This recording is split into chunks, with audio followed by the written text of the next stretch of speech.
Finals, the Knicks look a lot like they did at the end of the season and may continue to for a while. Latrell Sprewell has decided to sign the 5-year, $61+ million deal the Knicks had offered as opposed to a 2-year deal. Go figure. The new contract will take effect next season. The New Yorkers opened up the season at home against the Cavs, and we head to the city that never sleeps. Late second quarter, Knicks by 9. Sprewell hits the floater with 4 seconds left. Knicks on top by 11. Brevin Knight looks to respond, and he signed a contract extension before the game and answering with a 3. Bottom of the net, yes, sir. Knicks up. York up 55-47 at the break. Derek Jeter. Chuck Knobloch in the house. 5:47 at the break. And Fred, Marcus Camby, 6'11", but nobody seems to know where he is. Oh, they know where he is when it comes to blocking shots. Played 19 seconds in last year's opener. Tonight he's played 32 minutes. He gets 14 points, 17 rebounds, 5 block shots. One of the best weak side shot blockers in the game. Marcus Camby, not bad at all. And this guy was pretty good, too. LJ. Here he hits a wide open 3. And then blowing past Andrew the Clerk. Hits a left-handed runner. Not bad for him on the night. 24 points. Wow, he made 9 to 16 shots on his way to 24. His highest scoring game since February of 1998, and the Cavs never easy for the Knicks, too. We'll check opening night in the East in just a bit. Decided it would be the Knicks and the Chicago Bulls. It's a great rivalry over the years, huh? It has been a great rivalry. It's cooled off now, of course. Why? Because the Bulls aren't the same, but still the Knicks are still good. Not the same ever since the departure of Jack Haley, among others. Let's go to the game right now. They started with a great tribute to the late, great Walter Payton. Moment of silence there, and the fans remembering him. Elton Brand taking it in, and then taking on the Knicks. And you've got to like him. He's got good quickness, good hands, good strength, toughness around the basket. He can play some defense, too. Watch him this way, and then watch him go the other way. Plays like this make coaches salivate. Look at the great defense. Quickness off the floor. Defensively, he did it. Now watch him finish on the other end. You've got to like that intensity. He's tall. Tough first half for Latrell Sprewell. Doesn't get anything going. Why isn't it working for him? Well, sometimes he can be frenetic, shooting too quickly. He's an anxious scorer. Sometimes he gets himself in bad shooting positions, doesn't get his feet under him, and what happens now? Taking off-balance shots. Johnson tipped that in. The Knicks were down 3 points. Not much scoring, and this is why. Missing again. Yeah, iron unkind. That happens to shooters, but Sprewell's the type of guy that still can get it going. 0 points in the first half, but he gets it going in the second. Watch him get the ball and then get out on the wing. Watch him now. Big difference, though. Look at his feet. He gets his feet set up under him, and now he's squared, knocks down the jump shot. One more time. Ball fake. Escape dribble. Look at him there, knocking down a jump shot. Why? He's facing the basket. What's Randy Brown talking about? He's talking a lot of trash, but Randy forgot. He doesn't have Michael to back him up, and Latrell undresses him. 44-36 Knicks, modified Stableford scoring system. All right, Fred, you saw Brand going at both ends for Chicago. Here's Ron Artest doing the same thing, asking for the ball in the lob, getting it, and then getting back on defense. Look at him. He blocks Sprewell's shot. I like the intensity. One more time, blocks it again. Gets called for a foul, but you've got to like the way he plays basketball. A couple good young guys for the Bulls. Good offensive guy for the Knicks. Latrell Sprewell taking over in the second half, and it was such a difference when he was clanking it up in the first. Defense dominating for the Knicks once again. Sprewell, all 19 of his points in the second half. The Bulls held a 30% shooting. Kukoc, 1 of 14. That's one night after New York had held Cleveland to 39% shooting. Chicago went to the line 40 times to just 9 for New York. That is a statistical oddity. Beckhouse, a bad shot shooter. Alley-oop. Childs to Wallace. Wallace started to percolate now. He helped the Knicks to 1 win over his former team in Detroit since coming over. Did Detroit dominate again? 32% in those 5 games, first half. He gets it going early. The foul, the shot goes. More Houston in the lane. Pull-up jumper. It rips the net. On the baseline against Judd Bushler. You used me. Houston, 20 in the first half, 7 of 9 shooting. Second half, Pistons trying to rally back. Jerry Stackhouse from half court, plus the foul. He scored 30. He's going to get his name in the paper. Late in the fourth, Knicks holding down. It's Latrell Sprewell playing that D. He'll finish. Knicks up 9. Show them what they've won. Houston left Detroit as a free agent during the summer of '96. He put up 29 against his old team as the Knicks remain undefeated. Stack had 30 in the Pistons' 3rd straight loss. Can you say bonus? LJ and Spree both put 13 on the board in Cleveland.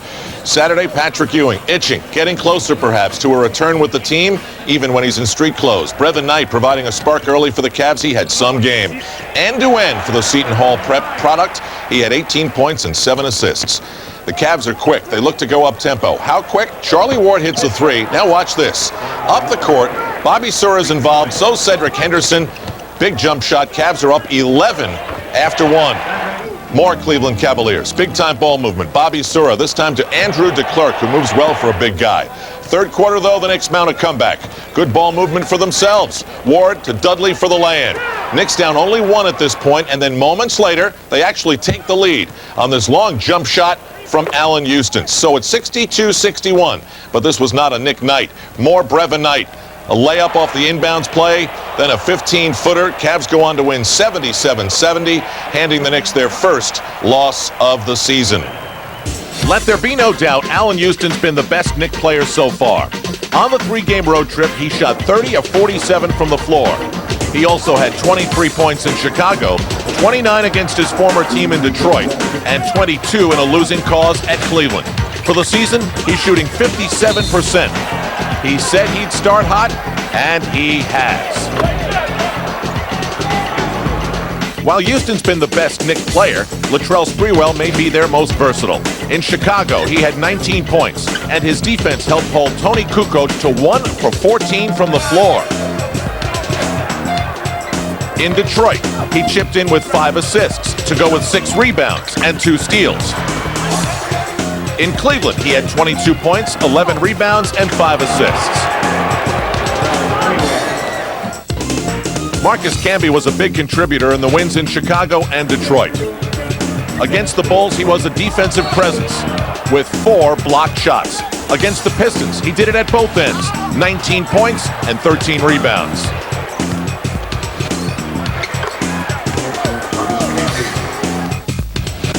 Charlie Ward, like Camby and Sprewell, has shown his versatility. He had 9 points and 9 assists in Chicago, including 2 big 3-pointers. In Detroit, he had 2 steals to go along with 12 points and 5 assists. And he had 10 assists with 11 points against the Cavaliers on Saturday. Then there's Kurt Thomas, an up-and-down trip for him. A solid all-around game in the win at Chicago, adding 9 points and 8 rebounds. In Detroit, he logged 27 minutes with 6 points and 8 boards, 4 on the offensive end. But in Cleveland, he picked up 3 personals in 10 minutes and then got 2 quick turnovers to get the early ejection. That with Larry Johnson on the bench. You know, we're talking about winning a championship. You know, we felt that coming off that trip in the first game, we should be 4-0. Let one slip away in Cleveland, but definitely winning 3 out of 4 is definitely good. We can play a little bit better defensively. We want to execute better in the fourth quarter. We're not rebounding the way we want to, so there are a lot of little things that we can improve on. We are 3-1. The key is now is to look forward. We can't. Those 4 games are over with, and we got probably the best team or one of the best teams in the East coming in tonight. Michael is sitting there watching. So Michael's looking good, rested, relaxed. And he'll have to hear the Nick ravings and rantings of Richard Lewis, the comedian who's sitting next to him. One of the good Nick fans in attendance tonight. Michael without a bodyguard. I didn't see anybody with him. He's here, Clyde. He's lurking in the background. Yes. And this was a little while ago. Of course, Jordan and Patrick Ewing, good friends over the years, introducing him to Mirsad Turkan. And that shows the character of Michael, that he would go and talk to the players prior to the game and not just show up and sit courtside. Turkan so he's exuberant. There, J.R. Reed, the culprit. Previously, Markers missed one, made one, trying to get this one down. And Camby hits the free throw, and the Knicks within 6.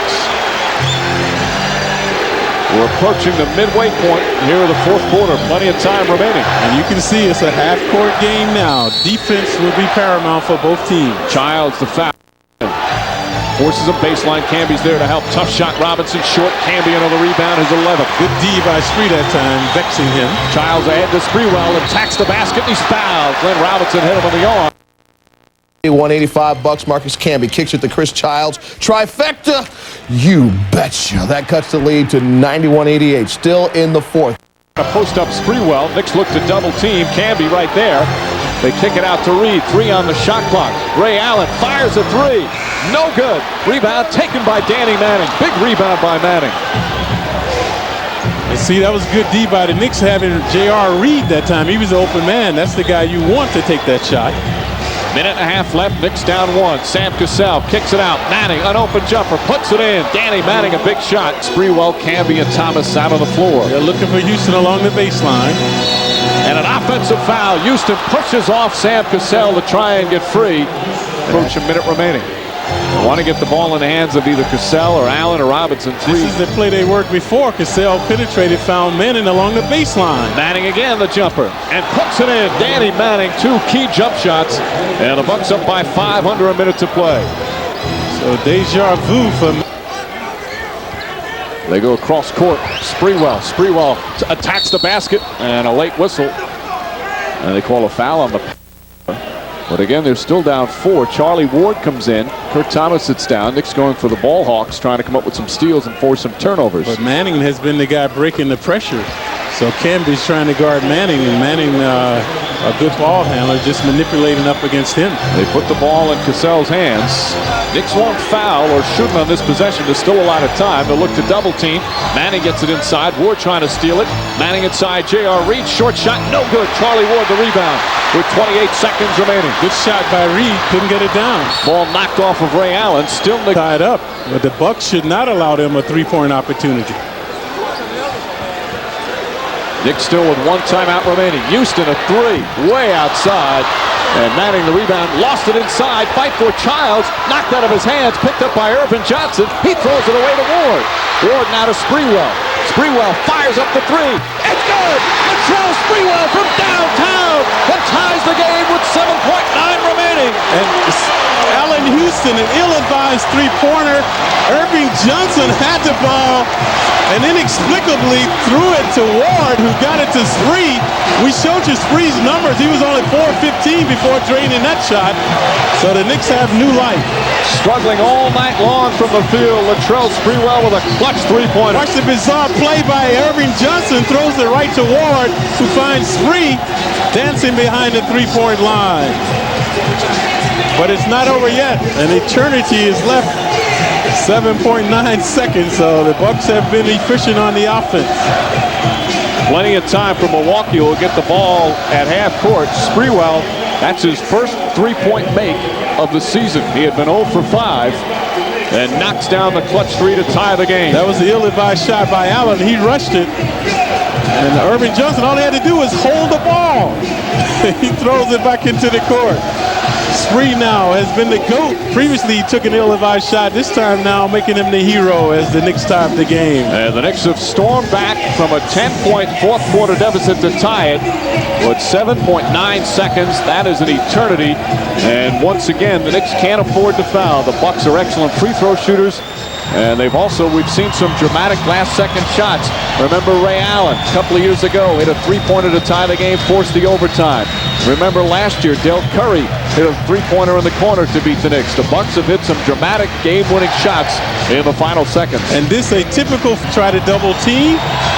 Every man has to carry his own weight on the defense. Knicks will try some ball denial. Cassell has it. Final seconds of a tie game. Camby picks up Cassell. There's a 3. No good. Robinson on the foul. Misses it. Rebound Sprewell, and we're going to overtime. Team kicks it back out. Glenn Robinson. Robinson hop step. Runs in and an offensive foul. Kurt Thomas draws the charge. Thomas leading. Sprewell fires, puts it in. Latrell Sprewell knocks it down. And the Knicks have their first lead since early in the third quarter. And like Lazarus, Sprewell has risen from the dead now. Knicks picking up the defense. Sam Cassell backing in against Childs. Tough shot for Cassell. Off the mark. Ball tipped by Camby. Out of bounds. Down Childs. They want Spree. Spree looking to erupt. They're double teaming Sprewell. Childs, that's a 2. It's good. Chris Childs nails the jumper, and the Knicks have a 4-point overtime lead. Timely hooping now by the Knicks. This is the Knicks' biggest lead in the second half. Still plenty of time left in OT.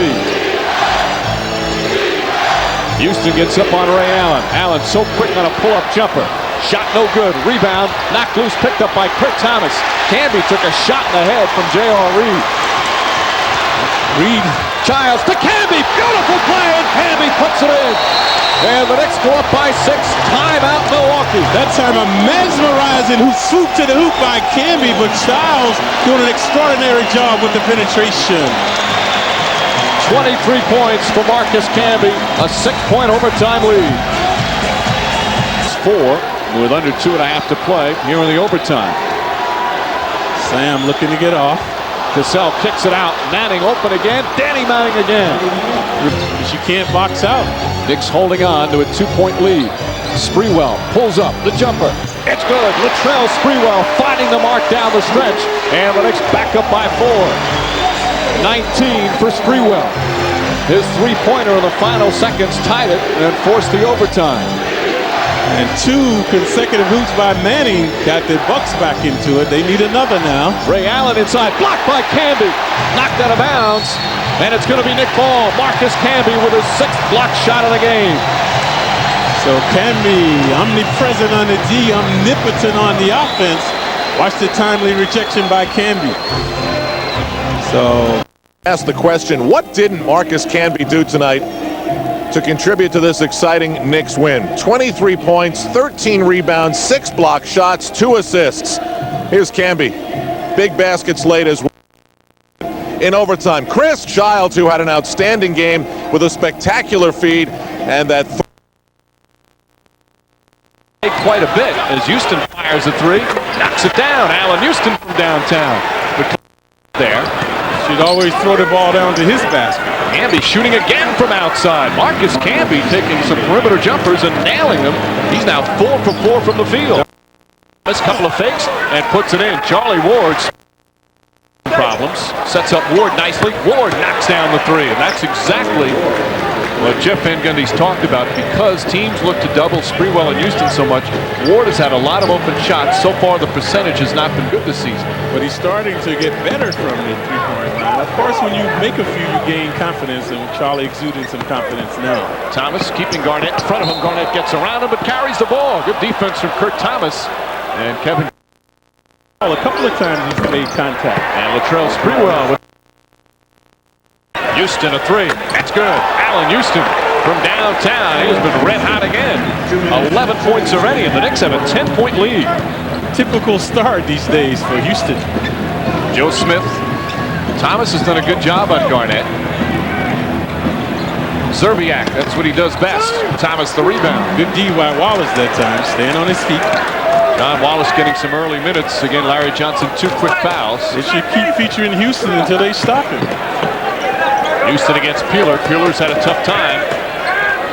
Fires away again. Allen Houston has the stroke early. 13 ahead to Brandon. Brandon drives into Childs, and an offensive foul on Terrell Brandon. Kurt Thomas, little fake pull-up jumper for Thomas, knocks it down. Nice stop on the bench now. Nice feed inside Thomas. Thomas off the glass. Rebounds again. Wallace puts it up, knocks it down.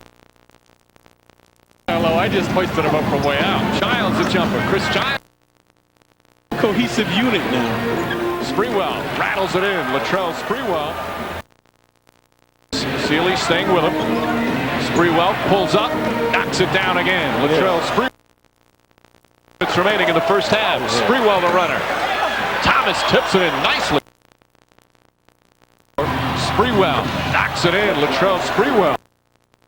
See, now LJ not doing the fruit well. He did use his quickness along the baseline. Quickness there for his first field goal. Larry Johnson gives the Knicks an 8-point lead. I thought he was going to try to methodically back his way inside. That was not the prudent thing to do. Garnett for 3. Won't go. Rebound tipped. Sprewell saves it. Yeah, good hustle by Spree and Camby that time. Sprewell started off slowly. Only had 2 points in the first quarter, but had 8 in the second. Pulls up, jumper, it's good. That time the 2-man game with Spree and Camby. So Sprewell getting the step that he. Ward now flips it. Sprewell a 3. Off the mark, Johnson tips him, kicks it back out. Touch pass to Houston. That's a 3. It's good. Allen Houston from downtown. And credit Larry Johnson for keeping it alive. Knicks, this is a premeditated play, looking for Houston again. Houston, quick shot. That's good. Allen Houston has court to Sealy. Malik Sealy on the jumper. Yeah, they're dishing and swishing now. And the lead is cut to 5. Knicks starting to have that look. They've lost their fluidity, starting to stand around now.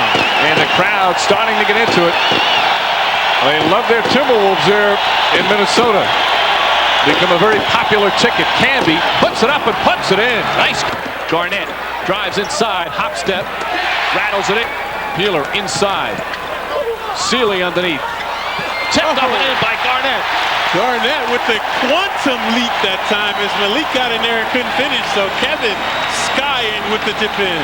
30 for Garnett. This is the closest the T-Wolves have been since the first 2.5 minutes of the game. The T-Wolves have tightened up their D. They're exuding a lot of confidence now. Offensive foul. Allen Houston pushing off, and that's his 5th foul. And the Knicks slowly unraveling. They are in the penalty. So Garnett started to percolate, igniting the crowd. The Wolves will bring it up. Knicks led by 12 earlier in this quarter. They led by 14 in the 3rd. And it's now a 2-point Knick lead. Still 5.5 to play. Plenty of time. Stolen by Sprewell. He does an excellent. Knicks need their D to come alive. Garnett steps back for 3. It's good. And the Timberwolves have their first lead since the opening minutes. Garnett, an uncanny repertoire. We've seen him in the paint, off the dribble, huffing and stuffing, and now from downtown. He's got 33. Sprewell the jumper. Peeler the rebound. It's all going Minnesota's way here in the 4th. Knicks led by 8 to start the period. Actually increased the lead to 12. There's a double team. In and out. Rebound right to Joe Smith. And a foul. And that height advantage we alluded to. The 6'11 Garnett and the 6'10 Smith now causing problems for the Knicks. So Smith hooping along. Garnett, a mesmerizing performance by him. Remember, folks, he made the quantum leap from high school to the pros. And now Garnett on the threshold of greatness. So he displayed an uncanny perimeter shot and also versatility in the paint as well. 13 of his 33 have come here in the 4th quarter. Watch Joe Smith, former #1 pick overall, started to assert himself. So his second opportunity for the conventional 3-point play. Smith knocked out. Rebound, Ward lost it. Houston knocked down. And they'll get a new 24. Allen Houston got knocked down. He was complaining that he was pushed. The Knicks are swarming too much to Garnett. They're sending 3 guys at Garnett. Peeler's 3. In and out. That was halfway down. What a game this has been. Garnett spins inside. Shot is good.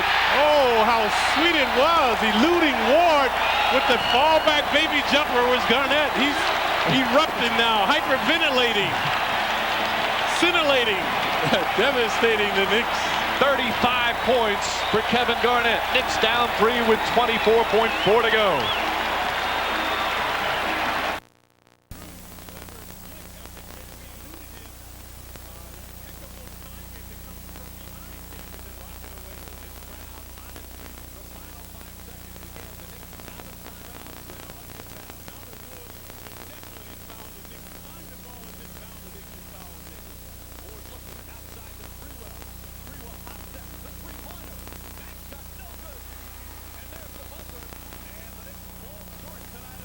Heartbreaking 3-point loss at Minnesota. The 3-2 Celtics were using this matchup as a measuring stick. Point guard Kenny Anderson said, quote, "We got to win. It's early, but it's a game we got to win." Added Antoine Walker, "You can't take away from the fact of what's at stake. We're playing against a tough team, and their way of measuring ourselves and seeing how good we really are." Well, how good are they? Rick Pitino and company coming off 2 straight losses after a 3-0 start. In the first, Boston break-in for Adrian Griffin to give it to Paul Pierce. And his 3 puts the Celtics up 10. Pardon me. Charlie Ward now driving will find John Wallace for the dunk for the Knicks as they cut it to within 5. Rebound, final second stall by Johnson. At the buzzer, able to put it in. And a rough first half ends with a positive as Larry Johnson, his first field goal. But the Knicks find themselves down by 13. Some poor defense because Marcus Camby not in the game. Only 6 minutes. He picked up 2 quick fouls. And because of that, Celtics with a lot of points in the paint. They shoot 51% from the field. Knicks, meanwhile, score only 13 points in the second quarter. Halftime in Boston. Knicks down 13. We'll be back after this. Johnson drives, puts it in, left hand, gets the roll. Larry Johnson with 7 points. Knicks need someone offensively to find the hot hand. And defensively, the guards have to apply the intimidation. Griffin kicks it out. Anderson wide open. Hits the 3. Jeff Van Gundy quickly a 20-second timeout. He is furious. I see if he tries to maintain his composure, he yells, but he is not pleased. He's trying to stay upbeat, as you can see, but he was furious when that 3-pointer went down. He's got a right to be upset because the Knicks, this time, Ward was the culprit. So Ward should not have been trying to help out. That's why Anderson was uncontested for the shot. So let's take a look. Ward, this is Spreewell, good intensity by Spree. So they're going to reverse the ball. Watch you see Ward, you don't even see him in the picture because he was looking to help out inside, and you can't leave Anderson like that. This is a better look. You see Ward at the right side of your screen. Now he goes to help out. That leaves Anderson uncontested. That's why Van Gundy was upset. And the Celtics 5 of 10 from 3-point range.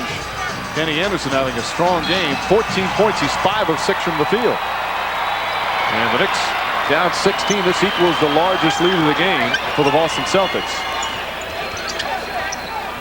Larry Johnson is calling for the ball. Johnson quick spin on Potompico. Kicks it outside. Houston is open. Hits the 3. Allen Houston from downtown. See what the Celtics do? They rotate. Sometimes they double team. Sometimes they do not to confuse the Knicks. So the last 2 possessions, they did not double team. Knicks down 13. Pierce gets away off a good screen from Potompico. They kick it out. Griffin, quick pass to Walker. Good ball movement does not result in anything good for the Celtics, but a loose ball foul's called against Potompico, and that's going to be his first. Yeah, piggybacking foul on him. You know, people wonder, the Celtics did not have a good season last year. They were hoping for improvement, but I think the lockout really hurt them because this is a team that relies on being in great condition, and most teams, it took a long time before they got in good condition. As Johnson gets the pass, nice feed from Ward, and Johnson puts it in. LJ starting to assert himself in the paint. He has 2 consecutive hoops in there, and Houston has a big 3-pointer as well. But to play this type of pressing, trapping style, Clyde, you've got to be in great shape, and that was not the case early, and they fell behind the 8 ball early in the year. And like most teams, they had a lot of injuries.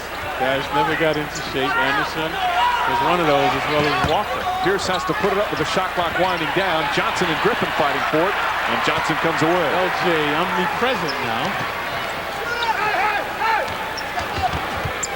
Allen Houston pulls up, in and out. Thomas keeps it alive.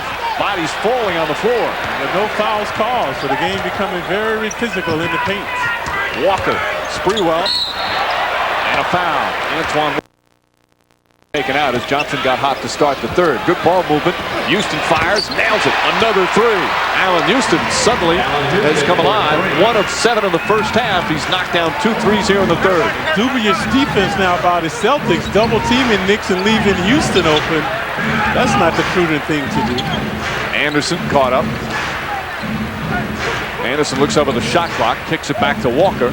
Walker head down, drives, wild shot, and he draws the foul.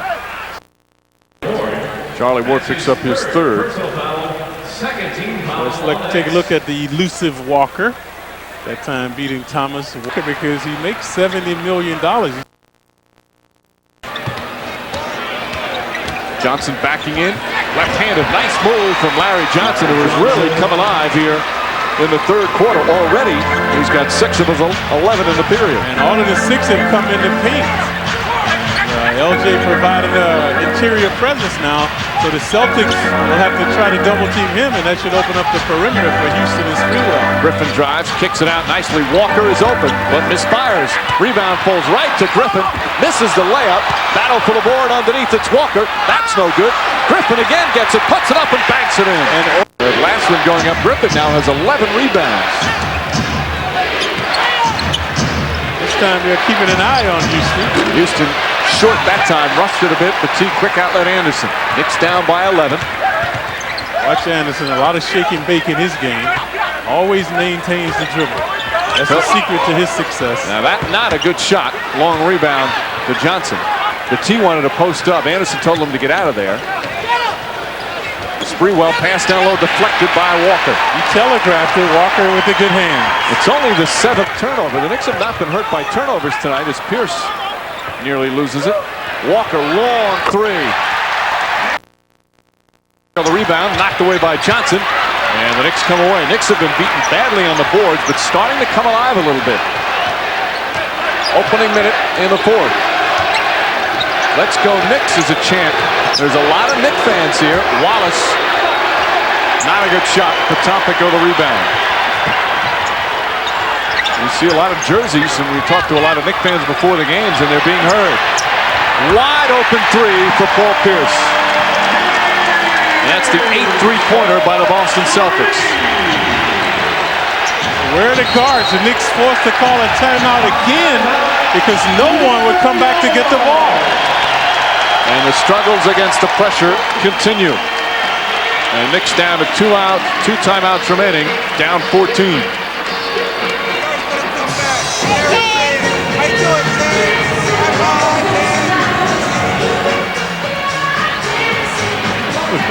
All of them are bad by him. That's all he has is bad jokes. Wants it. They're going to post up against Griffin. Nice feed inside to Wallace.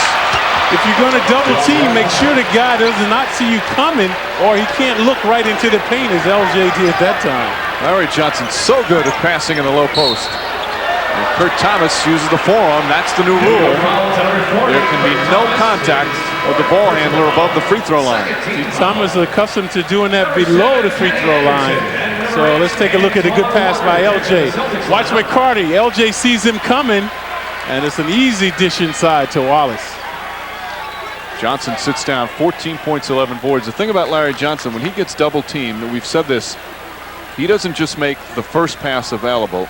He's poised, waits, and makes the best pass, because the defense, obviously, the way they set up a double team, they want you to throw it to a certain area where it's easy for the defense to rotate again. Well, what And so previously Wallace with the violation. Look at Pierce. That time good D by Spree. It's only the 3rd turnover by the Celtics in the second half. They had a bunch of them in the first half, but done a better job. Thomas inside. Nice penetration and assist from Latrell Sprewell. And a 20-second timeout call by the Celtics says the Knicks suddenly within 10. And their demeanor is different now. Early on, I mentioned the Knicks were hesitant, not uncertain. That time, Sprewell not thinking. Watch out. Quickly goes to the basket and make the pass. Did not hesitate. And when the Knicks have done that, they've been able to capitalize. Preseason opening, takes it. Thomas comes along the baseline for the Heat. The ball movement has not been good tonight, but you do have to give a lot of the credit to the Celtics. Their defense really has been swarming. Excellent rotation, good double teaming, good trapping, using their hands well, and they forced the Knicks into 14 turnovers. And now the Knicks again within striking distance, and they've been here throughout the evening in the game, but normally the Celtics have come out with a big three-point shot in this scenario.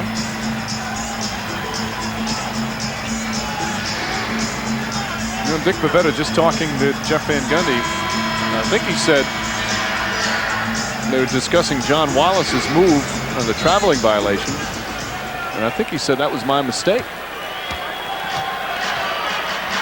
Either way, it was the turnovers. Anderson brings it up with some pressure from Childs. Anderson is hurting. He was, what's his injury? Hip pointer. All right, you can see it on his face now. Not as elusive as he was in the first half. Wallace fronting Walker. Anderson pulls up. Tough shot to take. Thomas the rebound. Hard to believe, but the Knicks are still very much in this game. They have been outplayed in most facets, but down 10 with still over 8.5 minutes remaining. Have trailed by as many as 16 at one time. Wallace passes up the shot. Wallace has to take that shot. Foul call on Anderson before. That's only the first team foul on the Celtics, second on Anderson. So Wallace was open. He has to have the confidence to take the shot. So he made another pass to Childs, and he drew the foul, which is non-shooting. Tony Batiste comes back in.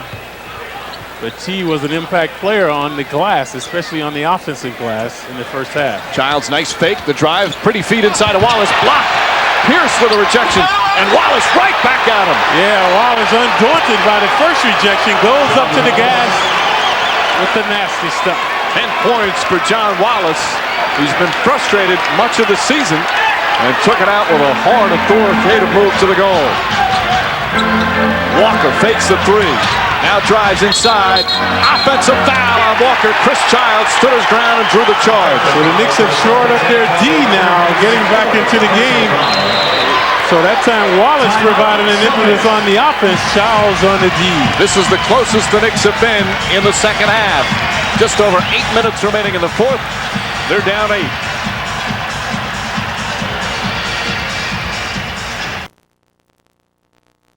He puts it in. Kurt Thomas knocks it down. And the Knicks are down by 6.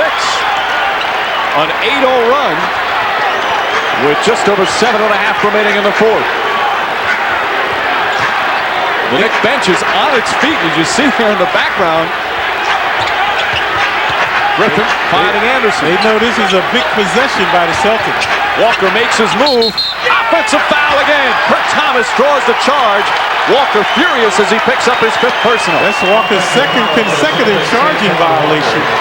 So the Celtics using the screen by Batiste. Nice feed inside. Batiste misses it.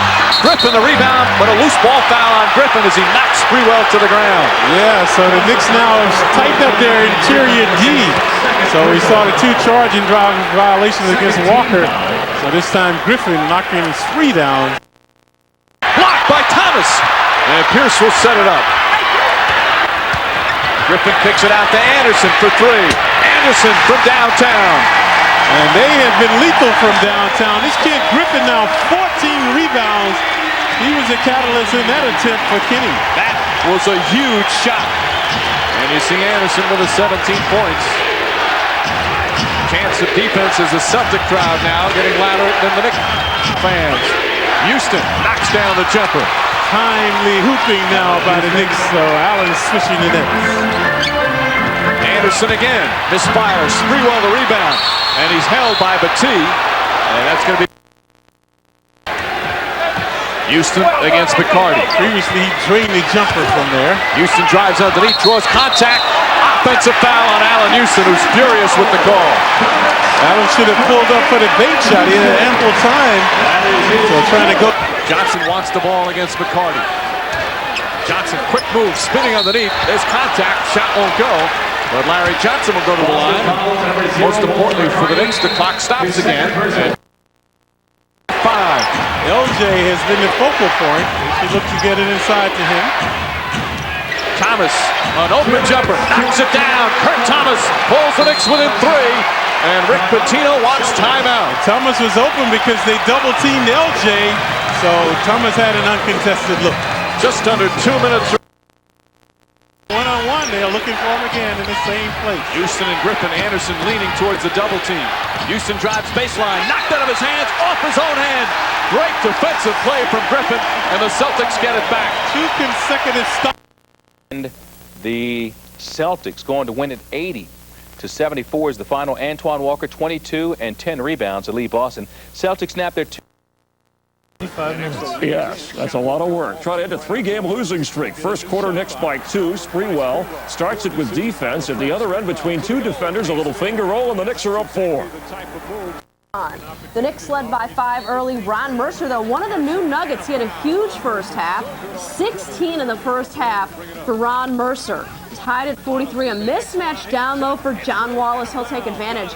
Wallace had 12 in that first half, and the Knicks were shooting 62% at one point in that first half. Nick Van Exel with a pretty spin move to give Denver a 2-point lead into the locker room at halftime. But Latrell Sprewell recovered after that 2-point first half to throw in 24 in the second half. Now on that play, the Knicks don't get back in transition, and Antonio McDyess made him pay. But the Knicks go on a big 8-0 run. Charlie Ward had a terrific game, the steal for him, and he'll run with Sprewell. Latrell will can the jumper, and the Knicks bench celebrates a 4. Spree takes over. Charlie Ward, the outlet. Spreewell with a lefty that goes. Another jump shot. He finished with 26 points. What it should be, because with a player dribbling or running away from the ball, you just can't hold, grab, and bump like that. He got away from what the game of basketball is supposed to be. So Spreewell early on had lost confidence, shooting the perimeter shots. Actually, the last 2 games he's been dreadful, so erupting tonight in a nick of time. And the Knicks on a 16-3 run. They lead by 6 after trailing by 7 earlier in the period. Aaron trying to find McDyess. Knick defense intense now. McDyess inside, pass deflected last. Cohesive offense and good adhesion on the D now by the Knicks. Spreewell against McLeod. Here's the double team.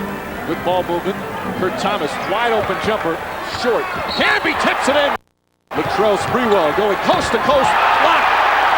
Ward puts it up. It won't count. The Knicks wanted a goaltend. McDyess. Good continuity this time by the Knicks. Childs the penetration, kicks it back out. Houston a 3. It's good. Allen Houston from downtown. And the Knicks go up by 9. Saw the excellent ball movement that time around the perimeter and then finding Houston. Houston coming right back after the turnovers. He's got 21. Knicks seemingly on top of their game, but a lot of time remaining. This equals their largest lead of the game. Mercer on the pull-up. In and out. Larry Johnson rips it down. As Mercer picks up the loose ball, Spreewell lets him in, and they still call the foul. And a chance for a three-point play. A terrible. Another turnover. The double team deflects the pass. Mercer looking for more. Mercer inside, puts it in. And Jeff Van Gundy needs timeout. And turnovers have revitalized the Nuggets now as Mercer catapulting them. 5 fourth-quarter turnovers, and the Nuggets back in it. 3:59 remaining. Knicks lead sliced to 4. Jumping into it again. Spreewell posting up Mercer. Spree has 5 fouls. He has to be careful. Puts it in. Latrell Spreewell once again. 20 of his 22 in the second half. That time a good move getting into the paint and pulling up for the jumper. Still plenty of time remaining. 3.5 left. A 6-point Knick lead. No fouls to give for either team. LaFrance lost it. Larry Johnson and gets it to his teammates. Swarming Nick D now. So LaFrance putting the ball right in front of LJ. He took it. Both teams struggling with turnovers here in the fourth quarter. Again, they look for Spreewell. Mercer goes for the fake. There's the double team. Knicks swing it. Larry Johnson, a 3. Short. Mercer, the weak side board. LJ aiming that shot. Too open that time. He started thinking rather than reacting. 3 minutes remaining. Knicks trying to snap their 3-game losing streak. They're going to their superstar now. McDyess trying to create problems. Tough turnaround shot. Uses the glass. Childs the rebound. And the Knicks will slow it down momentarily. Vacillating pace now. It's such a big game for the Knicks with 4 and 5 nights, and especially tomorrow night in Utah. Good screen by LJ. Spreewell puts it in. Latrell Spreewell lighting it up here in Denver. And the Knicks back up by 8. Spreewell invincible now, indefensible.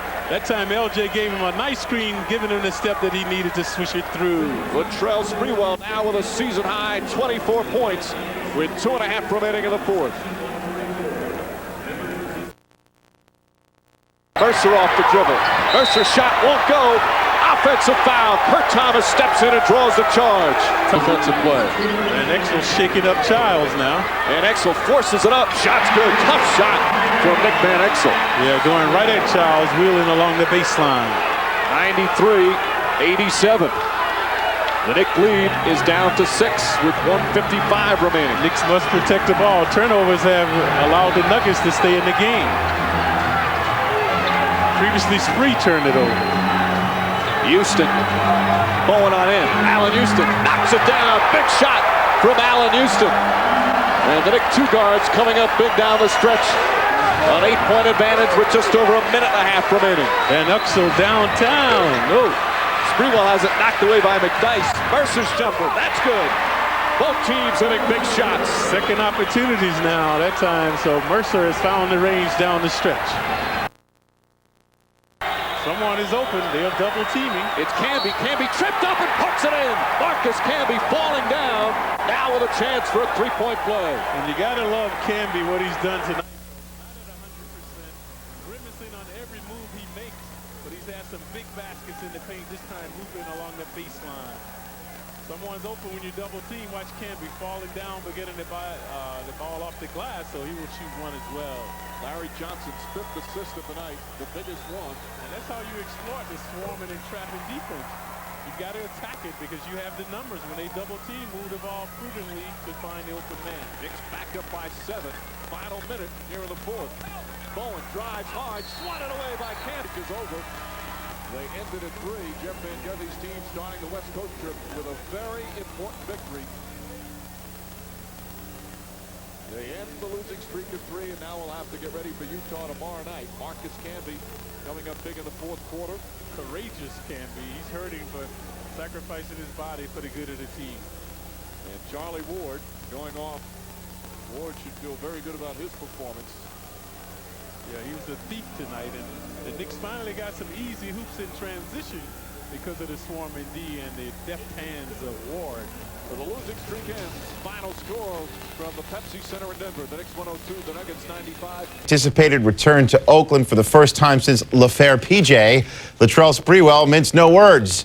I just want to go in there and crush them, he said. There's bitterness, hatred, whatever you'd call it. But the Warriors game is Saturday. In the meantime, came the business of playing Karl Malone, John Stockton et al. Knicks Jazz, a huge game made even huger by the fact that you gave it the old ESPN.com seal of approval, is our showcase highlight. Pressing it to service, our esteemed NBA analyst, Fred Carter. Fred, you ready or what? Oh, I'm ready to go. All right. Knicks down 10, but the Jazz making more opportunities, Fred. And they're doing. Karl Malone does this well. Look at the double, triple team on him, but keep you on Stockton now.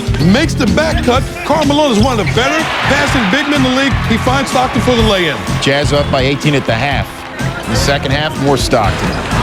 Look at him on the break here now. He's looking back, finding his trailers, finding his traffic. He finds no one. He says, I'll find the layup. Jazz up by 18, but the Knicks pecking away. Spree with the runner. He finished with 24. 7 seconds left in the third. Larry Johnson backing down Pete Chilcutt in the spin move. Brings the Knicks within 6 to close the third quarter. The fourth quarter, the Jazz working it through Karl Malone, funneling it to Scott. Now for the butt dunk of the game, courtesy of Latrell Sprewell with authority there. Sprewell, 2 of his 24 points. This move, Latrell Sprewell with an emphatic facial going over the rookie Scott Padgett. Sprewell led the Knicks with 24. The Knicks did cut the lead down to 7, but the Jazz pull away. Here's Stockton inside to Malone. Nice move and the friendly roll, and the Jazz go on to win it 98-90. So the Knicks now 5 up, 5 down with this 5-game Western swing continuing in Phoenix. On Friday night, the Jazz go to 5-3, and Utah has won 10 of the last 12 games against the Knicks, 7 straight in Salt Lake City. Back-to-back games appear to be a growing problem for the Knicks. It's a tough league to win, and you got to do tough things like travel the night before and play a rested, very good team.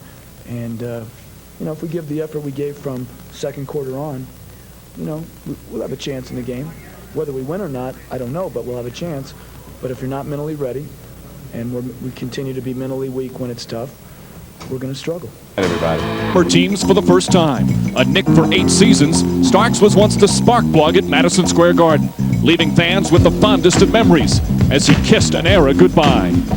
Latrell Sprewell's days as a Warrior were explosive at times, but one major explosion signaled his end in the Bay Area and started a new beginning in New York.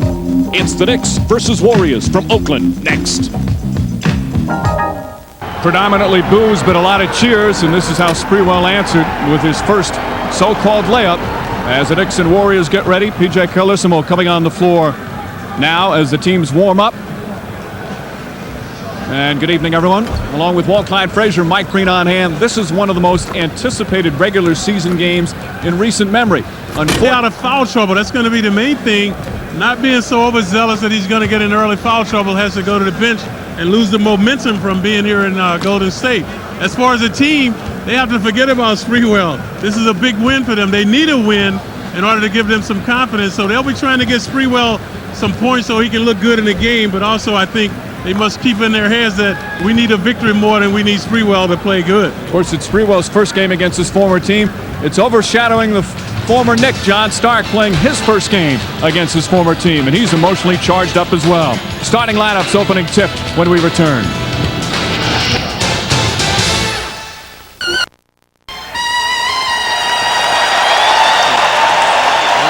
A stirring rendition of the national anthem before, again, a packed house here at the arena.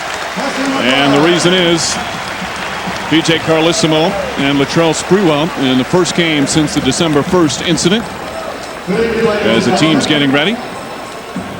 And we're going to have our starting lineups right now, and the Knicks in search of a win, and we'll be without Larry Johnson once again. Johnson will return to New York on Monday to have his back checked by Dr. Scott. So not good news on the injury front. Well, let's get our starting lineups from announcer Dick Callahan. Your Golden State Warriors. The officials for tonight's game are number 28, Tommy Nunes, number 42, Hugh Hollins, and number 71, Rodney Mott. And now introducing the starting lineup for the visiting New York Knicks.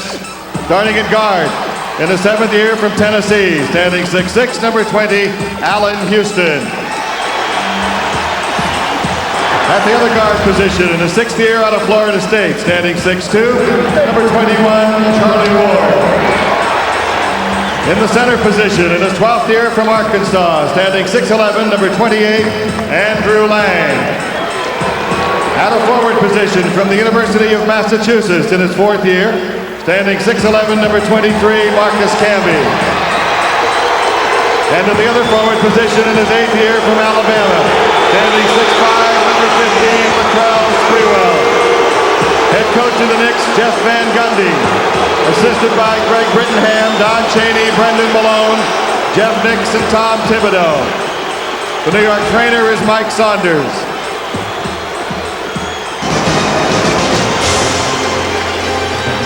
At the other guard position from Oklahoma State, in his 11th year, standing 6'5", number 9, John Starks. In the center position from Colgate, in his 3rd year, standing 6'10", number 31, Adonal Boyle. At a forward position from UConn, in his 6th year, standing 6'9", number 3, Danielle Marshall. And in the other forward position from North Carolina in his 2nd year, standing 6'9", number 33, Antoine Jamison. And certainly they have individual agendas, but the number one agenda should be team-oriented because, as you say, the Warriors struggling. They're 2-6. They've been banged up. They're a better team than their record, as Carlesimo is now going over to the Knick bench to shake hands with Jeff Van Gundy. One of his best friends. And now they will come out fighting. That's the old college coach routine that they always do. But the Knicks as well, 5-6, under 500 right now. 2-5 in their last 7 games. They've lost their last 2 on this trip, and once again they're without Larry Johnson. Andrew Lang, who played some solid minutes last night, will start. And Sprewell, player tonight, but I don't think you will see that from Sprewell. Closed captioning brought to you by New York Marriott Marquis, Broadway's biggest hit. And again, as far as we know, there's been no interaction between Sprewell and Carlesimo. Their paths did not cross so far, but you never know what goes behind closed doors. But that's the word we have. As the Knicks win the opening tip, Houston will be guarded by Antoine Jamison, a terrific second-year man out of North Carolina. Sprewell guarded by Starks. The Bulls start. Starks got a hand on it. Sprewell misses, and the crowd delights in it. Houston fires away. Allen Houston misses. Danielle Marshall the rebound. That's what we talked about at the top of the show. Sprewell can't be overzealous. Just has to relax, let the game come to him. We have seen him in his brief tenure with the Knicks. When he's charged up like this and people are getting on him, he plays his best. Starks misses his first shot. Rebound goes to Allen Houston. Tried to save it. Goes right to Starks, who fires and puts it in. Not the prudent thing to do by Allen. Never throw the ball back in under the other team's basket. He's going to throw it in bounds, throw it into the front court where his basket is. Starks has been bothered by a right knee problem, and he has really struggled in the last few games. And he gets called for the foul as he guards Sprewell, his first, team's first. So Starks,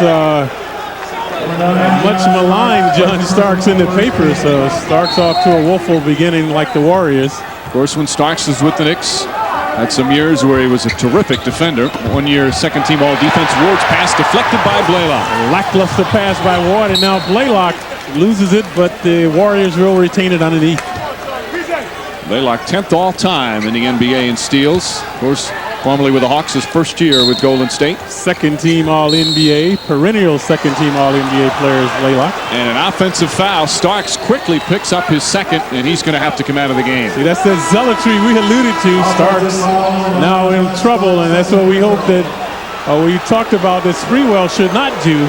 So Starks is gone, the Knicks will have it in the backcourt. He's staring at Hugh Hollins, the official, who made the call. So the other former Knick who was also in the Sprewell deal, Chris Mills, comes in. Of course, Terry Cummings as well. And Starks, because he walked slowly off the floor, has just been called for delay of game. The next one will be a penalty.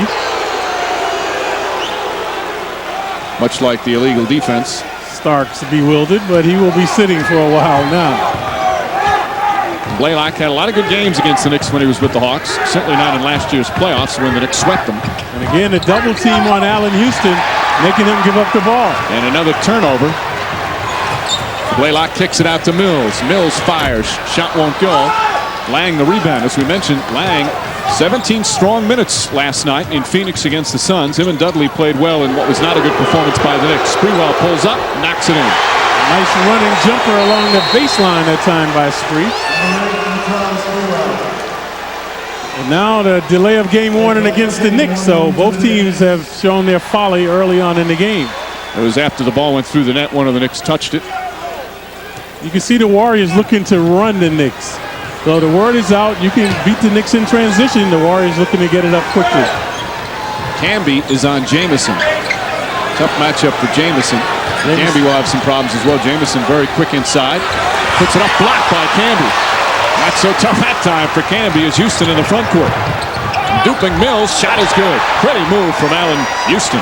So Allen always starts out very prolific. So first hoop off the glass. And Blaylock answers back and the foul. And the Matador. Much like the Knicks. Charlie Ward at three. 2 consecutive shots from there. Mills is their second leading scorer at 16 a game. Sprewell rattles in the two. And a lot of demonstrative actions by Sprewell after the basket. Yeah, nodding his head, pounding his chest. Spree will be very animated tonight. Knicks now with a 4-point lead, nearly 3.5 gone by. Sprewell guarding Marshall. Daniel Marshall gets it inside over Lang. Marshall 6'9", hooping off the glass, so good exploitation of the mismatch that time by the Warriors. Marshall, the former UConn star. Also, he was banged up in preseason, starting to come around. Charlie Ward, nice move past Blaylock. The runner banks it in. Gorgeous move from Charlie Ward. Dazzling move by Ward, shaking and baking off the dribble and then hooping off the glass. So Lang provided him a good screen. Knicks have hit 5 of 8 from the field. Ward with 5 points in a 4-point Knick lead. Typical start for the Knicks in the first quarter. Mills blocked by Lang. Marshall blocked from behind, but a foul. The Knicks must keep him out of the pit. Marshall is 6'9" with long arms. That's a very difficult matchup for Sprewell. Kicks it out to Ward. Ward wide open again. Charlie Ward, it's his second three-pointer. Yeah, the Knicks should get them down. Ward 2 for 3 from downtown now. It's obvious again they're leaving Ward open. And Clyde, he has to have the mindset that's saying, hey, I'm going to score a lot of points tonight. You keep giving it to me. I'm going to keep taking it. Right. And he doesn't always have to take a three-pointer either. He can move closer to the basket sometimes. Rick Thomas with a foul away from the ball.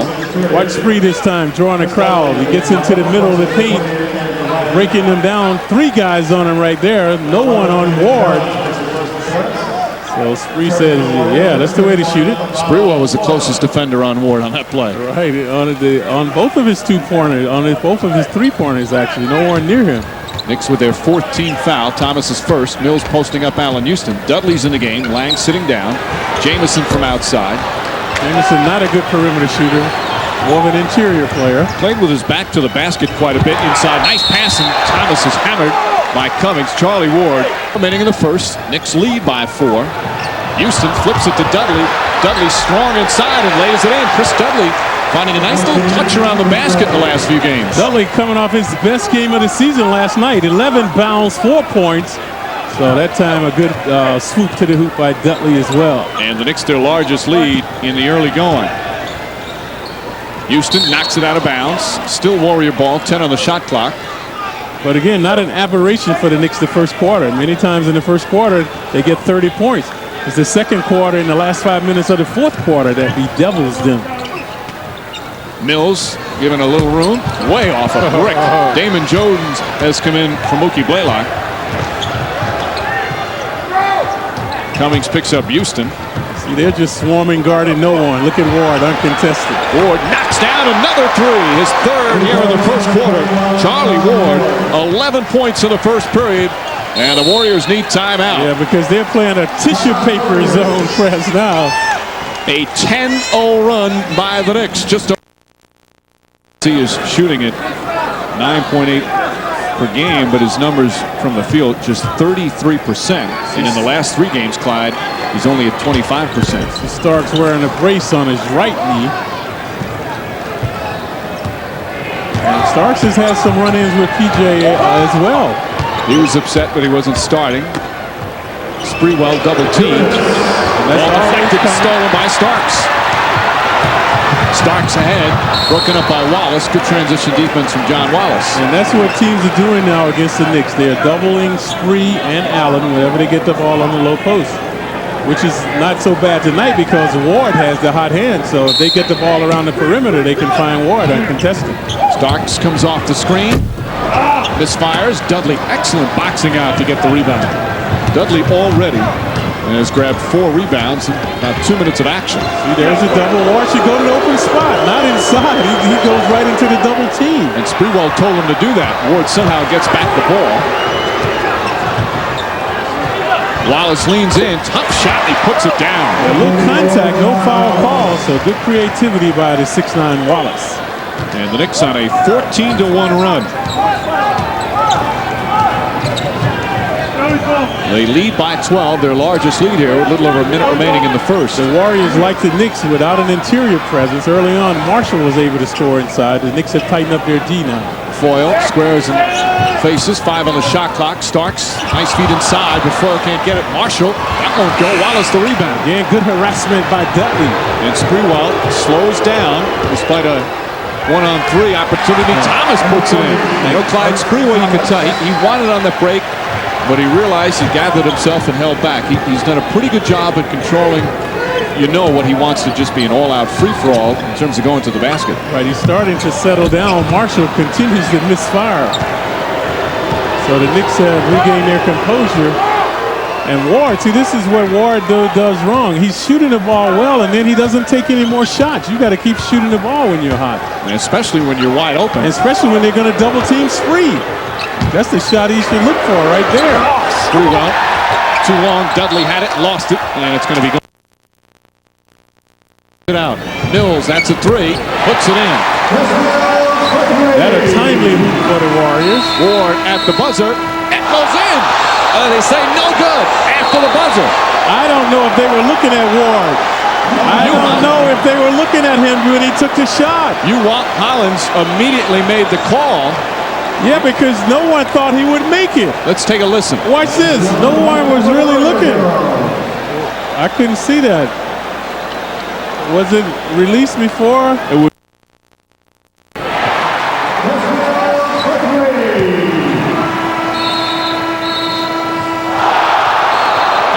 Very, very close. The way the official makes the call is they listen for the buzzer while they're watching the player release the ball. And Cummings pulls up, knocks it down. Terry Cummings back-to-back jumpers. Cummings in the last game has 16 points, 10 bounds, so starting to percolate now. Knicks lead by 9. Wallace inside, misses Dudley on the follow. Dudley, the tomahawk stuff. And Chris Dudley playing well for the second consecutive night. 4 points, 4 rebounds off the bench. Cummings.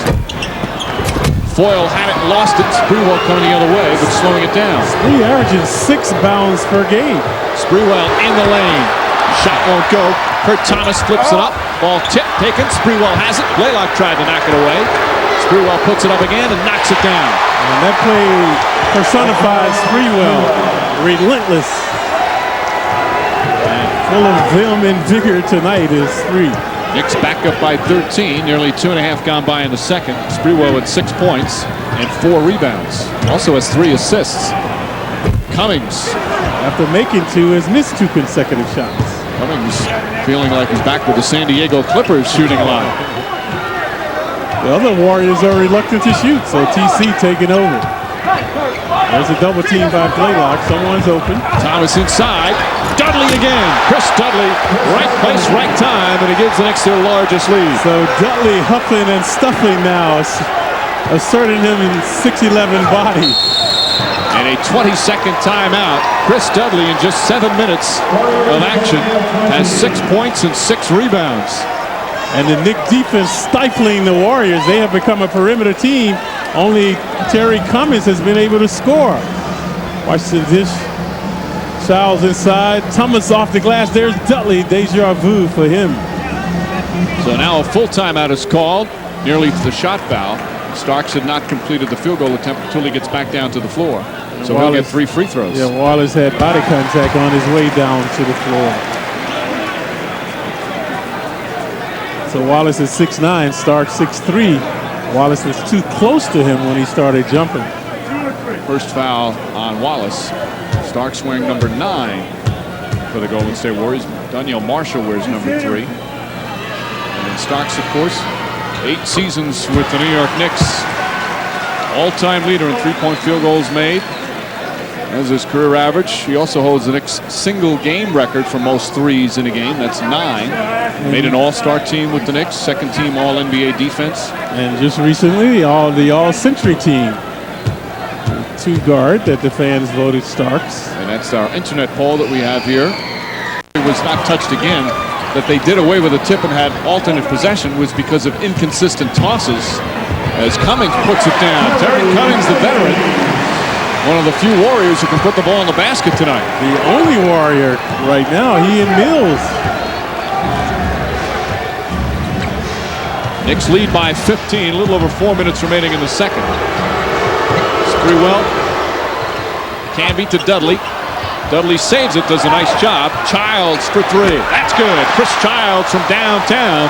Childs and Ward connecting from long distance, and the lead back to 18. Again, a very boisterous Knick following here tonight. So that means I'm going to have to sign a lot of autographs tonight, Mike. I'll see you back at the hotel. I'm tired of waiting. Starks with Houston on him. The Warriors do not have a clue as what to do with this Knick defense, suffocating them. Mills forces up the shot. Canby tips it. He's fouled. And the Knicks will shoot free throws down the other end. Swarming, suffocating D by the Knicks now, so the Warriors have been hapless. And go. Memorable play that certainly Knicks fans will think about for a long time. Knicks went up 2-0 in this series. See, Mike was there too. Mike had a good look at it. Horace Grant was the culprit, though. He dunked on him. But then the Knicks losing Game 5 in that final frantic seconds. And the Knicks wound up losing the series in Chicago. Oh, the memories abound. That seems like a long time ago, Clyde. Yep. Again, they have a terrific crowd here. The return of Sprewell, the reason for that. This is a beautiful arena. They renovated it a couple of years back, and it is a beautiful basketball facility. It really, every seat is good, exactly. Close. Seats about 19,000. Oh, there comes Starks. Marcus just lacking fluidity because of his hurt knee. Starks, nice move to and John Starks, just his second field goal, plagued by fouls in the first half. And Jeff Van Gundy calls timeout. Because Jameson has finished. Inside, can't finish. Lang knocked off his shoulder by Starks, who saves it, but right to Canby. Second dunk shot Canby has missed today. Lang the jumper. Won't go. Canby tips it into the right hand. Canby resounding, bounding that time over Marshall off the glass. But just to finish there, the Warrior players say they've noticed a change in over the past couple of years. And that's good. If it happened, that's good for PJ. He's starting to mellow. Blaylock inside. Lang, good defense. Foyle gets it back, flips it up again, misses again. Ward knocks it away, but Blaylock has it. Marshall underneath. And a foul on Canby. Canby goes crashing to the floor. And Canby might be hurting, but he plays with abandon. Dudley is in. Starks. That's a two-pointer for Starks. It's good. Starks in early foul rolls in the first quarter. In the first 5 minutes, they had 2 fouls. Relegated to the bench was not a factor, but now starting to percolate in the second half. That foul on Canby, his 4th. So Kurt Thomas comes in. Thomas with 3 fouls. Allen Houston left open, short. Allen has lacked fluidity in his shot. No rhythm tonight. Blaylock pushing it up the floor. Starks, that's a 3. In and out. And Sprewell the rebound. The Warriors exuding some confidence now. And the crowd ready to get back into this game. Booing Sprewell again. Dudley knocks Starks on a screen. Foyle off the miss. Starks running. So are the Warriors. Starks fires another one. Way off the mark. And this is where he's been struggling in recent games. Blaylock says something to him and Starks says, okay. That was an adrenaline shot. He was feeling it because he had made a couple and then put up the UFO. Knicks lead by 15. Nearly 4 minutes gone by in the third. At least the pace has quickened. Sprewell kicks it out. Kurt Thomas steps up. Line drive shot is good. Thomas has that ability to shoot from the outside, as we've talked so many times. In college at TCU, he was a big-time scorer. Averaged almost 29 points per game one season. Still Golden State ball. Also led the nation in scoring and rebounding at Thomas. Only 3 players have done that. Hank Gathers and Xavier McDaniel. Yep, the former X-Man played with the Knicks as well. But Thomas says in his college career, he did a lot of perimeter shooting. He does have a good jump shot. Not from certainly long range, but a good medium range jumper. He's just sporadic. And the foul rolls, always in foul trouble. Blaylock with 2 on the shot clock. Good D by Ward hounded him. And a 24-second violation as Blaylock's shot did not hit iron. So the Knicks shored up their D that time. So Starks always plays with reckless abandon. Watch this play. As the ball was second miss by Canby. Watch Starks diving out of bounds to save it. Falling into the crowd. That hurt. That had to hurt. That's hardwood, folks. Sprewell turnaround shot way off. Marshall the rebound. His 10th of the game. Sprewell now 3 of 9 from the field. Jamison inside. Doesn't get the roll, but Cummings is right there. The Knicks. Thomas couldn't handle a pass. Starks leading the charge. A 3-on-1. Nice back pass, and Marshall is fouled. Thomas that time. He should have given it up. Starks drives into Sprewell, feeds to Marshall, and he jams it in. Marshall snuck it in on the Knicks, so good penetration by Starks. And Marshall stuffing along the baseline. Daniel Marshall with 14 points. And the Knicks lead is 13. There you see here in the third quarter, Knicks with only 8 points thus far. Blaylock pokes it out of bounds. 13 on the shot clock. Chris Dudley, who was the real spark in the first half, he'll come back in. So watch Starks pushing it up. Spree with the good hands, but Starks got it to Marshall, who got it into the hoop before the Knicks could get there. Dudley 7 points, 9 boards, 2 assists and a block shot. Sprewell falls down. He got tripped up. John Starks called for the personal. So the bump there, and Starks picks up his 4th. For Golden State, it's only the second team foul. Check that they call it on Marshall, not Starks. Sprewell looked like he hit some perspiration right there and slipped. Starks charged with the foul. Now the steal by Blaylock, one of the best in the league. Blaylock throws it ahead to Mills. Mills into the lane, couple of fakes, back out. And I just naturally, when I saw the ref signal the number 3, just thought of Starks. Old habits don't die. Childs down low to Lang. Look out! Starks knocks it away. Thomas picks it up and backs it in. And no, he stepped on the baseline. So that play was made by Starks with the Knicks. Starks got him now one-on-one. There's a double team. Good ball movement, leaving Houston open for three. Puts it in. Allen Houston with a big three to start the fourth quarter. That's the time the hoops the Knicks have been able to get, and the Warriors haven't. So Houston now at 16. That's his first points of the second half. Knicks have to shore up their interior D. Warriors broke them down in the third quarter. Starks just holding it. There's a double team on Starks. Kicks it out Marshall. That's a three from Marshall. Golden State gets it right back. Marshall likes that corner. He has previously drained a three-pointer from there. So Marshall now with 17. Shot clock winding down again. Houston to Kurt Thomas. Open jumper. Puts it in.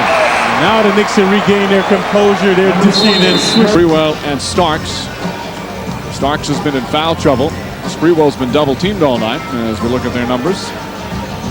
Golden State, as we mentioned. Let's take a look at Spree, a good bad shot shooter. That time posting up Blaylock. And Spree has lost that adrenaline. That's what happens when you get too high before a game.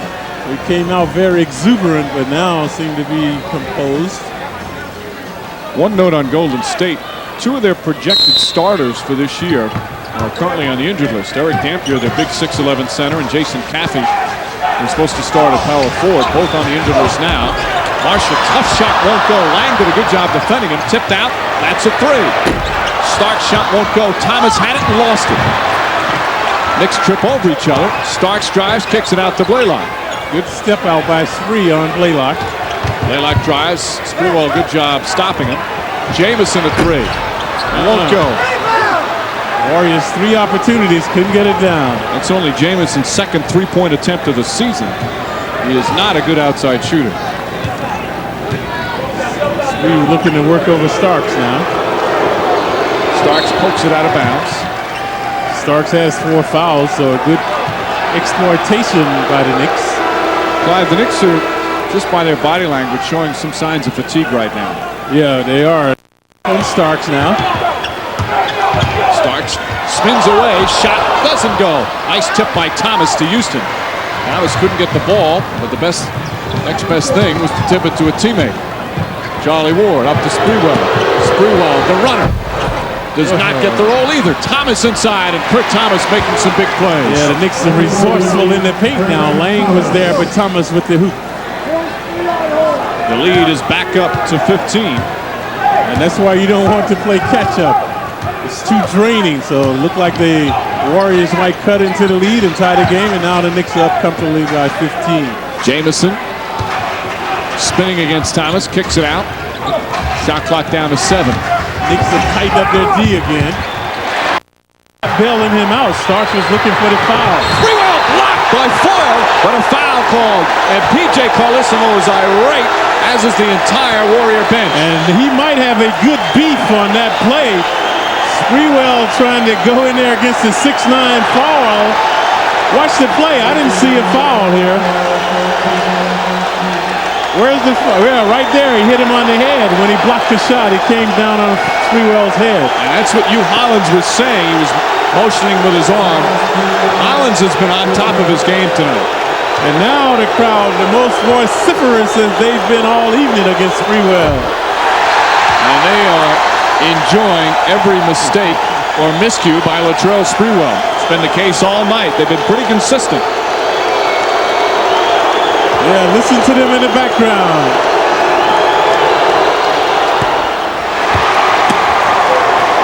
And those were the cheers for Spree. Sprewell 12 points. Knicks by 14, just under 7.5 remaining. Farmer. Nice move, can't complete it. Canby the rebound. Marcus Canby back in. The closest the Warriors have gotten since after trailing by 23 is 9. Several times they've been down by 9 with the ball, but can't convert. Now they're featuring Sprewell. There's the double. And a foul on to Lang. Sprewell drives underneath and jams it in. Spree with the master blaster that time, the Matador D by the Warriors. And comes away with the scowl. Mills comes right back and nails the jumper. He was uncontested along the baseline. Mills trying to encourage his teammates to get fired up. Normally Spree dunks with the tomahawk stuff, but last night we also saw him with a one-handed dunk. And a foul away from the ball. Let's see. It's against Starks. That's going to be his 5th. Coming right into your living room is Spree. Yak. Being rim rocker there. More exhilarated than that for an NBA player. Houston, tough shot, knocks it down, but Starks right on him. And that puts the Knicks back up by 14. They've taken some of the fight out of the Warriors now. Mills doesn't get the roll. Everybody knocked around. It's going to be Nick Ball. Both teams showing. Desperate for a win. Bad pass from Sprewell, but Ward gets it back. Houston wide open. It's good. Allen Houston from downtown. A huge basket. And the Knicks back up by 17. Houston erupting in a nick of time. 2 consecutive hoops. Timeout. 4.5 to play in the 4th. Houston with 21. And the Warriors are showing attrition. They've been off for several days. The Knicks, of course, played last night. So the Knicks playing with the up-tempo. The Warriors now starting to slack off. Blaylock will bring it up for Golden State. And as much as this game was all about Sprewell's return for Jeff Van Gundy, he just wanted to win. Especially against a struggling Warriors team. Shot clock down to 4. Starks drawing contact. And they call an offensive foul on Starks. You know, previously he got inside of Houston to get the foul. At that time, profound thinking by Houston, not using his body or letting his body hit Starks that time. So watch, Starks is going to bang into Allen.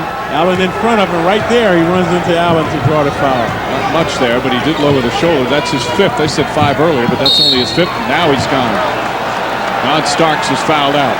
That's what happens when you get too excited playing against the team that traded you. So Starks early on had 2 quick fouls, relegated to the bench. And then he started to be a factor, but now he's gone with his 6th foul. 10 points for John Starks. Tim Legler will come in. Starks, you could, while talking with Mills, the 2 of them have been going at it the last couple of minutes.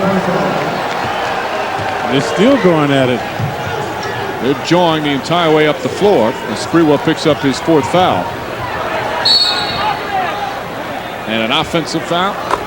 Let's see who the call's against. Yep. Offensive foul. See, Van Gundy should get his starters out of there now. I don't know why Van Gundy even has this guy's starters in the game anymore. This is when guys get injured. They start to lose their cool. Should get his first team out of there. Here's the bump between Mills and Sprewell. Flagrant elbow by Spree. And they continue to talk, and a technical foul has been called on a couple of players. Why doesn't Van Gundy get these guys out of the game? I think it's Mills and Sprewell. Now this is just pure speculative. Rick Brunson taking Sprewell away. Sprewell will be better off just walking off. Crowd is taunting him as he goes to the bench right now. Patrick Ewing doing a good job coming out. Tommy Nunez, the veteran official, trying to give him some words of advice as well. Words that Sprewell should take. So double technical fouls on Mills and Sprewell. Again, Clyde, just a thought on why he's in the game so long. He's been hearing it from behind the bench quite a bit. Maybe Van Gundy wanted to keep him on the floor away from the taunts. But what happens when a game gets raggedy like this, guys are subject to get injured, man. Guys are out of control. Absolutely. Diving for balls. So you don't want your starters out there in this scenario. Under a minute remaining. Houston fakes, now fires, in and out. Jones the rebound. Most importantly, the Knicks will get a desperately needed win. Jones knocks down a 3. 84-75. This game will be a lot closer in terms of the score, but not as close as the final score will indicate. It's kind of a roundabout way of saying that. But the Knicks will get a much-needed win. It's as simple as that. And they really did a good job dominating for much of the game. Warriors made a run as Brunson misfires, and then Ward fouls Mills. Well, it was he also realizes that it's something that's going to stay with both of them for the rest of their careers. Yeah, I think the focus in New York will be on John Starks, the return of John Starks. Brunson hits some free throws. Jones to Legler, final seconds. Farmer, that's a three-pointer, and it's good. Too little too late for the Golden State Warriors, as Allen Houston will dribble it out. There's the buzzer, and the Knicks with a much-needed win. The focus tonight was on Latrell Sprewell, but as far as the team is concerned, Sprewell with words for Mills as he walks off. They just got a win that they had to have.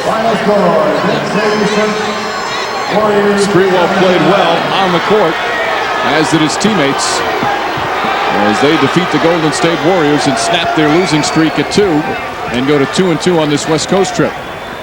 Former Big East pals, P.J. Carlissimo and Patrick Ewing. Tonight it was a suffocating Knick defense that propelled them to the victory. So the Knicks get the win at the arena in Oakland. Final score 86-79. Plenty more to come from the Bay Area when we return. Continuing his California victory tour, early first quarter, Clippers up 5. Derek Anderson picks Spree's pocket and cruises in for 2 of his 23. LA up 7, and that would grow exponentially. Still in the first quarter. Clippers looking to widen the lead.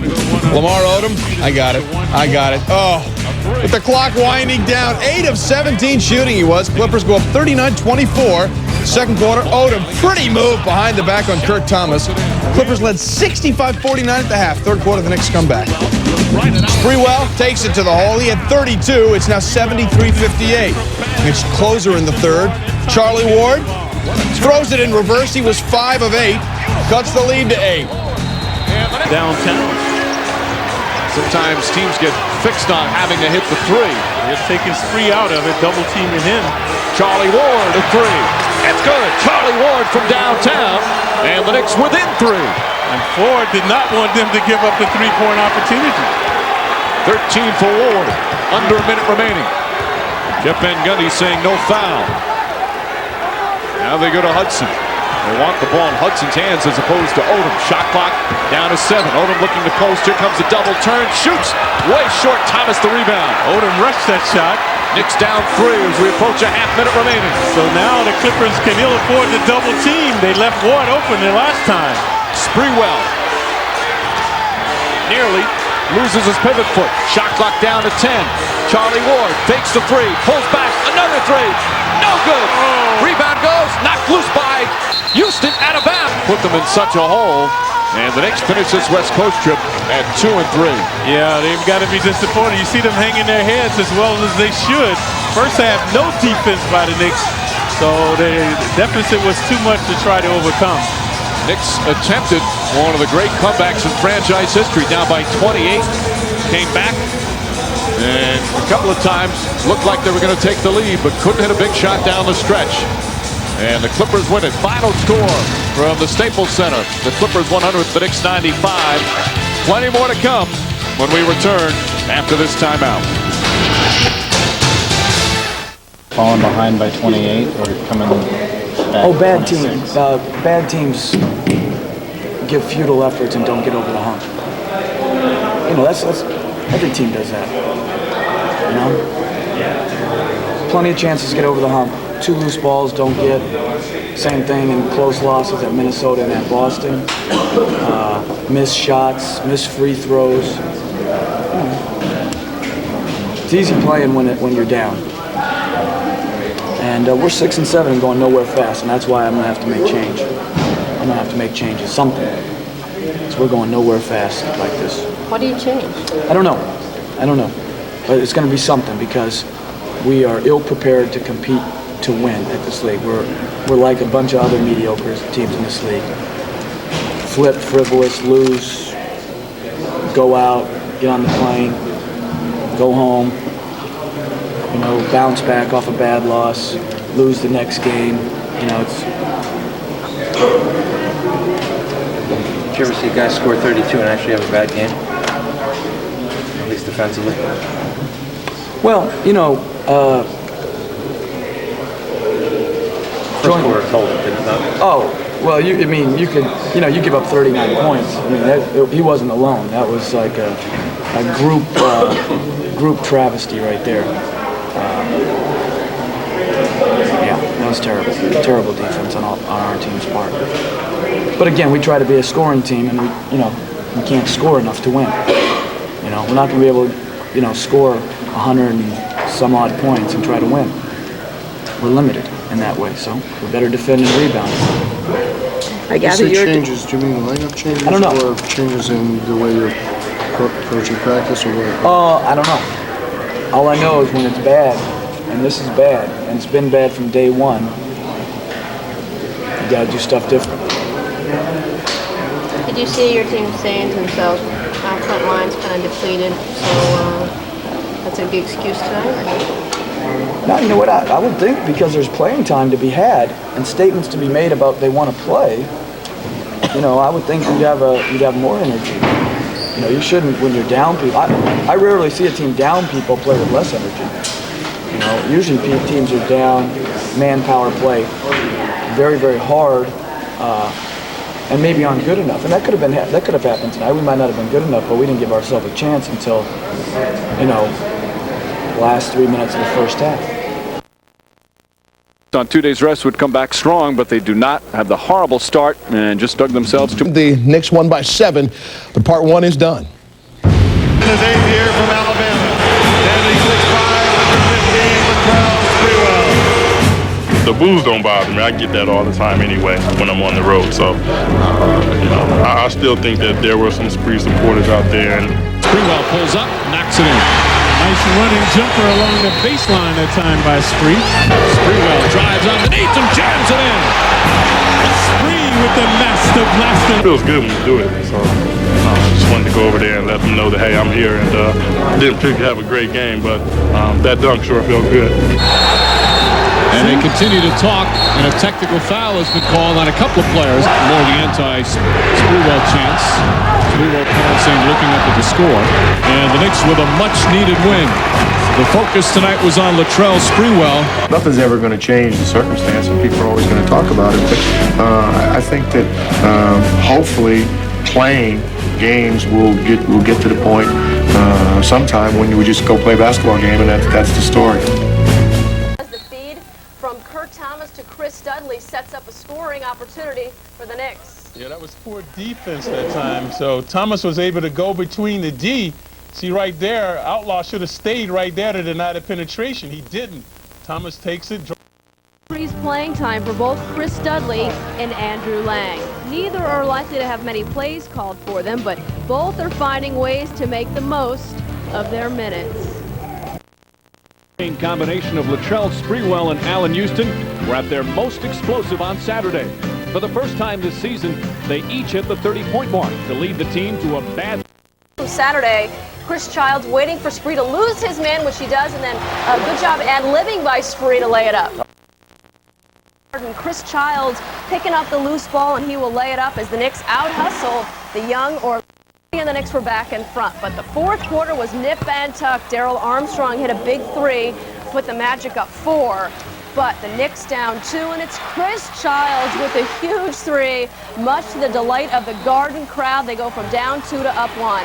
Pat Garrity, the second-year player out of Notre Dame, draining a big jumper, but Allen Houston answered, and this follow-away turned out to be the game-winning shot. Now the question is, can this win be a springboard? I hope so.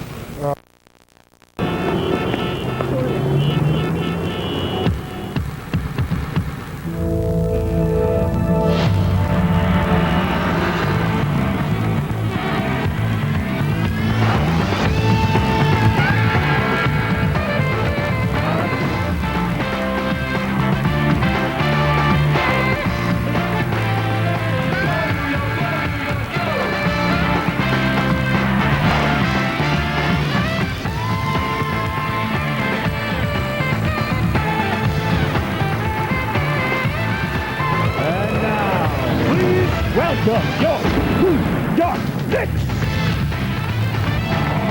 At guard at 6'6" from Tennessee, number 20, tri-captain, Allen Houston. At guard at 6'2" from Florida State, number 21, Charlie Ward. At forward at 6'5" from Alabama, number 8, Latrell Sprewell. forward and quick dive from TCU, number 40, Kurt Thomas. And at center at 6'11", from Arkansas, number 28, Andrew Lang.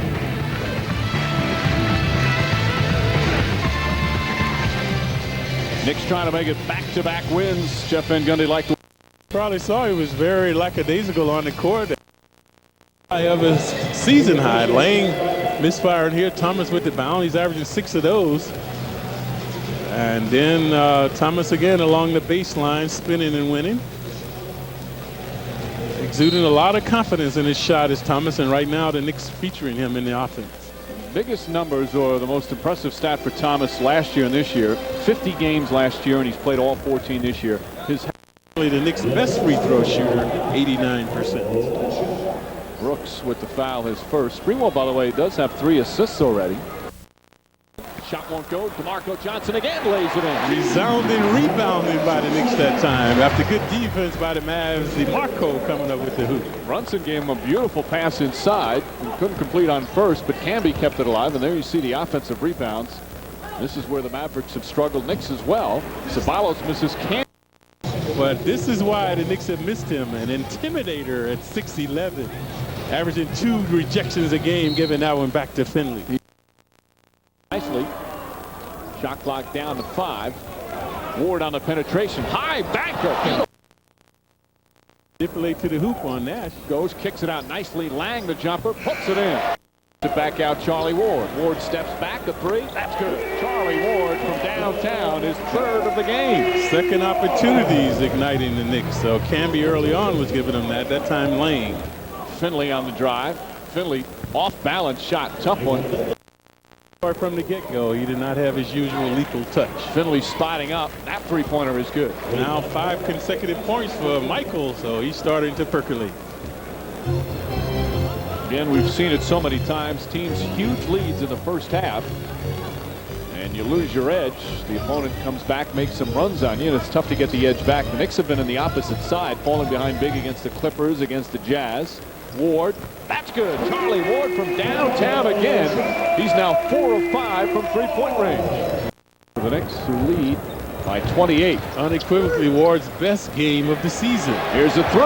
He puts it in. Charlie Ward again. He's 4 for 4 from downtown here in the 3rd quarter. And his 6th of the game. And that propels him over his career high. Jumper from Ceballos off. Dudley the rebound. Knicks dominating on the boards. Sprewell has been a woeful game for him. He's trying to get on the books now. Misfires, and the follow. Chris Dudley is everybody getting into the action. The Knicks pounding the Mavericks by 33. Dudley huffing and stuffing with the left hand. Let me in there, Mike. I'm ready. Ward makes the drive, kicks it out to Childs, right back to Ward. His teammates want him to take more 3s. DeMarco Johnson, nice jump shot from the rookie. No, I haven't had a hot hand like that since I've been. Miss from behind the arc. As hot as it gets. A quick break, and we'll continue with more on MSG right after this. Tomorrow night, Knicks right back in action down in Philly against the Sixers. MCS Canada Knicks game night 7:30 tip-off at about 8:10. And coming up next, the post-game report. Jeff Van Gundy finally had an easy one this evening as his team responded with a blowout victory. And of course at 10:30, Marv at the MSG Sports Desk. Keyshawn Johnson speaks out. Steve Serby on some football news. And Frank Isola will be in the studio as well. Then at midnight, Fox Sports News, the complete wrap-up on the day in sports. So for producer Howie Singer, director Bob Lewis, and our entire crew, for Clyde Frazier, this is Mike Breen saying stay tuned to the postgame report as the Knicks blast the Mavericks. New York Knicks basketball has been brought to you by... So a solid team effort for the Knicks. Shoot 51% from the field, all 5 starters in double figures, and they win at 107-82. Plenty more. They move along. Milwaukee native Latrell Sprewell knocks down a 3. Who knew? 2 for 4. Bucks by 9 here. Latrell Sprewell with the shot clock winding down. He says, let me see, I got Sam Cassell one-on-one. You can't get that, Sal. Baseline jumper, good. More from Sprewell. Knocks down the three again. He had 14 points the first half. He shot an awful lot. We'll talk about that in a moment. Third quarter. Third quarter, Knicks up a point. Kurt Thomas in the low post, double team, kicks it out to Allen Houston. Just like you draw it up on the chalkboard, the three-pointer, 51-47, Knicks in front. In the third quarter now, the Knicks lead 2. Ray Allen, he's going to work the baseline. Watch this pretty spin, reverse, and a nice lay-in over Chris Dudley, an off-balance shot to tie the game at 51. Third quarter, Knicks up by 2. Chris Childs, he's going to pull up for the jumper here. And look at this, nobody boxing Marcus Camby. Marcus says, thank you very much. The third, 8 points for Camby in the Ray Allen driving, goes up, found the foul. Bucks up by 1, Allen with 25 points. Near the end of the third quarter, Knicks up by 2, Sprewell to Marcus Camby, spinning and hitting. Camby with 13 points. Here from Milwaukee, but right now, highlights from tonight's win. We go back to New York and Bill. A good 77-71, 9 points for Charlie Wood. Less than a minute to go. Knicks up by 5. Sprewell, though, knocks that down. He was 8 for 20. Not a great percentage, but he had 23. Said Sprewell, it's always nice to come back and play in front of friends and family. Knicks win at 84-80. Ernie Grunfeld 0-2 against the club he built. No Ewing, no LJ. Allen Houston had 25. Knicks go over 500 at 9-8. Except for the Knicks, another road game. They're in New Jersey against the Nets. 12:30 will be on the air on Fox Sports Net. And then at 1:10, and our next game on MSG will be the Denver Nuggets. Stay tuned to the postgame report as the Knicks win one in Milwaukee.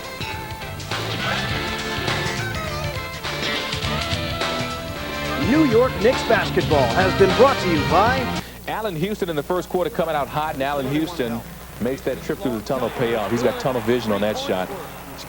Even till today have handled it well. Child's comments, very, very professional. Allen Houston over Johnny Newman. Houston off to a good start. Now has 5. That's where he's tough, right? He brings Johnny to the box and he just beat him with a 3. It'll be a tough matchup for the Nets this afternoon.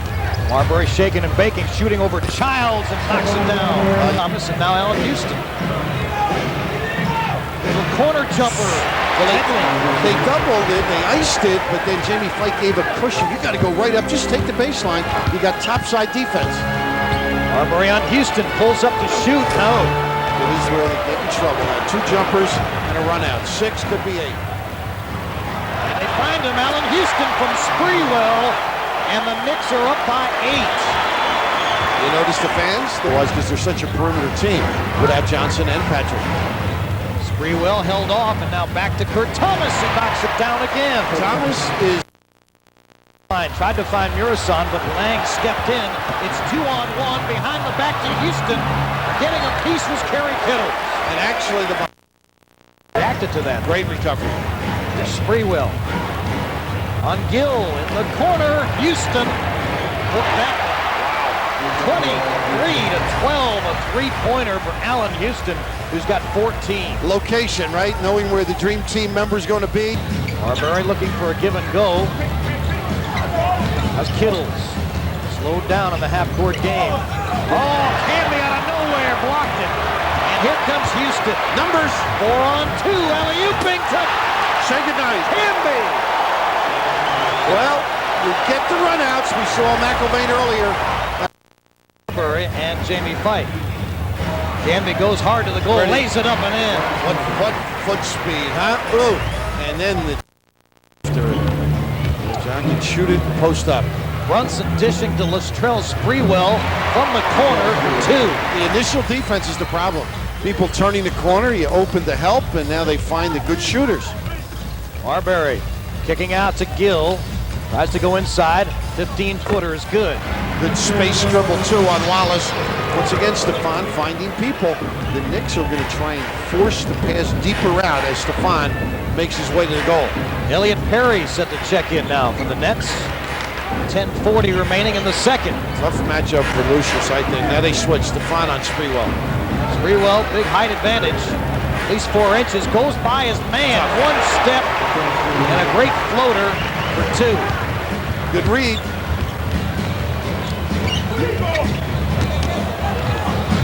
Nice kick that time, and a traveling violation called on It up to Campbell. Somehow Brunson came up with it.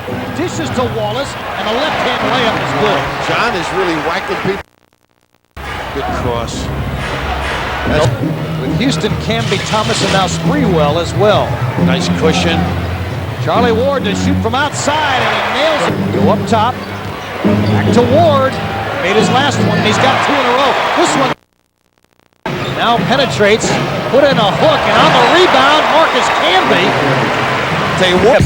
Well, unfortunately, some of what Mike said, the problem is Spree with the pull-up jumper. They Self at the end of the half. Andrew Lang, Houston, bounce pass. Lang again from 17, and he's made 2 in a row. He's making a living, huh? Just roaming around. You said the length of time in this league, well, most of it's defense, blocking, rebounding, but he can make that modest range jumper. His average is under 4, and he's just scored 4 here in the second half. Yeah, 3.7, huh? Kittles down low into some trouble. Now he pulls up and shoots and missed it. And the lead is 14. It's the biggest of the afternoon for the Knicks. Thomas really trying to lock on to Van Horn. Ball movement. Ward puts it up. Wow. Makes that too. You know how tough that is to pump fake. Timeout right now. 54-38. 16. Knicks make their shots. Nets don't. Charlie Ward and Andrew Lang have ignited a second half burst by the Knicks. Quiet without Houston. Think of it. Sprewell pull-up jumper, and he got the bounce. Sprewell gives the Knicks an 18-point lead. Gill matching up with Sprewell. Here's Houston on Kittles. Tough shot, and it's good. How about the way he locks that pivot foot in? He keeps moving the off foot. Anybody sitting out there who wants to understand how to play the offensive game, watch Allen Houston. The little things he can do. Gary Kittle moves away. Well, matching 2 for 3 right now, last 2 trips. But Allen Houston has the ability, just with a little jog of a foot, to get open just by a millimeter and make shots. And there's the same play, only this time Curry beats him to the spot. Nice hands up by Van Horn. Steal, and that's on the run. Marbury took some contact, made the shot. How about? And that's gaining a little momentum. Ward goes right by Marbury, and a reverse is good. They trapped everybody defensively, the big guys, Thomas and company. But you've got to have vision on the dribbler. And the reason I think Kittle sat out, once he goes out, he gets stiff. I think they need the halftime to get him loose again. That was a killer move by Charlie Ward with the Nets closing in. Kicks to Kittles, he'll shoot it again. And this time at the back rim. Fike tried to keep it alive, and Andrew Lang came up with it. And then he threw it away. What a break. Hands back. Ward gets Marbury off his feet. Kurt Thomas turnaround jump is good. He scored in college. Tell you what, he's got a couple inches on Keith Van Horn. Nice little turnaround. Got to force him out a little bit more. 1 of 2 to lead the NCAA in points and rebounds in the same season. Jamie Fike's shot is short. Oh! Gill! Come. And it's Sprewell. For the Camby in the lane, the turnaround. Missed it. Got it back. Put it up and got the roll. Size 1 out. Again, big miss. Knicks come up with it. Every time the Nets threaten to get back in legitimately, the Knicks make a play. Screen down for Marbury. Kendall Gill misses that shot. And the rebound, Sprewell, final minute. Houston's been quiet in the third quarter. Kittles has been on him. Thomas in the lane, turnaround again. Kurt Thomas is killing the Nets right now. Too easy a post-up, that's the problem. You can't let a guy set up camp in a lane. 15 for Thomas. The average is 9. Rick Brunson, Kurt Thomas, Marcus Camby, Latrell Sprewell from 18. Nails it. Got the good screen down. Kendall couldn't get out quick enough. This came back and guarded well, though. Houston on the screen down. Steps. Sprewell again. Look out. He starts. Up fake by Wallace. In trouble. Kicks to Houston. He's good from there. He is very good from there. Over 50% from three-point range. Boy, is that a dagger. Childs even enjoyed that with the bad back and all. And Horn blowing down the baseline. Missed the layup. Mike missed the tip. Knicks have it. 6:35 left. Still in the throes of learning how to win is Van Horn, the giveaway on Camby. Up fakes. Hands in the corner to Marbury. Into Camby, and it's going to be an offensive foul. The Knicks with 2. Nets trying some pressure. Camby comes up with it in the lane. Got stripped. Thomas got it. He got rejected. Houston got it back. Ward for 3. Oh, goodness. Onions. Heisman. Oh. Fiddles on the blow by left. Oh, Camby's there. He's something. Winner doing a little vegetable shopping, huh? Onions from deep, and he has made some timely goals this game. Maybe that time spent with Sam Cassell, he learned a little bit about fire and daggers at FSU. Sure, a little bit rubbed off. Nice Kittles, pump. Shoots and missed everything. It's an air ball. Yeah, that's going to happen. You're in a hurry as Houston flies by. Highlight specialist, too. Would you take 10 and 10 every night from somebody? I would. Oh, I would. So would his teammates. Thomas got a nice round of applause, too. Even to 86-77 with less than 2 minutes to go. Shot clock winding down and a dagger. Post presence, I mean, with Johnson and Patrick, it's going to be a tough out. They are the Eastern Conference champions. You know, Larry was out some and Patrick was out a little bit, so our mindset is, you know, get the job done without them, and then when they come back, it's like icing on the cake. He's averaging 12 bounds a game. So Thomas has provided an interior game with Camby down, has been able to manipulate in the paint and score. Always outstanding on the defense, sacrificing his body. But now good aggression with the quantum leap and also a lethal shooter from the baseline.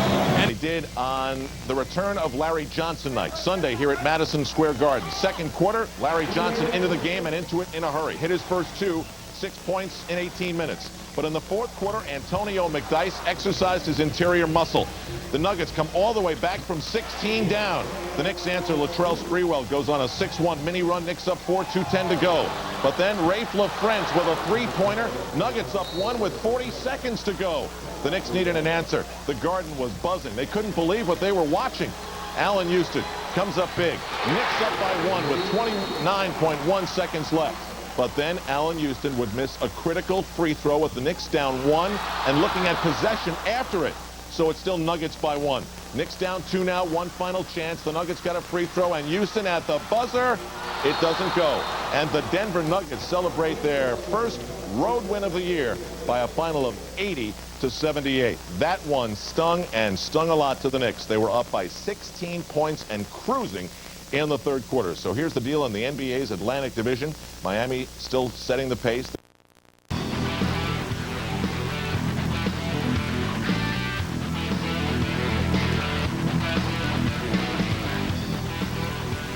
Tonight, Knicks fans remember all that John Starks brought to the Garden. Will there be closure at last? And yes, there's a game to be played as the Knicks try to bounce back from a bad loss. It's all up on a homecoming edition of the MCS Cannon Knicks game night. This is going to take some getting used to. Not only does he not wear number 3 any longer, but he's got a uniform that is not that of the Knicks. John Starks overcoming a bad knee to play in this one. His Garden return tonight. 2-14, but forget that. This is about the good memories. This is about the return of John Starks to New York City, and that means getting down to business in more ways than one. It means getting down to basketball business tonight and getting down to those other businesses yesterday in New York. We've told you over the recent months about 3 Point Wireless, his business, his cellular business with Allen Houston, and so John Starks was there, and also celebrating the debut of his clothing line, Original Manwear. But there's John Starks soaking up all of what he came to love about New York, a city of opportunity. And there's the press conference yesterday, getting a look at the clothes that John Starks will wear. Original Manwear. Busy day for John Starks in New York. Busy times as well for P.J. Carl. In the return meeting, there were angry words on the court between ex-Knick Chris Mills and Latrell Sprewell. And the angry words didn't stop there. Sprewell frequently throughout the game decided to get into it with the fans as well. It was clear that there was a lot on his mind. Well, there's one guy in particular, I don't know, he just kept going and going. I'm like, well, just be quiet. You know, it's kind of irritating at some point. I'm just, you know, I don't know. We were going back and forth, and I just basically told him, why don't you be quiet? You know, you're not accomplishing anything. When everything had calmed down, there was Latrell Sprewell, model citizen, signing autographs for the fans. But upon further review, the NBA looked at the big picture and fined him $10 grand. I think they're paying close attention, I should say. I really didn't think that I said too much, and anything that I did say, it wasn't a lot of profanity or anything like that. So I don't know why they're looking so hard at the situation. Played by oversized kids who won't grow up. And while some may think that's true, MSG Network has always thought a little differently.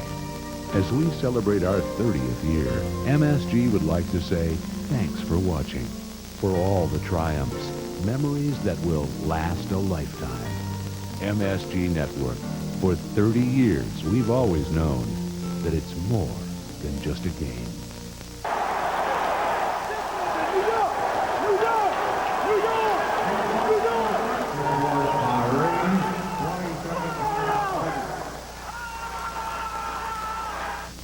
Sometimes it led him to be a little kooky. All the time, it drove him, and probably was the reason why New York loved John Starks.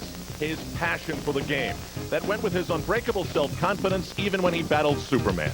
He was the ex-grocery packer, the CBA'er that made the big time. Maybe we all thought he was living our dream. In 8 years, John Starks was one of the builders of the Knicks as we now know them, a team whose popularity has never been higher. Along the way, he earned all-star accolades and was rewarded for being basketball's sixth man.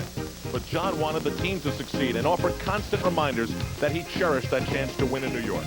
In a way, he'll always be a Knick, always number 3. But tonight he's number 9 and a Golden State Warrior. This is going to be strange, no question about that. But, you know, in this league, things do happen, and you just have to deal with it. You know I'm going to feel something once I hit the floor. Starks is a Warrior because the Knicks wanted Latrell Sprewell, and it took him just seconds and a trip to the finals to claim his own spot in New York. Last year, as Sprewell did his playoff thing, Starks was in Celebrity Row, where he belongs at Madison Square Garden. It was strange, but, you know, I tell people I was excited, you know, for this organization and for the fans of New York because that was my main goal, is to bring a championship here to this organization as well as for the city of New York because they deserve it. And unfortunately, we wasn't able to do it while I was here. But to see them get back and see Patrick almost attain a championship, you know, I was excited about it. Compare the two players. Sprewell is prone to big emotional outbursts. So is Starks. And in fact, the more you think about it, the two have many basketball traits in common. That has not gone unnoticed.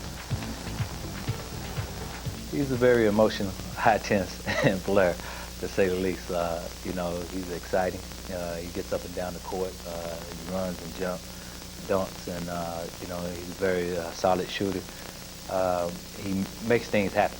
And so he's a player that I can relate to, you know, just because of the emotional aspect that he brings to the game. Latrell Sprewell's return to Golden State this season was filled with all sorts of venomous emotion. P.J. Carlesimo took the high road, maybe because he has his own problems.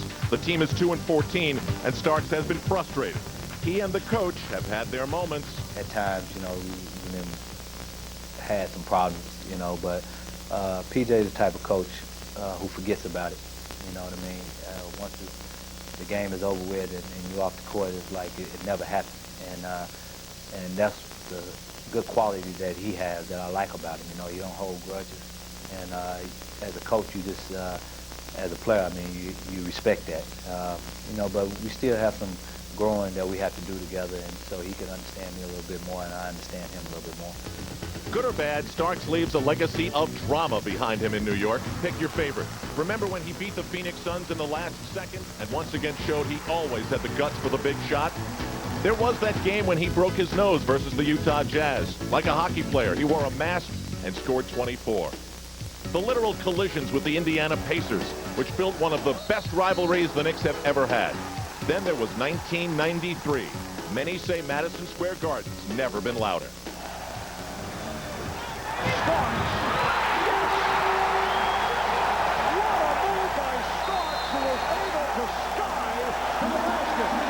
That's as Jordan-like, Marv, as any other player in the NBA can get. Dunk, I think that was a statement telling people that I'm here. And against Horsgren and Michael, that situation right there and the time of the game, I think what made that play so exciting. It established me as an up-and-coming player in this league. So that was kind of like my stamp. Of course, no one's perfect.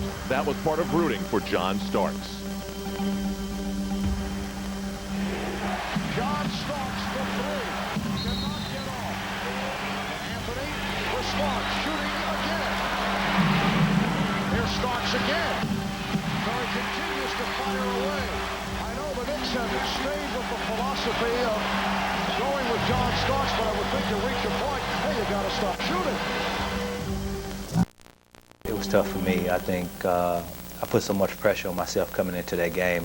I really didn't sleep, you know, at all. I was probably got about an hour's sleep that night before the game because, you know, I wanted it too bad. And I tried to go out there and put everything on my shoulder to make it happen. And I didn't go out there and play a relaxed ball game. And that's one regret that I have. So tonight, all this is part of the story of John Starks moving on, knowing that not too deep inside is a kid who refuses to grow up, a kid who loved being a New York Knick, every day, all the time, to the point where he would kiss the floor. And who knows, John may do that again tonight to remind us his passion for this place will never die. I just had to see how I'm feeling at that particular time. You know, it was just something that I did because the fans, you know, for the fans, and let them know that we appreciate y'all for supporting us. And, you know, I just had to see how I feel at that time. I want to list the stars of the 90s. Who do you think is the most popular Knick of the decade of the 90s? Vote A, Patrick Ewing, B, Allen Houston, C, Anthony Mason, D, Charles Oakley, E, Latrell Sprewell, F, John Starks, G, Herb Williams. Cast your vote at msgnetwork.com on the weekend throughout our coverage tonight, and then Michael Kay and I will discuss on the postgame. There's John Starks getting emotionally ready for a night that should be filled with a lot of emotions.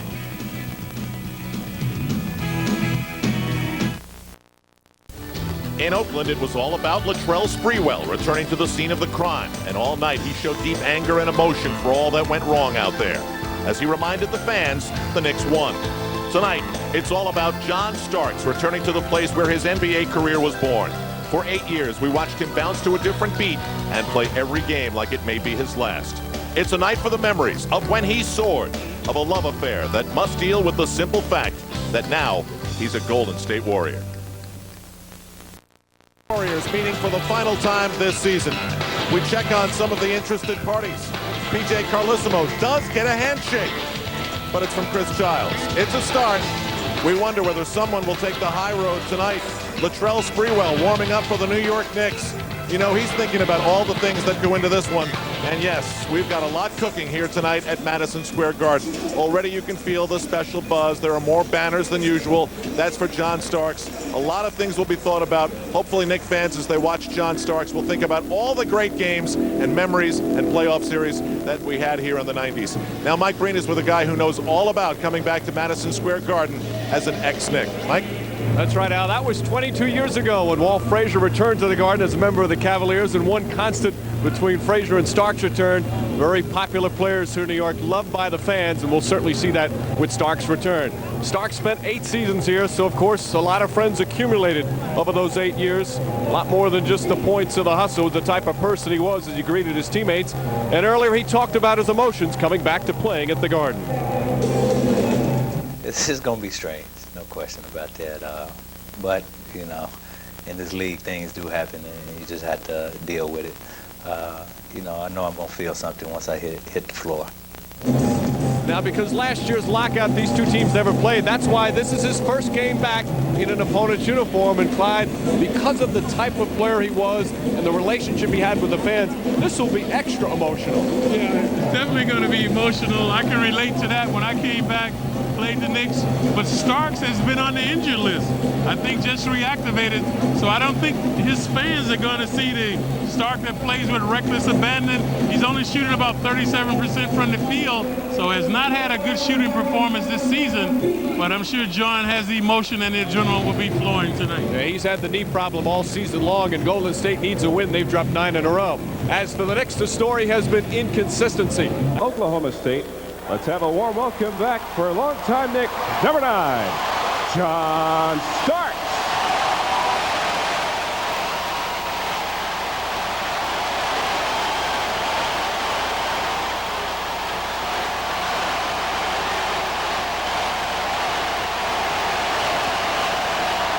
At the other guard at 6'1" from Oklahoma State, number 10, Mookie Blaylock. At forward at 6'8" from Alabama, number 21, Jason Caffey. At forward at 6'7" from Arizona, number 34, Chris Mills. And at center at 6'9" from North Carolina, number 33, Antoine Jamison. Number 8, Latrell Sprewell. At forward at 6'9" from TCU, number 40, Kurt Thomas.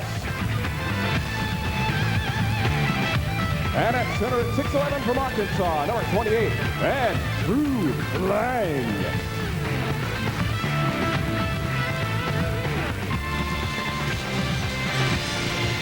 So another sellout crowd here at the Garden, 305th consecutive, and a lot of them showing their feelings for John Starks.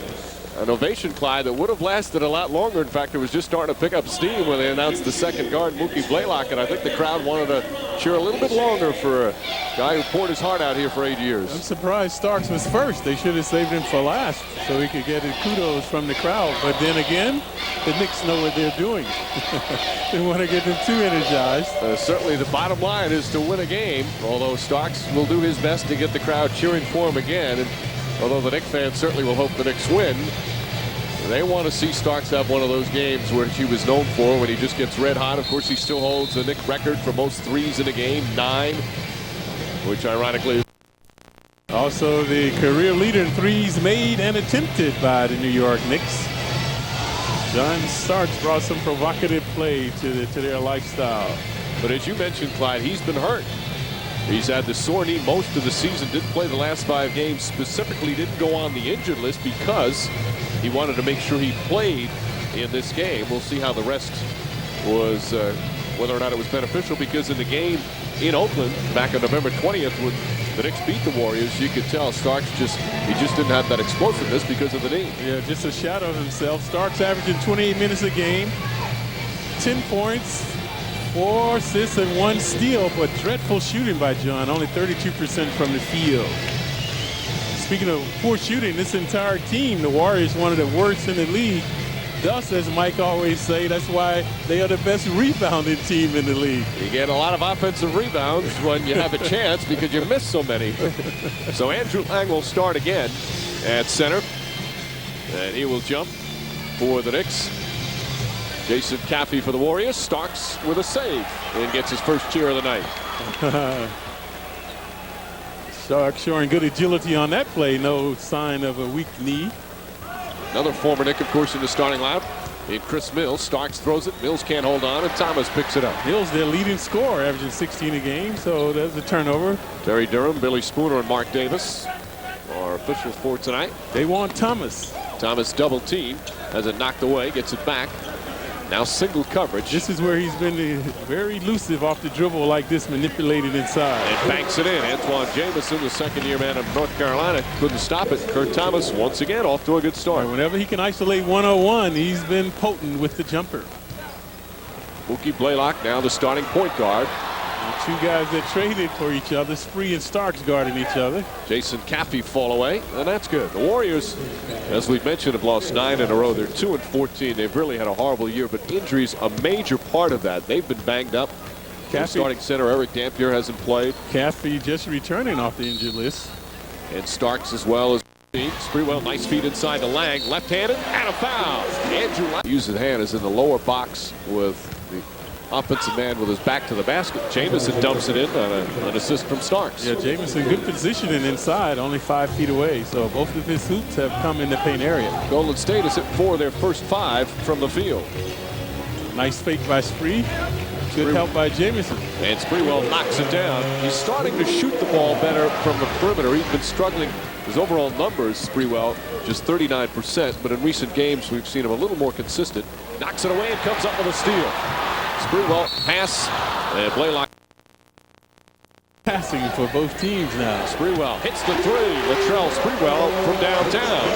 And the Knicks back up by 2. You can see Spree is energized for this game. Previously made a nice pass looking inside, and now he's canned his last 2 shots as well.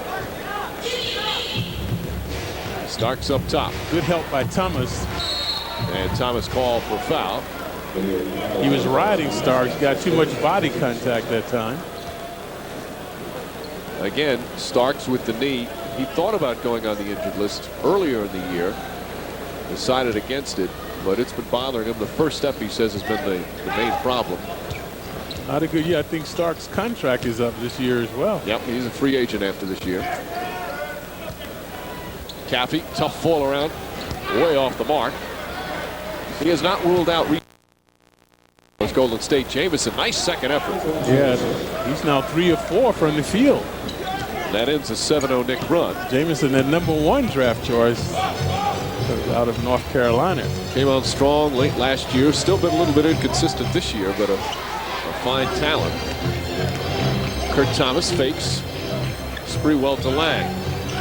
Shot clock down to 4. Good screen by Lang to free him up. And Sprewell takes advantage. Latrell Sprewell with 7 quick points here in the first. Yeah, good 2-man game that time. Lang giving him the step that he needed. Both teams shooting well from the field. Knicks have hit 7 of their first 11. Also good continuity. Starks a little overzealous now. Also, you don't expect them to be all that sharp after missing 5 games.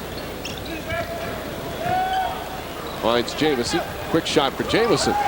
Jamison swishing them through, that time 10 feet away.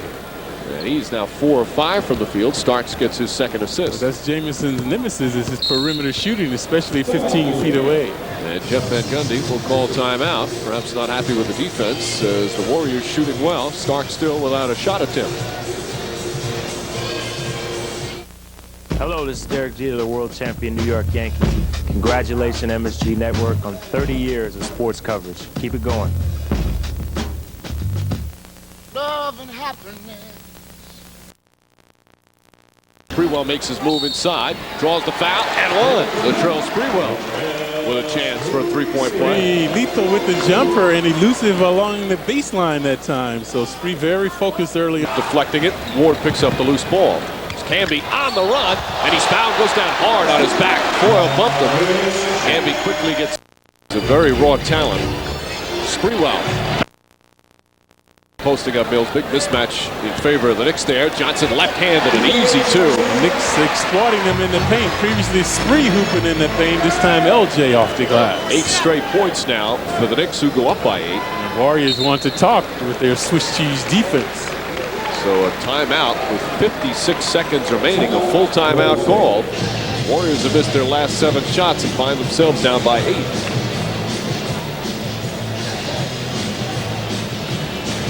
The last 2 Knick hoops have come in the paint. Sprewell knocks it down. You know, in that event yesterday, a lot of his former teammates were there. Herb Williams, Patrick Ewing, Charlie Ward, all showing up. Charles Smith, of course, the former teammate as well. Again, he's just a very likable guy. Ewing has always said he is his favorite teammate that he's ever played with, as Camby goes for the fake and fouls Jamison. Yeah, remember we were in Golden State and Ewing and Starks were going out after the game. They were always very good friends. So Jamison creating mayhem for the Knicks. So that time he'd been canning his jumper, so that time faking and getting to the line. If you're wondering about Ewing, nothing new to report. As Jamison misses the first free throw. The expectations now, although you hear something different every day, is perhaps next week on the Texas trip when the Knicks go in Houston and Dallas, but still no word, as he obviously enjoys keeping everyone. Johnson spinning inside. Nice move from Larry Johnson for his second field. double team, leans in, shot, it's good, and a foul. Latrell Sprewell with a chance for the three-point play. And the Knicks now is just scoring in the paint at will. Camby gets the feed. Excellent entry pass from Sprewell and an easy two for Marcus Camby. Looking to post. Gets inside. Nice move from Sprewell. Great adjustment in the air as well, and Sprewell has 21. Dazzling acrobatics by Spree, the left-hand scoop. And that ends 11 straight misses from the field. Knicks have to get on the glass, though. Wallace tracks that one down. Quick outlet. Knicks will look to push. Sprewell, the one Knick, who's been strong offensively. Kurt Thomas. A little shaking and baking. Kurt Thomas with his second field goal. The difference in that Celtic team. As we mentioned earlier, Starks honing his skills in the CBA. Kurt Thomas. Offensive out there with Starks. Dudley, nice field goal. Dudley. Wallace and Thomas on the follow. Wallace underneath. Splendid pass by Spree. He's been keeping his head up tonight on the dribble. Wallace that time with the good stuff. Sprewell, in addition to the 21 points now with 3 assists. Al and John Andres with first half highlights as Golden State without a field goal. He's one-on-one. Drives underneath, off the glass, and there's his first field goal and gets a nice cheer from the crowd. Yeah, good creativity that time by John. Fourth quarter, John Starks getting it going. Warriors down 11, the 16-footer. Yep, 7 points. Excellent, but going through some offensive droughts, doing a better job on the boards in the second half. But Golden State taking advantage of the second chance opportunities. Sprewell, the big first half, scoreless in the second half. And Houston on the bench as Camby goes back door with the alley-oop. Marcus Camby trying to get the crowd fired up. That brought them to their feet. Knicks back up by 9. By the way, Jamison, who had the big first half, he only has 2 points in the second half. So the big guns been silent after intermission. Cappy spinning but going nowhere. Forces up the shot, blocked by Thomas, taken by Childs. Knicks with some energy now. After the dunk by Camby, Spree misfires, and Camby another. Marcus Camby comes from outside. And now a timeout by Golden State. The energy of Marcus Camby puts the Knicks back up in double digits. Camby huffing and stuffing, igniting another capacity crowd at the Garden. Golden State Warriors, but it was a night reserved for John Starks' homecoming. He talked about it after the game. Man, the memories that was going through my mind, you know, when they stood up and cheered for me, you know, nothing but fond memories of all the games that I had here in the Garden, and you know, all the memories that I have. So, no question, it's a happy time for me. John, you happy to have this one over? Did it make you sad that you're not here? Well, it didn't make me sad. It didn't make me sad. Like I said, I had a year to kind of take it all in, and you know, coming back here, you know, kind of have goosebumps, you know, walking on the Garden floor once again. So it felt good out there. Starting lineup. At guard at 6'5" from Oklahoma State. Let's have a warm welcome back for longtime Knick, number 9, John Starks.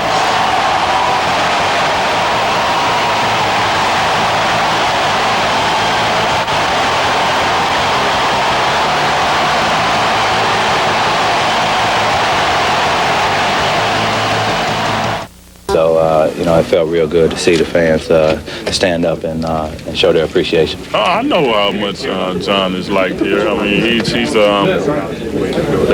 I'm sure they love him more than they love myself. Tonight, what was better tonight about the way the game was played, if there was a sidebar, it was John's return to New York, and other than that, it was a basketball game. And I was not aware of any, you know, lead up to it or the build up or anything like that. I think it was nice for us to have a basketball game. He cannot avoid Sixers, Knicks, Patrick Ewing getting warmed up before the game, and then, of course, the familiar greeting at MSG.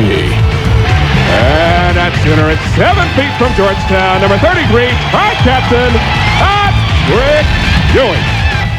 So to the first quarter of play, and Patrick Ewing's first shot, nothing. Jeff Van Gundy tells Ewing to stay aggressive defensively. Ewing partially blocks Tyrone Hill. That starts the fast break the other way. Spree to Chris Childs, layup. Knicks by 6. Second quarter, here come the Sixers off the defensive rebound. George Lynch proves sometimes it's a one-man game. Lynch, great ball fake on Childs and throws it down. He had 10. Sixers by 4 at the break. Second half, Ewing still cold. Here he comes with the patented back in and the fadeaway on Ty Hill short on. Then Ewing, perhaps being a little frustrated at this point. I don't know what that shot was. He was 0 of 8 from the floor in 29 minutes. 3:18 remaining in the third. Knicks trailing the Sixers by 2. Charles Barkley, we said, injured his knee the other day in Philly.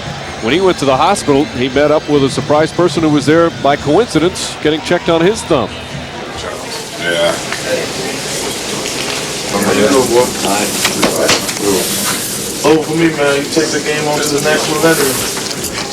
Sorry to see that, man. You know I didn't want to see that. It just happened. I know people think we're going to get along, but I respect you as a player. I want you to be the next guy in the league. You take it to the next level. You got it. It's a lot of weight to carry.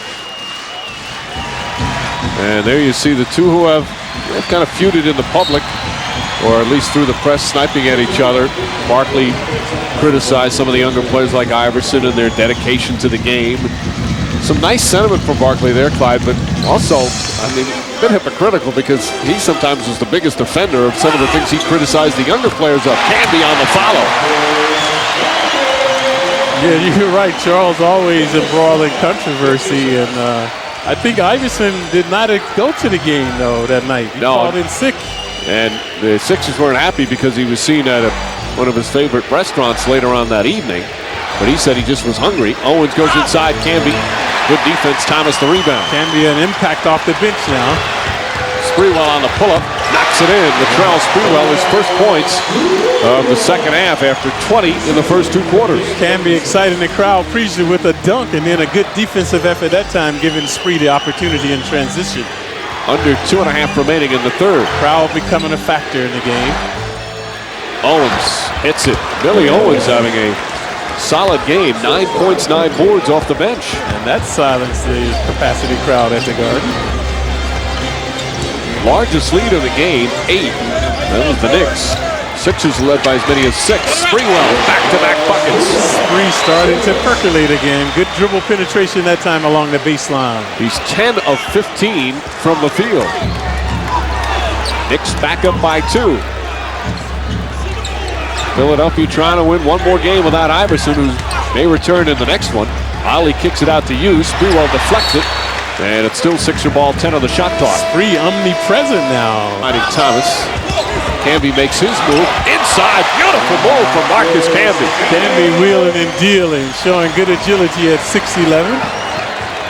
Canby now with 6 points. Knicks up by 4 with a minute remaining in the third. And Johnson picks up his third personal, just the third team foul. No reason to be that close on Bourne. Not a perimeter threat.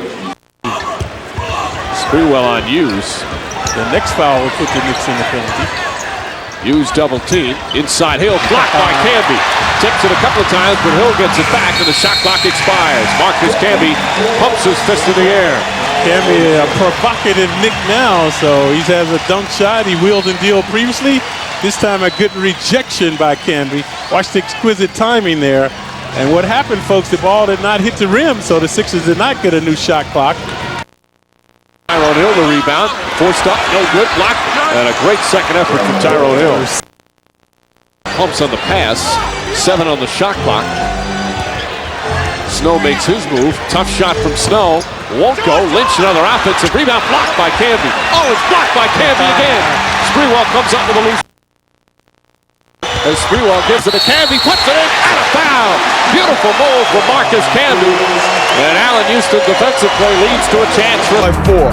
More fast break. Allen Houston this time feeds Spree. Hang, hit, hurt.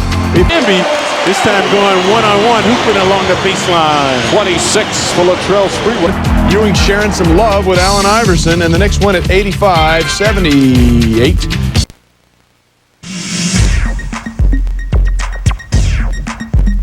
Bernard looking for 50, and he's got it.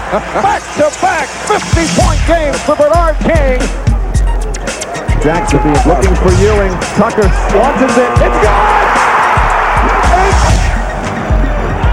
Starks. Needs to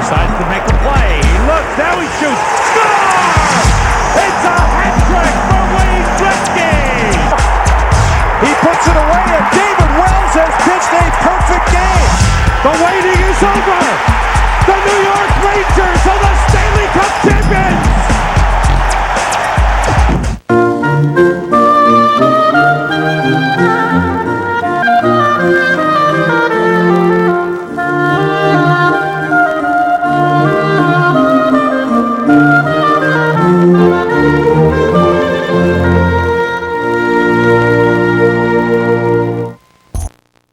College or the pros?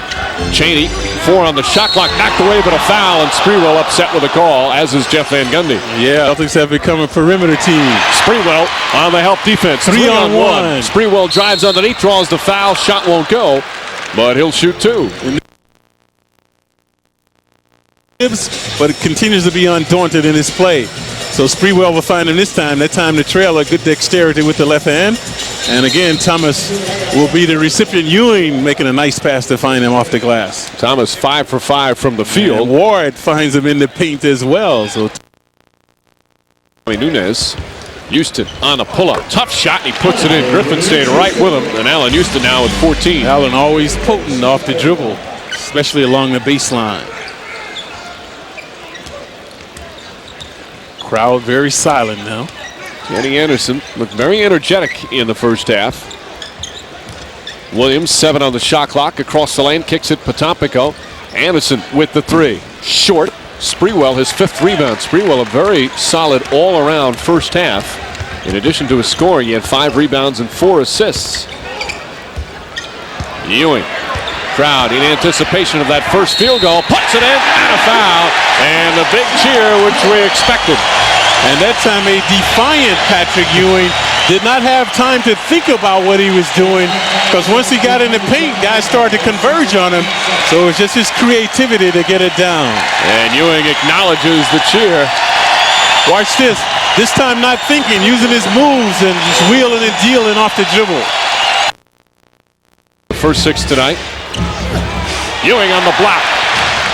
Knicks with their 8th block shot. Griffin comes right back, and a foul. Adrian Griffin, terrific move. And then the heat up now.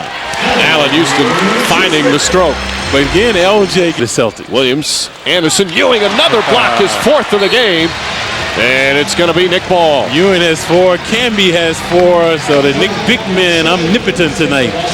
Ewing last year, we mentioned this, prior to getting hurt, he was having one of his best years in blocking shots that he'd had in some time. And that's what you want to see from Ewing. The other things, not necessarily the scoring, but the rebounding, intimidation. Johnson double team, Sprewell the 3, won't go. Cheney the rebound. Ewing said that because when Marcus Camby came in, you know, Camby loves to block shots. It kind of inspired him and got him back into the shot blocking frame of mind. They'll give an assist there to Camby. Walker inside. Ewing harassing him. And a reach-in foul. Potampico spinning inside. Ewing another block, but Walker right there to put it in. Potampico has to take that shot. Was only 8 feet away, but Walker able to come up with the hoop. Ewing with 5 block shots. And as you mentioned, Camby has 4. However, the lead is cut to 11. The most by Nick this season has been 6 by Marcus. Here comes the double team on Sprewell. Taking him out of it.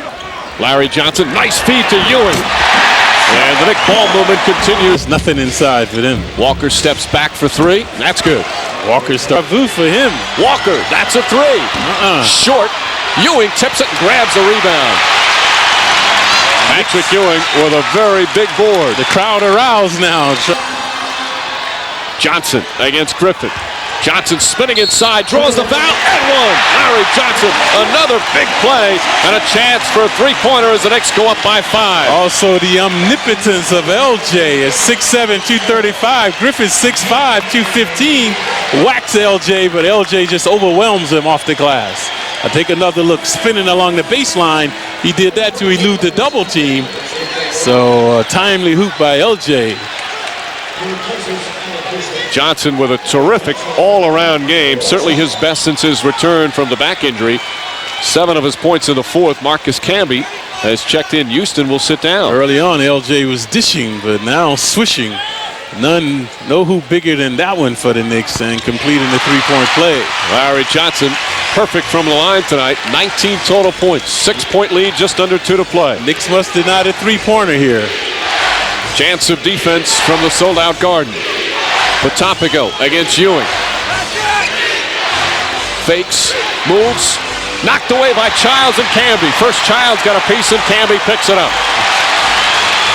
Potopico went right into the double team. They cleared out the side. He should have gone baseline. Sprewell wants to get it to Johnson again. There's the double. Yep. Now around the perimeter, someone's open. Bad pass. 94-87. Anderson to Potopico. And a blocking foul called on Marcus Camby. He was in the restricted area. As a help defender, you have to be above that dotted line, and Camby was inside it. Coming up on a minute remaining. They keep featuring LJ. He's been able to deliver on the low post. Walker has him now. Johnson in, left-handed, flips it up and in. Larry Johnson having a magnificent game. That time improvising with the left hand off the glass. Johnson now 10 of his 21 here in the fourth quarter. Anderson drives, puts it in with 47 seconds remaining. Celtics will not go away. They can't foul. They're in the penalty. Childs wisely taking time off the clock. So Knicks opening up the court now, spacing themselves. Good spacing. Again, they want LJ. Childs tied up. Oh, deflected by Potopico. In the penalty, have been for a while. Anderson gets it, drives hard, goes inside, lays it in, 2.8 remaining. They need to come up with a steal. Houston gets it as foul with 2.1, and again, this one is still not over. And Allen has had his moments from the free throw line. Now, if Houston hits both, the game is over. But if Houston makes either just one or misses both, the Celtics can call timeout, get the ball at half court and set it up. And Houston, we've seen him miss some free throws down the stretch. You see Antoine Walker talking to them as they go down the floor. Reminding him, hey, Allen, you know you can blow these, don't you?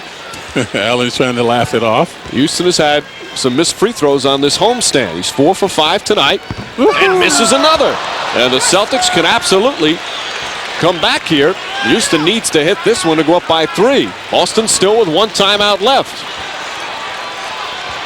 Houston has 26 points. More drama the Knicks are adding. This is another, and Griffin calls timeout. Allen Houston blowing 2 more free throws, and Boston will get it at half court. Patino wants more than 1.7 on the clock. Holland. Why, this is dangerous because they could throw up a three-pointer with this time remaining. Celtics out of timeouts. Griffin holds it. They throw it to Walker. Walker lost it off his foot, and there's the buzzer. And the Knicks survive here in the fourth quarter. LJ doing a nice thing, just standing there, smothering Walker, forcing the turnover. So the Knicks blow a big lead in the fourth quarter. Allen Houston struggles down the stretch, but certainly for Houston and his teammates, they hold on and win their third in a row. And now go to 13-9 on the season. A wild finish, Clyde. Jordan, especially in the paint area. So the Knicks again, their third straight. As they % shooting from the field, 77% from the free throw line. Mr. Walker had a big night for Boston, but Houston, and a big assist from Larry Johnson with 23 points as the Knicks get the victory tonight here at Madison Square Garden. What you saw? Oh, I like what I saw with the big guy here. Back in his home, back on that left side of the floor, we played so well, turning it around, shooting the basketball, and when he goes to this side of the floor, gets the foul to contact, the big guy looks like he's happy again. 16 points in the first half for Ewing, but the Rockets.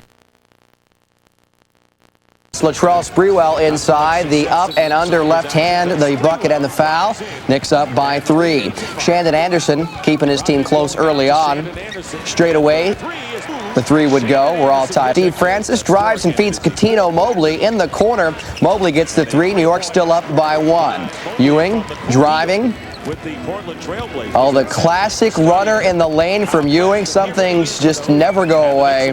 Very nice. The Knicks are up by 5. The Knicks would continue to lead after Marcus Camby with the alley-oop from Kurt. The Rockets, like I said, trying to keep things close. It's Anderson with the steal, feeding Francis, who gets the hoop. Houston is up by 2 at that point. Latrell Sprewell out to LJ. Larry Johnson with the 3, and New York is up by 1. Rockets kick it via sound ball movement to Matt Bullock, 3-ball corner pocket. 6 threes for Houston Rockets, down 3 at the half. Too much Knicks, though, in the second half. Ewing with the tip-in. Latrell Sprewell, the third of 3 straight jumpers, goes. Knicks by 6 on the break spree. Drops it to Kurt Thomas. Jamboni. 2 of his 6. We go to the third quarter. Allen Houston works the give and go with Larry Johnson. Houston drives baseline 70. In the fourth, Sprewell finds Johnson, who hits the three, and the Knicks begin to pull away. Chris Childs penetrating, kicks it out to Sprewell for the three. Final score, New York wins this one 101-90. The Knicks have now won 4 games in a row. Ewing finished the game with 20 points and 5 boards. He also went 8 for 8 from the line. After the game, Ewing said, "Sometimes I feel like a Knick, sometimes I don't, but I would love to win a championship here." The Knicks are 3-0 since Ewing's return. The Rockets are 0-3 since Charles Barkley went down. Steve Francis led the Rockets with 20 points and 5 assists. As I said, Ewing spoke after the game.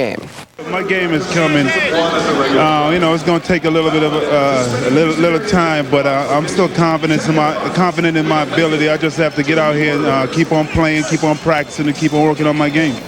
Everybody contributed: Larry, Spree, Allen, myself.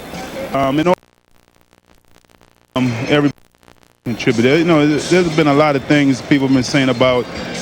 Can this team win with me, without me, all that stuff. In order for us to win, we're all going to have to combine our game. They're going to have to get the ball inside, and we're going to have to score outside. Well, they're going to write whatever they want to write. But some of the article was true and some of it wasn't.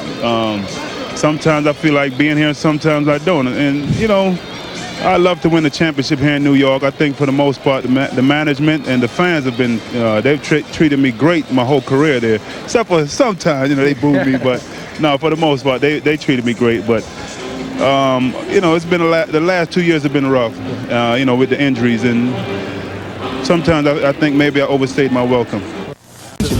Second quarter, Knicks down by 3. Camby, the layup, the foul. Camby had 17 points, more Camby. Childs again dishes to Camby. There's a little scooper right here. Oh, we love that. Kicks up by 2. Third quarter, Pack driving. Goes up for the layup. Fouled hard by LJ. Lands on his face. Johnson called with a flagrant there. Pack would stay down for a couple of minutes. Listen to the impact of this. This is really trouble.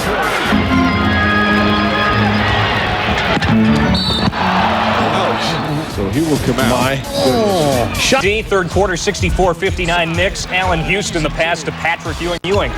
He would shoot the free throws and lead the game. Fourth quarter, Knicks up 3. Marcus Camby, one of his 5 blocks, follows Houston up court and finishes with the nice lay-in. Camby, 17, beats Sean Bradley for the huge slam.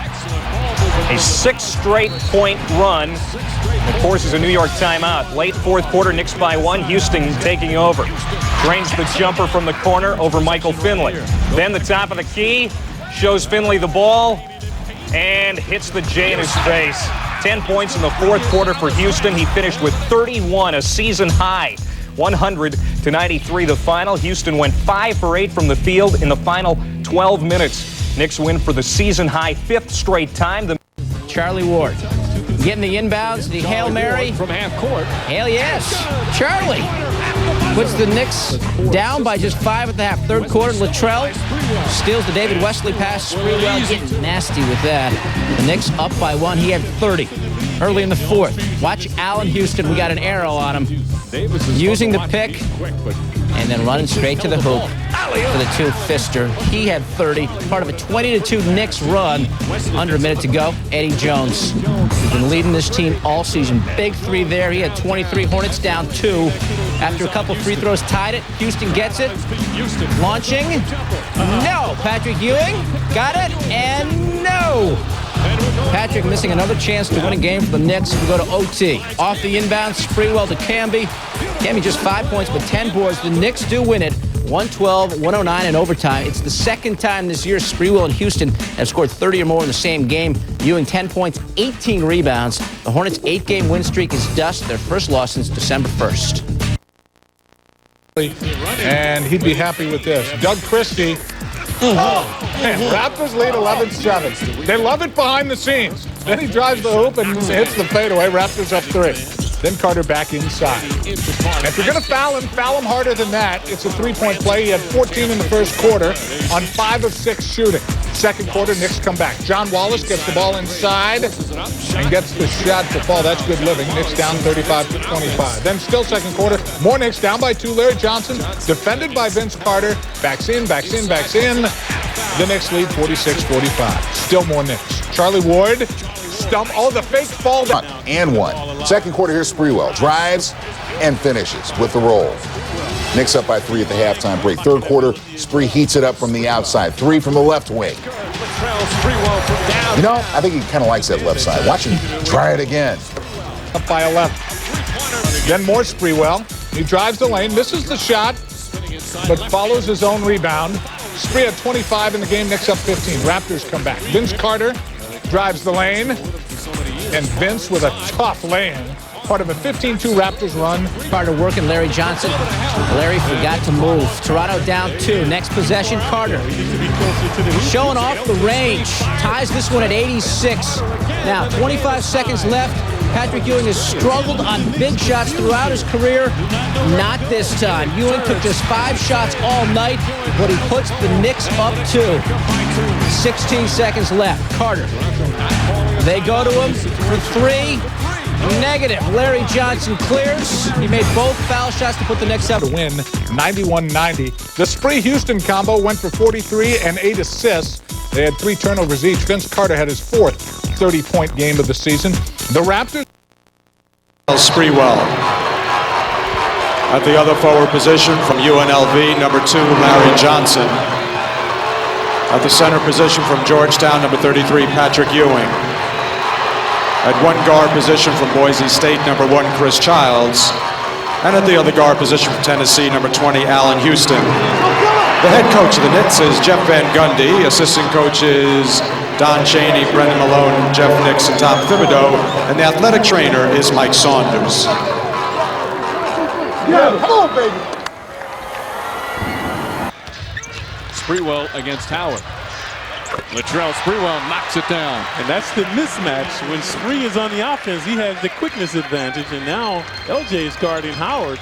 Sprewell on Smith, who's not an off. Shot clock, the hop step inside. Tough shot, he puts it in. They call him a rock because he's rock solid. 6'5", 220. That time overwhelming Spree. And the Wizards a 4-point lead 5 minutes into this one. They've scored the last 6. A dramatic confrontation with Richmond and Houston. Again to Johnson. No double coming until LJ gets inside. Johnson, nice move inside and puts it in. That time LJ saw the double coming all the way, so cool and calmly draining the jumper about 8 feet away. Johnson, quick move inside over Aaron Williams. And a foul. Larry Johnson with a chance for a 3-point play. He is off to a terrific start. Nice repertoire moves by LJ. He's been posting and toasting. He's been elusive off the dribble. This time wheeling and dealing, so he's at the line trying to complete the conventional. Well, again, as Mike often alludes to, he works diligently at it. He was working.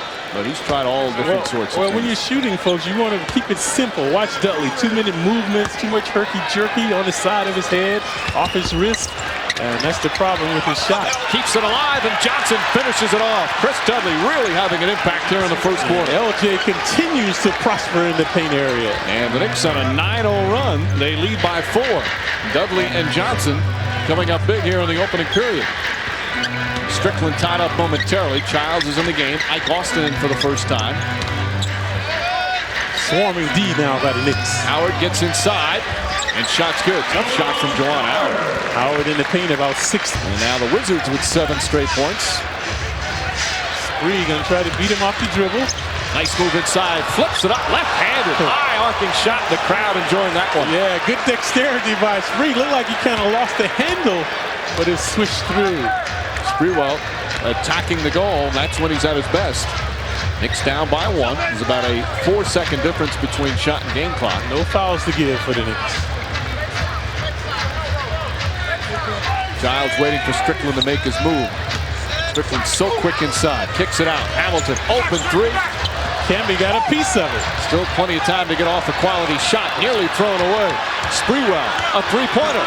It's good. At the buzzer. Latrell Sprewell knocks it down.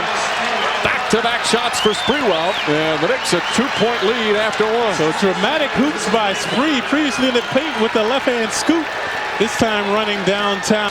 Childs left open, and Chris Child hits the two-pointer. But see, that opportunity created by Sprewell. Because of the mismatch, they had to double him, and that left Childs uncontested along the baseline. Child's first field goal. Hamilton, Camby with the foul. And Marcus Camby now with 4 personals as Richard Hamilton will shoot 2. Hamilton redeeming himself. Previously got inside, could not finish.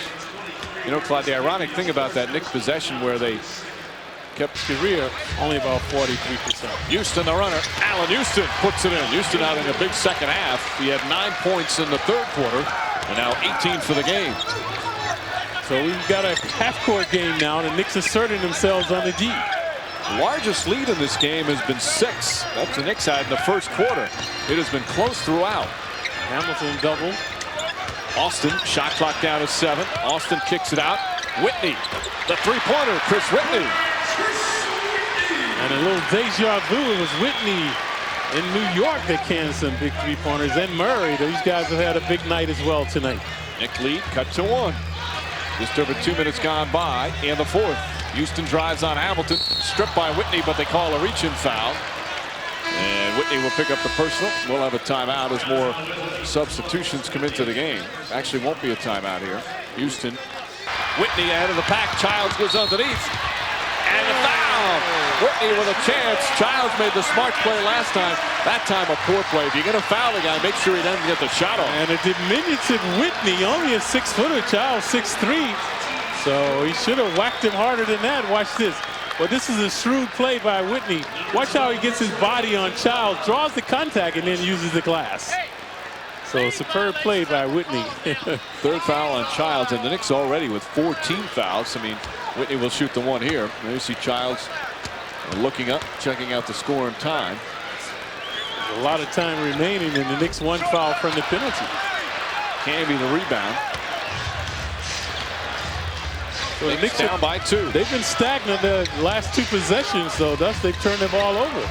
And the return of Mitch Richmond has helped out. Johnson against Howard. Camby gets inside, flips it up and in. Look at the poise by Camby. Wheeling and dealing off the dribble in the paint about 6 feet away. 6 points, 3 boards for Camby. All tied up again.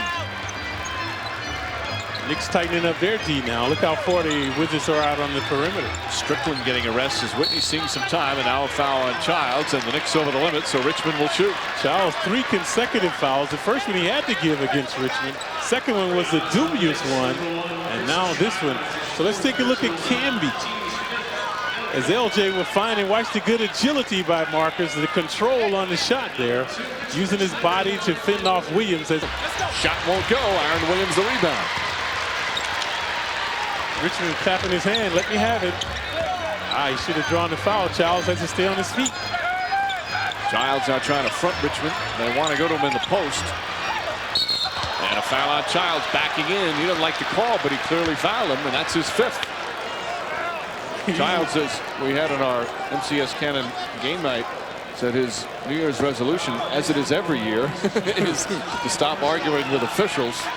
And the Knicks are in trouble now, because Richmond has been posting up Childs, and now Ward will enter the game. That will put Houston back on Richmond. Houston hasn't had much time. Kicks it out, Whitney, another 3. It's good. Chris Whitney from downtown. And the Knicks getting beaten from long range. They're dishing and swishing now, confounding the Knicks. A 12-2 run by the Wizards. Timeout. Jeff Van Gundy, just under 7.5 remaining here in the fourth. The Wizards, their largest lead of the game. Away from Richmond. Richmond hounding him into submission. Johnson hits the 3. Larry Johnson from downtown. Johnson, who had 15 points at halftime. That's just his 2nd field goal of the second half. Knicks within 2. Whitney misfires on that 3. Was crashing into Jeff Van Gundy. Ball saved nicely. Ewing, though, tips it away. Ewing back pass to Houston. Good hustle now by the Knicks. Houston finding Camby. Ewing in the low post. No double coming. Williams puts his hand on him. Ewing spins inside, flips it up and in. Patrick Ewing ties it at 78. Ewing methodically working himself along the baseline. No double team. So he had time to take the shorter Williams along the baseline. We're midway through the fourth. And the pace has quickened, so has the Knicks defensive intensity. Howard backing in, stripped by Ward and stolen, and then Howard with a foul. Howard has been frustrated all game. He's also been bewitched by fouls. Strickland back in. Out for Howard. Shot clock at 3. Howard makes his move. Spinning double team. And a 24-second violation with another strong defensive sequence. And Howard is the culprit. He should have known the clock was winding down. He had 3 seconds, ample time to get up a shot. He made another pass. Howard hearing some boos once again, but also a lot of cheers. There are plenty of Knicks fans in attendance. And a very good crowd tonight for the Wizards. Johnson, 5 minutes remain. Johnson makes his move, flips it up, shot, it's good. Larry Johnson now at 22. And Knicks back up by 3. More shenanigans by LJ. LJ has shown good versatility. Previously, 3-point play downtown. This time isolating, going one-on-one, hooping off the glass. A 9-0 run by the Knicks. They trailed by 6 just a short time ago. But in the last 3 minutes, now with a 3-point lead. Look at LJ. Howard with the Matador D. LJ just wheeling. Howard has time to get off a shot. He makes another pass. So the shot clock violation, the Knicks will bring it up. Johnson with the 3rd game this season of 20 points plus. A 1-point Knicks lead. Fouls, no fouls to give for either team. A similar play as the previous play, LJ one-on-one. Smith a better defender than Howard. Johnson, quick move, and he's fouled on the pass off. Either way, he'll shoot 2. Let's take a look at Richmond now at 6'5", 220. Watch Ward. Ward 6'2", 185. Just swats him out of the way as he drains the jumper. That's a good no call there. And LJ spinning along the baseline. Watch the help right there. You saw the contact by Richmond. He did get some body contact, so LJ shooting 2. 4th foul on Richmond. Johnson hits another. LJ very reliable from the free throw line, especially down the stretch. Currently shooting 77% from the line. And it was LJ that ignited the Knicks early on in the first quarter. No one could handle him in the paint as he's doing now. He was very elusive off the dribble and causing problems for the Wizards. Johnson gets the roll on the second one. The Knicks back up by 3. As Johnson is now tied a season high with 24. Ward trying to front Richmond, who says lob it. Now he gets in front of him. Now Ward's in trouble. Here comes the double team. Heaton inside to Smith. Smith blocked for the foul. See, once Ward can't deny. Oh! An offensive foul on Strickland. Yeah, the second time Ward is drawn. Charlie Ward having a solid game. Hit some big threes in the 3rd. Some good defensive plays here in the 4th. And a resurrection by this man as well. Ewing along the baseline. Puts it in. Patrick Ewing. Terrific move. And the Knicks up by 5. Ewing wheeling and dealing, exciting this crowd. Timeout called by Washington. The Knicks on a 13-2 run of 5 seconds. Knicks lead by 4, but Washington will have the basketball. The Knicks fans also watched a riveting defense, and that's what propelled the Knicks back into this game. Also the majesty of Ewing, timely hooping by Patrick as well. There you see timeouts remaining. Wizards with just 1. Knicks have 3. Both teams in a penalty, so all free throws will be shooting. All fouls will be shooting fouls. Sprewell back in. Sprewell did not play in that 6-minute run where the Knicks went on a 15-2 run. He has not shot the ball well tonight. Last 2 games. Has done other things well this evening with his 5 assists. They did not need him because LJ and Ewing were providing the offense. Ward the orchestration. So Sprewell is well rested for this last 55 seconds. And Johnson sits down. So it's Houston, Sprewell, Ward, Camby, and Ewing. Murray, Strickland, White, Richmond, and Howard out there for Washington. Richmond takes the 3, now forces a 3, off the mark, not a good shot. White stripped, knocked out of bounds, and they say it's still Washington ball. Richmond trying to draw the foul and perhaps get a 4-point play, and then White saved it, so they will get another possession. The Wizards shooting just 5 of 14 here in the 4th with 5 turnovers. Credit the Knicks defense with that.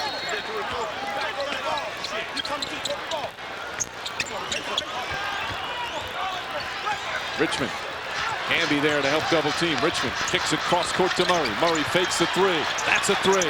It's good. Tracy Murray from downtown. And it's a one-point game. Because the Knicks are jumping in the air, the guys downtown, they should stay on their feet. Just get in front of him, make sure he can't elevate. Big three-pointers by the Wizards. 40 seconds remain. The ball, but their lead is only one. New York Rangers hockey on MSG. The Broadway Blues are in Montreal to battle the Canadiens. Watch the volley by Sprewell. Spree just coming off the bench because of his defensive prowess. Watch the foolish attempt right there. Should have stayed on his feet. Good ESP by Murray to know where he is behind the three-point arc. And right now, you look at what Washington did. They scored 2 points in 6 minutes. Now they've scored 6 points in the last 40 seconds. And now they need a defensive stop here.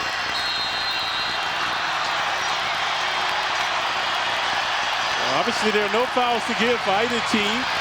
Johnson back in. Canby sits down. Allen Houston has Strickland on him. Now Richmond picks him up on the switch. Ward, the jumper. Shot won't go. White the rebound. More than enough time on the clock. They can go for one shot now. There's just a couple of tenths of a second difference between game clock and shot clock. Richmond lost the ball. He lost the ball after a collision with Ewing, and Richmond very upset. And there's a foul, and the Wizards furious that a call was not made. So is the crowd. 19,000 here tonight. You can hear them booing vociferously after Richmond got inside, lost the handle, no foul call. Sprewell now at the line shooting two. He collided with Ewing. Let's take a look. Ewing appeared to be stationary at the time, and it looked like Richmond tried to force his way in. Tough to see on that angle. Very close. He tried to get inside because Houston had fallen. Ill-advised move by Richmond. Too much time remaining on the clock. There was over 18 seconds on the shot clock. Sprewell hits the first free throw. Remember, Sprewell sat for most of this fourth quarter. Now hits a big one. Knicks up two. Even if he hits this, it's far from over. Washington still has one timeout left, so if Sprewell hits this, or even if he doesn't, they'll probably call timeout and get it at half court. You see there's no pressure on Sprewell. He knows the worst that could happen is that they will have to make 3 points and not 4. So now it's 4. Sprewell, 2 clutch free throws, and the Wizards will call their final timeout. The Knicks lead is 3. Wizards will summon. Good ball denial on Richmond. Strickland has it. Rod Strickland to Whitney. Whitney nearly falls down. Now fires up the 3. Air ball, and it goes out of bounds with 1.4 remaining. Whitney had more time than he thought. Also looked like Ward was trying to foul him. And now the Knicks look like they might escape with this one. They inbound to Childs, and there's the buzzer. And the Knicks with an impressive come-from-behind win on the road here in Washington to defeat the Wizards. Fake gets inside, flips it up with the left hand. Yeah, how sweet it was. Reaving and achieving that time off the dribble was Sprewell. Allen Houston getting set to face Boston. Knicks up 3. Houston driving, missing, but getting his own board, putting it home. Knicks up 5. Now it's a 3-point game. Knicks up. Larry Johnson, there's Houston for 3. Knicks are up 6. Back to a 2-point game. The Knicks and Houston from an NBA 3-point. Houston 37 points. That is a season high. 1 point short of his career high. That's back when he was with Detroit. Houston was 12 of 18 from the floor, 10 of 13 from the line. And New York needed that kind of work as the bench scored just 6 points. New York has beaten Boston now 15 straight times at Madison Square Garden. Houston fires away. Allen Houston drills another jumper. Allen, the only Knicks by Sprewell now. Houston for 3. Allen Houston again. Sprewell set him up nicely. Yeah, previously it was Ward, this time 3. So Allen starting to find the range. Houston now with 17. The Knicks lead is 2. Amici and Johnson really battling. There's good help by Ewing. Now they have to box off. Lefty hook won't go. Ewing the rebound. Wallace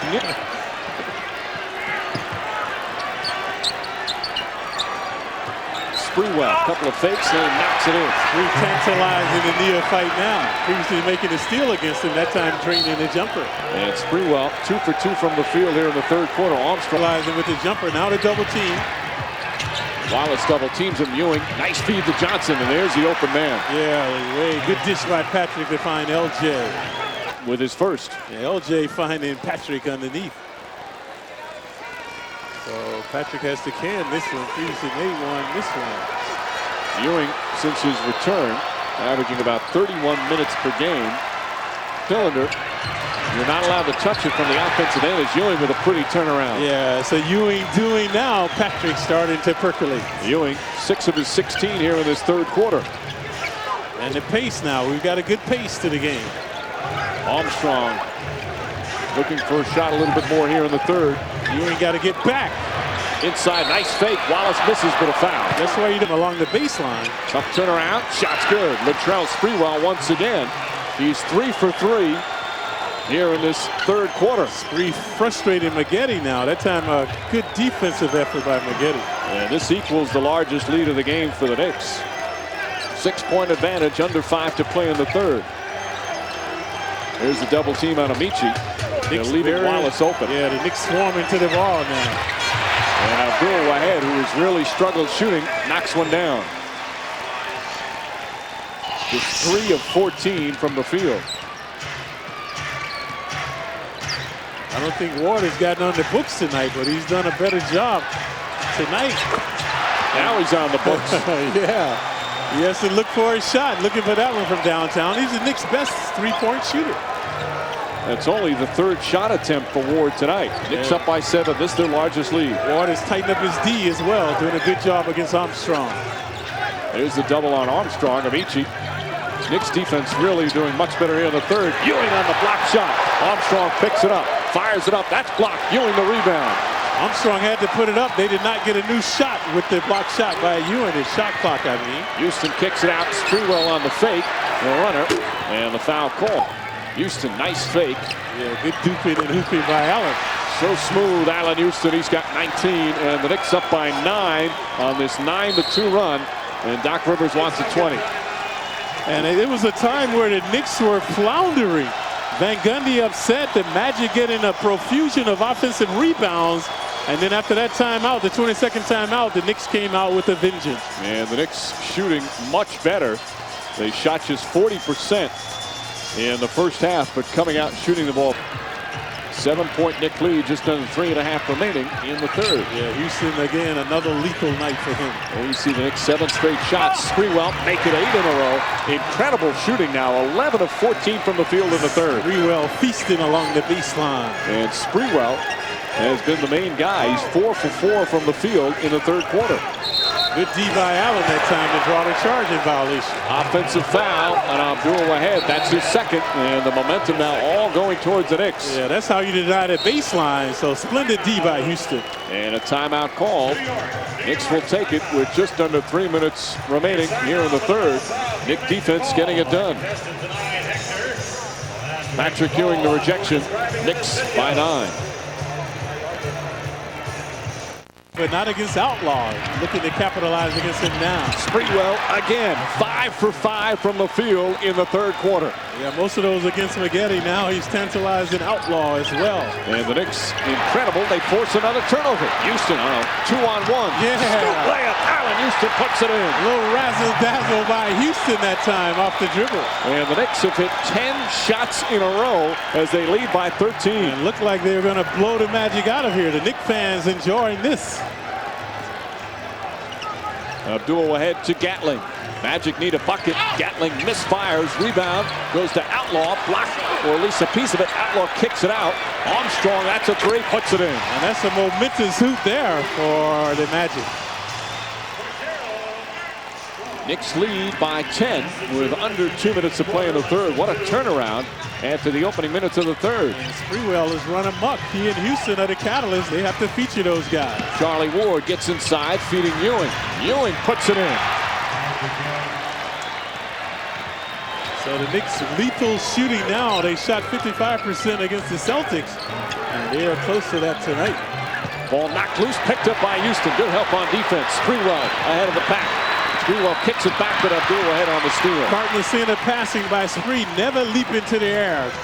So Wahed overplayed the passing lane to come up with the steal. Ewing going for the steal on Gatling. Gatling lost it. Ball knocked loose out of bounds. Knicks will take it. The Gatling starting to force the issue now. The Knicks smothering him, so they will bring it up. Off the mark. Kurt Thomas, the offensive rebound. So the Knicks should reset now. Well, not really run the clock. They get set up. Sprewell gets past Garrity, goes underneath, kicks it back out to Camby. Camby makes his move and lays it in nicely. Their shot blocker that time was on the baseline line. Outlaw wasn't in there to intimidate Camby. Outlaw kicks it out, Monty Williams. Camby goes for the block. Monty Williams misfires. Childs deflects it. And a loose ball foul called out. Childs, nice crossover move, gets inside, puts it in. So where's the D for the Magic? Swiss cheese D now. So the Knicks getting to the hoop. Garrity, quick jumper, off the mark. Rebound, Gatling. Gatling gets around, throws it back up top. And Atkins sets up the offense. And a foul down low. It's going to go against Kurt Thomas. That's his first.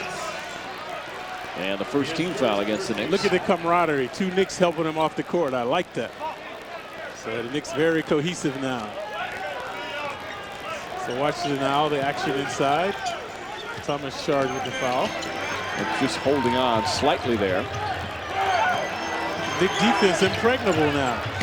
Atkins kicks it out. The Magic have become a perimeter team. Gatlin tried to go for the foul, draw it on Thomas, who didn't buy it. And Gatlin is down. He's hurt. He gets up quickly now. Thomas, nice head fake, and Thomas lays it in. And the Knicks controlling the paint now. Previously Canby getting inside. Finding Johnson. Sprewell penetrates. Couple of fakes, pulls up, shot's good. Latrell Sprewell having a big second half after struggling in the first two quarters. Primarily because of Outlaw smothering him, but now Spree having his way against Outlaw. Atkins, Thomas the rebound. Reset, Houston drills the jumper. Second opportunities igniting the Knicks again. Thomas asserting himself to come up with the rebound. And the lead is back up to 14 as we approach the midway point of the fourth, and another foul on Kurt Thomas. Thomas picks up the personal, and the Knicks now, as Thomas picks up his third, Knicks over the limit. Jeff Van Gundy very upset with that call. He felt, hey, come on, that's a little too tight. Evens it back. Houston tied up. Childs now, shot clock winding down. Kurt Thomas, the jumper, nails it. Kurt Thomas, 8 points, 9 boards off the bench. The Knicks' efficiency astounding now. They lob it inside. Thomas tips it away. Camby comes up with it. Kurt Thomas now dribbling. Lobs to Camby. Left-handed, he puts it in. Sensational play by Marcus Camby. And Thomas, ubiquity astounding the Magic. And the Knicks, their largest lead of the game. And Jeff Van Gundy super pleased with his team as Doc Rivers calls timeout. These Knicks, all these Knicks with the net. The Magic fans off their seats on this one. Yeah, the omnipresent Thomas and the Camby, a marvelous tip in. He's right-handed. Watch that left-handed tap in by Camby. Everything. The rebound, and that will do it. The Knicks hold on. Child's going to bring it up. And the clock gets stopped for several seconds. Mike Saunders upset, but now the clock running, and that will end it. As the Knicks hold on and win it. Mark Bryant, Lamont Murray inside. Murray clearing some space, and Camby got a swat. Not much space to clear. Cavaliers spacing, in fact, wasn't real good. Charlie Ward to triple. Got it. Well, the problem was Sean Kemp fell down in the traffic in the lane, and that left it a 5-on-4 situation. Quarter strong. And he may be pondering why in the world Sean Kemp would take that shot. There was plenty of time left on the shot clock before he launched a 22-foot air ball. Allen Houston tripling. Book it. Allen Houston with 13. 42% from home run range. The lead is down to 5. 12-0. Knicks run. Brevin Knight to try to end it. Didn't happen. Well, Lamont Murray 6 times has led the Cavaliers scoring. John Wallace fading away and filling it up, even though Murray forced him into a tough jumper. And Wallace saw the double to Kurt Thomas, and at least he won the battle to stop the lay-in. Marcus Camby to rock the rack as he just exploded up high. That's good. New York Ball Club. Allen Houston looking at a 240-pound sturdy Larry Johnson. Patrick Ewing clearing some space. Patrick Ewing. too much and leaving Allen Houston with wide open jump shots. Surra with 13. Sprewell trying to get started with a duck through. Latrell Sprewell to drop a jumper. Now 1 for 4. Sprewell, who last night had 19, and Matty, 10 times he's led this Knicks club in scoring this year. Well, last night the New York Knicks got red hot with their jump shots and kind of took control of that game against Orlando. Bob Surra with a lazy pass. It got picked off by Larry Johnson. Sprewell dashing and going glass. Sprewell's the kind of offensive player. Get it going. He can hit 7 or 8 in a row on you. As now the Cavaliers crowd picking up their noise and enthusiasm, and the Cavaliers carelessly turn it over once again. Tuesday night tied his Knicks career high.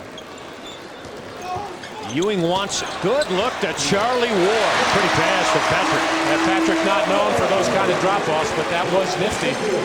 And Charlie Ward able to finish on the reverse. Cavaliers are 5 for 5 here in the third quarter. Brevin Knight dancing through a crowd in relation against Surra. Allen Houston to knock out another jumper. Hey, I said it to you a few minutes ago. I have a great deal of respect for all those other 2 guards, but from an offensive standpoint, I'll put this guy at the head of the class of all of them in the East. Mark Bryant got stripped by Charlie Ward. And then Mark Bryant's going to get whistled for a reach-in foul. Knicks can cut it to 4, maybe 3 on this trip to the offensive end. Allen Houston splashes another jumper. He's in rhythm right now, has his steps going. Bob Surra can't get close enough to challenge.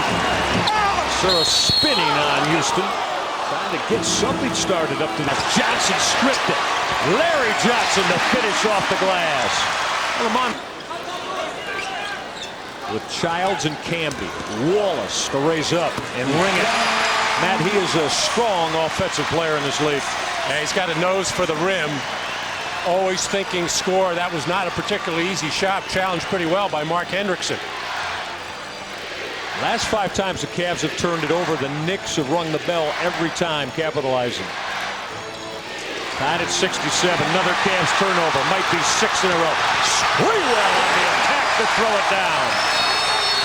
Knicks will take the lead. Early 4th, Randy Whitman says, let us talk about this. The Garden throng of 19,763 energized as Sprewell rocks the rim. 62 Knicks run to take the lead. This is do things you never thought possible. Flies Southwest Airlines. Another Cavs turnover. Chris Childs picked the pocket of Andre Miller. The Knicks have connected and made the Cavaliers pay on their last 6 turnovers. I surprised them that time, a little half-court trap. Sprewell down deep. That's too much for Andre Miller to handle. Sprewell's caught an energy burst. He's got 8. Normally the Knicks not a defensive team that will force turnovers, but they have changed that dramatically here in this second half. John Wallace. Sprewell with a dump down to Camby, who reverse hammers. The energy is inside the Garden now. Largest lead of the night for the Knicks. Wes Person got it to fall. Surra. Shot clock at 3. Bryant got picked and stripped, and a foul from Chris Childs with 1 second on the shot clock. Terrific jumper of his. A big offensive bound for Thomas Allen. Houston will drain a 3. Actually, the New York Knicks, the poorest offensive rebounding team in the league. They only take down about 10 a game, but they get them at opportune times for them. Surra working with Bryant. Here comes Camby to disrupt it, but Marcus is going to get whistled by Ron Alesiak. And that'll get... You're looking for more shots attempted. You're going to have a faster tempo for both teams. And Brevin Knight, shot clock expiring, just got denied by Marcus Camby. This is Latrell Sprewell, left it short. Oh, a thunderous stick back from Marcus Camby. Once again, on the offensive glass, as nobody is getting anywhere near a body on Camby. Bob Surra from deep. Bob Surra to bear. Knocking the ball loose and chasing it down to give the Cavs an opportunity here. Sean Kemp will knock down the fadeaway jumper. Cavaliers by 1. Knight will hit his second. Cavs by 3. Knicks need a 3. Allen Houston. Foul. Houston for the tie. Didn't happen. Book this one to the Cavaliers. Up 4. John Wallace brought the energy off the pine. First blocking Kukoc. Nice pass to Kurt Thomas. Horned frog. Then Wallace, the young fella, bringing it in for the cram. We take another look. Oh, yeah. Knicks up 14 at the half. Third quarter. Hello. Knicks pulling away. That is 2 consecutive NBA tonight. Quarter, more Knicks. Spree strips Kukoc. The reverse layup is good. New York up by 19, 59-40. Then Houston kicks it out to Larry Johnson. LJ for the 3. That's good. New York up 64-45. LJ blistering. Another three-pointer. His third 3 of the quarter. And Spree will get this one to not go, and then of course Camby gets there for the putback, and the Knicks were up big as we go to the fourth quarter, but the Bulls have a huge comeback in the fourth quarter. Ron Artest, nice to the hole for 2 right there. Then it's Elton Brand, the board and the putback. The Bulls keep coming. Artest inside. Artest. He gets the leaner and the foul, cutting the Knicks lead to 12. Then Artest comes up once again. Clutch in the fourth quarter. Drives baseline. Gets the bucket to go. Chicago to within 5. Jeff Van Gundy and the Knicks need a timeout. The Knicks up 86-81. Artest misses the free throw, but Elton Brand is there for the rebound. Right past Patrick Ewing. Bulls to within 2. Spree finds Johnson, who is on fire from behind the arc. 19 points in the game, including 4. Ron Artest making his homecoming, of course, to New York. He went to St. John's, and he was brought up in Queens. Artest had 24 points and 6 rebounds in the game. The Knicks win this one 95-88. The Knicks barely survive. They blow a 27-point lead, but hold on for the 7-point victory. New York had 6 players in double figures, led by Larry Johnson's 19. Patrick Ewing contributed a double-double, 14 points and 14 rebounds. New York native Ron Artest had a nice homecoming, leading the Bulls in scoring with 24 points. The Magic ran out for Tony Kukoc. He hit on just 4 of 15 shots from the field and finished with... Started trying to take the fourth quarter off. Those guys came back, made a hell of a run. The young guys got fresh legs on their team, and they really showed a lot of character and a lot of heart and came back and made a game.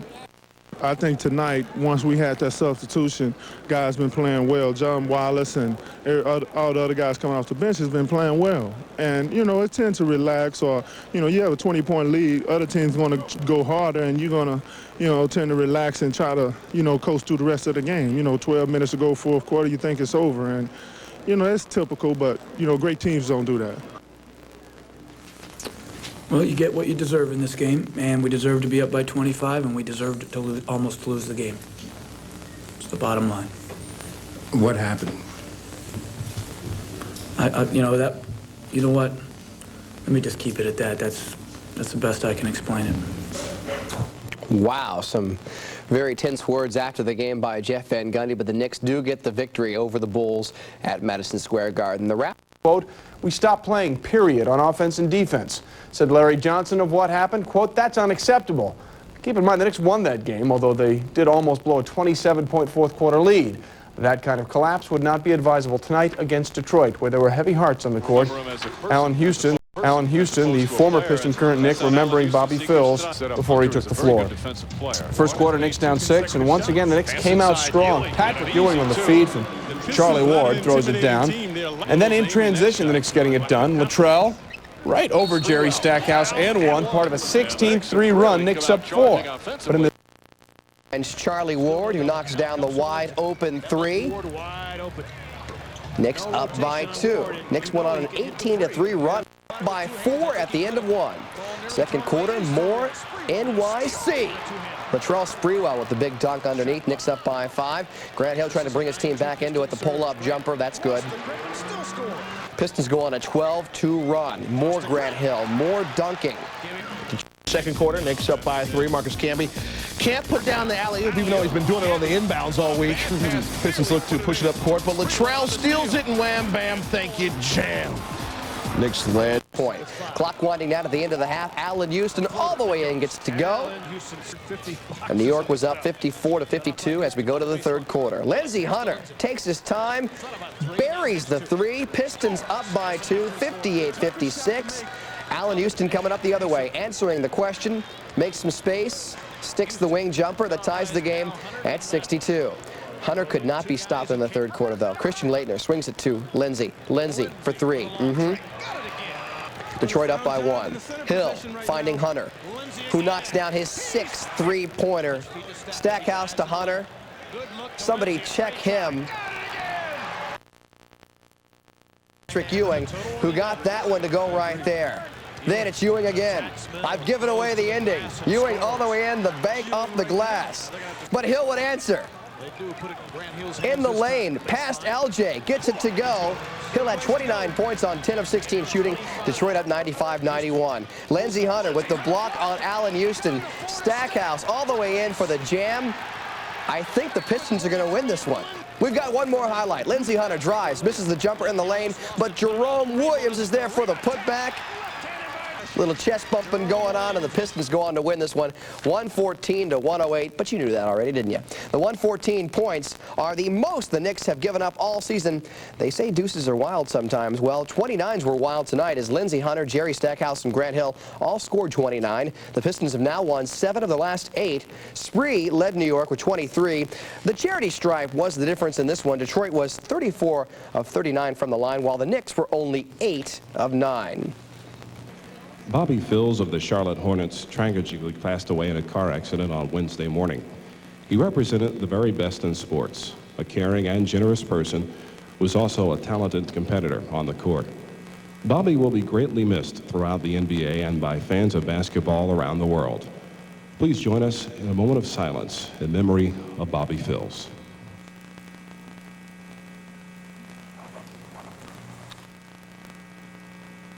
Hurt and wound up settling out of court as Davis. All right, when the game did get underway, Marcus Camby with the block, Latrell Sprewell taking it the other way for the emphatic jam. Camby 5th in the league in blocks at 2.29 per game. Chris Childs finding Larry Johnson for the 3. New York on top, 28-13. David Wesley with a whole lot on his mind. Second quarter, Camby taking the inbounds and then slamming it home. Knicks up by 17. Eddie Jones back in the starting lineup, drives, hits the reverse. Was his first game in 3 weeks due to an elbow injury that actually took place here at Madison Square Garden. Clock winding down the half. Camby nails the short jumper. Knicks up by 15 at the half. Third quarter, Hornets come back. Wesley to Eddie Jones, who drains the outside jumper. David Wesley with 9 assists on the evening. Brad Miller finds Anthony Mason on the block for the baseline fadeaway. Mason had 14. New York's lead was 7. And then Derek Coleman spins and wins on the baseline. Hornets outscored New York 24-11 in the third quarter. The Knicks have been vexed by the double teams. Johnson a 3, puts it in. Larry Johnson from downtown with a hand in his face. He had an open 3, a decent look there. Yeah, he's got to take those. Nice pass though. Thomas puts it in. Hard foul by Coleman. 1 for 11 with their perimeter shooting. Houston, nice feed to Camby. Beautiful pass. Charlie Ward on the break. He spots Kurt Thomas, who goes up big and high and strong for the Bud. The Knicks up by 6. Late in the fourth, David Wesley ahead to Jones, who hits a 3 of his own. The Hornets within 4. Down Houston would find Charlie Ward for a 3. And then Houston knocks down the straightaway 3, giving the Knicks a 10-point lead. The Knicks would go on to the 91-79 victory. After the game, Chris Childs showing his compassion for David Wesley Home games at center court. as both teams got together and prayed together. There will be, and most importantly, David Wesley would wipe his eyes, and the team would head off to Louisiana. Coleman had 17 points and 13 rebounds. Latrell Sprewell led the Knicks with 20 and 6 boards. Larry Johnson had 17 on 7 of 10 shooting, but still after the game, Paul Silas, the Hornets coach, was speaking.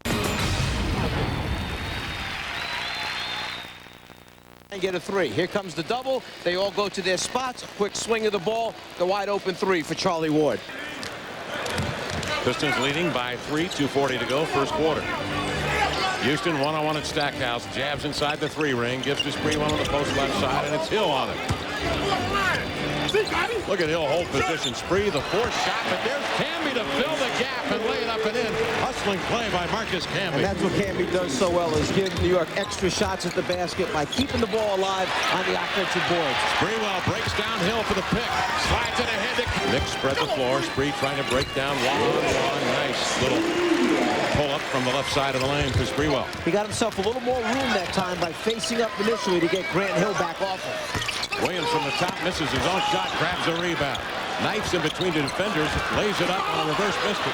Tapped up by Mills, keeps it alive for Williams. A tireless rebounder. Williams peels it back outside to Hill. Hunter will drive. He'll stop and kick it to Stack. Look at the ball movement. 15 on the shot clock. Hill with a 3. Short. Sprewell with a rebound. Just to show you how good Williams is on the offensive board. We know that Camby's good. He had 93 going into this game. Williams had 136 offensive rebounds going into the game. Oh, these two teams just attacking the rack. Here comes Hill back the other way. And both done a real nice job to keep Hill in front of him. Here's a nice lob. Seamless defensive job to close the middle against Grant Hill. He's not been able to take it to the paint. They want to get help from the next defender, but at the same time, you try not to give up the perimeter shot. Look at Camby come over the top again. Camby watching the miss of Johnson, timing it perfectly with a bone-jarring two-hand jam. If you don't put a body on either Camby or William, it's a long evening. Both of those guys work hard to get second shot opportunities. Crotty sets up Curry for the jumper. Camby with a rebound. Look at the big man, 6'11" dribble. The pass ahead to Johnson. Up under Grant. LJ fakes the handoff, dribbles to the middle. Loops a runner over Curry up and in. The rebound. Chris Childs along with Marcus Camby, Larry Johnson, Allen Houston, Kurt Thomas in line. Grant Hill back in. He has the assignment on LJ, but they swing it cross court and out of the window. And John Crotty. Childs backdoor lob. Camby wide open for the two-hand slam. Well, Alvin Gentry told us before the game that he expected the Knicks to pound it inside, but I'm not sure he expected Camby to be so active around the glass as he has been. Here's Crotty. He answers with a 3-ball from deep in the near pocket. That leaves Childs open for the long one. Winning off. Look at Ewing hustle for the loose ball. Great hustle by Ewing to save it and bounce to Camby. Here's a guy 37 years of age, has been on the bench for 12 minutes, and he hustles over in front of his own bench for the rebound. That's impressive. Well, Patrick Ewing is going to do the small things until he feels that his game is back. And we could see early in the game, his mechanics were just not right shooting the ball. It's almost like he was pushing it. If he can do small things like get him second shot opportunities, hustle plays, obviously, you know, the rest of the team will appreciate it, play off of Patrick Ewing's inspiration. Tell you what, Brendan Malone hasn't moved that fast in 10 years. Get out of the way of Ewing.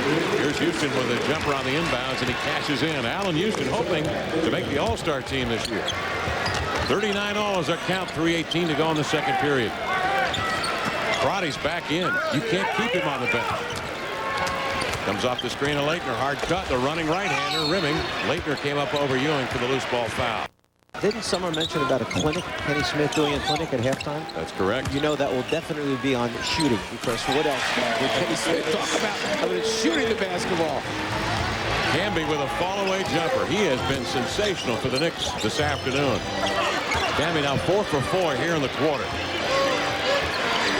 Crotty with it. Working off the high screen left side. Stepping out is Hill. Look at Sprewell up on him. Sprewell with a deflection trying to race away and is shoved and fouled by Ewing back to the bucket. Working the smaller Mills in deep. Banker over him, no. Thomas the rebound. Right back up and in. Kurt Thomas with a putback following in the steps of Marcus Camby. Good shot back at the basket.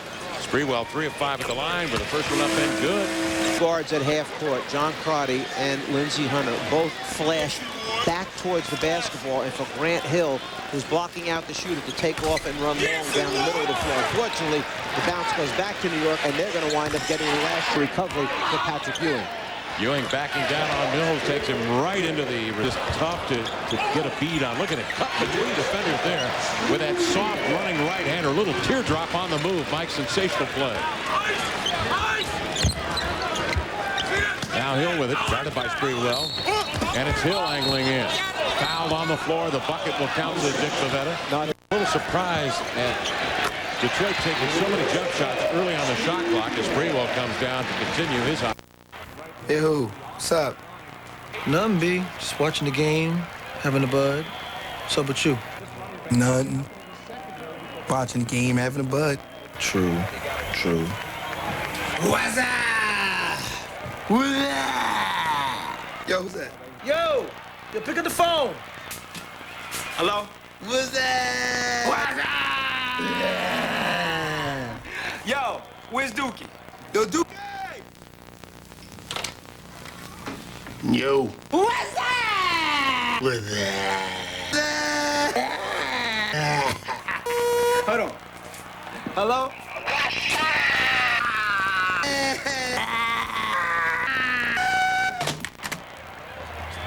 So what's up, B? Watching the game, having a bud. True. True. On Turner this evening. Backing down, Ewing. Pumps to Ward. This is a three. Ewing with a rebound. Ewing with a putback. Tapped up by LJ, keeping it alive, trying to clear it out of there. Later it came over LJ for the foul. Now to Ewing. 8 on the shot clock for Patrick. Double. Finds the cutter. It's Ward with a nice little spin hook shot. That was an excellent pass by Patrick Ewing.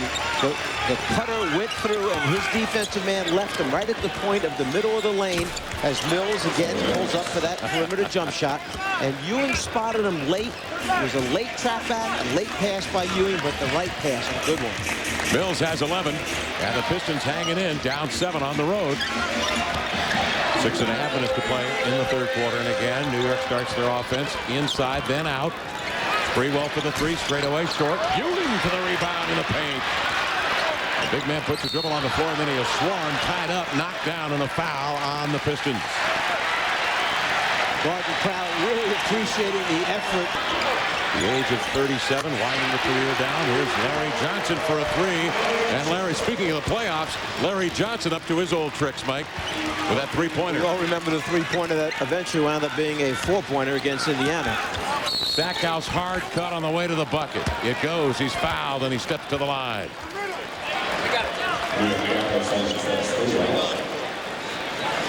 Fourth foul on Sprewell. 5:55 to play in the third, and the Pistons doing what they need to do on the road. Just maintain contact with the Knicks. A pad of 8 to 10 points is all right. That's acceptable. If they can whittle it down 6 points, start of the fourth quarter, give themselves a chance to be in this thing. They figure they can't shoot much worse than they did in the first half of the game, and I'm sure with Grant Hill and with Jerry Stackhouse playing the way they've played over the last 8 to 10 games for them, they're hoping that this third and fourth period wind up being the big ones for them. They've taken better care of the basketball here in the third quarter. The Knicks victimized them for 17 points off turnovers in the first half. Here's the pass to the post. Ewing will pick it up. Ewing backing down with that fluid motion. Double team. The ball tapped by Hunter. Controlled by Grant Hill. Threw it away in traffic right by Stackhouse and out of bounds. A turnover will throw the double at LJ to get the ball out of his hands. Rotated to the top. Cambia now with Houston on the roll to the rack. Double out to Ewing for the long hoist. He nailed it. Good find by Allen Houston. Cross-court skip pass. Grant Hill to Stackhouse for the jumper. That came early on the shot clock. Knicks by 10 with 4:56 to go in the third.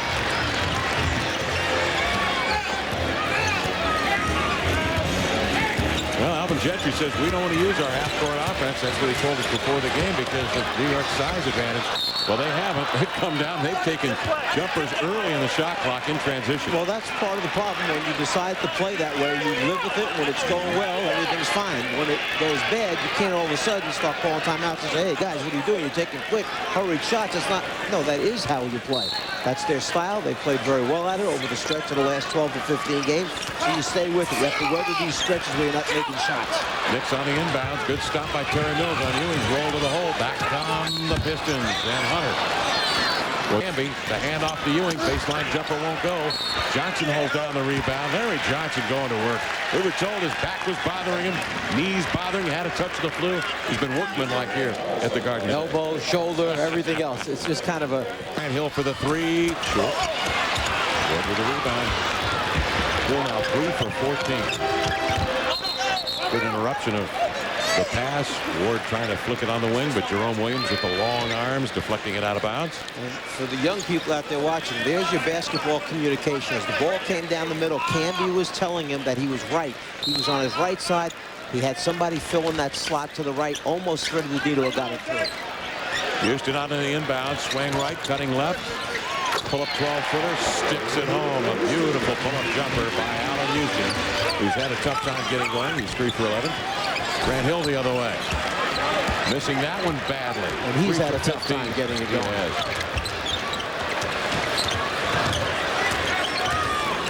3 for 15, Grant Hill. Jumps out on a switch. Johnson's got the mismatch on Hunter. Now Hill will shade over to him. They throw outside to Ward. Good recognition by Charlie Ward. Just look at the mismatch and the pull-up 15-footer. Well, he got Grant Hill flying at him because Grant felt he was in too close. That's the kind of shot he can make on a regular basis. Little ball fake improved his position. So now the Knicks back up by 14 with 3:19 to go in the third quarter. And if you're the Knicks, this is the surge you want. You want to put Detroit down right now. Stackhouse will shoot 2.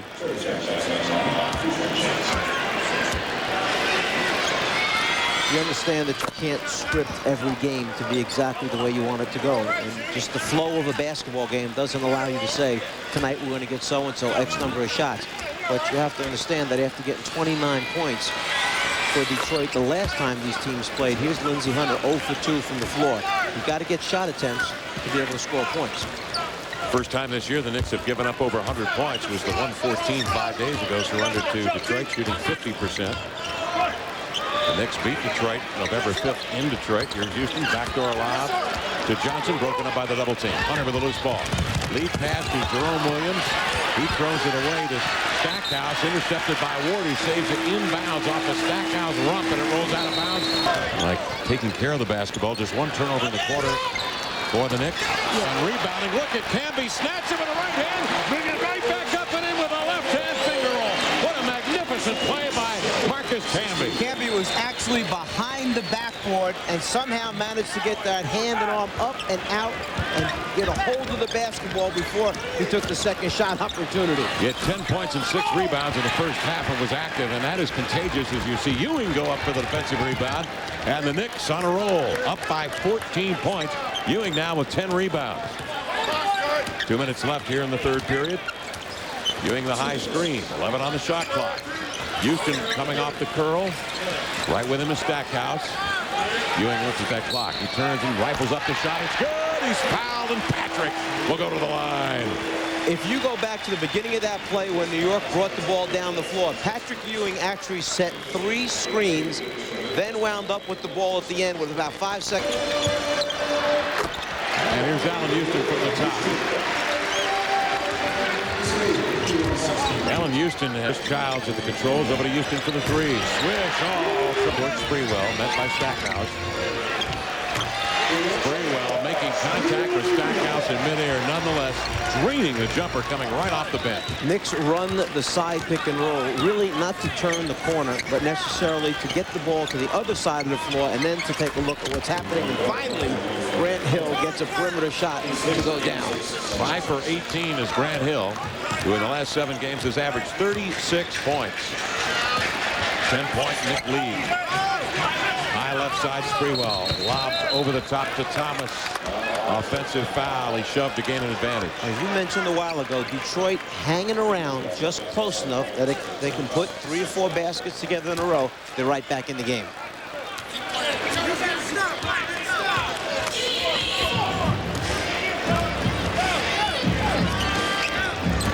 Hunter making contact outside. No whistle. Shoots the 3 with 13 on the shot clock. Short. Thomas with a rebound. Sprewell to midcourt.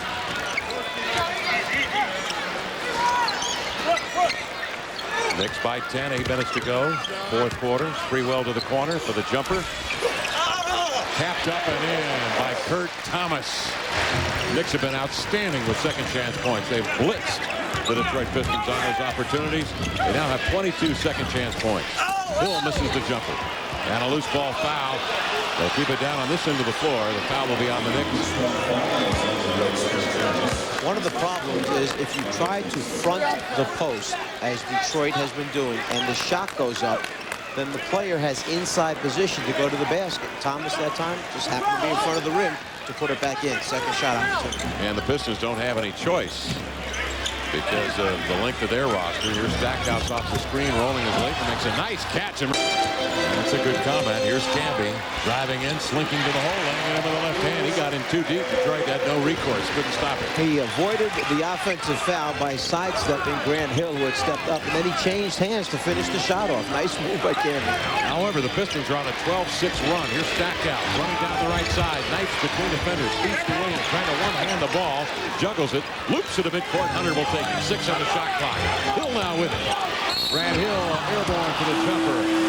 It's chopped away by Houston, and a foul on Allen Houston will put Detroit's Grant Hill to the line with a chance to get his club within 8. Houston trying to get that hand in there for the swipe before Hill could elevate. He knew the shot clock was running down.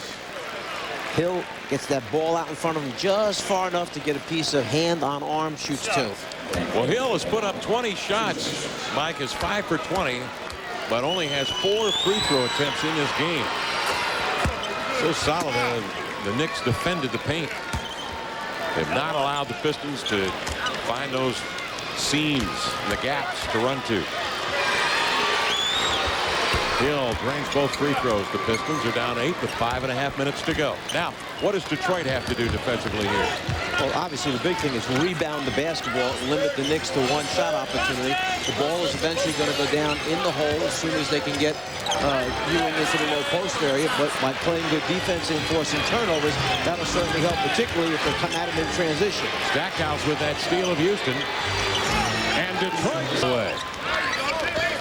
Ewing is back in the lineup with Camby. Here's Sprewell on the wing for the jumper. Oh, a tremendous shot by Sprewell. Hill got up under him, and Sprewell made the adjustments in midair. Sprewell wanted to know why the whistle wasn't blown. He felt that Hill went underneath his legs as he elevated that time.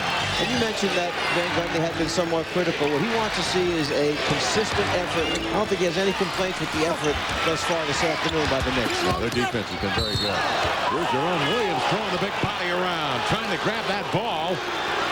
It was last touch, says Kevin Fear, one of our 3 officials here in New York, by the Knicks. Big bodies trying to keep the ball alive. Piece of the ball by Ewing, and then the Piston player coming from behind as both are scrambling. That last little flick at the end. Chris Childs last touched it. Laettner on the inbound, misses the free. Childs with a rebound. Up the floor, will pull up in transition, rimming in and out. Laettner with a rebound, but a loose ball foul. It's on Detroit's Jerome Williams. He's slow in getting up. Knicks have the advantage. Sprewell with a pull-up jumper. No, Camby comes over the top, deflects it around. Mills clears to Hunter. To Stackhouse. Laettner lays it up and in. Laettner never did get up in the front court, and it worked to their advantage. Well, you see Laettner grabbing his neck on the way back. That's from Ewing and Camby and Johnson jumping on your back all night when you're trying to hold your position against them. Laettner's played a whale of a game. 20 points, 9 here in the quarter in the Detroit comeback. Pistons trail it by 8. Ewing juggles the ball but gets off the jumper with 3 on the shot clock, and down it goes, and he sneaks a glance over at the Detroit bench.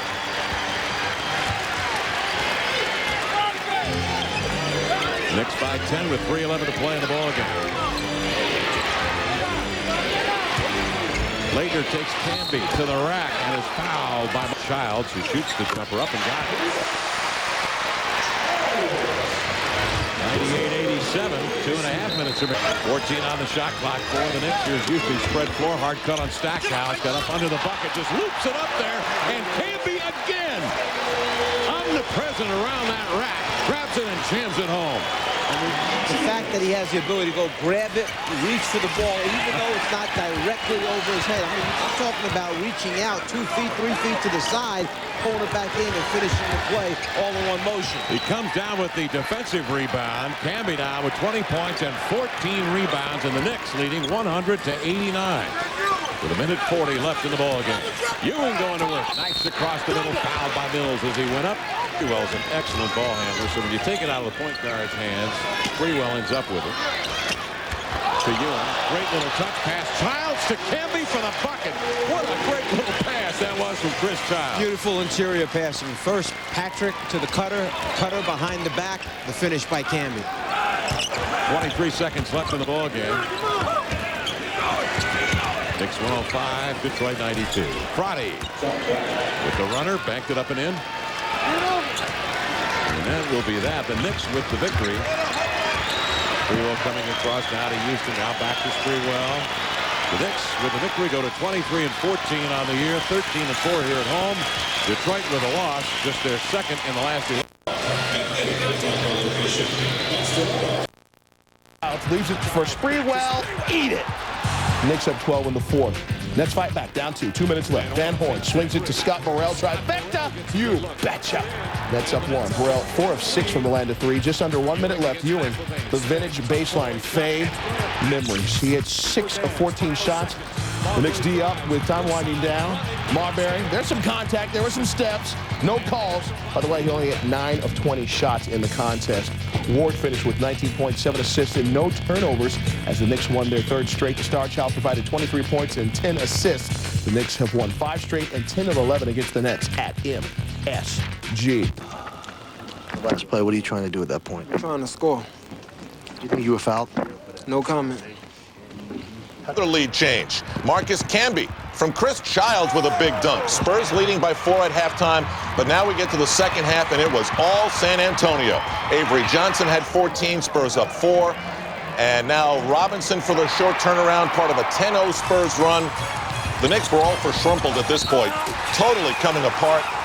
Duncan wound up with 33 points and 15 rebounds. That put him up 16, and it was that type of game for the Knicks as the Spurs went on to win it 96-83. Ways to keep them aware because with George Karl, when Karl was the coach, the Sonics were perennial winners and making it to the playoffs. So Peyton, accustomed to winning, does not want to lose that winning feeling.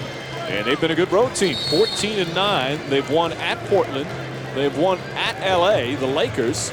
They've beaten San Antonio, Indiana, Miami. They've beaten all the top teams in the NBA. But they've lost their last 2 at Toronto and at Boston. And the Knicks winning the opening tip. Knicks, meanwhile, 14-4 here at the Garden. They've won 4 straight at home. Knicks the best home record in the Atlantic Division. And Ewing clicked a good job on the boards. Johnson across the lane, flips it up with the left hand. Baker Nark can't recover for a second shot. And I think Kurt Fraser, the head coach of the Thrashers, has called a timeout. 6 minutes, 42 seconds. Purpose, puck to the net. The Rangers have won almost every loose battle that we've seen so far in the first period. Because Riley kept coaching it year after year. Didn't want to do it. Sprewell gets the crowd going. Yeah, Spree with the master blaster that time. So we mentioned this team. I'm overzealous in charge with the foul. Behind the back pass from Houston to Spree, he has a one-on-one opportunity. Sprewell and Houston have it going early. Combined for 14 of the Knicks' 18 points. In the penalty box. Gloves have not been dropped. No, Botterill and Edved have thrown punches. Good double team. Nice feed to Camby. Camby and a foul. Marcus Camby did a good job flipping it up as Sprewell showing some poise in that double team. All right, the double team. If you're going to double team, don't allow the guy to squeeze through. An excellent shot blocker. There's a double by Baker. Nice pass inside to Camby and a foul. Kurt Thomas with a pretty assist, and Marcus Camby with a chance for another 3-point play. Second basket of the game that Camby has come from the weak side to the ball side, and he's been able to capitalize. Let's take a look at it. See Camby coming to the basket, going up strong, would not be denied, so he will shoot one as well. And again, Camby, when he gets his points, they don't rarely call a set play for him. Most of his points he gets in his own on 9% from the field. Ewing. How's this capacity crowd? And then Ewing reciprocates as he finds Spree cutting to do. Allen Houston, 59-58. Houston showing his moves inside. Vin Baker. The offensive rebound averages 8.3 rebounds per game. The putback and the ban. Latrell Sprewell leads the break. Spree finds Patrick. Ewing gives the Knicks a 1-point lead. Career best 22 points. Fourth quarter action. Charlie Ward with the steal on the break. Marcus Camby excels. Knicks go up by 3. Houston drives and hits a double clutch. New York up 93-87. Houston. Dribble penetration. Leaves it off down low for Ewing. Ewing 18 points strong. 95-91 New York. Ewing to Houston. Bam. Knicks up by 9. Houston finished with 27 points, including a season-high 9 rebounds. That would be 1 rebound shy of what is referred to as a double-double. The New York Knicks win it 112-106. 112-106, Knickerbockers. His first shot, Mutombo keeping it alive and throws a careless pass. Allen Houston behind his back keeps it alive. Houston working against Coles, wide open to Sprewell for 3, and the Knicks have taken a 3-0 lead. I really like what Allen does. But the chemistry problem with a lot of new faces, and a no-look pass from Ward to Larry Johnson, and the Knicks open up a 5-0 early lead. They are forcing the players to run the plays the way they're supposed to be played, and if you are a selfish player, then you sit. Allen Houston with his first field goal from the corner, and the Knicks lead by 3. And that was defending the screener was late. Nice play by Bimbo. So the Hawks 1-point lead, and they're going to call the pushing foul on Coles as Charlie Ward going baseline. And Jim Jackson comes right back and hits a 3. So with the defensive play by Mutombo, Jackson puts the Hawks back ahead. Now Jimmy Jackson is second in the league in 3-point field goal percentage at 46%. It's something that he could not do through the early part of his career. He's worked very hard at increasing his range. Allen Houston hitting. So Houston hitting his second from the field, and so an early seesaw affair here at Phillips Arena with 5 minutes gone by.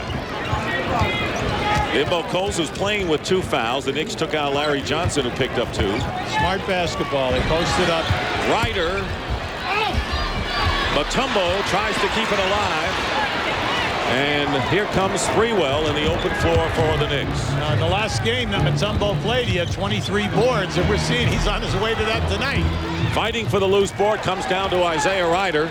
The Knicks lead by 1, and here is Ryder working against Houston, who fouled. Down was Coles, so Ward steps back and hits the 3. Charlie Ward hitting the 3 to tie the game at 16. Okay, Charlie Ward is shooting 40% in threes, and that's big. He attempts 3 a game. That's his 54th make. Bimbo Coles coming back. And Isaiah Ryder, Sprewell with the jumper hitting. And the score is tied 20-20. In regards to what he's doing. The main thing is that he's attacking. Sprewell hitting the 3. And the Knicks. Sprewell is the only starter from the Knicks who's in the lineup right now, as the Knicks have had to go to the bench. John Wallace, he's having a good game, though. He has 6 points forced into early action. Well, Dick, we know that he can score. You know yourself. You put him out there for 15 minutes, he can get you 15 points. Out this summer, we're talking about a primetime scorer for the Atlanta Hawks. Lenny says that he's finally almost in shape. And it's nice to see because he's such a fine young man and he can put up numbers. Wallace with the turnaround has put up numbers off the bench. He has 8 points on 4 for 4 shooting. That Rice. Absolutely. And a 3 by Ward, his second. I'm happy for this guy. I really am. I mean, everybody is talking. The Knicks can't do it with this guy. They got to the finals last year with Charlie Ward and Chris Childs. I'm happy that Charlie Ward is looking for his shot because he has improved himself from that 3-point range. And when you shoot 40% in this league, you are really knocking it down. On the out of bounds, the Knicks get it back. The Knicks were up by 3 when Ward went out and trailed by 5 when he came back. Allen Houston trying to get the rhythm, hitting a 3, and the Knicks regaining the lead, 39-38 over the Hawks, who were up by 5. Dick, he was squared up beautifully. You brought out a good point earlier. His last 3 shots before that, he was moving and he was fading. Here is Lorenzen Wright over Kurt Thomas, and Ewing comes down. Lorenzen Wright, with that big price tag, has not really played all that much. He led the Clippers in rebounding last year. Houston hits a second in a row, so he's done it from both sides of the floor, and the Knicks lead by 3.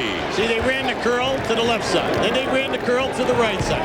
That curl is open all night because Atlanta continues to follow, Dick. And when you follow against Sprewell and Houston, they're open. They're such quick shooters, it's over. Here is LaFonso Ellis. And the rebound by Kurt Thomas. So the Knicks taking over. This has been one of their big spurts, and they're only one of the ball game. Lead by 3 with 4:45 to go in the first half.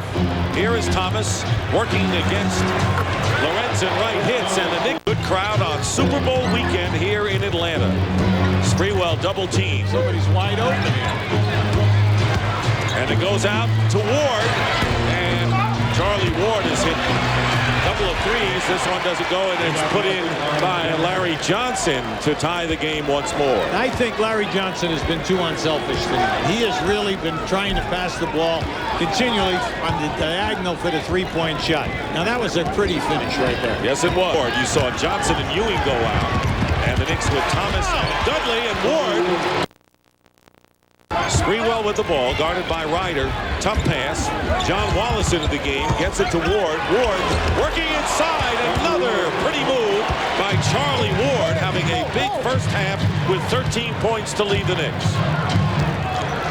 They lead by 2 and playing now as the shot clock is off for the Atlanta Hawks. So without Chris Childs tonight, Charlie Ward taking the point guard burden on his shoulders and doing it well for this first half. And here is Jackson for 2. And Henderson puts it in to tie it up with 1.1 to go. And the final shot off the backboard. The first half. Now he had the 4 rebounds and the 2 blocks. Maybe he'll get off the schneid and get it rolling. Larry Johnson with 6 points in the game. Johnson and Houston picked up 2 early fouls. Ewing also has 2 in the game, and Camby with 3. Here is Mutombo, one-on-one now with Patrick Ewing. Ryder over Houston for 3. 3-point shot. Speaking of that, Allen Houston hits one. Explains your situation. Here is Johnson's lay-in. Time by Sprewell. Steps back and fires. Latrell Sprewell. And Sprewell again controlling, defended by Jackson. Quick move, baseline, and a foul. 5 minutes to go in the third. Allen Houston pulls up and hits, and the Knicks trying to get into a tie for first place. And there is a good pass from Houston to Charlie Ward, who has hit his 3rd three-pointer of the game. Charlie's on fire. I'm so happy we brought out that point early. He has worked hard, extra hard, on becoming a high percentage three-point shooter. Looks great tonight. Bimbo Coles getting it down low to Mutombo. 8 on the shot clock. And Ewing fouling Mutombo as he went up. Patrick's not saying anything because he knew. See, every time that Mutombo stole the shot clock, Ward going down to Ewing. He looked up at the shot clock, and the fall away over Mutombo. Off balance almost. The first time tonight that he's taken it all the way into the paint. Sprewell is ahead of the pack. Sprewell giving the Sprewell again with 8 seconds on the clock. And the pass inside to Camby. Thomas. And goes outside to Houston. High screen and roll. Ewing setting the screen, picked up by Mutombo on the switch. Sprewell looking inside, 7 on the clock. Houston way off, throws up the air ball on the three-point attempt. Great defense by Mutombo. He defended Ewing on the roll and then came out and put incredible pressure on Allen Houston on that shot. Really upset him. And he had the big looming figure of Mutombo, and the Hawks get it back with 18.3. The shot clock is off, and Atlanta with a 2-point edge.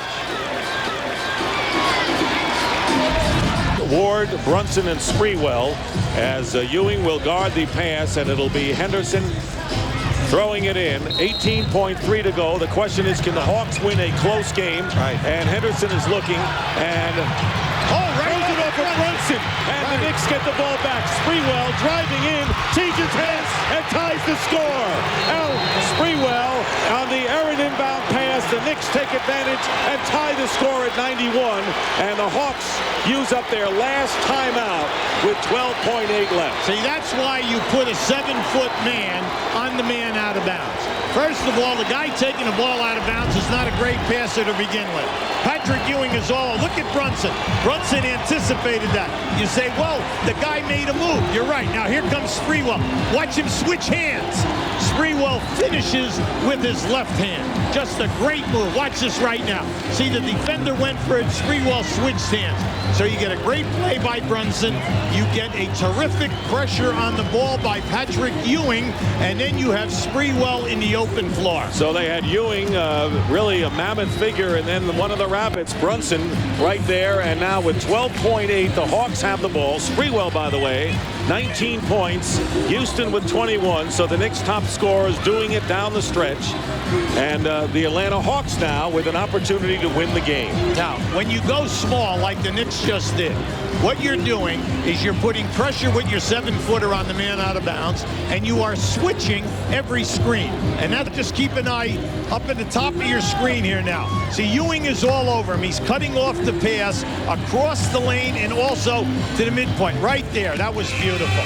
You say, well, you know, Ewing at 7 foot, that's right, because he cuts down the angle to the free man and gives Sprewell a ton of credit. He attacked that rim. And the old story, can you shoot with your left hand and finish in traffic? And that was done by a real pro. He answered the question, and the Knicks bringing in Larry Johnson and Allen Houston. And Sprewell will guard the inbound passer, Jackson, with 12.8. Crowd on its feet here at Phillips Arena as the Atlanta Hawks will try to win it right here. And a delay of game as the Knicks wanted to see what the Hawks had in mind on the pass inbounds. Jackson will inbound. Mutombo setting the screen. Terry has the ball and guarded by Ward. Here is Terry pulling back, firing it, misses the shot, and the fight. And Houston calls the timeout before the ball went out of bounds. And the Knicks will have that last opportunity, we think, with just under 5 seconds. Yeah, plenty of time here. Plenty of time. See, now right now the Knicks are challenging. The Knicks are challenging Crawford on the call. They said you should have called it earlier because he had possession. He had his foot down. All right, but what they did is they waited until the ball was thrown back. Now just keep an eye. Now Terry here.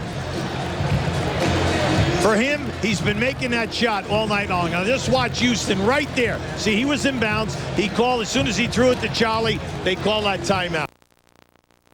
Hey, what's happening, B? Nothing. Just chilling, watching the game, having a bud. What's up with... Hey, hold on a second. Hello? What's that? Yo, hold up. Hello?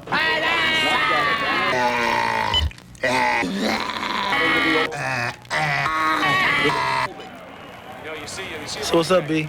Nothing. Watching the game, having a bud. And here they go. And there is Allen Houston firing it up, missing. Ewing fighting for the loose ball. Time runs out, and we're going to overtime. Overtime with the score tied in regulation at 91. The Knicks did a great job. They rolled Sprewell up over the top of the line, and they defended him perfectly. But when Allen Houston pops out, keep an eye to the left of your screen. You see how Houston comes out? See, his man got pinned down inside. Now, he gets a great look. Now, he could have passed to the left corner or take that shot. That was a great shot for Allen Houston. Now, here it comes again. Now, watch to the top of your screen. See Houston? See, they switched, but there was no one to pick them up. Now, they're free in the left-hand corner, but that is an excellent way to end the game because you've got your best shooter in a good position. And a 5-minute overtime about to start here on Super Bowl weekend. Man game with Sprewell. Ward looking back for Sprewell, goes to Ewing, guarded by Mutombo. Ewing hits the shot. Patrick Ewing with 10. The big fella says, hey, I've still got game here. And you know what you passed into me? I'm taking this guy one-on-one. Patrick has been here before, so to speak, in tight games in overtime. And Mutombo has it knocked away by Charlie Ward. Ward on the steal, and the Knicks coming right back with a fall-away. Larry Johnson with a big offensive rebound. Sprewell pauses, fires for three, in and out, and Mutombo with rebound number 21. And winding down to 3 minutes to go in the first overtime. The Knicks lead by 2, so only 2 points have been scored in 2 minutes as Jackson has the shot deflected by Sprewell, and the Knicks get it back on another turnover. Allen Houston with a one-hander. And Ewing trying to keep it alive and does at the other end. And we're seeing some wild shots. Okay. But everyone is hustling. They're seeing great intensity, and guys are really stretching on the offensive glass on these misses. Ewing, meanwhile, with 13 boards. Here is Sprewell driving in, changing hands, as he did to get the big basket down the stretch. And the Knicks open up a 4-point lead. And Sprewell now with 21, matching Allen Houston's total. Cole's trying to get it to Ryder. Houston defending against Isaiah Ryder, who has 20. Gets bumped. Ryder still controlling. 6 on the shot clock, and Ryder with a wild shot. And Mutombo comes out of nowhere to keep it alive. A new clock for the Hawks. 2 minutes to go in overtime. Here's Cole. And it drops for him. 2-point game, Knicks. Nice pass by Jimmy Jackson. See the Hawks. And Charlie Ward, who has hit 3 threes tonight. Oh, out of bounds. And Ewing. No, they're calling on the line, and it's going the same way. It's off Mutombo, and it'll be Knicks ball. Great play by Ewing. Now that ball, if Mutombo did not step on the line, when that ball hit Mutombo and goes out, it went off of Ewing because Ewing was out of bounds. Keep an eye on it. Watch Mutombo's foot. There it is right there. Now, you see, he was on the line. And the old 2 Georgetown teammates going at it tonight in a battle royal here in Atlanta. Excellent call. Ron Alesiak was right on it. He was right off of it, saw it, had a great angle. So a 20-second timeout called by the Knicks. Now keep an eye right here. You can see Mutombo's foot. His left foot was right across the line. Not by much, but enough. And the Knicks using up their 20, so they still have 3 full timeouts remaining. Knicks have outscored the Hawks 4-2 in overtime. Cole's driving in, and Mutombo tips it in. And the rebound, and a loose ball foul has been called against the Knicks. A loose ball foul on the long rebound. Allen Houston charging for the loose ball, gets called for it. See all of that. So Ryder on the line. The Hawks are 22 of 23 tonight from the strike.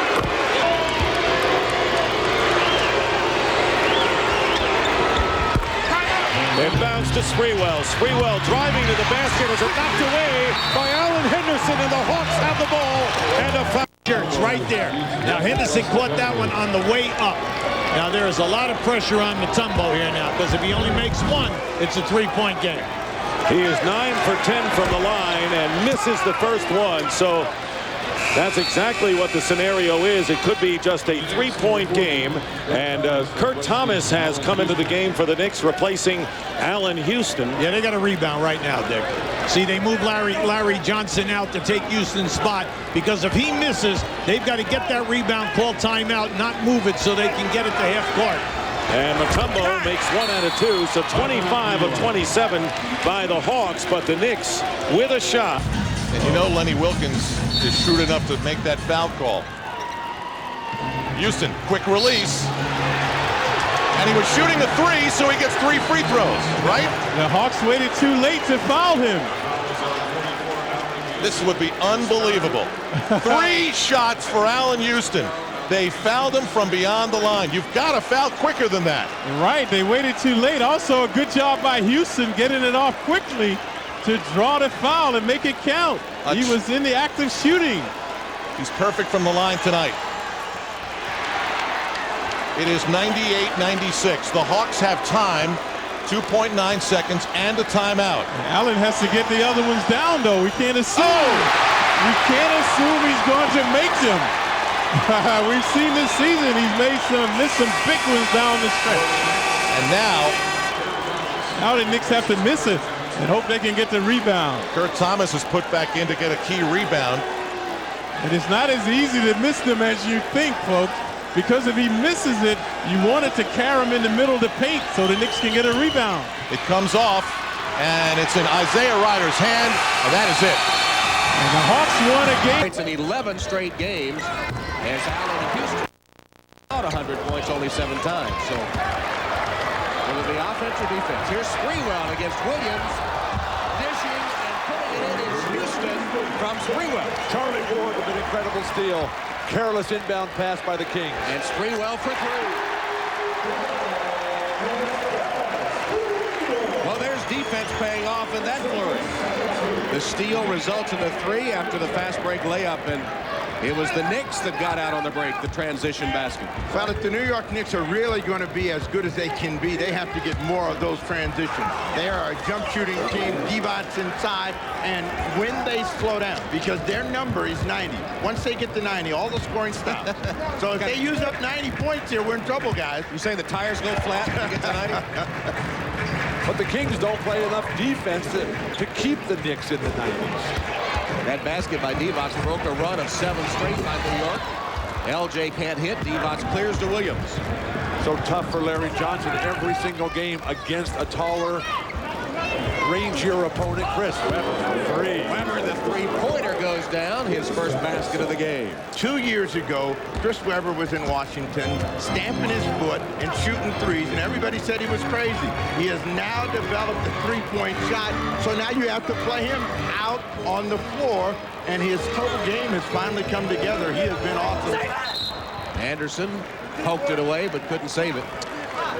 Steve, you mentioned opening up the middle. When you have your big players, Vlade Divac and Chris Webber, who can both stroke three-point shots, Patrick Ewing doesn't like to come away from the basket and play defense. Larry Johnson, that's not the strength of his game. These are more big physical bangers inside. Charlie Ward, baseline jumper is his first basket. Charlie Ward is having a terrific scoring season. Needs to be more aggressive on the offensive end, but this is the kind of game. Williams to Divac. That's flamboyant, Bill. And he's got something going already, Jason Williams, with the front row fans here at Madison Square Garden.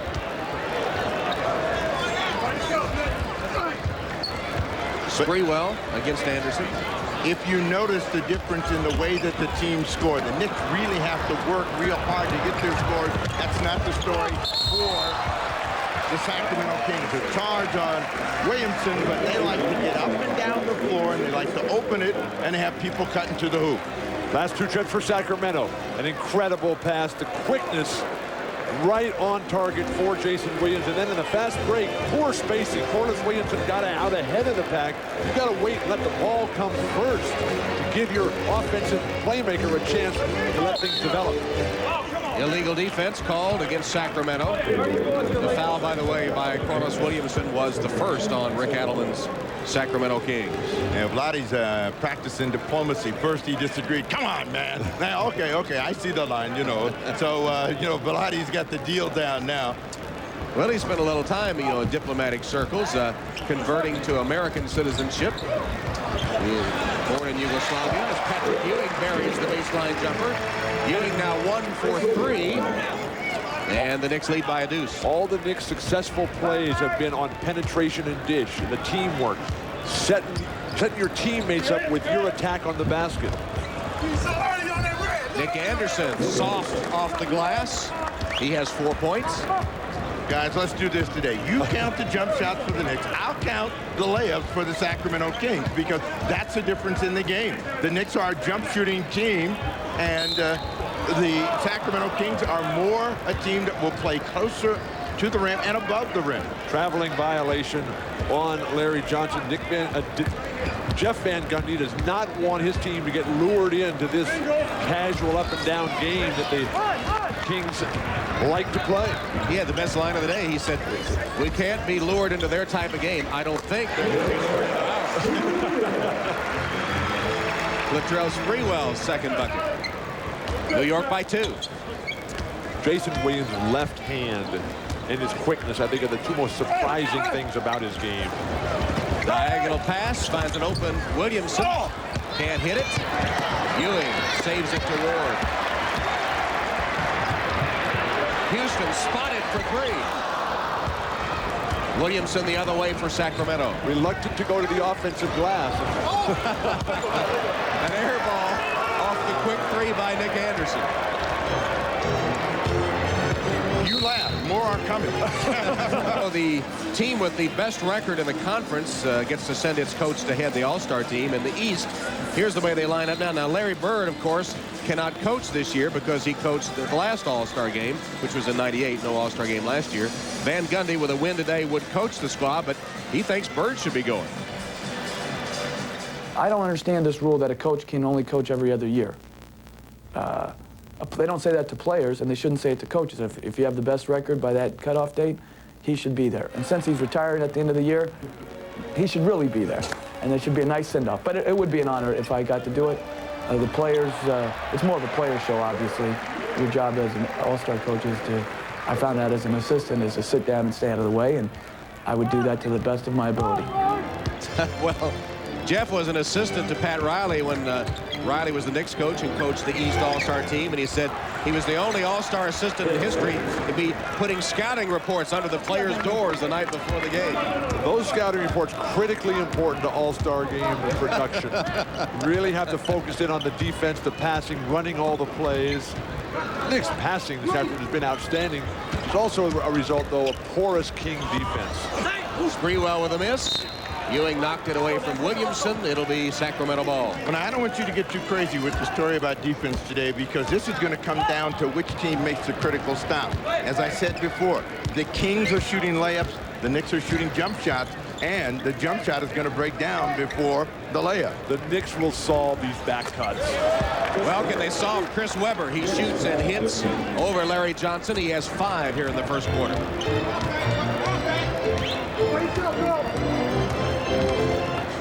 Fifth time the game has been tied. Allen Houston, tough shot, came up short. Nothing but black shirts for the rebound. Fabulous defense by Nick Anderson, who has a ton of experience against post-up guards. He's trying to get some back of his own, Nick Anderson. Divac threw a bad pass, deflected, intercepted by Houston. Ward for Ewing. This is the kind of game that Charlie Ward generally shines in, with all the hype about. No more coming. Not there, though. Ewing, the offensive board. 4 rebounds for Patrick. With Williams and the ball, you never know where the adventure is going to be. And when you can make outside shots, that sets up back cuts for Chris Webber. But you have to have a point guard who can put the ball where you want it. Webber hasn't missed a shot, and Jason Williams with a spectacular lob. Last 6 points for the Kings scored by Chris Webber. Ewing throws it right to Williams. 3-on-2 break for the Kings. Webber's got to run. Oh, Anderson put it in. Allen Houston. He got a clear path to the basket, dodged a couple, and put it through. Van Gundy was telling us that the Kings right back up in transition offense. Van Gundy telling us that the only team like Sacramento layup. Williams. And Williams will lead the Sacramento break. Pulls up for 3. Bottom of the net. They came to put on a show. Everybody's forgotten that New York is Madison Square Garden, and the Kings have been dying to get here. This is their first and only trip in, and they are prepared for the big moment. 2 teams only played once last year. That was in Sacramento. And Sprewell now is in double figures as New York goes back on top. Kurt Thomas has got that look on his face. The shot clock expired. Knicks can take the final shot of the quarter. Stolen by Williams. Can he beat the clock behind the back? Corbin. It'll count and 1. Blocking foul on Charlie Ward. Anticipation. What defines quickness for a player. Jason Williams reads this play perfectly, then comes in, and again, the left hand. When you have a left hand like that, and you're just in the 2nd year in the league, there is no limit to what you can do over the course of your career. Corbin misses the free throw. Webber kept it alive for a moment. And Lawrence Funderburk into the game for Sacramento. Look at Webber go up to get it, and then he lost it. Picked off by Larry Johnson. Lob pass, Ward for Camby, and he's going to get a tee for hanging on the rim. Marcus Camby is complaining here that Tyrone Corbin was underneath him, and that's why he had to pull himself up. But I think when Hugh Holland saw The second. There was nobody in Nobody there. under him. No, nobody under him. Maybe that's why you don't know what place he came to in the Western Conference. But he was waiting for him to run underneath him. So John Barry, 90% free throw shooter, sinks the technical foul. Camby has fouled out of the last 3 games for the Knicks. And each team without a key player today, Childs of New York, Stojakovic of Sacramento, neither one able to play because of injury. That'll put a lot more pressure on Charlie Ward, who has gone the distance. Rick Brunson recently activated. Played an important role in the big comeback Brunson did at Atlanta Friday night. Barry misses a 3, tapped in by side and also crashed the board. Camby. Nice recovery by Camby.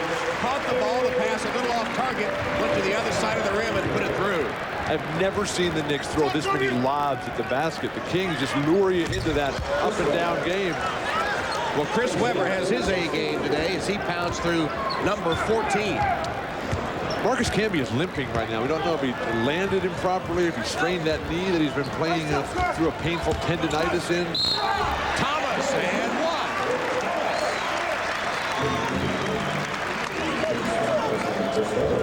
When Marcus Camby got out in transition on the previous play for the Knicks, Charlie Ward has been putting the ball in perfect dunking position.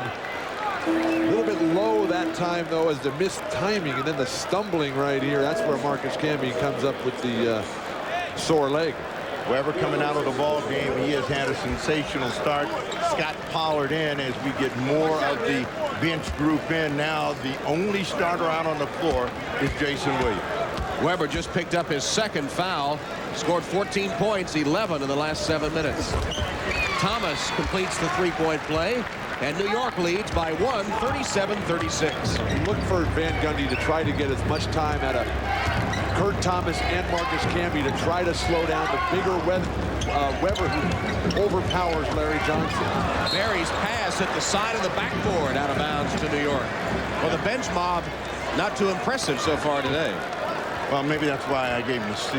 I'm not sure. But, you know, the thing about this group is they need a little bit more help. And that's the reason Jason Williams is staying out on the floor, because they are a group who feeds off of each other, but they don't get easy shots.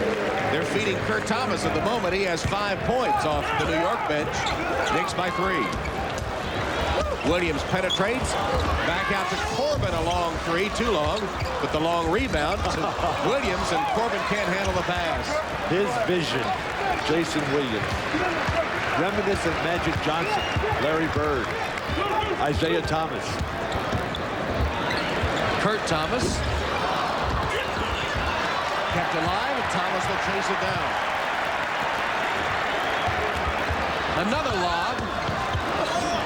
Thomas got it.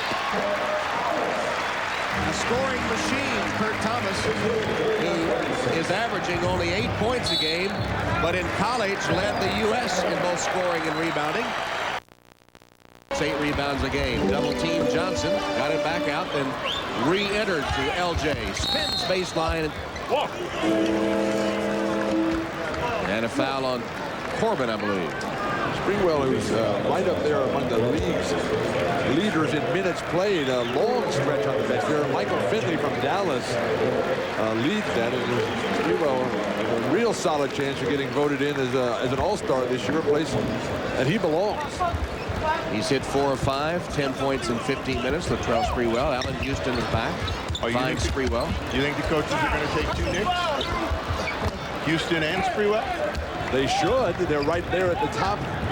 Rather see them take players for the teams at the top of the conference than at the bottom of the conference. I thought this was about winning. Barry. Derek Martin, by the way, has replaced Jason Williams at point guard for Sacramento. They continue to have trouble scoring in this stretch. You know, they don't get the easy shots from that. Hot effort goes in there. Allen Houston has a dozen points, and New York is up 45-38. Well, with Derek Martin out on the floor, he has a tendency to pound it a little bit more and hang on to it. The ball doesn't move as freely. Lottie Divac has to become the passer and the scorer as well. Divac against Thomas. Pollard wanted it inside. Instead, Martin launched the three. Pollard, offensive board, back to Berry. Into Divac against Kurt Thomas. And one. He left second quarter. We showed you the Sacramento midseason report card a few moments ago. Here it is for the New York Knicks. The offense, they're still searching for their roles and to find a level of consistency that will make them play better against the lower level teams. The defense, they are the best in the East. Van Gundy has done a great job. He gets no respect and is unappreciated for the job he does. The bench, they need more than Marcus Camby. Obviously, Chris Childs has to be healthy. The intangibles give him a top mark because they bring it and they have an incredible home court advantage here. You know, all the schools here are PS something, right? They would love to have Bill Walton. I know that. Now, those are tremendous grades. You're an easy grade on grading on a curve or what? Those were all A's and B's. They're atop the Eastern Conference. Is that the way they grade at UCLA? Tom, I'm in the GTE Academic All-American Hall of Fame. Well, Very proud of that. No wonder with grading like that. Jeff Van Gundy and the Knicks have outscored the Kings 11-5 when Chris Webber went out with 2 fouls. He's back in the game now. That'll be a goaltend on Webber. Commit the goaltending violation. See if Webber can reignite the Sacramento offense. Yes. An immediate basket from Webber, and then Allen Houston has started up court when Larry Johnson had passed him the ball. Campy saves it. Chris Webber, 7 of 9 shooting, 16 points. The big guard lineup for New York. Sprewell. He just used Derek Martin. Webber went flying by trying to help, didn't matter. Berry for 3. Derek Martin, one of the great point guards in the history of UCLA, having some trouble on the defense right now. In the history of UCLA? Well, to go along with Walt Hazzard, Gail Goodrich, Greg Lee, Andre McCarter. First time I'd heard his name mentioned in that group. Camby right over Divac. New York scoring at will now against that porous Sacramento defense, which allows 102 points a game. He was 0 for, I believe. Tap no good. Ewing's follow. Gone for Sacramento. A 1-on-0 turned into a scramble three-pointer. Houston for 3. Knicks should milk Larry Johnson down inside. Can be fouled by Divac. Those are the kind of plays that can be valuable to them. The ability to play without the ball, and they get him on the move. No pressure on Sprewell. He leads them to the rim. But with the Knicks coming with the big lineup in the backcourt with Sprewell and Houston, Jason Williams can't guard either one of those guys in the post. They're forced to double, and that just gives all kinds of basket opportunities for the Knicks. Divac's in a bit of foul trouble. Pass deflected. Jason Williams all alone with the lob, and Webber missed it.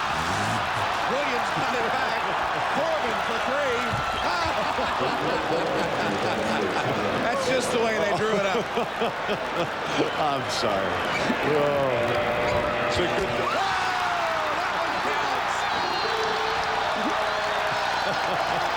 Got it. I love this game.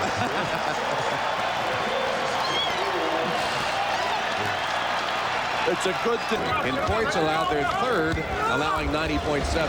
Honus Williamson misses from in close. The intimidation by Ewing. Even though he didn't get it, he forced the miss, allowing his teammates to gobble up rebounds. Sprewell. Divac pulls down, stripped away from him. Ward to Houston. Got it. It was always on the rim. Jason Williams has been that way. Sprewell right to the rim. Here's Jason Williams. He has 11 assists, 5 turnovers. But that's where your ultimate success is determined by your ability to win. Anderson fouled. And the Sacramento Kings Broadway opening is going to be a short close. Charlie Ward, blindside steal, and a layup. Pretty work by Charlie Ward. And even Charlie comes out smiling on that play. Game in him with 10 minutes to play. Beautiful. Canby with the pass to Thomas. Steve McNair. Back in the locker room, he said at first point he can understand he threw the ball in the air. Get the offense going again to reestablish control. Thomas missed it, got it back, missed it again. Tapped out by Johnson. Discipline and play the clock a little bit. They don't want to totally become a team that stands around and copy. Into Tyrone Corbin's face. Wide open, Thunderbird blocked. Marcus Camby put two hands on top of the ball to block it.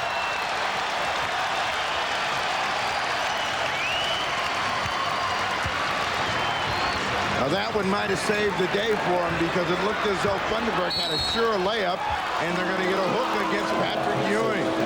But on a day when it's Ewing fouled by Pollard.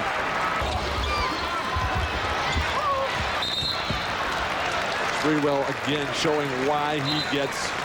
As the New York Knicks defeat the Sacramento Kings at Madison Square Garden by a final score of 120-111, sending Jeff Van Gundy to coach the Eastern Conference All-Star Game. Next, for Steve Jones. The Big Apple.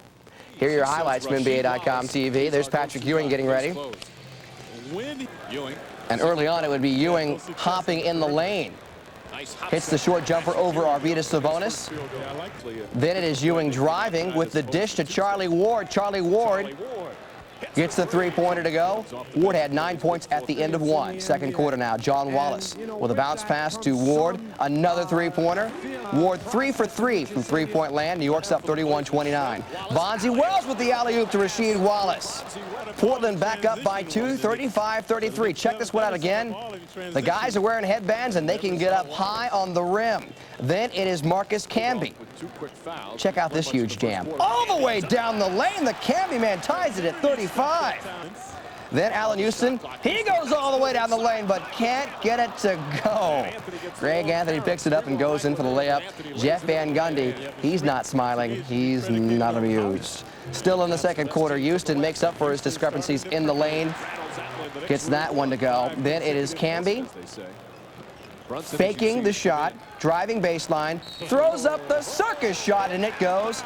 Knicks trailed by 1 at the half. Third quarter now, Damon Stoudemire losing. Houston nails the three. Stoudemire this time, again, on the other side, this time with Charlie Ward.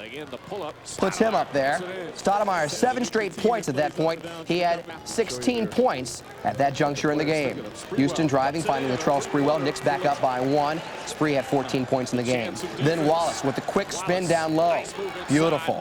Wallace, 11 points in the game. Brunson, the give and go backdoor to Patrick Ewing.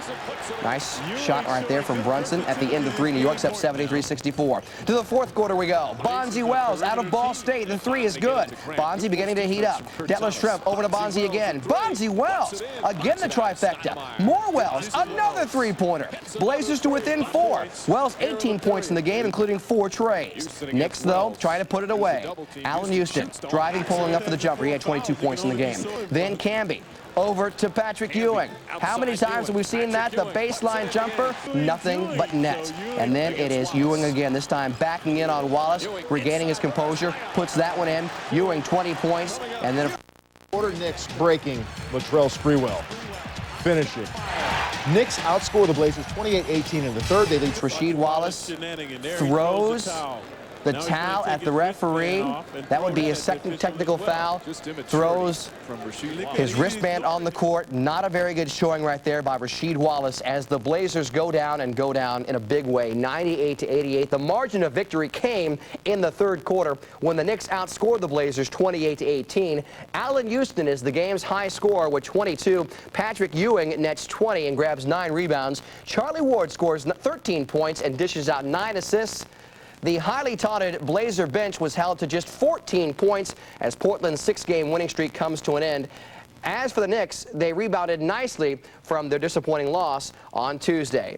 The Knicks' Latrell Sprewell getting ready to face the Miami Heat. When the Eastern Conference All-Stars were announced this past week, Sprewell was not named to the team. A few moments ago, he spoke with Jim Gray. Latrell, you didn't make it onto the All-Star team. How disappointed are you, and do you feel it's unjust? Well, I was disappointed, but I think that the guys that were selected deserve to be there. I mean, every year there are people that are left off that probably, you know, are on the borderline and deserve to go. You know, I feel good about the way that I'm playing, and I can't quarrel with the guys that are on the team. Your team been a model of inconsistency. You lose to Atlanta, you beat Sacramento, you lose to Orlando here at home, and then you beat the team with the best record, Portland. Why the inconsistency? You know, I don't think we can put our finger on it. We haven't been able to play well in back-to-back situations, and we've had some letdowns here at home. So I think if we can do better in the back-to-back situations and come here and get our crowd behind us and play with the type of intensity that we're capable of playing with, I think we'll get on the roll. That's our problem. We haven't been able to put together like 5 or 6 games in a row. We'll win a couple, then lose one. So we're striving for that consistency that you were referring to. Latrell. But coming up, it's the Atlantic Division showdown between the Miami. Morning, back to Hardaway for 3. It also comes down to which team is going to get the easier bucket. Both teams are jump shooting teams. Both teams rely a lot on that perimeter play, and if they're not getting layups, the game becomes very difficult, and there are periods where they don't score. So that three-pointer makes it 471 in a row as Ewing takes it to the basket and draws the foul. This is what Jeff Van Gundy has been encouraging. Ewing and Mourning. Ewing wins that battle and scores.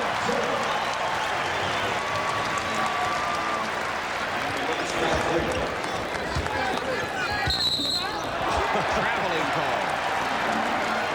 Patrick Ewing in the basket off the dribble. That's Allen Houston's strength. Mashburn misses the 3. You heard break. Mashburn can't convert. Got his own. Kicks it outside. 3-pointer by Leonard goes down. Rashawn Leonard, so much added responsibility on his shoulders. Dan Marley out at least 6 weeks with the stress fracture. Short guards plagued Miami last week against Indiana. That has not been the case today as Miami out early. All that means is he gets more shots. How can that be added responsibility? Ewing down low, too close to the hoop. And Mourning with 2 fouls can only watch as Patrick puts in his 5th point. 1-point game. Another on-course start for Patrick Ewing. Allen Houston forces the turnover. He controls. Ewing suffocating defense inside, taking all the life and breath out of the Miami offensive attack. Leonard with 4 to shoot. Mashburn for 3. Jamal Mashburn hitting 45%. Larry Johnson turning on P.J. Brown. Fall away. Got it. First basket for Johnson. When Johnson can get that rhythm on that fadeaway, either from the paint in the low right box or fading away to the corner in the left, he can be a dynamic offensive force for Van Gundy. Quick shot by Rashawn Leonard puts Miami back in front. Leonard's got 7 in the quarter, but we remember last week when Sacramento was in town and how many buckets were scored and what a high-scoring first quarter that one was. 3:30 to go, and it's 13 to 11, and a block inside by P.J. Brown. Mashburn for 3. With a second 3-point bucket by Jamal Mashburn. Miami has come out on fire with an offensive aggressiveness, and even though that Alonzo Mourning has gone to the bench and has not really been a factor because of fouls, the Heat certainly in control here, and that has to please Pat Riley. They have their biggest lead, Miami does. They're up by 5, but the Knicks are going to be able to stay in this game because of that 3-point shooting. That shot's going to go away, and if the Knicks can get some sort of offensive rhythm, gets Sprewell involved in the game, they're right there. Ward misses a 3. Thorpe gets it to Hardaway. Brown. P.J. Brown couldn't get the roll. Ward takes it the other way for New York. Sprewell, good catch. Pull up. Good. Jamal has 8, and the lead is 15. 22nd timeout taken by the Knicks. They've scored only 15 points at the 10:46 mark of the second quarter. A 14-2 run by Miami with Alonzo Mourning on the bench with 2 fouls. And Van Gundy, as you see, is not happy. Log on to NBA.com for complete coverage and analysis of every NBA All-Star 2000. Rebound for New York. Thomas lays it in, finally.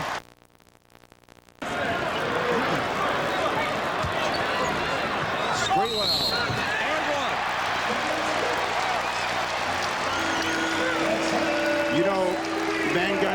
it's a layup.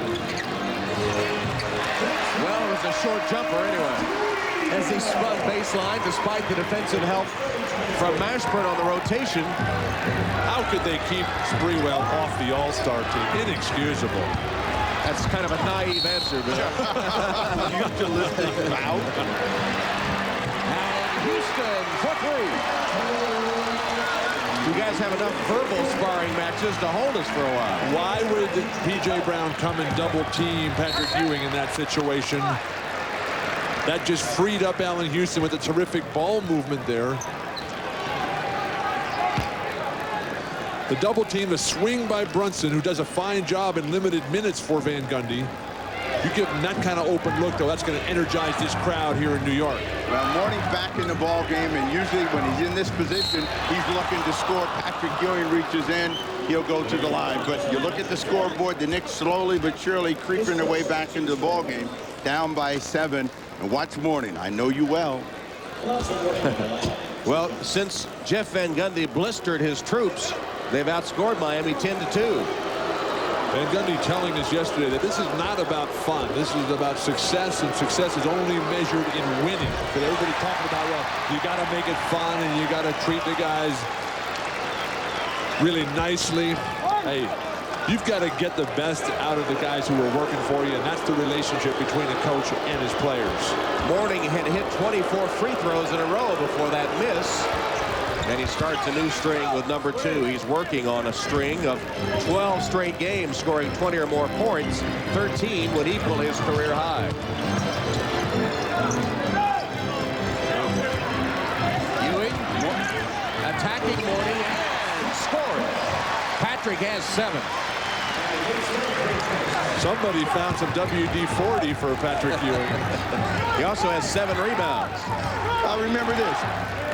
Everybody says how old Patrick Ewing is, and nobody ever says that about Karl Malone because there's no drop-off. And, you know, Ewing has had a ton of really very serious injuries over the last 2 years, but when he's playing with this kind of energy, there's no conversation about his need in the Knicks lineup. Thomas saves it inbounds to Canby. Here's Brunson. Knicks really starting to get aggressive on the defensive backboards. We talked earlier about their deficiencies on rebounding. Right now, they're dominating in that area. Into Ewing, guarded by Brown. Ball fake, and a good one will send Ewing to the line. Take your shot. From a backyard hoop to the their school gym. That's where 2 balls started for Zach and Kim. They pick their spots and make their shots in just 60 seconds. They can get red hot. Get red hot. Their teamwork won from city to city. Passing and shooting had them sitting pretty. Zach and Kim might have started small, but to prove that anyone can win it all. NBA 2-ball. That's NBA 2-ball. Take the shot. Washington. Alonzo Mourning missing again, and this is the point that turned the game around as far as New York is concerned. Tell me you didn't get in somebody's stuff. Challenging. I think he was looking over here at Bill. I'm not sure.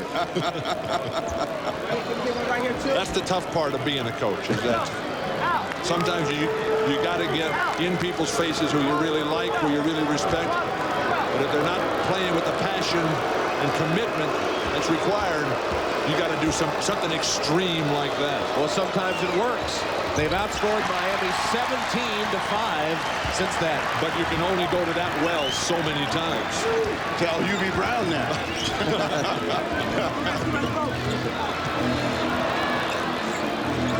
I'll let you tell him, Steve. This is a clear out for Sprewell, and they never really got it set up. John Wallace. Rims out on the floor. Ewing wins the race, but right to Mashburn against Houston. He laid it in. Field goal for 4 minutes until that one finally popped in. They needed that one from Charlie Ward. The three-pointer makes it a 5-point game. Well, here's Hardaway, though, left open for 3. How can you leave him open as hot as he's been? But that's what Jeff Van Gundy will be saying to Rick Brunson when they get in the locker room.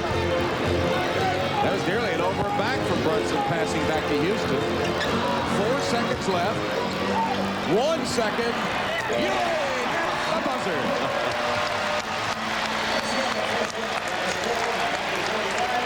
Patrick Ewing once again having a good performance. But the percentage is 37.8. And Mourning is blocked, but it comes right back to P.J. Brown, who puts it home. Jeff Van Gundy is starting Marcus Camby here. Larry Johnson, we're told, has been taken to the hospital for an MRI on that left foot. So Marcus Camby now and Kurt Thomas, John Wallace will get the bulk of those minutes. Oh! Ewing throws to the rim and slams it home. Patrick making another statement on this game that give me the minutes, give me the shots, and I can still produce. But Sean Leonard with the lean in is called for the offensive foul. Houston, tough shot. Hold by Ewing. Well, you can tell from the intensity here right at the top of the third quarter that both teams want this one very badly. Sprewell. Camby fumbled it away. This has not been Marcus Camby's finest hour. He's a guy that plays off of other people anyway, and there's still time for him to get into this ball game. He's got an hour to go. His finest hour. This may be his finest. Mourning stripped by Sprewell. Pull up. Good. The crowd is rolling now, surging toward the court. Pat Riley letting him calm down, not burning and wasting a timeout right now. Miami needs to respond offensively. They lead by 4. Penetration and score again by Tim Hardaway, who has been unstoppable today. 21. Hardaway starting to roar at the crowd right back. Then take some of this. Ewing's been extending an incredible amount of energy at both ends. Ewing has 15 points and 11 rebounds. And 1 for Alice. Brown has 9 rebounds. Charlie Ward, great steal. Camby. Offensive foul, Marcus Camby of New York. Yeah, you know, Camby knows one thing when he gets that close to the rim, just extend his body, but inside, you know, the defender, and that's what we look for, is are you going to be outside that line when Marcus Camby gets this ball and tries to jump over? An easy call for the official to make. Mark Strickland into the game for Miami in his 6th season from Temple. Always be ready as a big man when you catch it, to be ready to put one more dribble on the floor and move laterally. Ewing just in the groove on the backboards tonight. What Ewing is doing with the big man is baiting them. Let's see if you can make that shot. Ewing on his own. Against Brown. He'll shoot 2 as Brown commits his 4th foul. Over 3 first half. Things unraveling a bit for Miami, and there's another turnover. Ward with a steal by Witherspoon. Got it. That's a huge effort by Charlie Ward, and really got the people excited. Bill almost fell off his chair. Witherspoon can't answer. Offensive board and a foul as Strickland hauled it down. Charlie Ward, who had a shake and bake freeze move of Tim Hardaway in the first half, now overplays Tim in a lazy hanging out pass. Charlie Ward just putting the entire package together. One of the things that makes Charlie Ward such a valuable player to this Knicks team is that he doesn't want to shoot all the time. Charlie does have 3 steals this quarter alone, but his unselfishness allows the other guys to find their offensive game. Now, you know, when the Knicks defense has picked up their energy as they force another turnover, and what the Miami Heat have to do is start moving the ball, moving themselves quicker. Everything they're doing right now is being telegraphed. Foul, Mark Strickland. Strickland, Steve, was huge. Oh, Hardaway. Long rebound. Charlie Ward's everywhere. Camby wants the lob, and he slams it down. Camby from Houston.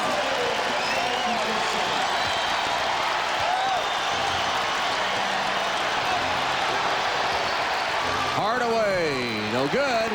Ewing and Camby, 2 teammates fighting for it. It'll go back to Miami. The shots for Miami starting to hit the front of the rim, and the Knicks are capitalizing here. The long rebound garnered in by Charlie Ward. The kick ahead, and Allen Houston sees this coming from 2 days ago and just puts it up there. Marcus Camby finally gets untracked here with a great setup by his teammate Allen Houston, the all-star. Yeah, Kurt Thomas is in the ball game as Miami's got a new 24, and Pat Riley's going to have to find a way to get the ball moving and get the ball into Alonzo Mourning. He basically is not getting a chance to score the ball here in the third quarter. Mashburn's fall away over Houston. Two very difficult shots by Mashburn, the Kentucky graduate, playing for a Kentucky graduate, Pat Riley, in front of a Kentucky broadcaster, Tom Hammond. How's Kentucky doing this year? And against a Kentuckian in Allen Houston. I forgot that. 8 on the clock for Houston. Mourning made a big mistake. And the players don't get him. We got the report on Hardaway's head, him going to his left, and Charlie Ward is all over the place. Some people are listening, Steve. Sprewell rimmed out to Weatherspoon. Carter leads the break. Not a good shot. Carter had it blocked by Thomas. Here's Sprewell.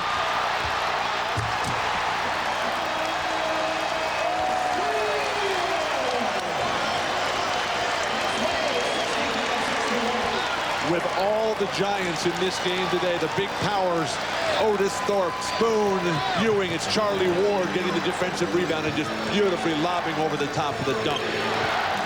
Carter, though, the rookie, had an ill-advised penetration, over-penetrated, out-of-control bad shot, which led to the dunk. Here's Carter, open shot, a brick. Ewing the rebound. Remember what I said about perimeter shots and how they break down, and that's all that's happening for the Heat, which is allowing the defense of New York to really dominate. Kurt Thomas pounds it through. Pat Riley has not gone to timeouts very much today to try to stem the tide here as the Knicks are surging. The crowd is closing in here. 25 seconds, third quarter. Mashburn against Houston, double team comes, leaving Weatherspoon open. Knocked it down. From the score by quarters. Nice pick and roll, Brunson. Patrick Ewing knocks it down. 19 for Patrick.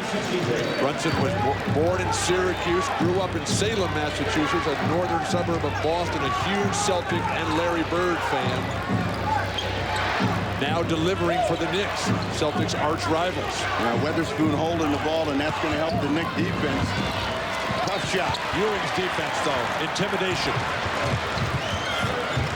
Now here's a guy that's going to give the Miami Heat a chance to get back in the game. Rick Brunson. You put some pressure on him, he becomes tentative as a leader out on the floor. Wait a second.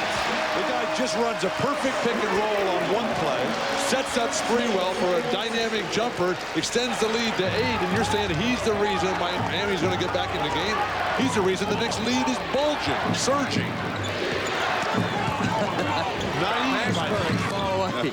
Jamal Mashburn's got it going. He has 17 points. The big three of the Knicks: Allen Houston 21, Patrick Ewing 19, Latrell Sprewell 17 points, scoring 57 of the Knicks' 71 points. Look at the ball movement. The penetration by Brunson. That was Brunson, Steve. Went in, then kicked it out, and then Kurt Thomas easily finding Sprewell. Well, let's see if Van Gundy continues to let him play. They get a tip ball as he reaches in. Van Gundy pleading constantly for ball movement as Pat Riley looks on in dismay here. But when 3 guys touch the ball, you're going to get wide open shots, and Sprewell's really in the rhythm right now. Tim Hardaway has lost his rhythm. Only 4 points since halftime. Maybe fatigue a factor for Tim Hardaway. Well, they're not defensively. They're not applying the pressure, and that's where they have to really get their game back up. And once they start squeezing and turn over Hardaway, they have a chance to get back in it. Sprewell against Mourning. Alonzo blocked it. Last year, Defensive Player of the Year. First block of the day, and a turnover once again, Miami. Leonard throws a bad pass. Houston screaming. Brunson was listening to Jeff Van Gundy. He didn't see him. Well, Brunson will learn quickly that you got to listen to the guys on the court when the game's in action. Turnovers plaguing Miami. No double team here. Sprewell. And Mourning. Foul by Ewing. Patrick Ewing picking up the foul. That's his third. And we've got a timeout with 9:22 left. New York leading 74-65, their biggest lead. No good. Offensive rebound by Carter for a moment. Then it's tapped right to Ewing. Here's Charlie Ward, who has replaced Brunson. Sprewell. Snatched out of the air by Leonard. Wild play for New York that time. Van Gundy pleading for discipline and patience. Sprewell begging to get onto the free throw line.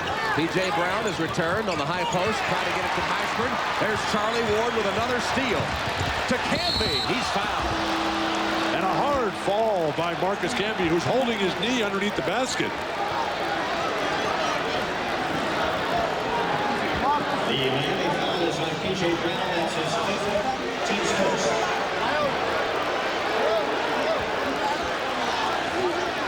Brown with a hard foul. It's been a terrible day for injury. While they tend to Marcus Camby, we'll take a break. New York leads by 5.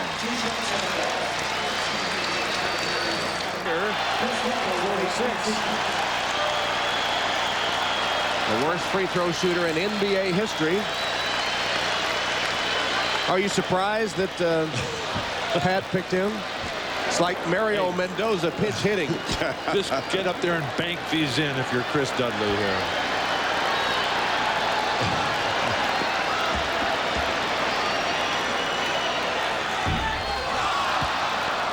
Just missed.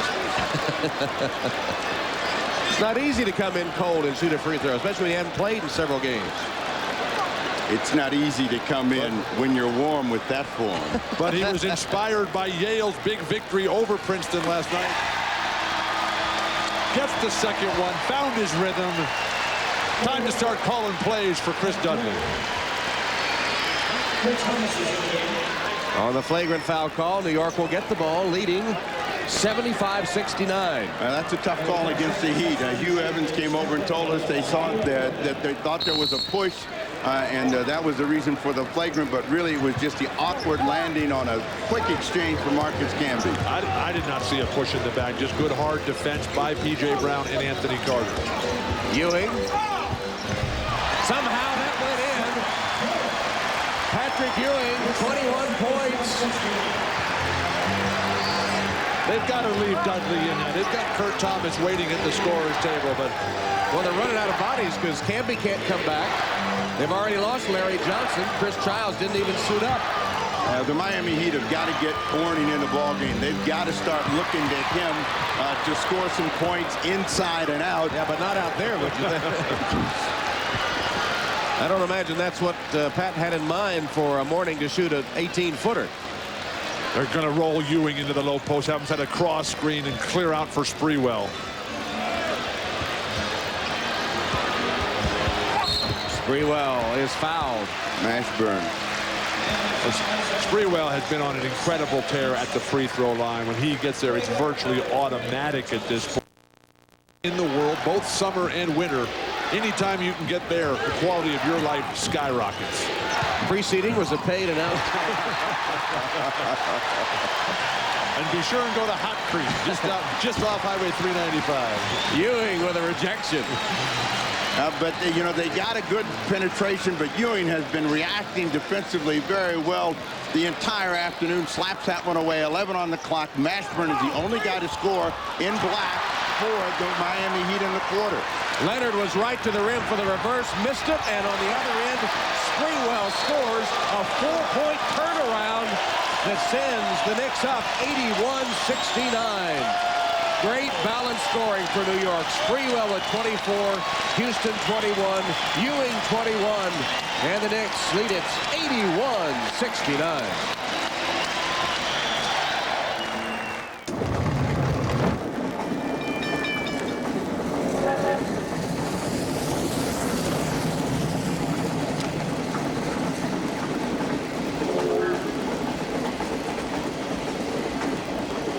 Michelob Light has a smooth, satisfying taste you won't find in an ordinary light beer.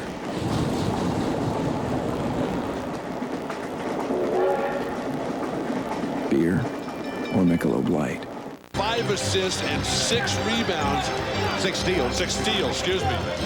So even though he hasn't been in the leading scorers, he has had a huge impact on this game, Charlie Ward. Yeah, well, Riley got into his guys defensively. They're trying to pick it up now and make the Knicks a perimeter team. Ward. Charlie Ward now with 8 points to go with 10 rebounds, 5 assists, and 6 steals. Having a great game. And again, the ball movement. The team building off the chemistry that came alive last year in the spring. The confidence, the closeout defense. Wild shot, Mashburn. Mashburn misses the 3. Remember all of the three-point shots that went early. They have not fallen here late, and that's gotten them in trouble. So Tim Hardaway has not scored in the last 16 minutes of action. He had 21 points in the first 28 minutes, going 9 for 10. He's 0 for 4 since then, Tim Hardaway.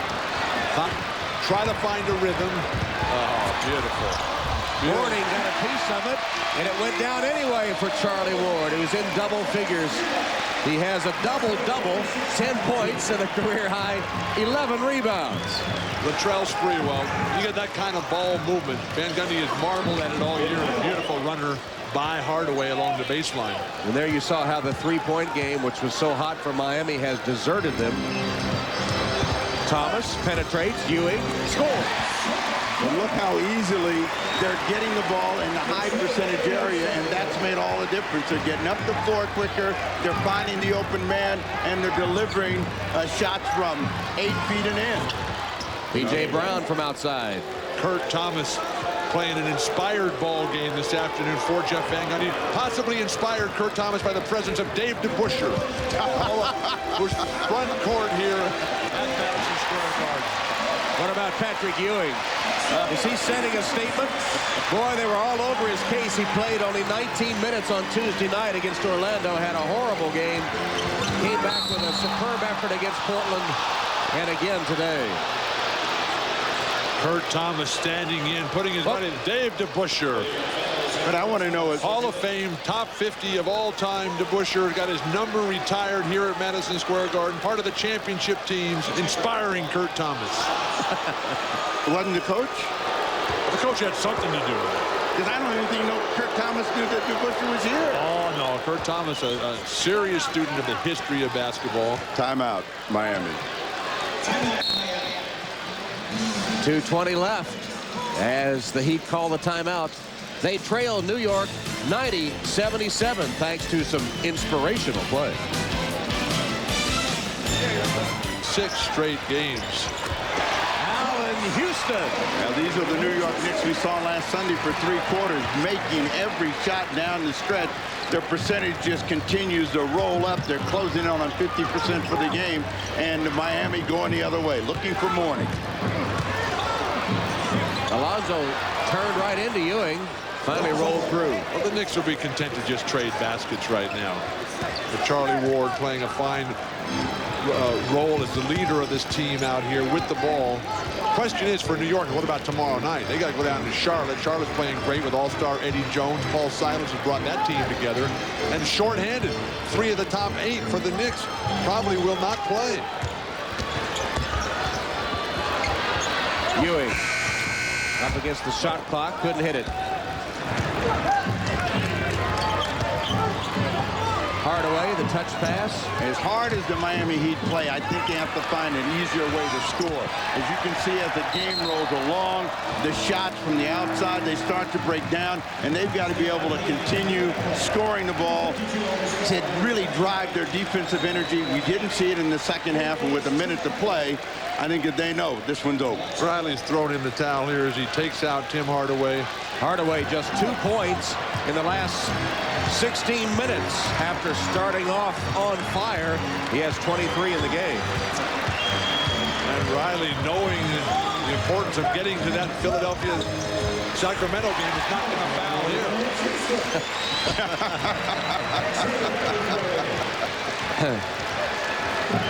Ewing with 25, Sprewell 24, Houston 25. Charlie Ward knocking it away again. Player of the game. Has had 7 steals to go with 10 points, 11 rebounds, and 5 assists. And the fans on their feet applauding a come-from-behind effort by the New York Knicks. who were once down by 15. I guess the referees know they have to get to Sacramento, Philadelphia as well. Not so soon. We're going to have an interview as soon as the game is over. As Thorpe misses the three at the buzzer. And the Knicks even the season series with Miami at 1 win apiece. Final score 94-80. Back to Matt. That's the shot he has to take. He's looking to pass it up with a good dish inside to Thomas. But that's the floater that he's very adept at. Certainly winds up fine for the Knicks as Ward gets his 3rd assist. Thomas now 6 of 7 from the field. That's one reason the Hornets are double teaming, to try to force Ward to take some perimeter shots. 8 on the shot clock. Wesley, 3-pointer won't go. Sprewell gets the long rebound. This is when Spree's lethal in transition. Pulls up this time, knocks it in. Latrell Sprewell now 4 of 2. Allen Houston spots up. That's a 3. And Houston now at 14 points. And the Knicks now within 1. From the field, had a 3-point shot. Very tough drive by Allen. Guarded by Anthony Mason on that move. And a gorgeous pick. As the Hornets will go to 19-3 here on their home floor. So the final seconds. And there's the buzzer. Knicks terrific victories over Portland and Miami. They go down to defeat here tonight at the Charlotte Coliseum. Yeah, but time to do it against the Bucks, though. Second quarter, Ray Allen against 2 Knicks. Spin the runners good, plus the foul. Bucks up 17 at the half. Second half, the Knicks are bombing away from 3. Allen Houston trifecta. You betcha. Latrell Sprewell knows the square root of 9 is 3. Houston again. 3 is a family. More trades. Charlie Ward, 3-ball corner pocket. More from Houston. 2 + 1 equals 3. Tied at 86. Bucks answer. Allen the steal. Wham, bam, thank you, jam. Bucks up 3. Knicks, they clutch it down on the stretch here. Here comes Ewing. Oh, big shot. Then the Knicks running away. Vicious cram by Sprewell. The Knicks victorious. Spree isn't an all-star, but he plays like one. He finished with 27 points against his hometown team. The Knicks slammed the door on this one by scoring 11 straight points in the closing minutes. Ewing provided a double-double to aid in the win. This was the Knicks' 3rd win in 4 games. The Bucks Raptors, they'll have to get through the T-Wolves to do it. Highlights coming up.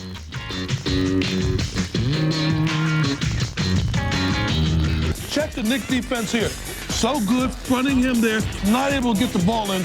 It's going to force Anthony Peeler to take a jump shot he'd really like to have back. That's great defense by New York. All right, now, off the pick and roll. Watch Latrell Sprewell find Chris Dudley for the jam. His only 2 of the night. Knicks up by 9. Then off the miss, Joe Smith with the offensive board, and then Garnett high above the rim to stuff it down. He had 23. Wolves by 5 at the half. Second half, though, on the break. Watch this off the miss. Joe Smith with the follow jam. He only had 5 points. The Wolves up by as many as 11. Jeff Van Gundy not happy with the effort. And then watch Patrick Ewing release on the break. And you know what? Stuffs it down. He was 7 of 12 from the field. Got out ahead of everybody there. And then closing seconds of the 3rd, Allen Houston to the rack. Kurt Thomas slammed home the miss. He had 16. Then in the 4th quarter, Chris Childs with the drive. Look who's there again. Kurt Thomas, 6 of 8 from the field, 5 boards. And then tied at 87. 2 minutes to go. Into Ewing. Looking to make the move. Big fella. On KG. Gets the roll, coach. And then Wolves down 2, 13 seconds to go. Sam Mitchell drives. Misses the leaner. And then Garnett can't put it back up and in. Garnett had a tough night. Just 5 of 17 from the field as the Knicks post their 7th double-digit comeback win of the season. 5 Knicks players in double figures as the T-Wolves now. This is a bad matchup for Cozier, and Ewing going to work right away. Oscar Reeves' first big rebound. That initial foul was called on Patrick Ewing. Oh, he just gobbling up the middle there. And Latrell Sprewell, and 1 fouled by Reggie Miller. The big lineup for New York, paying dividends early. Sprewell going into the post, first opportunity. Normally, Reggie Miller, over the years, has guarded Allen Houston. But now Sprewell moves from the front court to the back court and creates a lot different type of defensive assignment for Reggie Miller. And Sprewell gives New York the lead. No pressure defense, though. Allen Houston not accustomed to getting up in the backcourt the way Charlie Ward and Chris Childs do. Crozier's already taken 3 shots, hitting 2 of them. Jalen Rose creative. But for this game, it makes sense for us. And there is Larry Johnson right on cue, putting in his first basket of the game. Jeff Van Gundy also telling us that one of his big concerns has been the lack of defensive intensity by his normal starting lineup. The lack of rebounding has been a season-long concern. Dale Davis has 5 offensive rebounds to start this game. 6 total. He averages 10 a game. One of the top rebounders in the NBA. A deserved all-star, Dale Davis. Jackson for 3. Start the game, but nobody blocked off Patrick Ewing. How can you miss 1 or 2 games in his career because of that bad back? There's Allen Houston against a much more recognizable defensive matchup, Reggie Miller. Spins baseline to lay in his first basket. 4 minutes left, first quarter. Tied at 13. Rose battling Sprewell. Shoots over him, no good. Jalen Rose is standing arguing with the official, Bill Kennedy. Poor transition defense by Indiana. Sprewell pulls it back out. Houston measuring a 3 and nailing it. Childs against Jackson. Open shot, Allen Houston. Allen is so much better without the ball. And this first half has been a perfect capsulization of why he doesn't like to play in the big unit lineup. Reggie Miller called for the foul. Trying to get away from Chris Childs. Ewing. Fall away. Beautiful shot. Patrick Ewing. Sprewell. Fall away. That's going to be it for him. But that's what he said all. The rebounding on the weak side by Indiana. Sprewell. Latrell defense, they're not reaching in, trying to pick up that foul. Open shot for Kurt Thomas, and he knocks it. Rose. Beautiful block, Ewing. Rejecting the Travis Best shot. Sprewell to Childs. Now they'll set it up. Defense leading to fast break offensive opportunities. Wallace.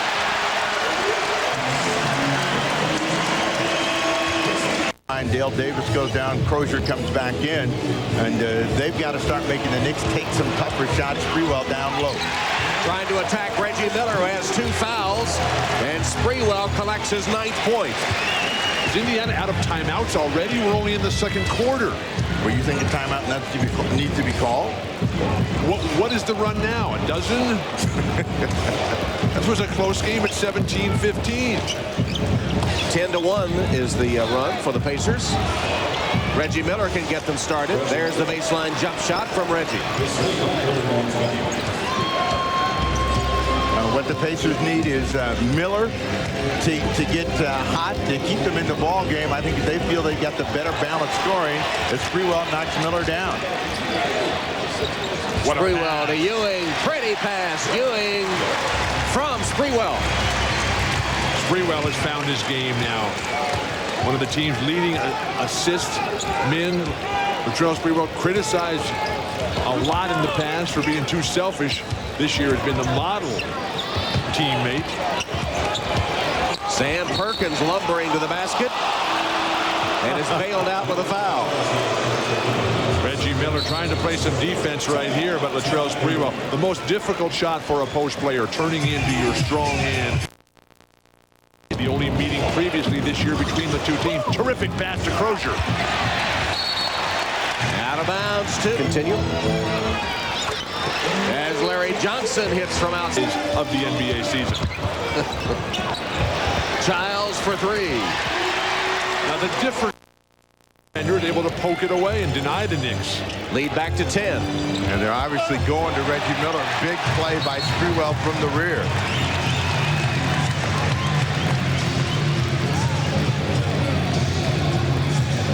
McKee will inbound the ball for the Pacers, trailing by 10. Reggie Miller and a great reaction by Sprewell. Perkins missed right at the rim.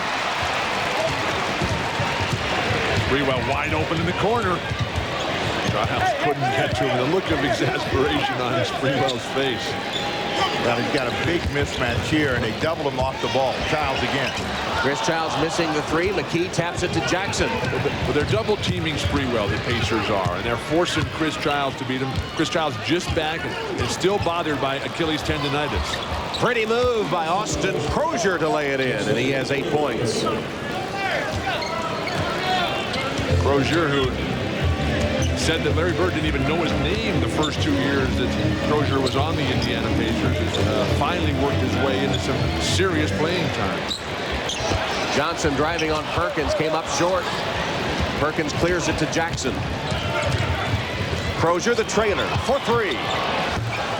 Long rebound. Larry Johnson has it for the Knicks. One thing we know, Crozier is not bashful. If he gets it, he's going to let it fly. He's already tried a couple of threes, hasn't connected, but that has not changed his offensive attitude, which is, if I got a shot, I'm going to take it. He's 4 of 10. John Wallace for the Knicks. This is a terrific opportunity for John Wallace to move up the ladder a little bit, to try to get some regular playing time once Canby gets back into the lineup. He is a proven scorer and can be the guy that can ignite this sometimes stagnant New York Knicks offense. It's his defense that worries Jeff Van Gundy as Jackson misses and Childs takes it the other way. Johnson is fouled. Penetration and dish. It's a three-point ball game as Brunson takes it right out of the shoe. Rick Brunson off the bench, knocks it through. First time he touches the ball, gets a long jumper along the baseline. That stopped a 9-0 Indiana run. And most of it came through Jalen Rose. So Jalen Rose has been the catalyst since coming back into the ball game. 10 on the clock for Derek McKee. Rose has scored the last 6 points for the Pacers. Here's Mark Jackson for three. Rimmed out, Dale Davis, offensive rebound, put back not there. Thomas with the outlet to Brunson. Johnson wants it. The pass to Johnson, and he puts it in. And that'll bring the first half to a close. Patrick Ewing and the New York Knicks leading the Indiana Pacers virtually all the way. Indiana made a brief run.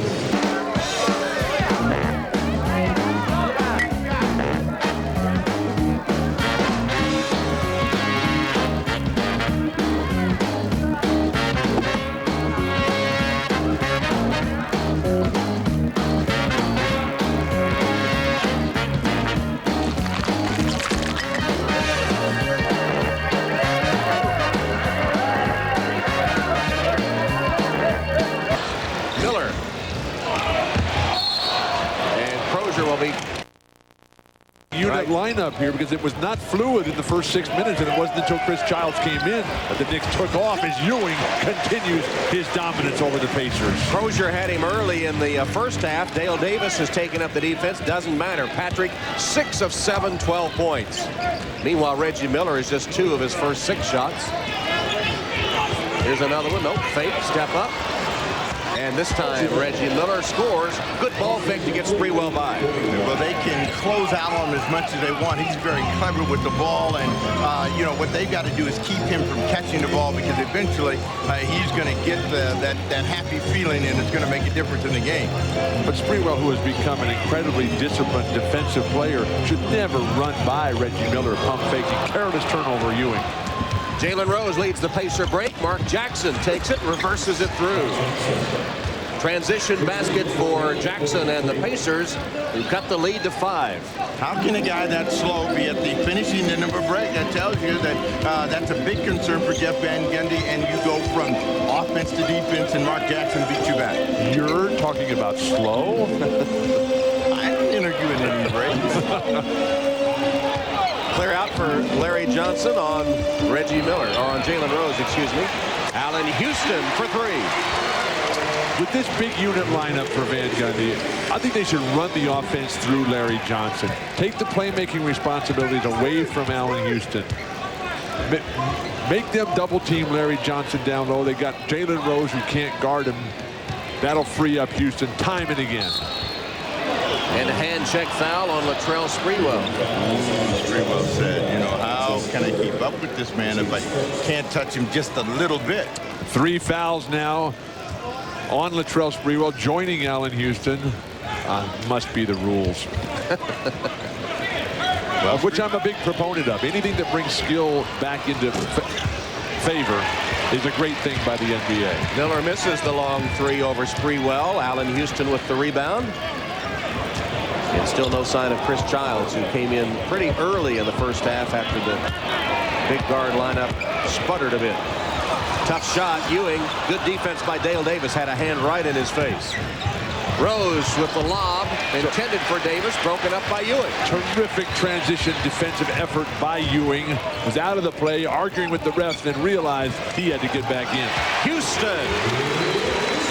Houston, after Indiana's first turnover in 14 minutes, notches his 11th point.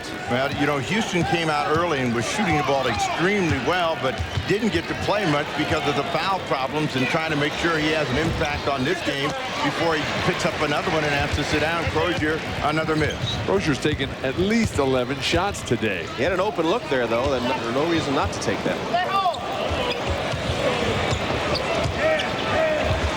Larry Johnson partially blocked.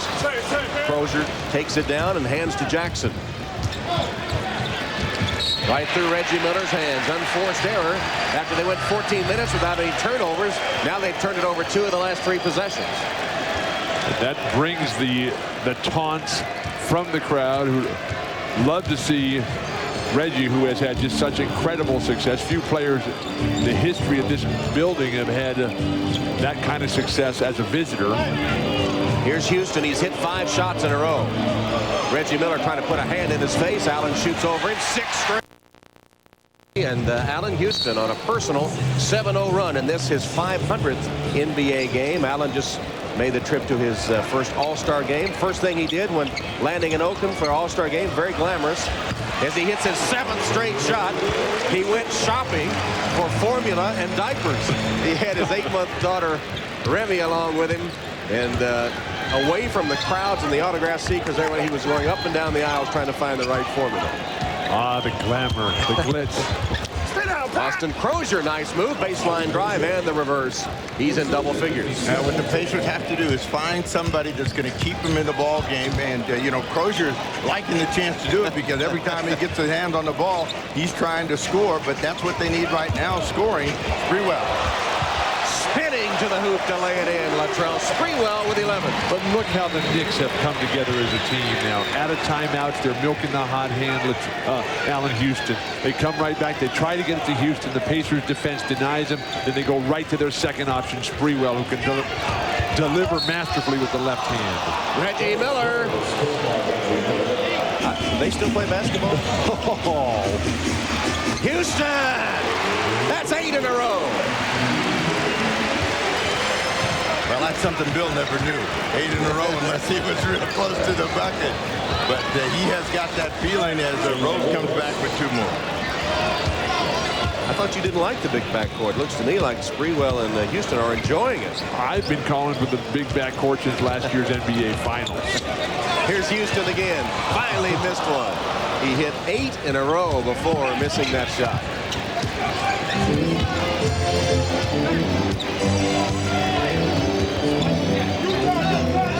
Sprewell in foul trouble over on the bench as Childs has returned. Reggie Miller missing. Good position by Thomas for the rebound. Thomas has played an outstanding all-around game today. Not spectacular, just filling his role, staying out of foul trouble, knocking down perimeter jumpers, getting to the glass. Jumpers off of passes, as opposed to what the Pacers are trying to do so much, is trying to create off their own dribble. That's not the strength of Indiana's team.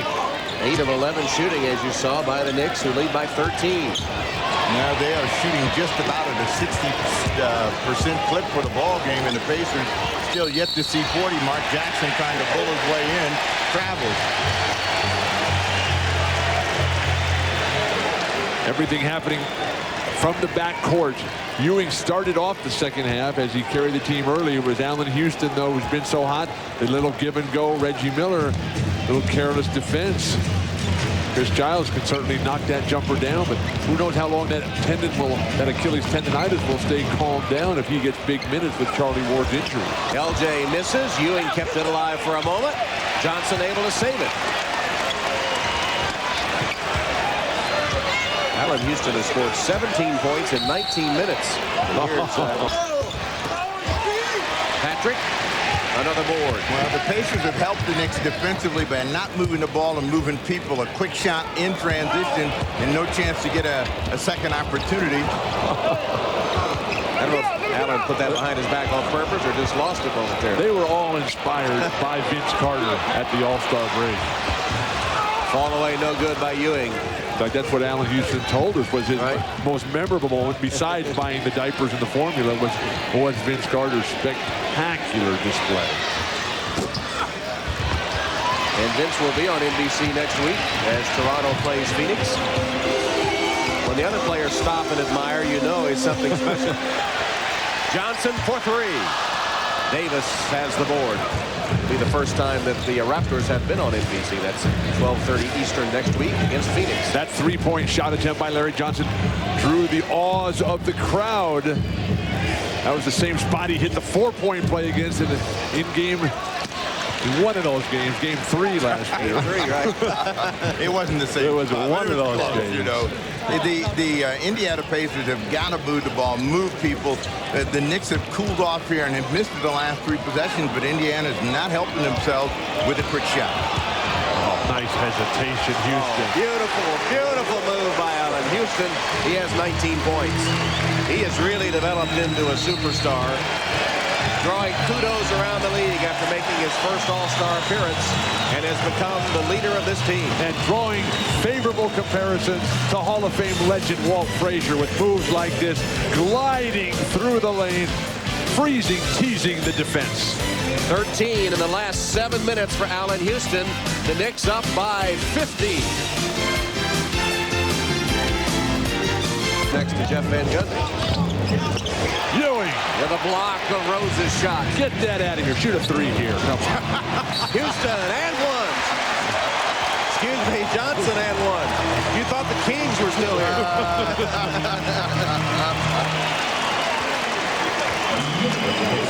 Yeah, this is a real good defensive effort by Larry Johnson and the Knicks. They shut down the baseline. Rose was looking for a call, got nothing, and out of it, a quick sprint out by Childs and Larry Johnson on the fly. Why would you shoot a 3? Bring the crowd right into the game. Rose and away from the ball, Miller and Childs collide, and Childs gave Reggie a little taste of his own medicine there. Third foul on Reggie. The crowd on Reggie now. With that big lead, the Knicks feel fairly comfortable trying to feed Wallace. Miller comes right back. John Wallace, and he's had something to say to the fans, too. So how about that? Well, we talked about Reggie's heroics here at Madison Square Garden. Oh, his back bruised. Reggie got a 25-point fourth quarter performance against the Knicks. Wild. Good foul right here. On Reggie Miller.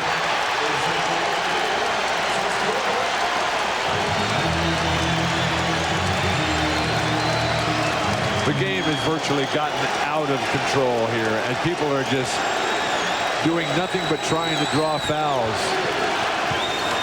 It's number 4 on Reggie. So the 3 dynamic performers on the perimeter in this game, Miller, Houston, and Sprewell, all have 4 fouls. That's a goaltend as Davis. Chris Childs is just getting picked up now. Well, don't forget a time change next week, fans. The Knicks and the Sixers take the floor at 3 Eastern as part of the second game of our NBA tripleheader. The first game is in addition to the schedule. That's that Phoenix at Toronto game we were talking about. Vince Carter's first NBA appearance. Showtime at noon, 12:30 for Toronto and Phoenix next Sunday here on NBC. Well, All-Star Allen Houston as New York outscored Indiana 22-10 the last 10 minutes of the third quarter. Allen Houston was brilliant in that period. And at the end of 3, New York leads Indiana 70. 7 on the clock. Ewing pulled a grudge. Whoa! John Wallace with a throwdown. Boy, the Knicks are having a good time. Biggest lead. And a blocking foul. Chris Giles cannot catch a break on the officials, but John Wallace out on the break and with authority, as the Knicks are the team that are doing the running now. Playing above the rim in this game has been John Wallace, who has made the most of this fresh opportunity.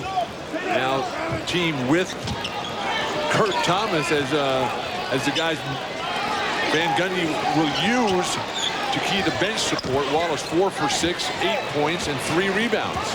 Well, the Knicks have been able to keep the... And a much-needed road win to try to keep pace with the Orlando. That's Kareem Abdul-Jabbar. He went to Power Memorial in the city. Lamar Odom also from the city. Of course, Kareem now an assistant coach at the Clippers. Lamar Odom is an excellent rookie. Knocks down the 3. New York up by 1. Allen Houston near side 3. Nice form. New York up by 6. Patrick Ewing on the down low, misses. Check out the offensive board putback. The ensuing inbound, Sprewell takes the charge. I'm Tyrone Nesby, getting it done on both ends. More from Sprewell on D, this time taking the charge on Lamar Odom. Allen Houston spotting up. 16 points in the first half, 24 in the game. The Knicks up by 12 at halftime. 21. Up 23-12. Sprewell looking for Thomas. Uses glass. Thomas had 16 points and 8 rebounds. New York up 29-14. Chris Childs with a no-look. John Wallace 33-18. New York. Tyrone Nesby with a rip-off. Nesby leading the break. Nesby on the break and finds Odom inside-outside. 10-point advantage for the New York Knicks. Allen Houston looking for Patrick Ewing. Ewing gets it. Moving Ewing past Elgin Baylor for 16th place on the NBA all-time scoring list. Up next, Adrian Dantley, just 20 points. Houston, this guy has been automatic. Bang. Pull up in the key. He had 24, a game high 24 for the Knicks. Sprewell, great defensively and offensively. Gets into the paint. That's where that back. New York Knicks would open it up to 21 points. The lead grows on that play there. Thomas, 66-45. Watch out. Fourth quarter action. Here come the Clips. Odom knocks down the triple. Troy Hudson's triple. 76-68. Clippers would nail 8 of 15 from three-point range. That was Nesby cutting the Knick lead to 5. Ewing finds LJ in the post. Over Eric Piakowski. Good. 78-71 New York. Ewing spins past Skinner. Gets the bucket. Patrick Ewing had a double-double. 15 points and 12 rebounds. 6-point advantage for New York. Knicks up by 5 now. Ewing with the big-time block as the New York Knicks would win it. 87-76. The Knicks improved to 21-5 at home with the 11-point win. Allen Houston led the way for the Knicks, 24. Patrick Ewing, a double-double. With the Heat loss, New York now moves into sole possession of first place. Lamar for clubbing Vancouver's Donald Brashear with a stick Monday. Brashear was laid unconscious and concussed by the blow, but he is recovering. It could have been much worse, much worse. The suspension entails the remaining 23 games on Boston's schedule and any playoff games they might earn. The 36-year-old McSorley had already indicated he would retire at season's end, but if he does want to play again next season, he would then have to get permission from the league. The suspension is without pay, meaning McSorley gives up about $72 grand in salary. It is the strongest NHL sanction ever for an on-ice incident. The three-pointer won't go. Ewing, nice fake on Oakley, and lays it in. And a foul, and Ewing goes down hard. Look like Thomas is the culprit. He's a former Knick, so Patrick bounding and astounding them. Houston has been in the zone. This one in and out. Ewing there with the bound. He's averaging 10 a game. Duping and hooping was Ewing. A belated attempt by Thomas. So Patrick to shoot one as well. So a good sequence here for Ewing to start the game. Looked like he was trying to force it in there. Thomas somehow got it and able to put it in. Yeah, good savvy by the Knicks exploiting the mismatch with Thomas at 6'9", Christie 6'6". Ewing recognizing it. And the Knicks back up by 1. The Raptors running a 1-4 offense, so they're looking for guys coming along the baseline. Carter again falling away. You might think that, oh, he's taking off-balance shots. That's what he likes to do when he shoots from the outside. He has that fadeaway that looks like he's off balance. Also shows the power of Carter. This is like deja vu of the game in Toronto for Carter. Sprewell nails the jumper. Both teams able to hit from outside. The thing about Carter, Clyde, is if he hit that shot early, you're in big trouble. Right, because you got to come out and contest the spree with the steal. Sprewell finds Houston. Houston inside, blocked with a goaltender. So the Knicks D we mentioned has provided the impetus for their dominance at home. So the lineups have the Raptors. Sprewell, what a move! Spinning away from Carter. Spree, a swirling dervish on that play, shaking and baking off the glass. Latrell Sprewell answering back to Vince Carter. Sprewell now on Carter. And a travel. Wheeling, dealing, good dexterity by Spree as well.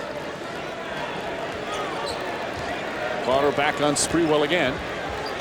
The little head fake and Latrell Sprewell now with 6 points, and the Knicks have scored 8 in a row. Remember, Spree missed his first opportunity, and he's canned 3 consecutive shots since then, the last 2 in dramatic fashion. Because of this big lineup for Toronto, Christie shooting over Ewing. Davis tipped the right to Houston. Sprewell and Carter guarding each other. Houston blows by. Got Christie. And the Knicks off to a terrific start. And the Raptors with this matter. 4 on the shot clock. Vince Carter sees that, heaves up a long 3. Vince Carter puts it in. The shot clock in the first quarter. Jeff Van Gundy not liking that, not liking this. Antonio Davis with the steal. Vince can't penetrate, so he kicks it out to Doug Christie. The former Knick gets that one to go from 3. Part of an 11-1 Raptors run. The end of 1, the Raptors were up by 4. Second quarter, Muggsy Bogues. This is a nice highlight. Tracy McGrady to Vince Carter. I'll just save my voice and let you watch this one again.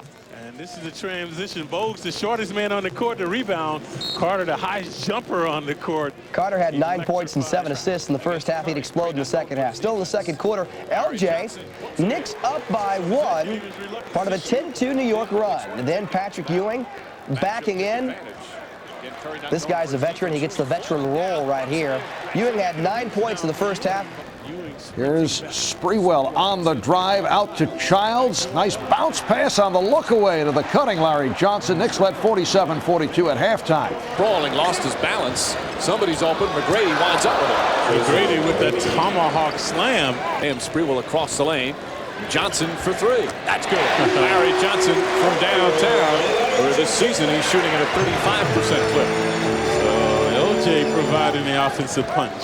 Johnson having a very solid all-around game. He's got 12 with also 4 rebounds. Yeah, he's averaging about 11 on the season. Now the steal by LJ. LJ omnipresent. And now holding Carter. Ewing puts it in. Patrick Ewing fighting against Charles Oakley.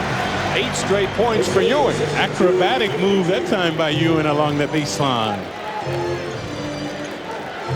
Houston on Christie. Knicks up by 10, their largest lead of the game. Carter that time gets by Johnson. And Ewing comes over and commits the foul. Ewing now with 4. So Ewing having a strong game, but will have to sit for a few minutes after picking up his 4th personal. That's why you should know better than that after 15 seasons. Once you get it going, don't create the foul that will take you out of the game. Show shaking, bacon, Sprewell, Latrell. You can pick up your jock at the lost and found, then off the dribble. It is Vince again, and it is raining. And then he decides. Now, Carter makes his move. Foul. Shot's good. And 1. Vince Carter putting on a show here in the 3rd. Carter has become omnipotent. Efficient with the perimeter shot, this time going along the baseline. Undaunted by the hack by the Knicks. Watch him go up baseline. Watch the hack right there. To no avail as he swooped to the hoop. He will shoot 1 as well. Childs should have been on the outside of Christie. He came on the inside. That's why Carter was open. Johnson, the foul, is 2nd. And the Raptors have tied it up on a 12-2 run. That's who Carter's been looking at, LL Cool J. After he's been making the baskets. So Cool J taking the place of Spike Lee and harassing him. Vince Carter now with 12 points in the period, 21 for the game. And again, he also has 7 assists. So what's happening now is Mike mentioned early in the game, when Carter's on canning that jumper, you must come up to deny it. And when you Oakley gets fancy. Carter able to get it. Carter in the lane. Puts it in again. Vince Carter short. McGrady on the follow. So the Knicks now, the athleticism of this young team starting to vex the Knicks. So the Cousins starting to put on a show. Allen Houston. Oakley blocked him, but it went in anyway. He draped all over Houston, and he put it in. Final seconds of what's been a wild third quarter. Christie making the run, puts it up. Shot's good at the buzzer. Doug Christie, a circus shot. And the Toronto Raptors, a 19-5 run in the final 4 minutes of the period. An invigorating third quarter. You see Carter. It's knocking him out. Fourth quarter. Off the miss, Doug Christie. The slick no-look to Vince. Right in Ewing's mug. He says, you don't want none of that. Later in the fourth, Ewing forced the spinorama. Ewing passing Adrian Dantley for 15th all-time to the NBA scoring list. Ewing game against his former team. Antonio Davis inside against Ewing, and Ewing has to foul him, and Ewing hurt himself. Ewing, like Houston, not seeing the ball, man. They see the man, but they don't see the ball. That's why guys have been able to go back door. And Ewing's still down. He's got 5 fouls. After a splendid performance tonight by Patrick Ewing. And right there you saw the Knicks checking on whether or not they should send a trainer out and use a timeout. And Ewing is just going to hobble off. Because of that man, Christie. Fall back, puts it in. Allen Houston knocks it down. That's just his first. Not a good one. And Carter comes up with it. Yeah, he's going to have trouble going inside. They're like double, triple teaming him. Nobody back, and Carter with authority. Carter with the windmill. And no one saw him as he went diagonally to the paint. And this game slipping away for the Knicks here in the fourth quarter. Ends at 3. Vince Carter, magnificent once again. Yeah, majestic player. That man, Oakman, again, the solid player, too, on the glass, giving them second opportunity. So the fans got what they wanted tonight from Carter, actually. They saw a tremendous performance by him, some nice dunk shots, but their Knicks were not able to come away victorious tonight. And the Knicks get outscored in the second half, 57-41, especially the tail end of the third quarter. Charles Oakley, another strong all-around game. Once again, the final score, the Raptors 99 and the Knicks 88. Plenty more to come, including the post-game report with Jeff Van Gundy when we return. Knicks coming off a loss at home to Toronto. Sprewell. Ewing with the offensive rebound and the putback. This is where Patrick must make his presence. That is on the offensive board. There is no way that Cliff Robinson can stay with him in the upper body bulk. Cliff Robinson is an excellent defender in positioning and also trying to block your shot and putting some pressure on the shot. Hardaway going down low. Nice. And a good change. And think about it. 33 doesn't seem to be that old. You're right. That's surprising. The Knicks got it back on the turnover after the block, and Allen Houston put it through, and the Knicks have tied it at 13. They were behind by as many as 9. Now remember, last night the Knicks were off. Phoenix played in Washington and got a solid win. Rodgers misses from 3, and the Knicks looking to take their first lead of the game with under 4.5 to play, and Sprewell gives it to him with a fancy drive. Yeah, in the early going, he's getting the better of Hardaway. Whether it is in transition, Dick, or whether he's coming off the screen, he's feeling confident that he can take Hardaway. So the Knicks lead 15-13. At one point, they were down 11-2. And there is Jason Kidd working his way in and misses the layup. But you're right about the Knicks. They'll play in spurts. They've come back to take the lead and now trying to add to it right here. Under 4 minutes remaining in the first quarter. Dick Stockton, Hubie Brown, and Reggie Theus from Madison Square Garden. And the turnaround that time. You see the last 7 games shooting 53%. Jeff Van Gundy says he's a tremendously gifted player, but would like to see the defense improved and the turnovers cut down a bit. Now the Knicks have gone small to match up here, so they will play Kurt Thomas at the center position. Ewing going out of the game. Under a minute remaining. Gugliotta from the corner doesn't go, and Sprewell the rebound. Suns up by 4. The Suns are getting high percentage shots. All they have to do is keep playing the way they're playing. They're usually a better shooting team. It will probably come somewhere within this 48 minutes. Larry Johnson trying to back in. Wallace going into the corner. 4 on the shot clock for Chris Childs. And firing, Larry Johnson misses a 3 from the corner with under a half a minute to go in the first. Kidd pushing it up, goes behind to Robinson. Thomas doing a great job defensively. Nearly got the steal. Gugliotta connects from the corner, but Kurt Thomas very quietly doing an outstanding defensive job. Yes, he is. And, you know, Gugliotta's had a lot of nice opportunities here. We know Googs is from the Long Island area, was an outstanding high school player. His dad was a great high school coach out on the island. Played his ball in college at North Carolina State for Jimmy Valvano. Final seconds of the first quarter. Sprewell getting his own rebound and puts it in at the buzzer. Latrell Sprewell leading the Knicks with 8 points. Getting the last basket. Didn't go. Childs fires it up and hits. And if there's one thing Jeff Van Gundy would like to see more from Chris Childs would be more offense. He wants him to shoot, and when he misses a couple, don't stop firing away. Now, because see, he can get his shot. And a lot of times when they double team the post-up people from the Knicks and they kick out, stop hesitating. Just catch and shoot. Suns lead cut to 2. Double team on Robinson, finding Hardaway. Good touch pass to Gugliotta, who connects from the corner. So Gugliotta with his 3rd basket. You can see why they are 2nd in the league in assists. In the 2 previous seasons, they were 1st. They averaged 25.5. Totally unselfish. And a lot of that due to Jason Kidd, but Kidd not in the lineup right now. He has not scored tonight and starts the second quarter on the bench. Livingston is in there, but Kidd did get 4 rebounds and had 5 assists. 4-point lead for the Suns. They have the ball. Gugliotta trying to set the screen. Good ball movement. Rogers off the front of the rim. Just getting the shot off. Good passing by both teams so far. And a good pass inside. Too far under was Wallet.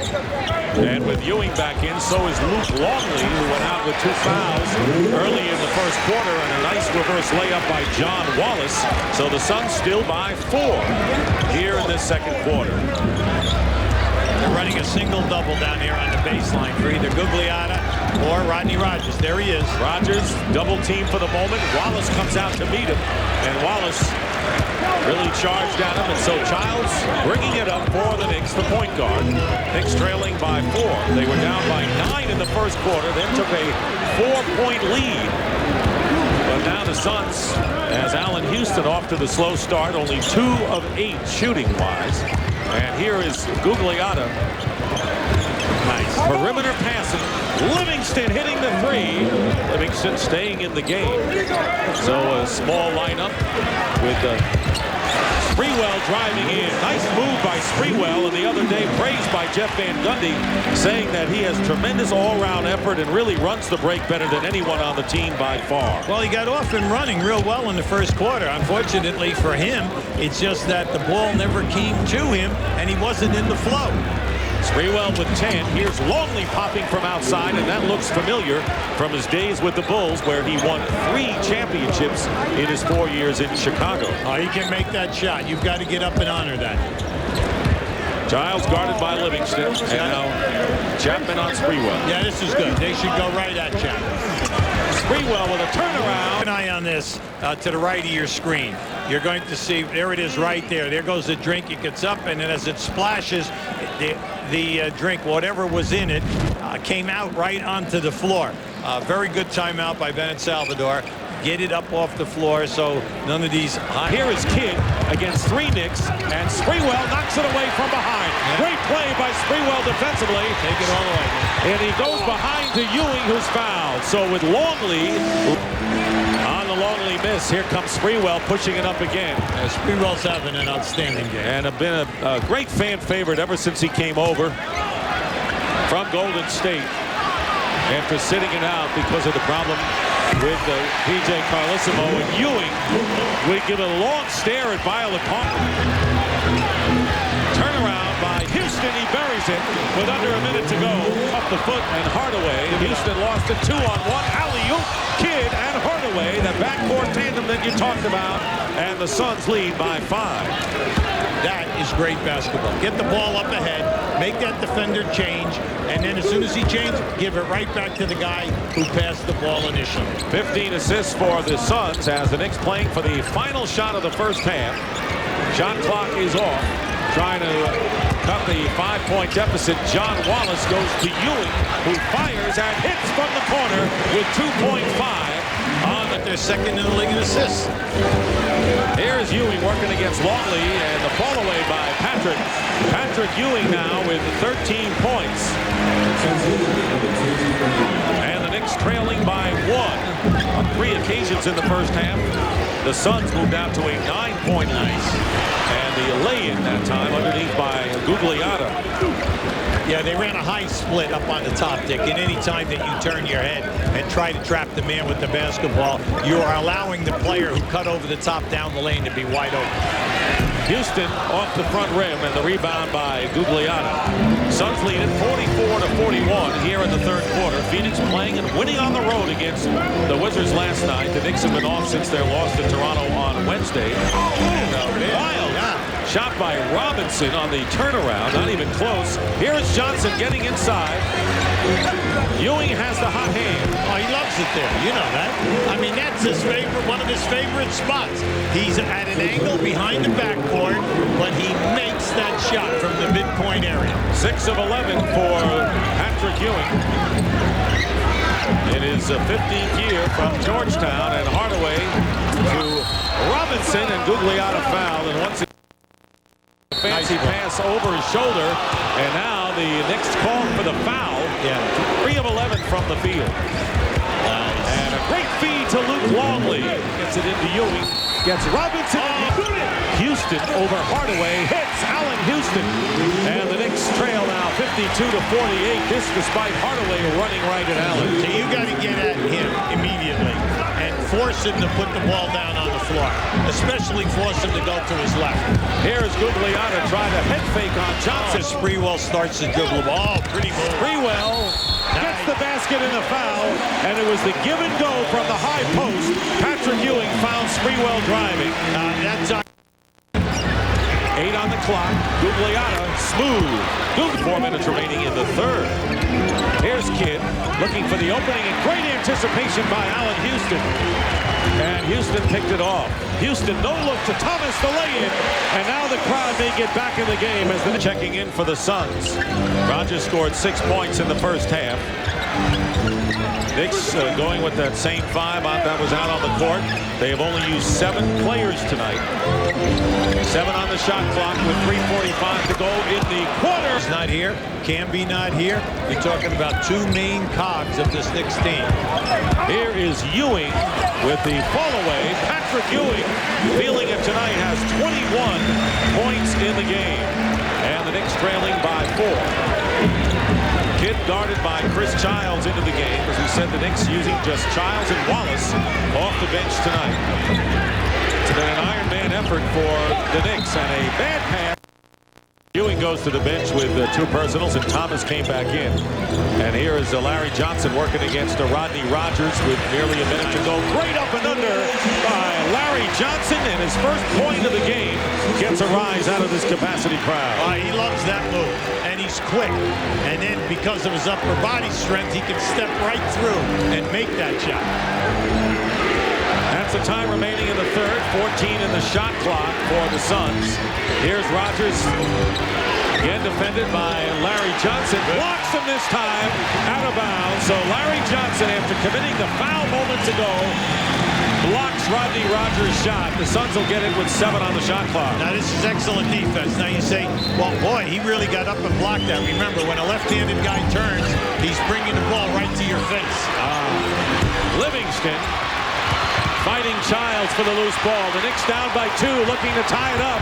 Nearly a half a minute to go in the third. Here is Houston, and the crowd would have exploded had he connected there. You got to get back now. They'll run it right back at you. And the difference about 4.5 seconds between the shot clock and the game clock. And this game is tightened up again, as we kind of expected it would. A great matchup tonight between these 2 teams. The Suns having won 8 in a row, and the Knicks vying for first place in their division. 3 on the clock. Hardaway, and the ball coming down to Larry Johnson.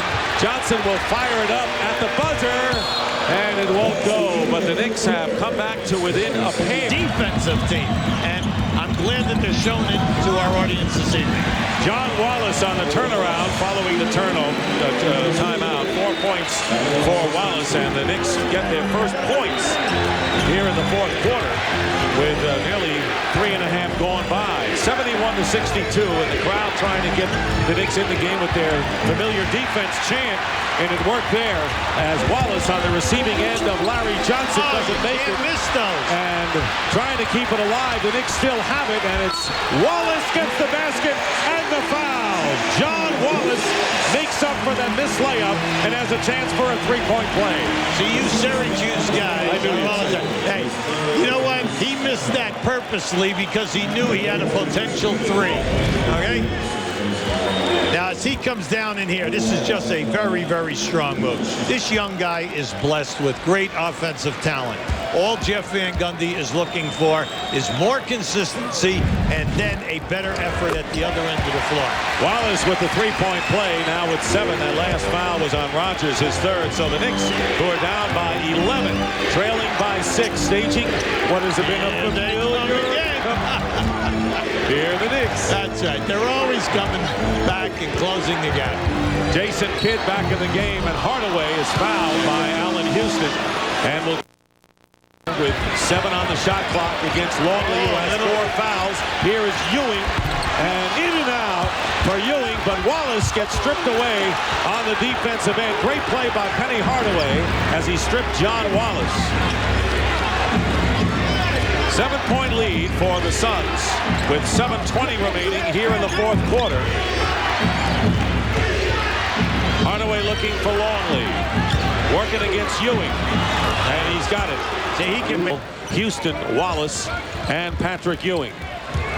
Just under 7 minutes to go in the fourth quarter. The Knicks, and a great move by Patrick. Knicks just hold the Knicks to 1 shot attempt. Ewing gets it. Patrick Ewing now with 25 points. And a timeout called by the Suns as the lead now cut to 5. The Knicks had it down to 2. And then the Suns went on a run, and the Knicks now making yet another run as Patrick Ewing has tied his season's high with 25 points. We'll be right back. Only 12 shot attempts for the season.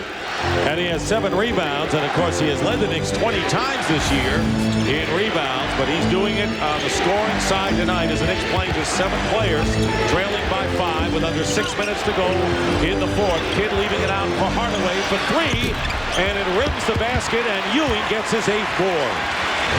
Childs bringing it up. The Knicks have had to play catch-up all night tonight against the Phoenix Suns, who are riding an 8-game winning streak. Sprewell to Ewing, sets himself, fires, and it doesn't go. Gugliotta clearing. Yeah, see, Jason's got to push the action now. Every time that the Knicks miss, Phoenix has got to get out and push because they need some easy baskets. The Knicks half-court defense has just been smothering here in this quarter.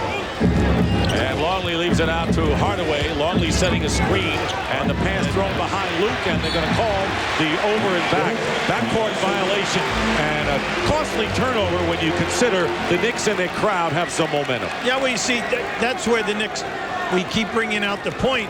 They're second in the league in field goal percentage against. You only shoot 40% against the Knicks. So when you start getting your razzmatazz and try your fancy stuff, it doesn't work. All it does, it comes out into a turnover. Getting close to 3 minutes left. Gugliotta going inside, batted away, and a good block by Ewing. When you're at home and you're known as a physical defensive team, you are going to get the non-call on a lot of close plays. And that's what we saw right there. Phoenix thought that they should have been on the foul line. The Knicks are rewarded by great defense. After a delay, gets the call to come in the game, replacing John Wallace. Wallace scored 7 off the bench tonight. Well, they're going for a defender. Gugliotta loses it. Gets the steal. Yes, he does. Larry Johnson, who's been doing a great job against the small forwards, and Allen Houston gets the basket. Allen Houston. And it is now a 1-point lead Phoenix Suns and this crowd on its feet. This is where they can't hang their heads. You just said, Dick, 4 minutes, no points. They can't hang their heads now. They got to play tough because they can steal this win here in the Garden. Good Liana. And you wonder who would steal it because the Suns have led virtually all the way. 2 minutes and 40 seconds to go, and the Knicks, who have not had the lead since 2 minutes were left in the first quarter, looking to regain the advantage here as we get down to crunch time.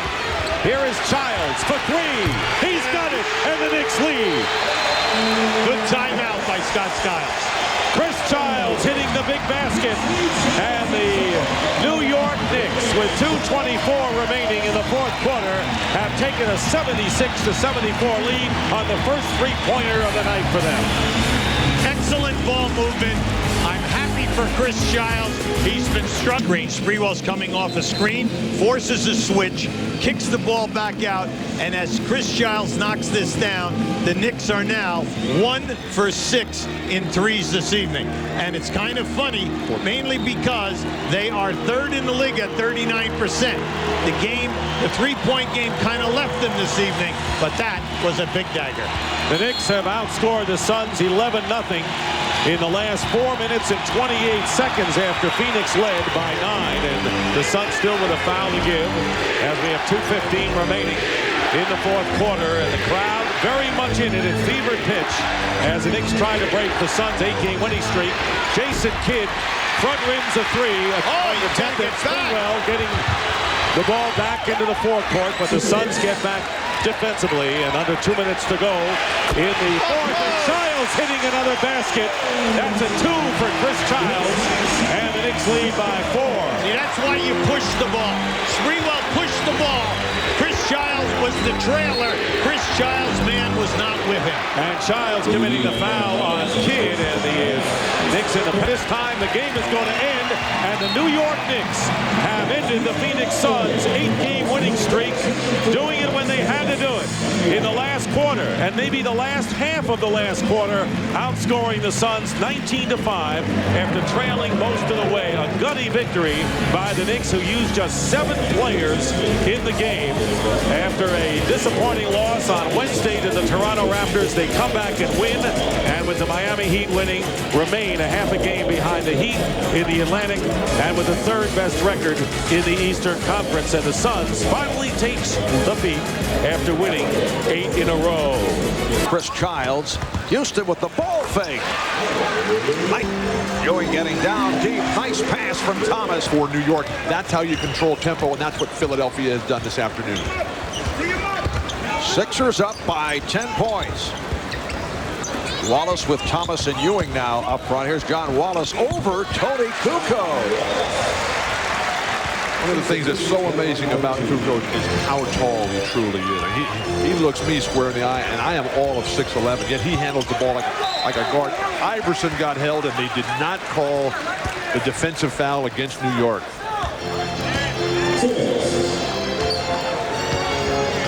Childs being played by Iverson. Sprewell was looking to post up on Snow. A big defense. He'll do whatever Larry Brown requests. Sixers by 7. Iverson putting the move on Childs. Kukoc. And the baseline closed. Good defense by the Knicks. Geiger pops it. Matt Geiger extends to a 23-14 Philadelphia lead. Here's the trapping, pressing defense. Trying to up the tempo, get it going up and down. Here's Sprewell. Apparently the scoreboard was incorrect.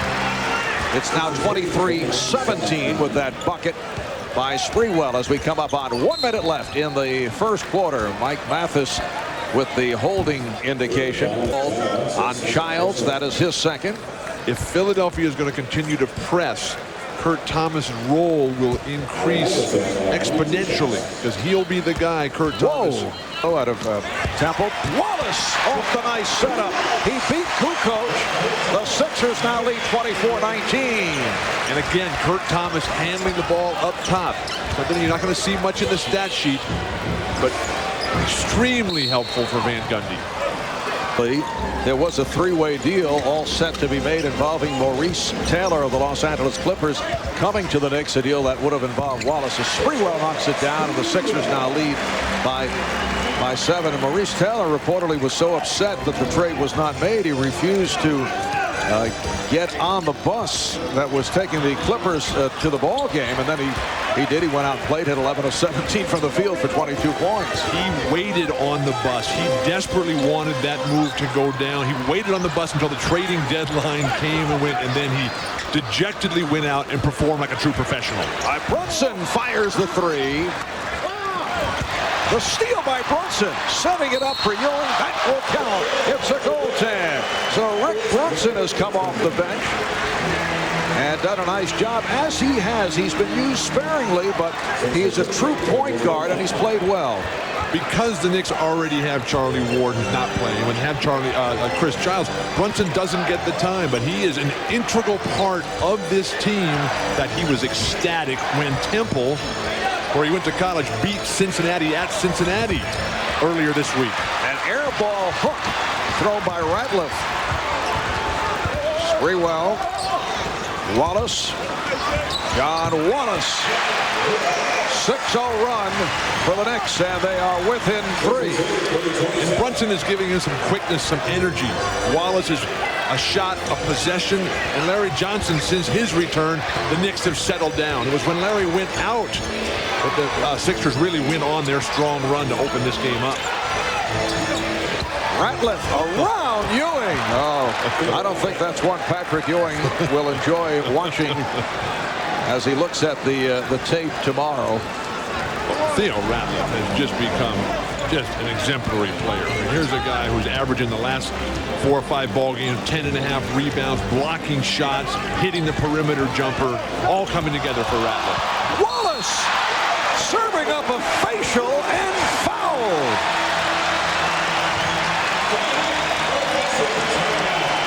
With Theo Ratliff on the offensive end, isolated against Patrick Ewing.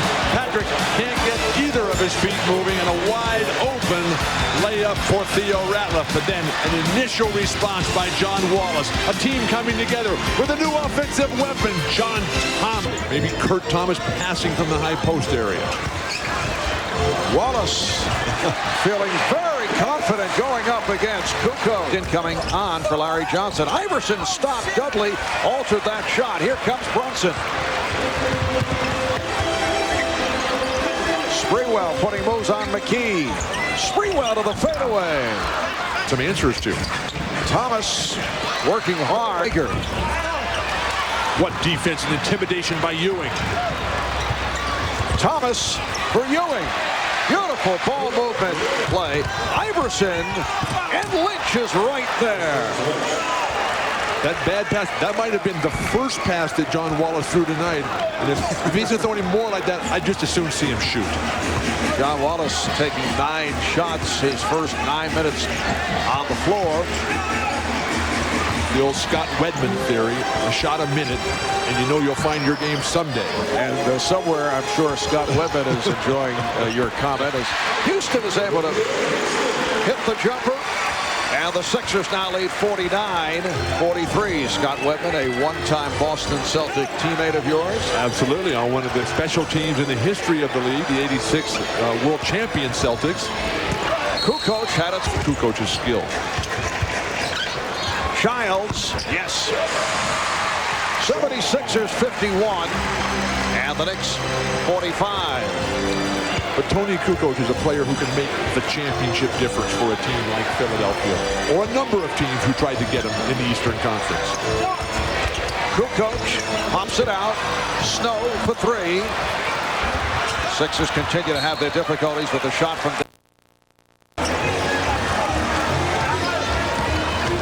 Childs, followed by Iverson. Wallace with a strong move to the basket. John Wallace played 12 minutes in the first half, went 5 for 9. He now has 13 points. Johnson with a nice setup for Wallace. Wallace has 15. The Knicks are down by 7. Larry Johnson, who is regularly credited by Jeff Van Gundy with being the grease, the guy that makes it happen in the fluidity for the Knicks offense. Iverson just too wild pass, and you can get a shot anytime. Sprewell, he's been an outstanding job for the Knicks, both off the bench and as a starter. Allen Houston, who is a streak shooter. So the Knicks are hoping that will get him going. He's just 4 of 12 from the field. And Iverson helpless in the low post defensively against Houston.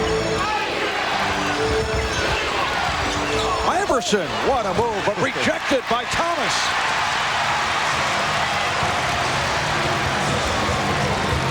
Johnson sets to shoot the three and hits. Larry Johnson, who has been struggling at the offensive end, comes up with his first field goal of the game. He was able, the Knicks are within 3. He was able to get his legs underneath him that time. But that last shot selection by Allen Iverson, that's what drives Larry Brown nuts. Kukoc fouled. Brown was looking for a block. For New York, Philadelphia should extend their defensive pressure. Johnson again from downtown.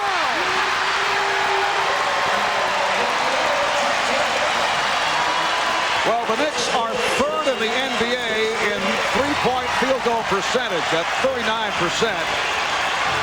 They've attempted only 4 today. They've hit 2, both by Johnson. Now the crowd surging here, starting to make their move toward the action. Geiger. So the Knicks are within 1. 28 seconds remaining in the 3rd quarter. Consecutive three-point shots by Larry Johnson. Nothing Matt Geiger can do. You would think that after he hit the one that they would extend their defense because Larry Johnson doesn't. Clock on the shot clock. Sprewell one-on-one against McKee. Thomas. And the game is tied at 70. Final seconds of the 3rd quarter. Completely turned around in a matter of a minute and a half here. All momentum, New York. All right, Snow. It counts. And Johnson up front. Shot clock down to 5. Sprewell. Yes. The Knicks down by 2. 74-72. We've talked about success in the upcoming playoffs. What separates New York is their defense, their incredible team toughness, and then that last play by Latrell Sprewell. Just give him the ball. Oh, Snow with a terrific play and drew the foul. Saw the quickness of their backcourt. Hill with Lynch and Ratliff up front.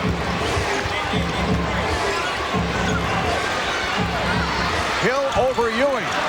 And the 76ers lead by 3. That must be 18 points for Tyrone Hill right now because and finding that offensive complement to Allen Iverson. 19 points for Tyrone Hill. Kukoc has not been that offensive factor. Houston working hard for the shot.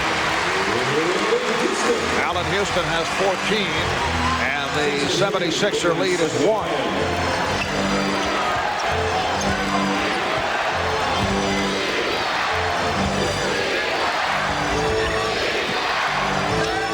Ratliff, played by Thomas. Ratliff, it counts, and the foul. I tell you, Bill, Kurt Thomas played him about as well as you could hope for. But again, it was what Theo Ratliff did in terms of initial. Off the double.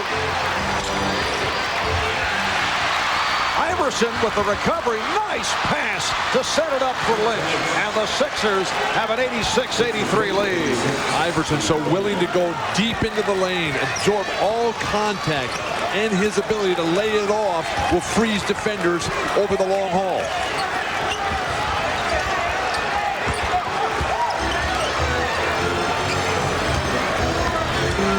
Sprewell. So it's 76er ball. They're up by well. Houston for 3. Well, that would have tied the game. And brought the house down. The crowd, a collective gasp. And that rolled out. 3 minutes, 20 seconds remaining in the fourth. Iverson pulls it back against Childs. Shot clock at 4. Open shot for Iverson. Tie. Now, fourth quarter, Knicks are down 2. Chris Childs finds Patrick Ewing inside for the lay-in. Ewing had 18 points and 10 boards. He's not done yet. We're all tied at 86. Then, under 2 minutes to go, tied at 86. Iverson coming off the curl, shoots the runner. Ewing called for the goaltending there. Philadelphia up 2. Now Knicks down 2, under a minute to left. Latrell Sprewell misses. Ewing misses the putback. And Larry Johnson. Johnny on the spot to tip it home to tie the game at 88. Knicks again on offense. Chris Childs, he'll be fouled as he drives to the hoop, and he will shoot 2. After making the first, Childs will miss the second, which gives the Sixers a chance to win it.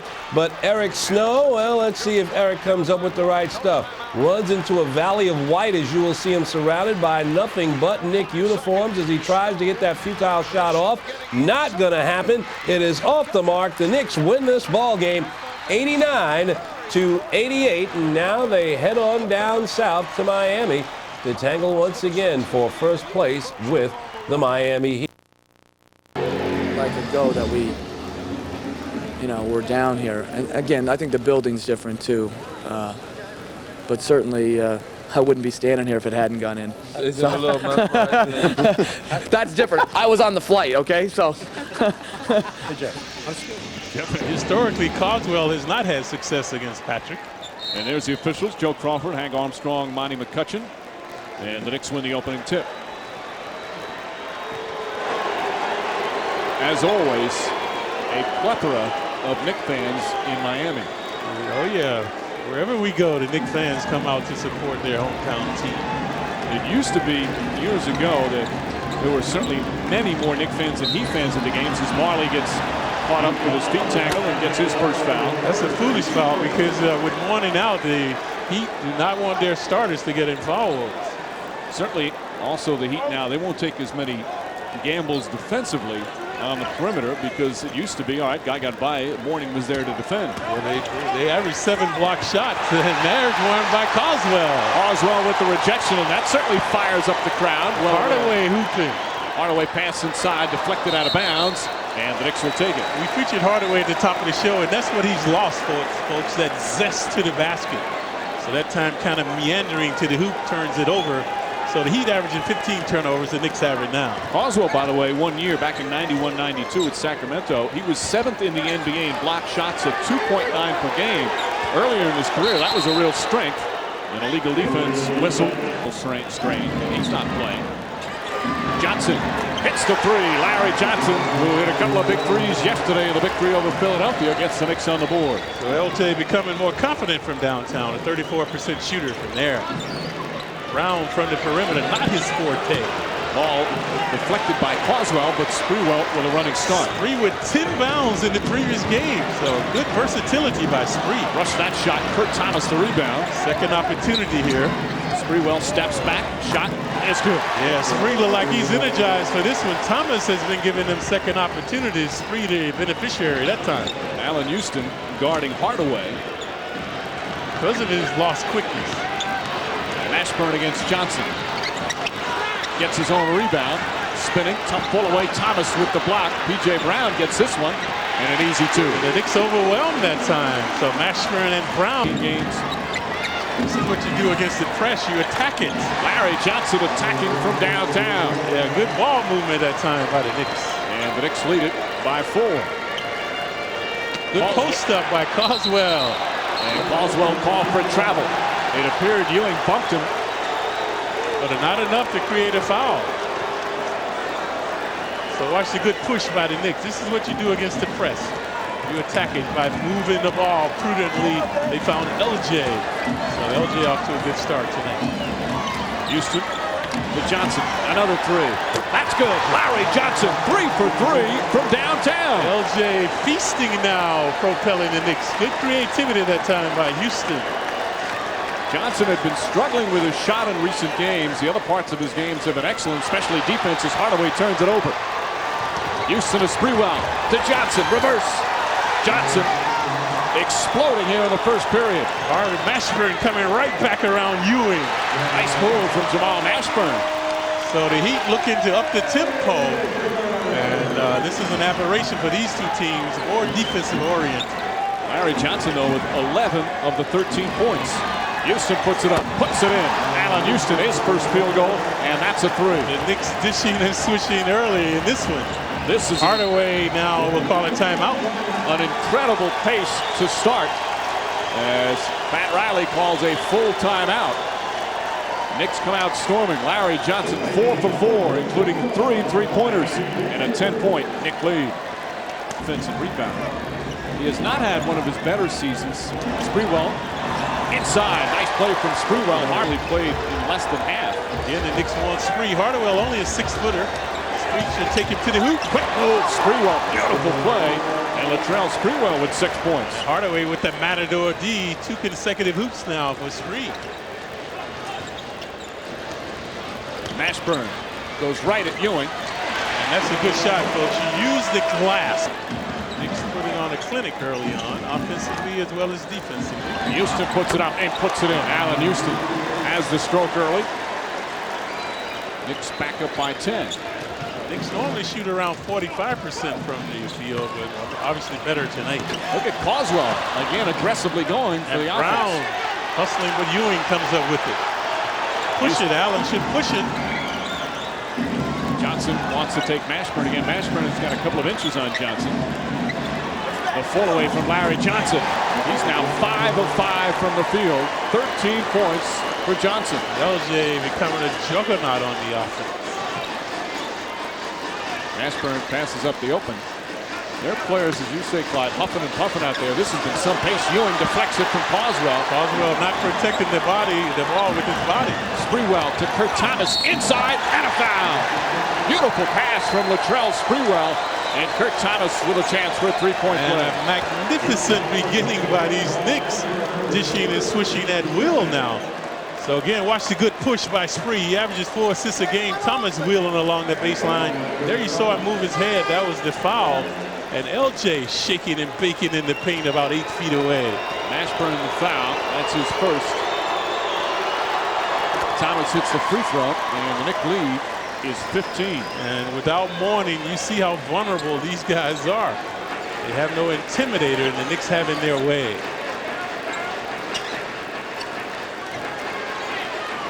Brown trying to make a move on Thomas. Excellent defense from Kurt Thomas. Houston had it knocked away. Nice feed to Thomas inside. He puts it in. And another foul. And what a marvelous pass by Houston. The look-away pass to find Thomas in the right lane. So turnovers bedeviling the Heat. Matador defense. And the cohesiveness of the Knicks. Watch Allen, the peripheral vision, looking one way, finding Thomas the other. So Thomas has a second opportunity to complete a 3-point play. And the Knicks now are pouring it on. Thomas misses the free throw. A dazzling start for the Knicks, a 17-point lead. Unequivocally their best start of any game this season. Brown won't go. Ewing had it, lost it, gets it back. Quick outlet. Knicks on the run again. Spree again against Hardaway. And Sprewell just got caught rather than throw it to somebody. Just took the traveling violation and smiles as he goes down the other end. Cardinal sin of passing. Don't leap in the air looking to pass. Only one man can defy gravity, Mike. And his name wasn't Michael. The Knicks have 29 points, and there is still 4.5 minutes remaining in the period. Hardaway. You see the Heat, a perimeter team without Mourning. Nothing in the paint area for them. Marley cans a 3. Marley not known for his offense anymore, but can still have big games. He had a game earlier this season where he was 9 for 10 from 3-point range. That was a momentous hoop, breaking the run by the Knicks. Ewing now looking to do damage inside. Good clear out by Houston. Ewing against Brown, and a foul on PJ. Opening minute here in the second. Ewing against Brown. Shaking. Brown does a good job defending. Ewing finds the angle. Had 5 rebounds yesterday as well as his 15 points and puts it in. And he can do that. Look at the fluidity by Wallace. So the Knicks have been able to exploit the Heat one-on-one. Previously Ewing, this time Wallace. The lead is now 20. Wallace's first half heroics almost important as the late game heroics yesterday against Philadelphia. When the Knicks needed a spark, he provided it. Good D double by Ewing, making Mastering give it up. Carter trying to draw the foul. Weatherspoon just throws it out of bounds. And the Heat just disoriented. And the Ewing against PJ. And Patrick Ewing with 6 points in this one. Ewing, the NBA's number 15 all-time leading scorer, well over 23,000 points in his 15-year career. Hardaway sets up PJ for 2. Boss with a steal. Here's Sprewell. And Latrell Sprewell turns it. This is Allen Houston. Marley playing him well. Ewing wheels in. PJ with a block. Marley on the drive. Back to Mash. Sprewell. Sprewell got through. And the bucket plus the foul. Oh, that's strong.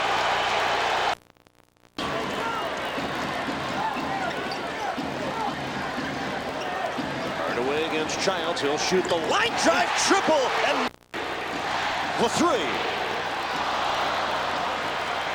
Nash for the rebound. He has to hurry. And he hits. 0.8 of a second left. Chris Childs not even going to attempt it, and the Heat has gotten over the brink. They lead by 1. From 20 down to 1 ahead. I know it's only February. Nash got it. Everybody is a rebounder. He's up 6, under 4 minutes left. Nice entry pass. 8 on the shot clock. Spoon turns on Ewing, gets it up and in. Nicely done. Lawrence Weatherspoon. Pump fake. Patrick Ewing never got off the floor. Kept both feet on the floor the whole time. So Spoon, despite the size disadvantage, gets the score. 14 points and 11 rebounds for Clarence Weatherspoon. The Heat are up 8 with 3.5 minutes to go. Pretty well. 5 to shoot. He missed. Bowen with another rebound. That's 6 rebounds for Bruce Bowen. And the Heat trying to do something special at the American Airlines Arena tonight. What a defensive job Bowen has done in this game, Eric. Nash with 20, working on LJ. Here's the jumper. And the rebound to Sprewell.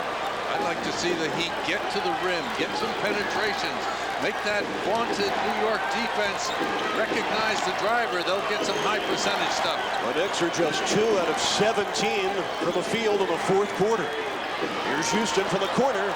Oh my, they're 2 for 18 and not even coming close. Allen Houston tonight, 4 for 12. Let's see if the Heat can get something to the rim, Eric.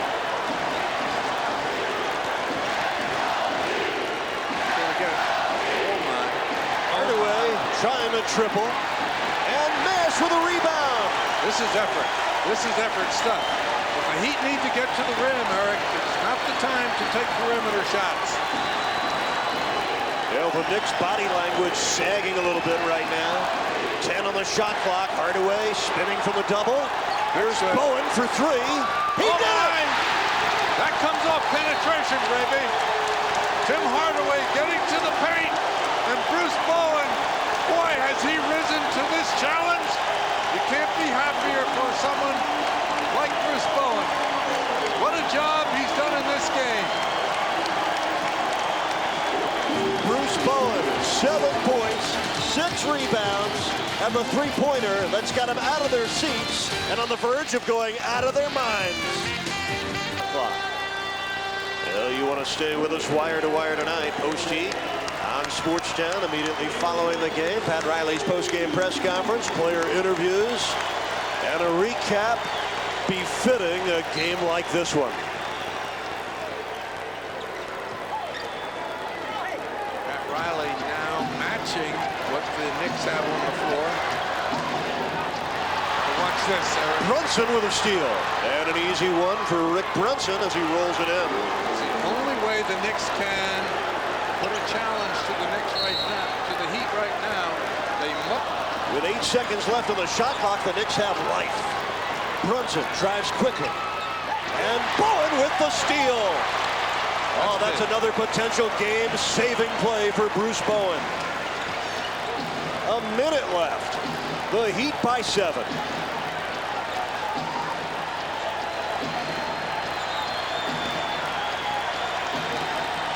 PJ for Bowen. A three. Marley on the putback. Oh, that's the ball game. That's the dagger in the heart. Thunder Dan coming to the rescue again.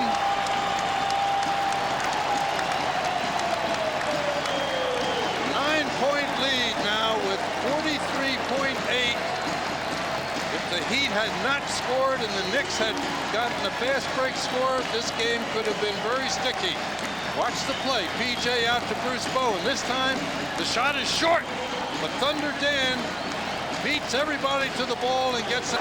There is that subconscious reaction that everybody talks about, but you just can't fight it. Teams expect that it's going to stay that way for 48 minutes, and it never does. The flow of the NBA game is up and down, and Jeff Van Gundy is looking more like a mortician than a coach right now. What coaching can do to him. It's the agony and the ecstasy, Eric. There's nothing like coming from behind and winning a game like this. Coach Riley won't need the plane to fly to San Antonio. 28 points between them and South Florida. What do you think of the Miami Heat now? Tim Hardaway. Making his first All-Star appearance from the New York Knicks, Jeff Van Gundy.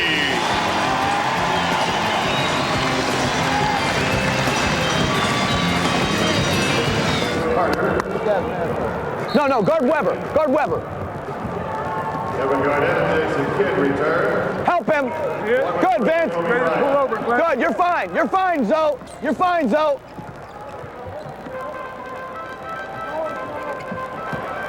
Kobe for three. Cross screen you, Zoe. Watch the lob. Watch the lob. Pick up Garnett. Walk. Walk. Pick it up. Good, Alan. Way to go, Alonzo. Oh, come on, Terry. Good effort. Zoe, keep setting those high picks for Allen. Wallace and Chris Webber.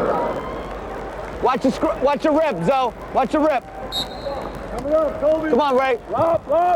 Help him. Help him, Jerry. Go.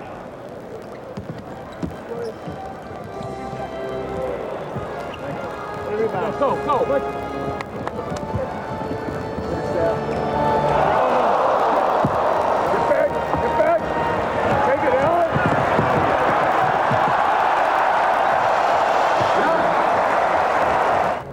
Run. Nice pass, Allen.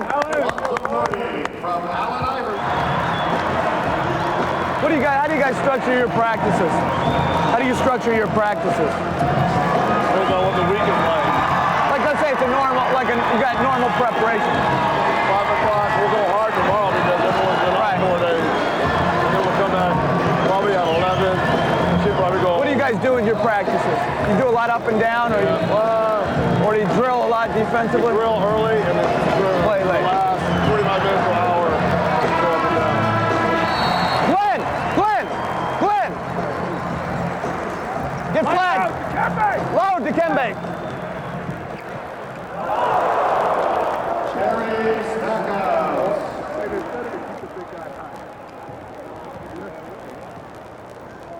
You know what? I don't think do you need help on Rasheed? If he gets deep, I don't think anybody else. Yeah, he don't need nothing on Weber. Hey, close his jumper down when he's Sigmas. Close him down. Make him drive it. He wants to shoot that thing.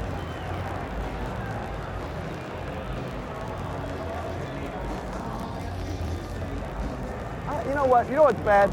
I'm in here thinking, all I want to do is win. What's bad about that? You know, but I'm just saying, that's all I'm thinking about now. It's like, at first I was like, yeah, low-key, and I just want to win the game. We shooting, Joe? Joe, is he shooting?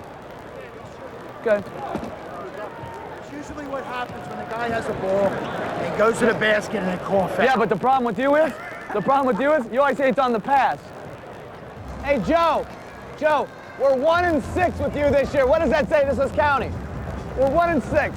Used to be like a guy tough defense, you like that, now you're like Showtime. Now you're like Showtime. Any bump is a foul. Somebody who's ugly is not You're Showtime, Joe.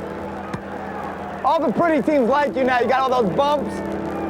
I threw Elvin Hayes out one time, and he was looking at me, and he's going like this. He didn't know what to say. And he goes, acne face.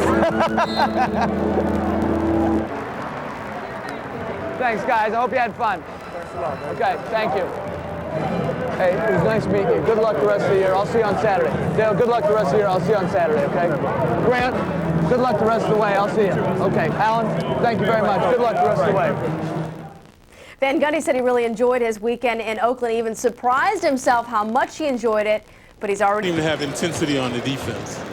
A little more intensity this time. Nice pass by Kurt Thomas. Feel right now. Yeah, actually the play broke down. They wanted Robinson. He wasn't open. Allen able to create. Ewing, a nice pass from Johnson. You see how opening quarter. And he has the same amount of points as the Knicks. Sprewell, nice fake. And Cook waits it. Now they're going to call an offensive foul. Here in the third quarter, Jeff Van Gundy started the big backcourt in the opening half, and Sprewell puts it in. That's why Sprewell at the big guard shooting over Cassell that time. Knicks within 6.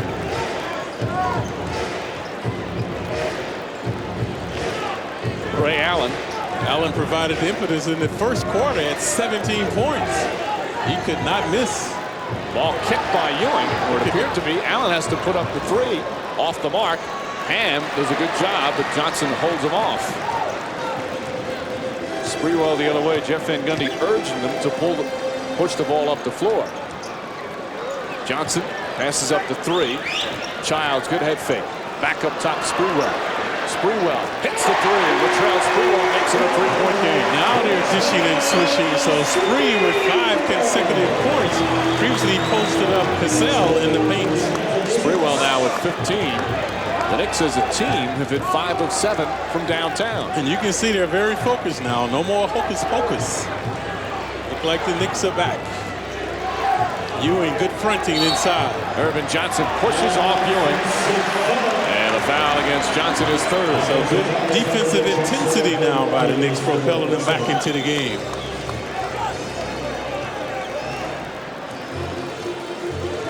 Childs will set it up. Guarded by Glenn Robinson, who finally got those 2 points he scored earlier in the period. His first 2 of the game. Sprewell double pumps.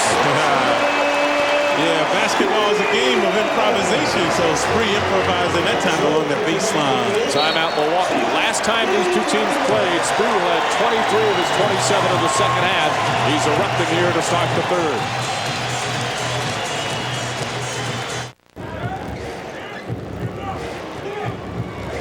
Ball deflected by Larry Johnson. And nearly took it back. Sprewell, Childs, that's a 2. Chris Childs knocks it in. As every team goes through, is not playing with that defensive intensity every night. Johnson, nice spin move and puts it in. So vintage move by LJ, wheeling and dealing to the hoop. Sam back in a hurry.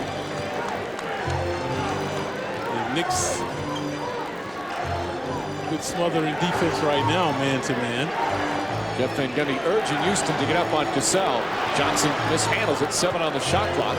Robinson right back to Johnson, knocked away by Childs. Here comes Childs leading the break. This is swarming D by the Knicks now, forcing turnover. Sprewell for 3. That's good. Latrell Sprewell ties the game at 65. Previously, Childs was the recipient on a turnover. This time, Childs found Spree downtown. Sprewell now with 20 points, 10 of them here in the third quarter in the first 6 minutes of the period. Knicks with a nagging, sagging defense now. And Ray Allen misfires. And the Knicks looking to run. They are energized. The crowd becoming a factor as well. Houston inside. Kept alive by Johnson, taken out of his hands, but a loose ball foul. All 4. And has had big second halves. Childs butts into 3. Chris Childs from downtown. And the Knicks their first lead since the opening minute. And you can see not a buck within 10 feet of Childs. So good shooting is contagious. All the Knicks with a knack now. A 10-1 run. Cassell, quick shot won't go. Knicks have hit 7 of 9 from 3-point range. Spree in a hurry. He's looking for more. Sprewell to Thomas. Back out. Sprewell off the mark. Allen the rebound. Ray Allen, who was so hot in the first half, is 0 for 3 here in the third. Glenn Robinson. Inside, Thomas, and a foul. Tim Thomas with a chance for the three-point play. As Childs, Sprewell passes up the three. This one's a two, puts it in. Latrell Sprewell now with 12 points in the period. And the Knicks have hit 9 of 13 from the floor in this quarter.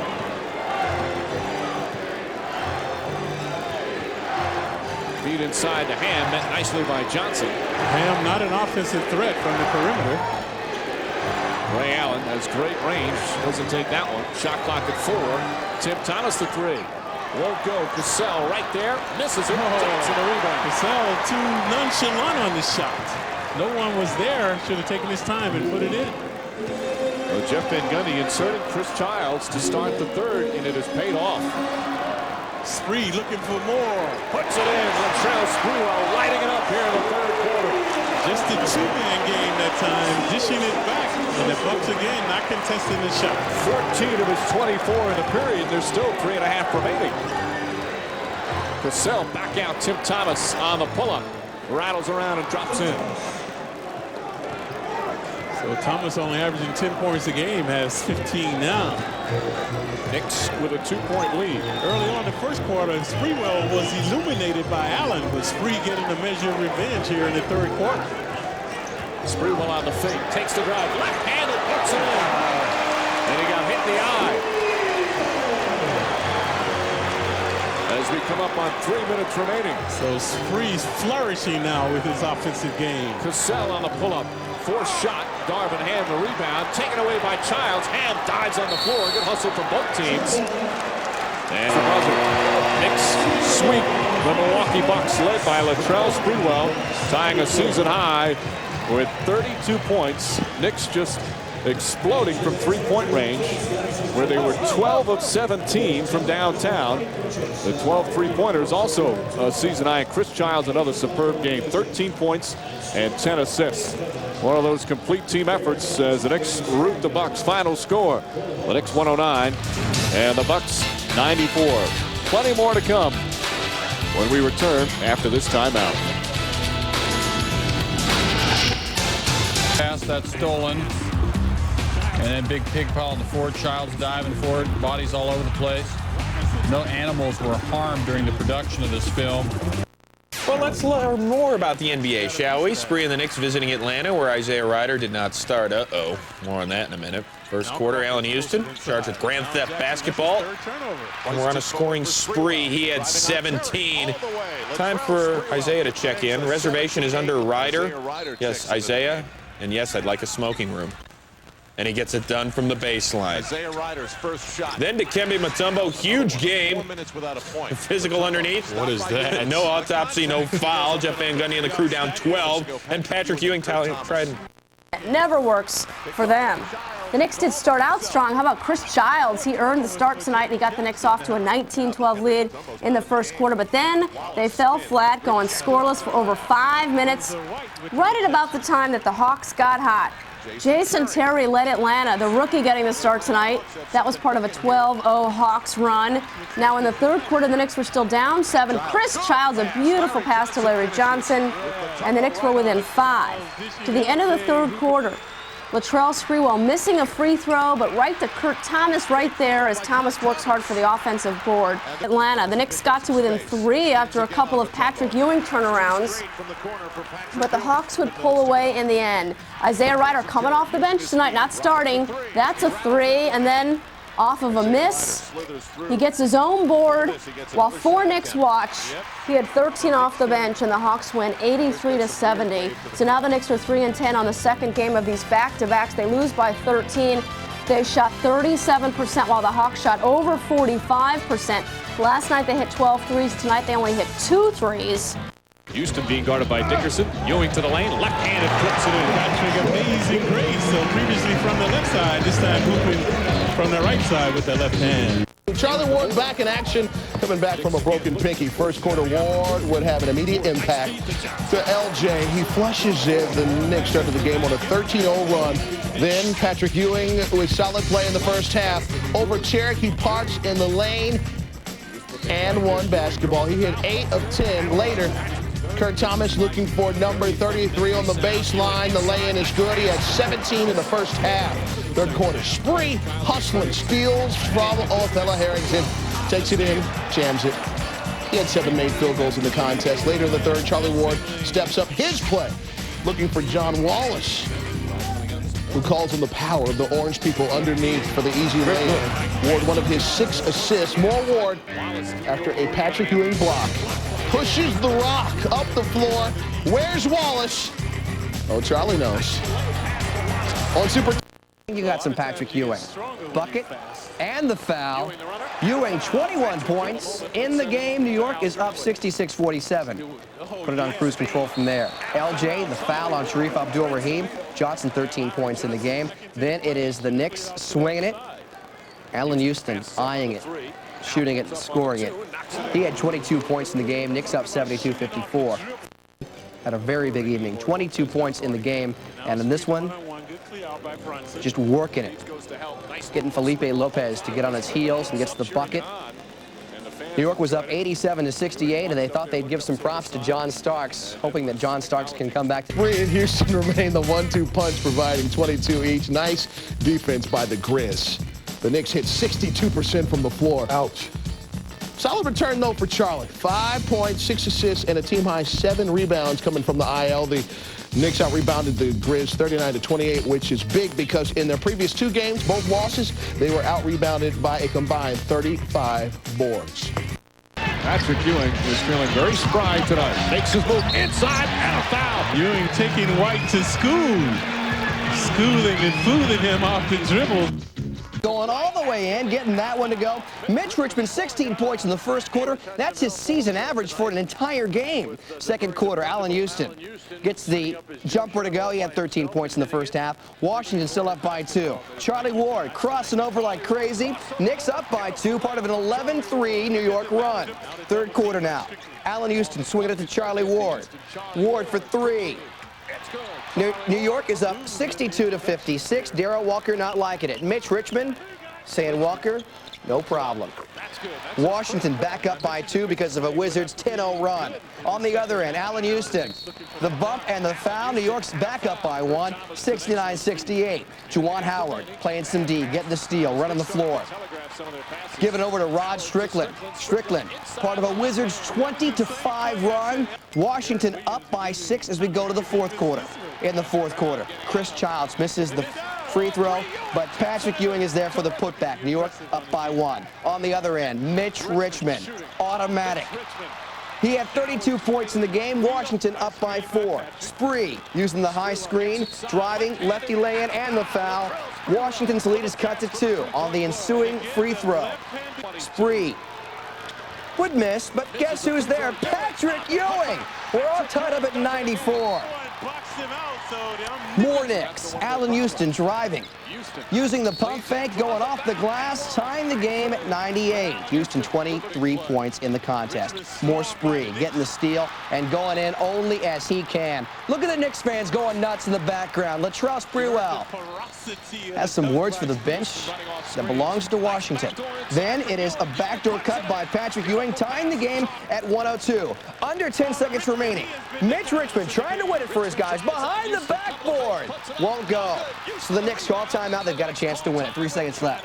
Larry Johnson needs a 3. Shoots it. Won't go. We're going to overtime. LJ composing himself for the extra period. In the anyway, Patrick Ewing stepping up, number 33, fade away in the lane, vintage. This game is still tight. Oh, yeah. Game tied at 104. Juwan Howard, the jumper.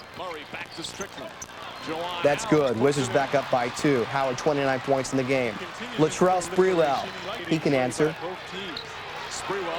His own jumper. That one's good. Spree at 33 in the game. New York's up 106-104. Then Rod Strickland working his way into the paint. That one's good. The Wizards are up by 3. Then it's Strickland feeding Chris Whitney, who fakes. Clutch. That's good. Washington up 114-109. The Wizards celebrate a hard-fought win in overtime. The final score, 118-113. The Wizards shot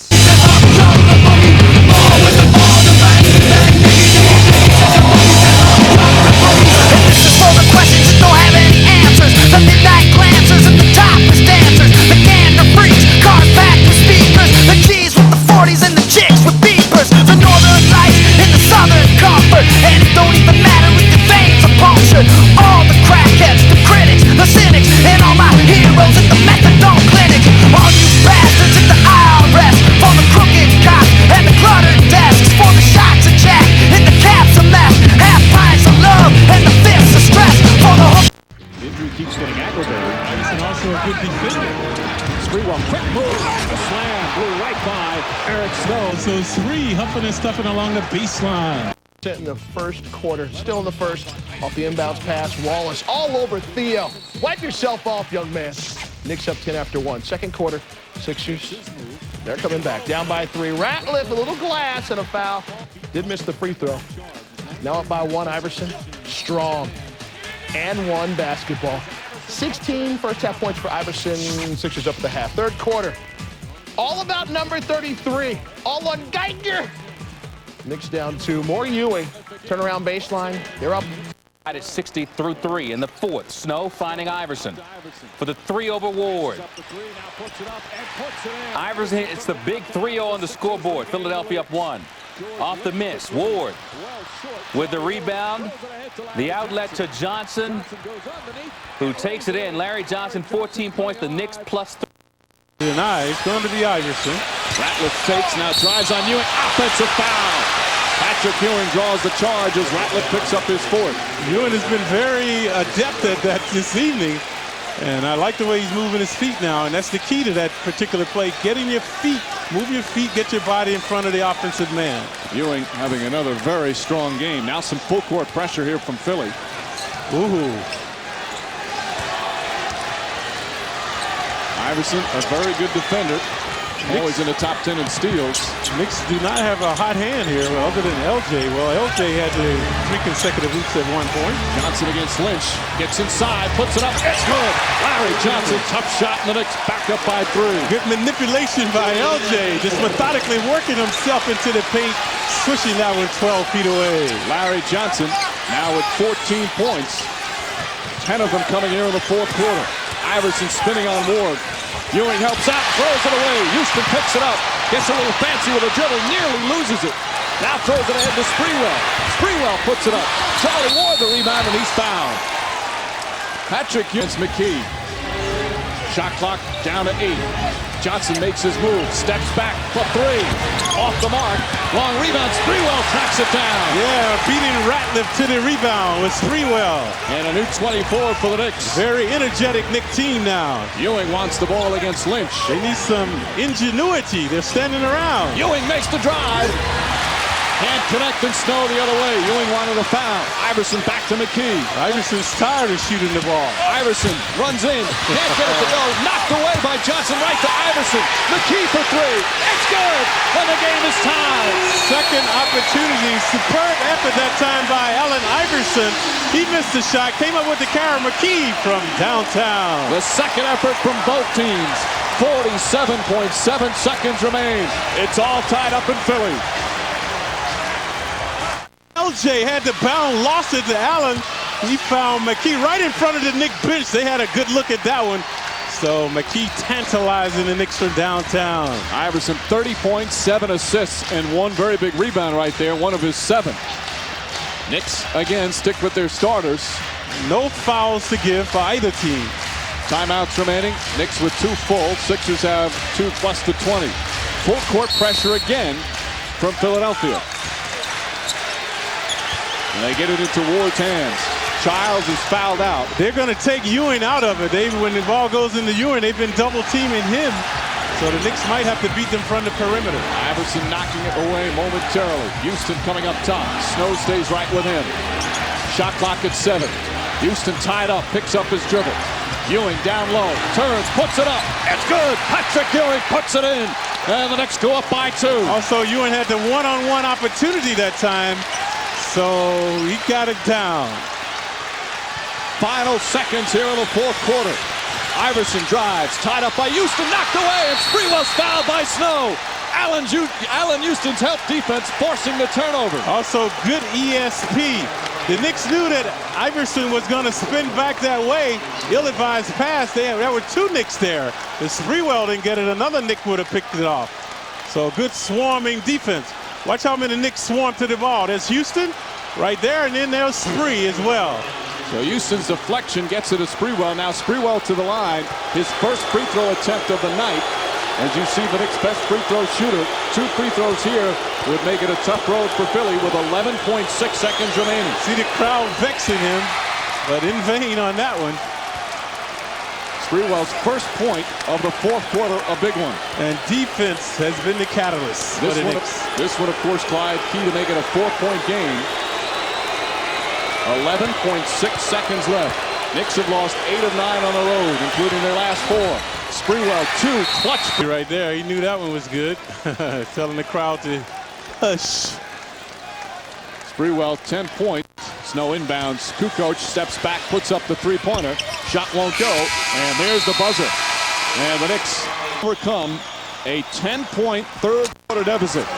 Get a huge game from Ewing, an unlikely offensive hero in the fourth quarter, and Larry Johnson, who had 10 of his 14 in the fourth period. And the Knicks obviously elated to go off with a victory. Yeah, they showed a lot of pride. They wanted it, a lot of tenacity on the defense, timely hooping, and forcing big turnovers against Allen Iverson in a nick of time.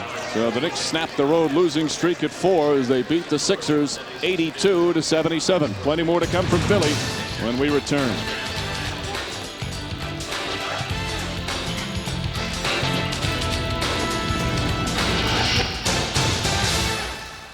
Rebounding the Sixers 52-34 to get the W. 37-year-old guy grabs 21 rebounds. How does that happen? 37. Shoot, that's young. That's young. I feel good. The ball was coming off in my area, and I was able to rebound it. That's it. Trying to take a page from Dikembe. Oh, yeah, that's basketball. No technicals, no stoppage in play. Just let them play. We get so, I don't know, I mean, that was great basketball by both guys. Lynch is going hard, Sprewell sticking his nose in there. Play on. When you're in a slump and you're not playing and the shots not falling, shots that you normally hit, you know, it tends to worry on you mentally. And, you know, I was letting it get to me, but I just, for the little spurt I had in the fourth quarter, my teammates just kept riding me, kept telling me to take the shot. Here is Ewing. Allen Houston fires. So the game is tied at 2. Great start for Allen Houston. First touch, a wide open look. His numbers have been significantly down since the All-Star break. Big concern for Van Gundy. And Duncan now operating against Johnson with some help as Ward came over. Again, the help. Sprewell on the double. Controlled by the Spurs. Avery Johnson gets the new 24. Active David Robinson keeping it alive. Mario Elia, New York area product. He draws the double, opens it up for Robinson, and then Johnson. Shot clock is at 6. Here is Avery Johnson. The Knicks closeout defense denying San Antonio, but you see the patience that the Spurs have, the patience and confidence that comes with the championship. Sprewell, yes.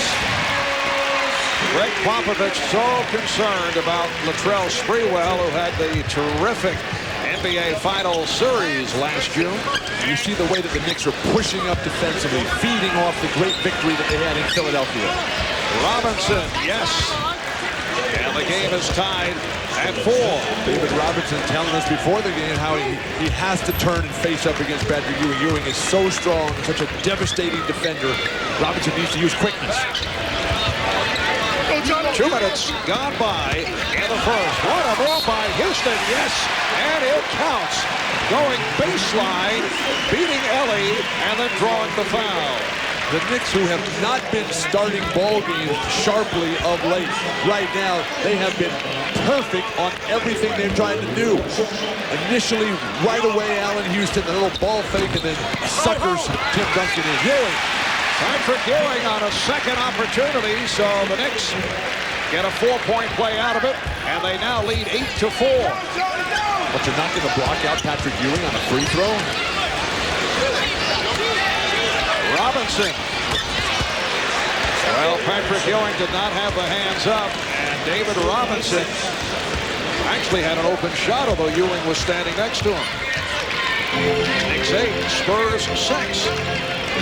Sprewell, played by Daniels. Sprewell on the drive. Obviously, the starting lineup adjustment that Greg Popovich made has not worked well in the opening moments here. But this is the big problem for the Knicks. You've got Larry Johnson at 6'5", trying to guard Tim Duncan. David Robinson away from the basket area. Ewing standing there, hands down, hands down. David's not going to drive from that far out, but Sprewell certainly will, and Antonio Daniels has had no clue where Sprewell has been this evening. Foul was called on Johnson, his first. Robinson. Crowd looking for a travel. Robinson on the follow. And the Knicks now lead 10-8. San Antonio Spurs 17-15 on the road. They're currently the number 4 seed in the West, game and a half behind the Midwest Division leader Utah. Jazz have won 7 in a row, playing exceptionally well. The Jazz, after the All-Star break, only 2 losses. Houston trying to go glass. This is what really worries Van Gundy, the transition game, the fast break offense for San Antonio. Here's Duncan. Larry Johnson doing a good job, and he's got Duncan in transition himself. Nice pass from Ward. Charlie Ward setting it up for Larry Johnson. This is a completely different Knick team that we saw last week against the Utah Jazz. Now, there's been a series of Western powers that have come in this month. Lakers are next week. This is by far the Knicks have played their best. And the foul is called as Ward came over to help out. Ward and Ewing converging on Duncan, and Ewing called for his first. Charlie Ward just back this week after missing 3 to 4 weeks with a broken finger. That's what Larry Johnson has to do. There's no way he could be successful in a half-court set against Tim Duncan. There's just too much of a size disparity. Charlie Ward sat out 9 games with that broken right pinky. Here's Ellie wide open. Johnson to the board. Knicks with the ball and a 4-point lead.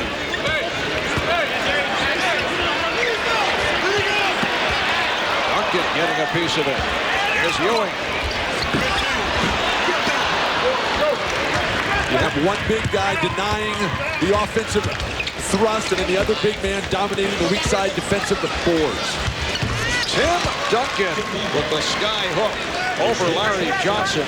This is the second and final meeting of the regular season between these two clubs. They played January 22nd at the Alamo Dome, and the Spurs beat the Knicks 96-83. A close first half, but San Antonio put it away in the second half. Sprewell, yes, and the Knicks now lead 14-10. You may recall, since we both did that game in San Antonio, Patrick Ewing came out shooting, and it seemed as if the guards could not get into it. Houston and Sprewell out of the rim, although Ewing was hitting his shots as David Robinson knocks another one down.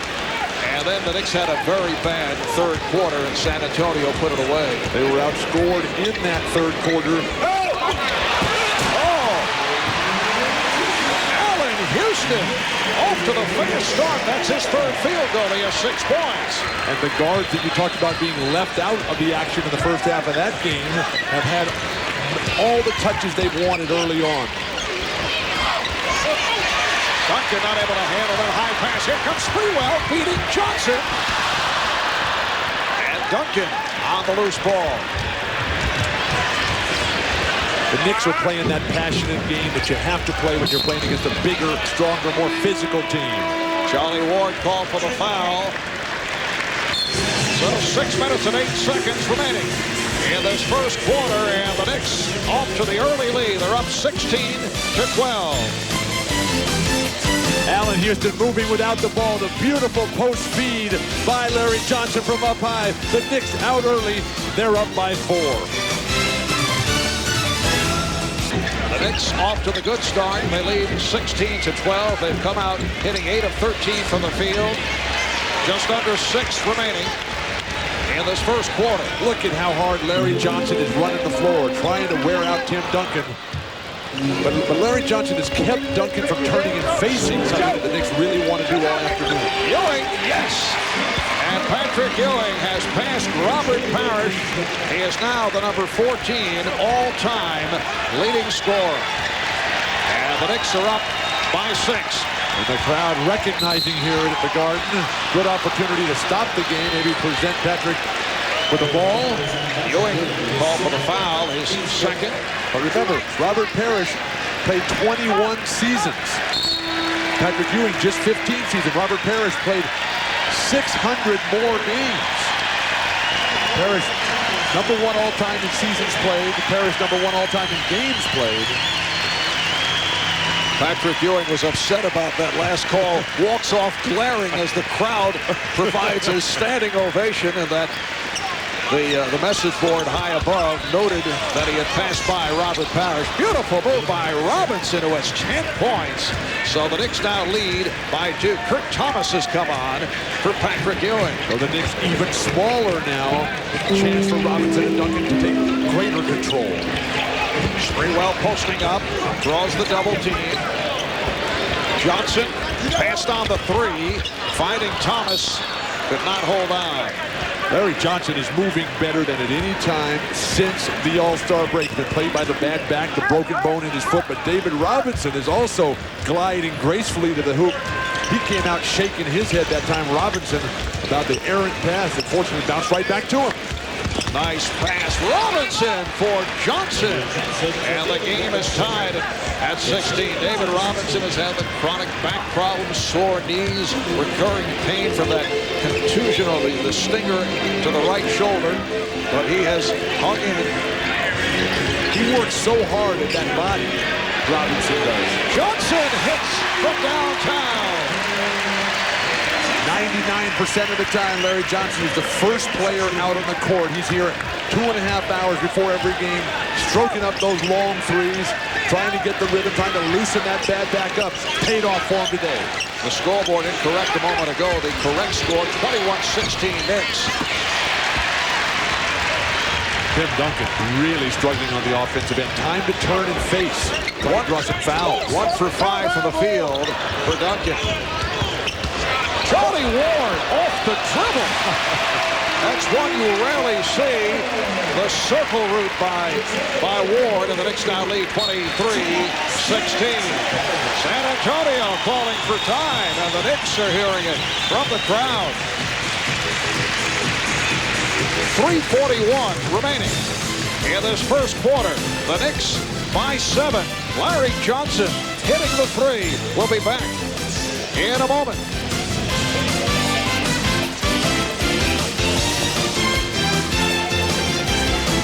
Knicks have hit 11 of 16 from the field. Sprewell saw the opening. It counts, and the foul. Latrell Sprewell, 4 of 5 from the field. He has 8 points. Latrell Sprewell over the last 6 games has been an absolute terror for all opponents for the Knicks as he's led them in 5 of the 6 games scoring. Jeff Van Gundy has to be ecstatic about the bounce in the step that this Knick team is showing this evening here. Clearly their best first quarter. Yes, this is a team that over the season has had troubles in the first quarter. It's been lack of energy. They just have not played well for the most part. Not the case here today. Allen Houston, who came up with a big defensive play at the end of the game against Philadelphia on Friday night, able to get a piece of that. And with 13 on the shot clock, Ellie will throw in. David Robinson is not seeing the defenders real clearly tonight. A number of his passes have been right to guys on the other team. Shot clock at 5. Here's a 3. Way off. Look at Thomas out in transition. And off the scramble, Walker came up with it. Obviously, the game plan for New York, have their role players, their forwards, get out and run, and try to wear down the Spurs. Walker lobbing. Robinson able to beat Thomas. If Walker can start making plays like that on a consistent basis. He hasn't played much, but when he has played, he has produced. But that over-the-top pass, that's the same thing that Duncan and Robinson use all the time. So the Knicks lead is now 6. Johnson being played by Walker. No need to double team by Jaren Jackson there. Nice setup. Sprewell for Thomas, and a foul. The outside official, Nolan Fine, calling a foul on Robinson. That is his second. Kurt Thomas to the line.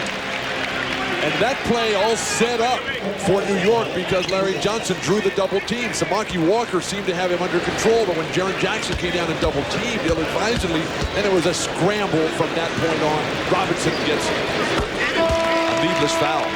Well, you can log on to MSNBCSports.com to take part in a reader survey on the hottest NBA topics. Check out a Vince Carter feature that breaks down the making of a superstar.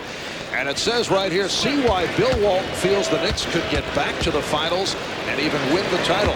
MSNBCSports.com, the official website of NBC Sports. Now, do you arrange the theme of the subject matter depending on where you are? As I recall, last week you were talking about the Sacramento Kings possibly winning the title because you're involved with a Sacramento telecast. Just the facts here, Marv, as Tim Duncan continues to struggle offensively the way the Knicks are playing right now. You're a flexible guy, basically. Well, flexibility, the key to can package this. Who's going to beat him in the Eastern Conference? Indiana looked terrible today in losing to Miami. That's one seed, no? Bill, I mean, it's one game.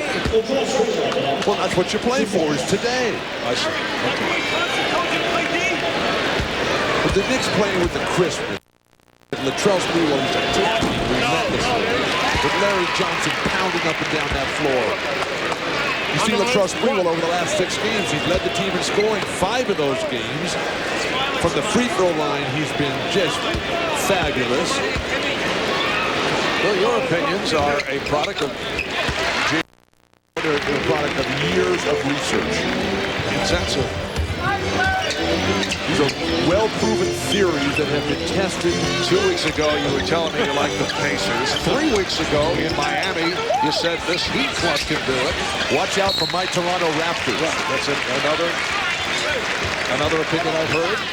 A minute 22 remaining in the first quarter, and the Knicks lead is 10. Toronto's got this new player. His name is Vince Carter. If you haven't heard of him, check him out, Marv. I'm beginning to see him quite a bit on television. Okay. Kelly. And Thomas with the rebound. The Knicks have run more in the first quarter of this game than in the last 10 games combined.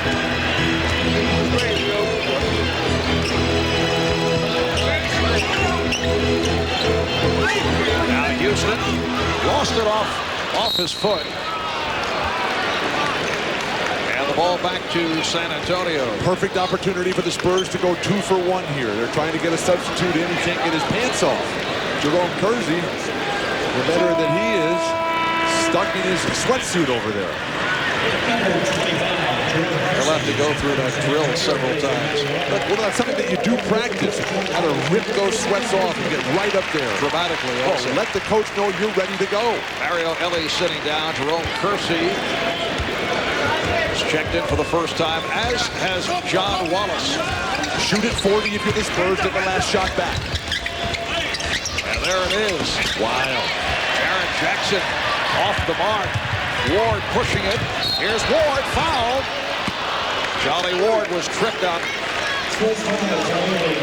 Spurs are over the foul limit. That was the second committed by Avery Johnson. And here comes Antonio Daniels. He'll check back in. Greg Popovich told us in our pregame meeting his biggest concern today was the Spurs turnovers. He said when they turn the ball over a lot, they virtually have no chance to win. That shot by Jaren Jackson from the corner, that was akin to a turnover. You throw up a wild shot like that from deep in the corner with 2 guys on you early in the shot clock, air ball, the other team just racing out for a fast break. What is it?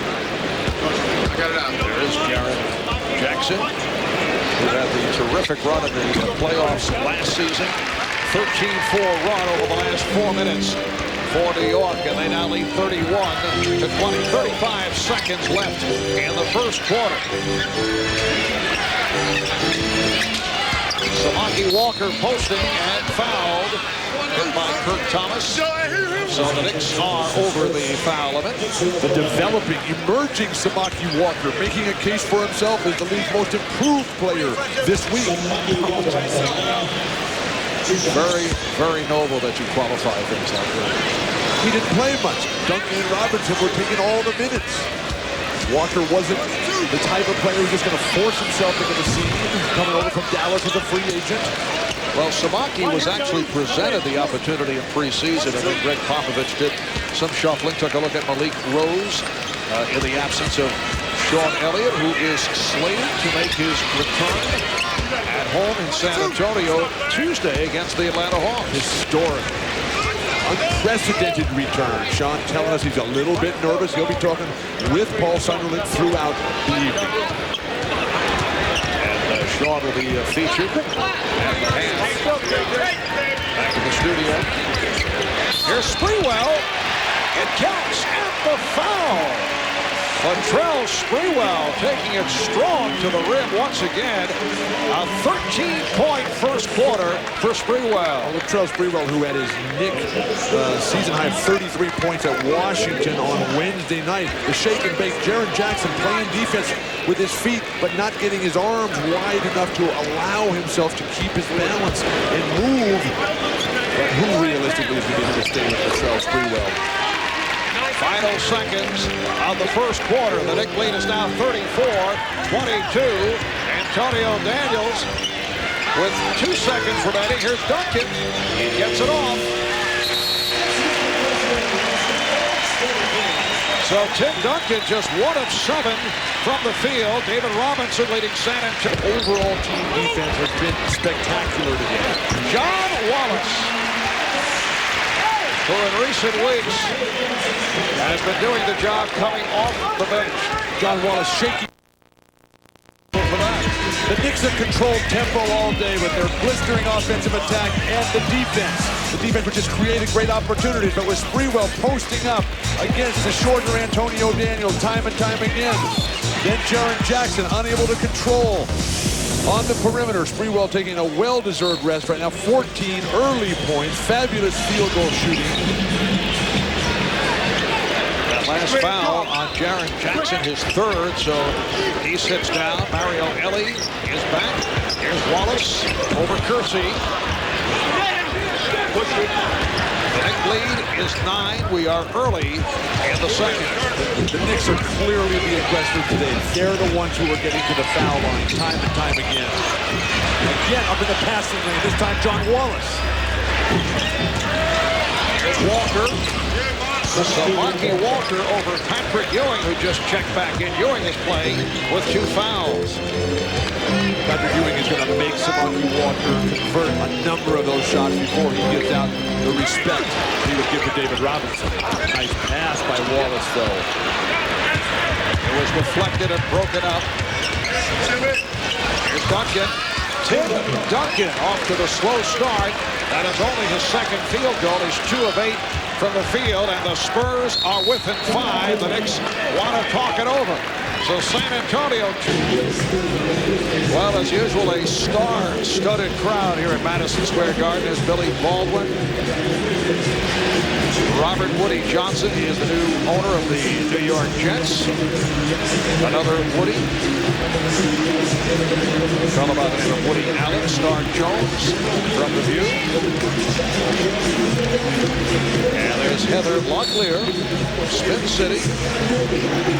And from Spin City to NBC News. Now there's a nice transition. A fellow by the name of Tom Brokaw. Where's Woody Harrelson? Yeah, I used to have a Woody. That was quite a few years ago, though. I beg your pardon? You don't know what I thought you're from New York. You didn't ride your surfboard in your Woody. You're not a Beach Boys guy, Marv? Here's Mario Elie from downtown. And the Knicks now lead 36-34. When Van Gundy took Latrell Sprewell out, he's quickly got him right back up off the bench right now. The Knicks fell apart offensively. Now Allen Houston has got to take over to be the aggressive converter. And Allen Houston does just that. And in this second quarter, the Spurs have outscored the Knicks 12-4. Jaren Jackson with a big 3. Mario Elie with a big 3. Samaki Walker. Back cut. Oh, Jerome Kersey from Antonio Daniels. And Antonio Daniels making his first start of the season. Has played very well. He was a forgotten man earlier this year. He's in his 3rd year out of Bowling Green. Resurrected his career last season, his first with San Antonio after spending time with Vancouver. Ewing, nowhere to go, and lost it. how is that not traveling with the initial part of the play? But Allen Houston loves to go left with the one dribble. Mario Elie, one of the premier defenders all time in this league. Then the back cut, with the Knicks intent on overplaying, forcing the Spurs to beat them with accurate passing. Jerome Kersey able to get the back cut done. Spurs have hit their last 4 shots. Walker. And Ewing able to snatch the rebound. The Spurs have found a lineup that's clicking right now, even with Robinson on the bench with 2 fouls, something that they weren't able to do in the finals last year. Whenever the Admiral went out, the Knicks went on a tear. And Ewing is fouled, hit on the reach-in by Walker. Patrick Ewing to the free throw line. He is a 71% foul shooter. And how happy it must be for Patrick to be out here in this game, sitting on the bench last year, unable to play, trying to win that championship, his first. A reminder, Tuesday night, right here on NBC, it is must-see TV with an all-new Third Rock from the Sun, followed by the premiere of NBC's newest comedy, God, the Devil, and Bob. It's a new hour of must-see TV, NBC, Tuesday. Don't even. Was that Marv, God, the Devil, and Marv? Or... Knicks by 4. 6:25 remaining in the first half.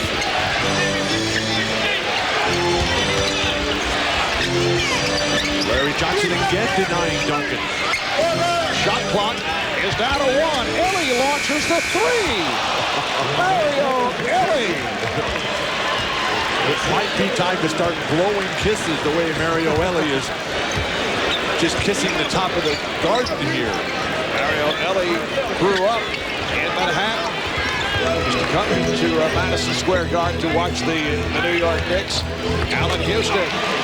Quick release by Houston. Off to the good start. He has 10 points, 5 of 6 from the field for Houston. There's no hesitation. There's no bogging down of the Knicks offense tonight. The Knicks lead is 3. They led by as many as 12. Again, the denial of Duncan. Antonio Daniels had the open shot, and it will be Nick Ball.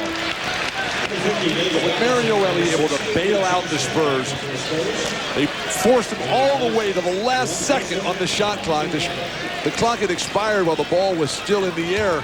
But the key tonight has been Larry Johnson, who has kept Tim Duncan from facing up. Duncan has just gone to the bench right now as David Robinson comes back in, but they're making the play back to the basket, and he's not delivering Tim Duncan.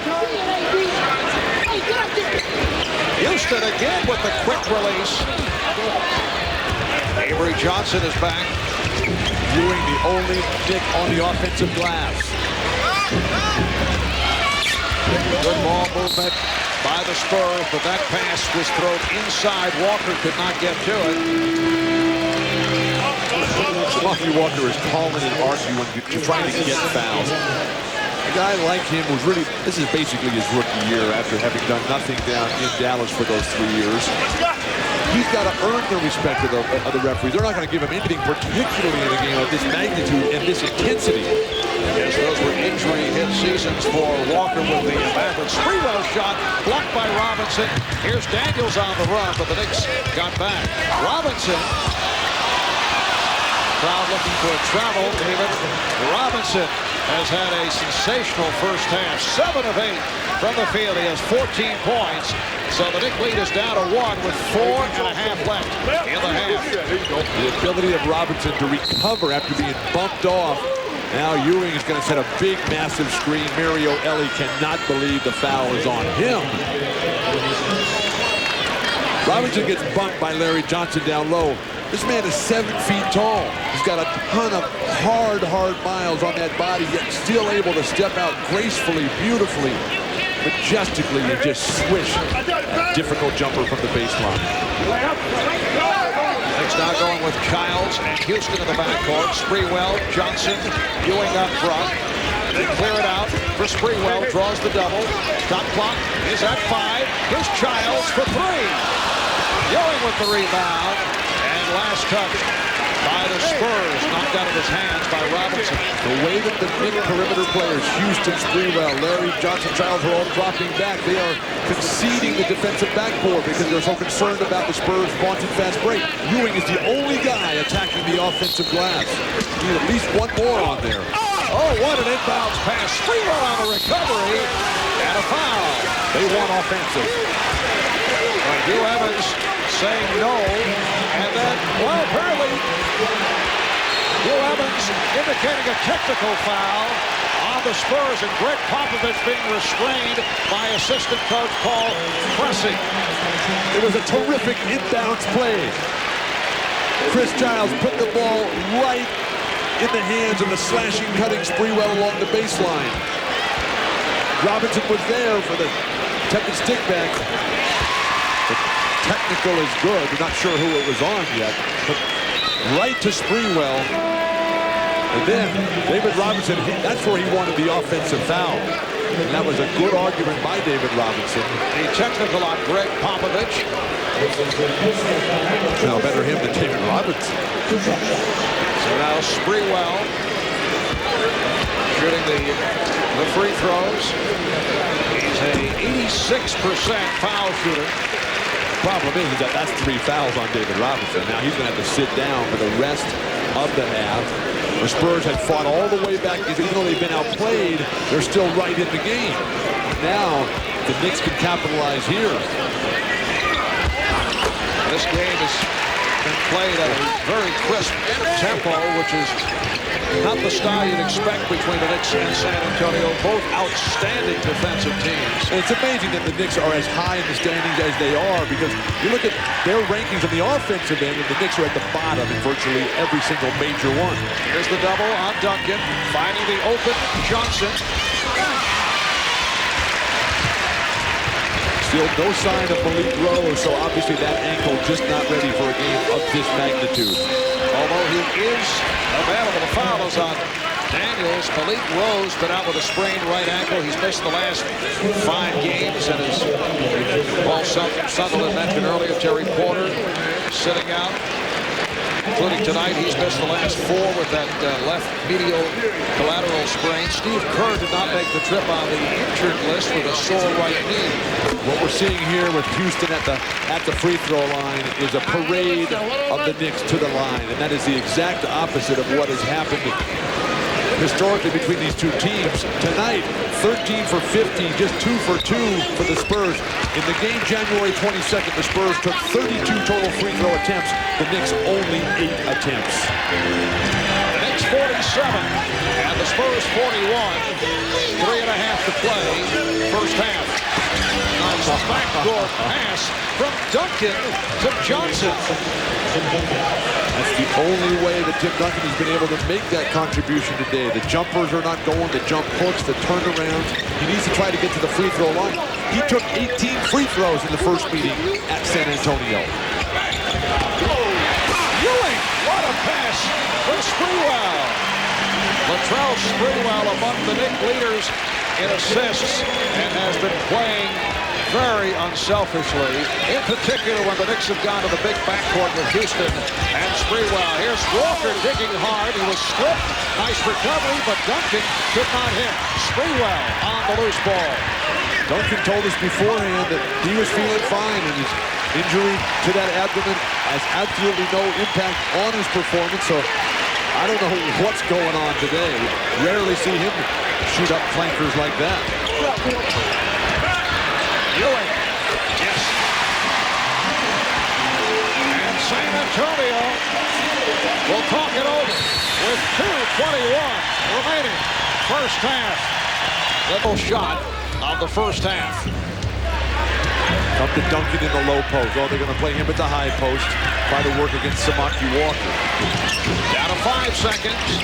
Wallace broke it up. Childs checks the clock. Here's Childs for 3. Yes!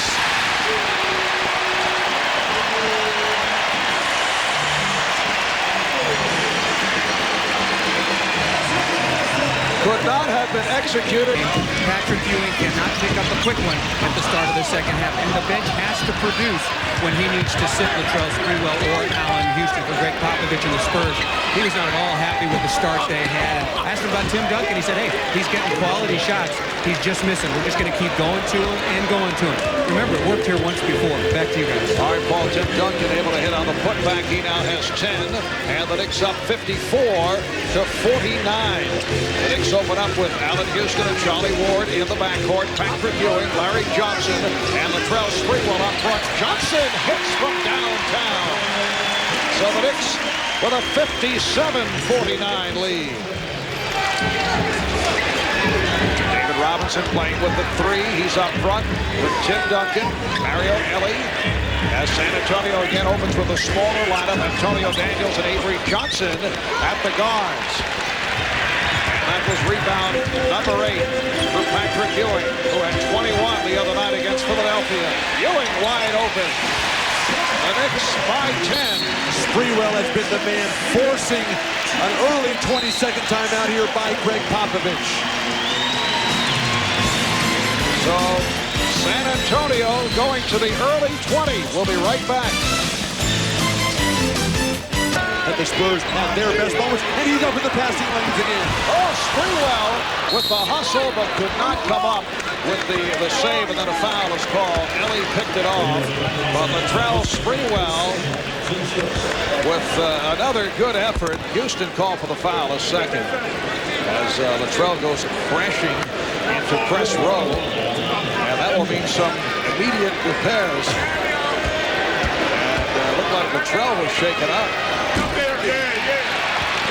That press area over there is very well padded, anticipating players going aggressively after the ball. But if you have to dive for the ball, you're basically so far away from it.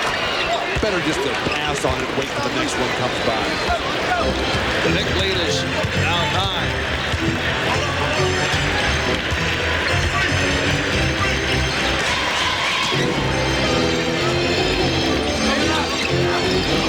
Ewing to the fadeaway. San Antonio Spurs began the season at a franchise best 14-3, and then they went through a down stretch. They won 11, lost 12, but in the last 22 games they are 15-7, including a number of quality wins. Wins over the Knicks and the Lakers, Miami, Minnesota, Toronto, Seattle, Sprewell. And last touch by Houston. It will be San Antonio ball. Fans don't like the call, but it's either just give it to San Antonio or call a foul. The referees wanted to keep the game flowing here. It's been played at such an entertaining pace. They don't want to bog it down with a lot of senseless, mindless fouls called. Sprewell with the save. Ewing on the break. Take it to the hoop, Patrick. Johnson faked the three. Sprewell. So Johnson with the assist. Sprewell with another bucket. He has 18 points. The Knicks are moving without the ball.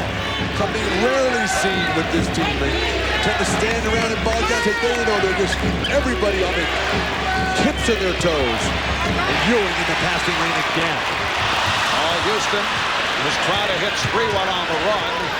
Nice touch pass for Duncan, and Robinson with the slam. Of course, there's much time remaining, but the Knicks have been thriving against the Western Conference teams in the games being played here in New York. They seem to pick up the tempo when they face the West. They saw it against Sacramento, against Portland, Seattle. Utah, the exception last week. Ewing stripped and fouled. Antonio Daniels called on the reach-in. In a wide-open transition game, Spurs very effective at this, particularly because their big men can handle the ball so well. Tim Duncan that time with just a perfectly accurate touch pass. Ewing, though, answered right back. Some more movement without the ball. Well, I did want to point out while we have an opportunity, the NBA coaches who have objected wearing a microphone during NBC and Turner telecast have come up with a compromise.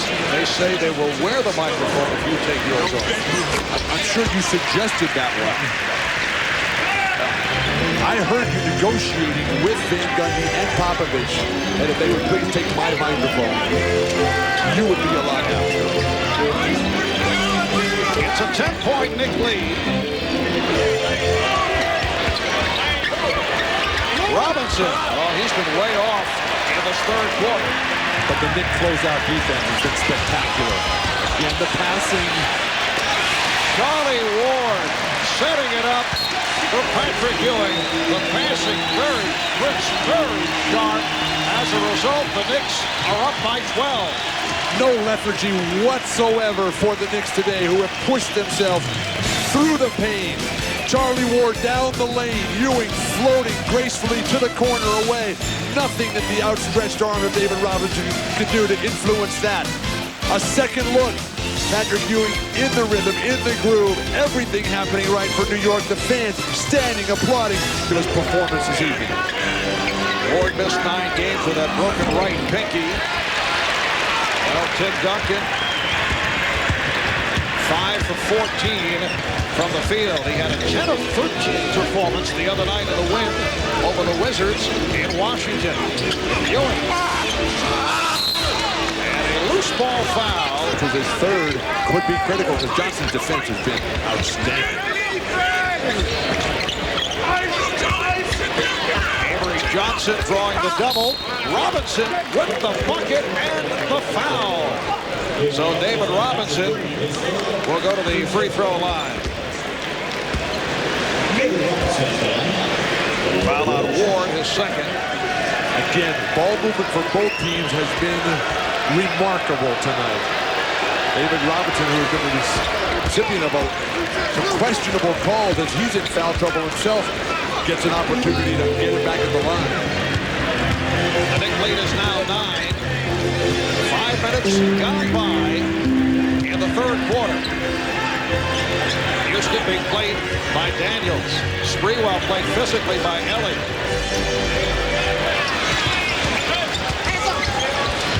Shot clock down to 3. Houston for 3. Yes! What a play by Patrick Ewing. Everybody in the act. Passing like shooting, like the stomach flu. Very contagious, like the stomach flu. Here's a situation where even Patrick Ewing now driving in, dishing out, spot up three-point shooters. So the Knick lead again is 12. Nice movement by the Spurs. Johnson ahead of the field. The Knicks now lead 69-55. It's their biggest lead of the night. Larry Johnson continuing the marvelous play that he exhibited in the first half. The push, the relentless attack on both ends of the court for Larry Johnson. And a defense from the crowd. Antonio Daniels. And here comes Charlie Ward. Well, this starting lineup change that Greg Popovich came with has not worked at all for the Spurs. Houston. Allen Houston with 18 points. And we're seeing the Allen Houston that we saw prior to the All-Star break. San Antonio taking a timeout. A 7-0 run by the Knicks, playing as well as they have played throughout the season. It's the Knicks 71 and the Spurs 55. Allen Houston hitting from deep. He has had no hesitation, showing quick release, and then Larry Johnson on the breakaway. Larry Johnson doing it at both ends. Defensively against Tim Duncan and David Robinson, and offensively 10 points for Johnson. We'll be back to Madison Square Garden in a moment. The Spurs ran away in the second half, beat the Knicks 96-83. What a difference here tonight. Allen Houston not able to come up with that loose ball, and the ball back to the Spurs. But the Knicks in one of their strongest efforts of the season. Still lots of time remaining. But coming up on 5 minutes and 20 seconds to go on the third, the Knicks have a 16-point lead. And the Knicks fans visualizing, dreaming how tantalizing it would be if they had Patrick Ewing playing like this last spring. But the Knicks right now, the style that they're playing with, even though they pick up the foul there, Duncan finally turns and faces and gets his first trip to the free throw line. The Knicks have had 7 baskets this quarter. They've got 7 assists. So everything happening with the team concept for New York, and that's why they have this substantial 16-point lead. Larry Johnson sitting down, replaced by Kurt Thomas. Johnson with his 4th foul. Tim Duncan this season 9th in the league in scoring, 3rd in rebounding, 7th in blocks.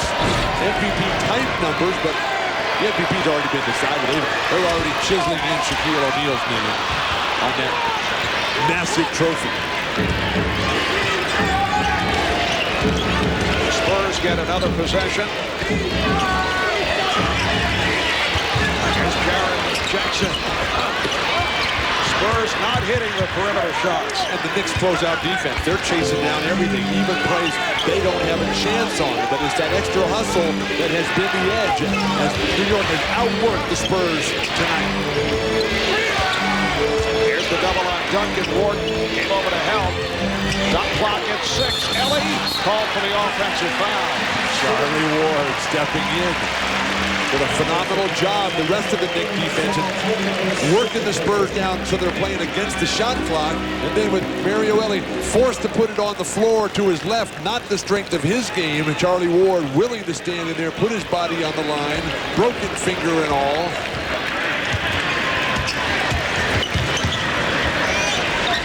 Knicks now have Thomas, Ewing, and Sprewell up front. Sprewell in a battle with Elie. Ewing. And a beautiful pass from Sprewell. Again, 8 baskets, 8 assists for the Knicks. They played like this every game. Who's going to beat them? But as all teams around the NBA are aware, that doesn't happen. There are ups and downs. Foul is called on Ward. Latrell Sprewell, a moment ago, picked up his 7th assist of the night. Well, what's so remarkable about these assist numbers is that the Knicks are 27th in a 2019 league in assists per game. This is a team that grinds it out offensively. And we're going to see the next true test for New York coming in next Sunday when the Lakers, Shaquille O'Neal, Kobe Bryant, Phil Jackson come to town. Knicks are over the foul limit. The final coming up Tuesday on TNT. It'll be the Houston Rockets and the New York Knicks. First of a doubleheader, followed by the Sacramento Kings and the Portland Trailblazers. That'll be Tuesday on TNT. Knicks won at Houston earlier in the season, won handily, but Steve Francis and the Rockets under revitalized, rejuvenated Rudy Tomjanovich are playing a very exciting and winning brand of ball right now. They are a dangerous ball club.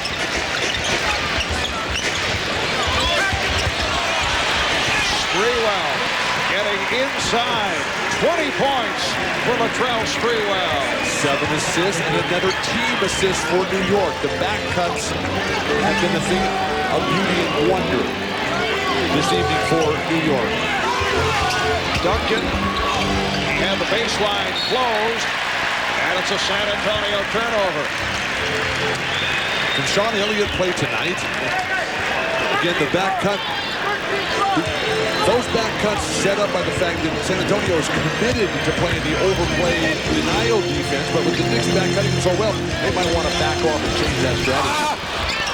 Rare miss by Houston. Here's Jackson being chased. It counts, and the foul. Things are going so well for New York. They figure would chase Jaren Jackson down and send him back as well. Over the top by Mario Elie. Pass a little bit behind Jaren, who had to wait for it. Gave Charlie Ward just a chance. Usually you want to streak in there in front, make a double clutch, and then let your second trailing defender come into the over-the-top block.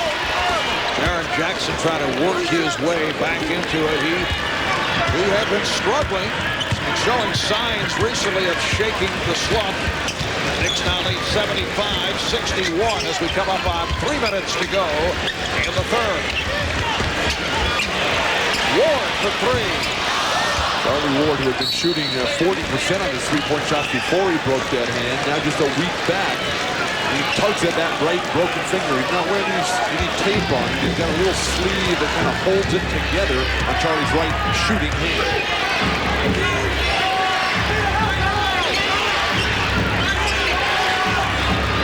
Duncan arguing for the foul. Nolan Fine just ignoring it. Sprewell all the way. Ewing. Patrick Ewing with the rebound and the nice pump fake and able to go glass. He has 19 points along with 12 rebounds. Coming off a 19 points, 21 rebound game at Philadelphia. Patrick Ewing, the last 4 games, remarkable. Offensive foul. And that shows the frustration that Tim Duncan has been going through because of the excellent defensive play by the Knicks. As Tim Duncan got that ball, the block out by Kurt Thomas, and then Charlie Ward standing in, taking another offensive foul. The willingness of guys, little guys, put their body on the line. Thomas, Walker with the rebound. 2 minutes remaining in the third. The Knicks by 16. No run at all here by San Antonio in the third. The Knicks intensity, determination, sense of purpose. Johnson coming up short. Played very well by Ward. Johnson with the steal, finding Walker, and the foul is called. What a play by 20 games of the season with the left Achilles tendonitis. Ewing, yes, on cue. And the Knicks now lead 79 to 63. Ewing with 11 of his 21 here in the third. Just the way he's moving, though. San Antonio has more. Oh, they've tied their turnover total with that basket. Before that basket, they had 4 baskets and 5 turnovers here in the third quarter. But now they're equal, so now they're really hitting their stride. Just under a minute remaining in the third. Ewing facing the double, was tied up by Robinson. Daniels came over to help, so it will be a jump ball. Ewing rolling into the lane here. It was his left Achilles tendon. He's jumping off his right foot there. Greg Brittingham tells us that Patrick has not missed a practice since he has returned from the Achilles tendon problem.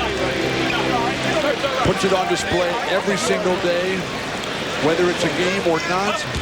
No problems whatsoever health-wise for Ewing, and that's obvious and evident today. Walker able to chase it down. 45 seconds remaining in the third. And the Knicks lead is 14. They're not even going to for one here. They are so out of sync. They're not even aware of the clock situation. Walker fouled by Ewing. So that is 4 on Patrick Ewing.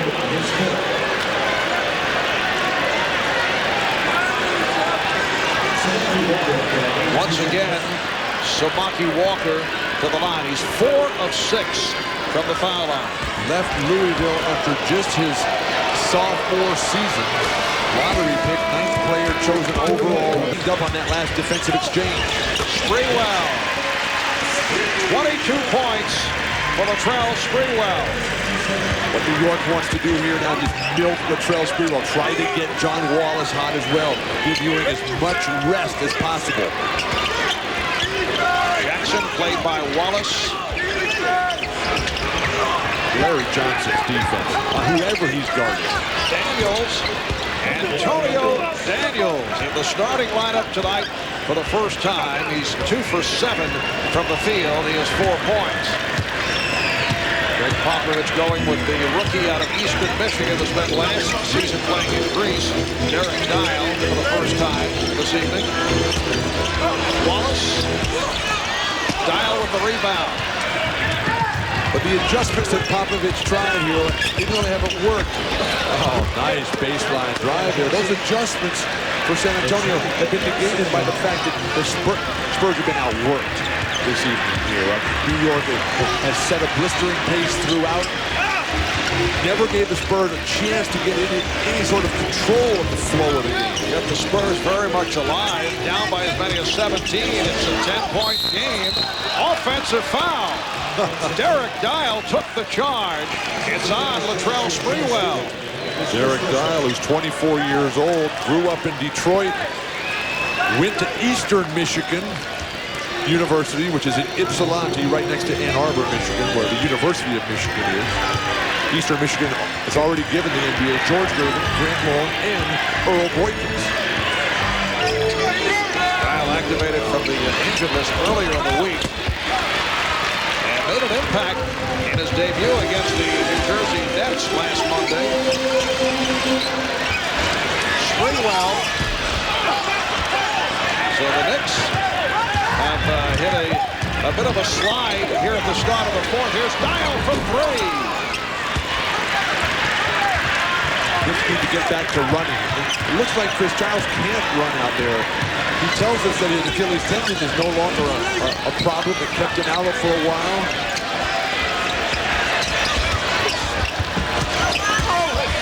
Wallace. He earned him extended playing time. Wallace. John Wallace with his second field goal. He has 5 points. Knicks 84. The Spurs 73. On consecutive plays, John Wallace able to turn around all the negativity, all the careless lapses. Here's the double on Duncan, allowing Johnson the open shot. Thomas with the save and handled by Houston. Giles wanted the three, but Avery Johnson right on it. Here's Wallace. Traveling violation. Called for steps. Chris Giles has played a very disciplined ball game this afternoon. Some of the other role players off the deep bench for the Knicks. The previous play, though, for John Wallace to spin over the outstretched arms of one of the league's premier shot blockers, Tim Duncan, who doesn't do it with elevation, does it with timing, positioning, and angles.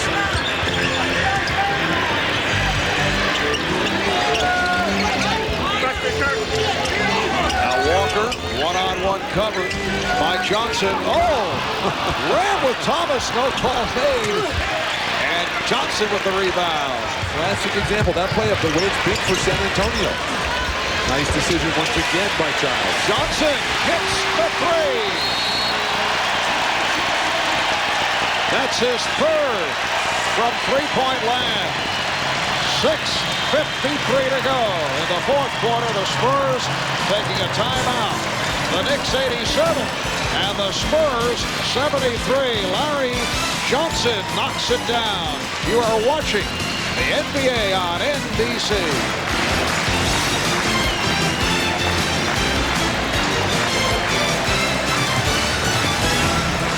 Houston over Ellie.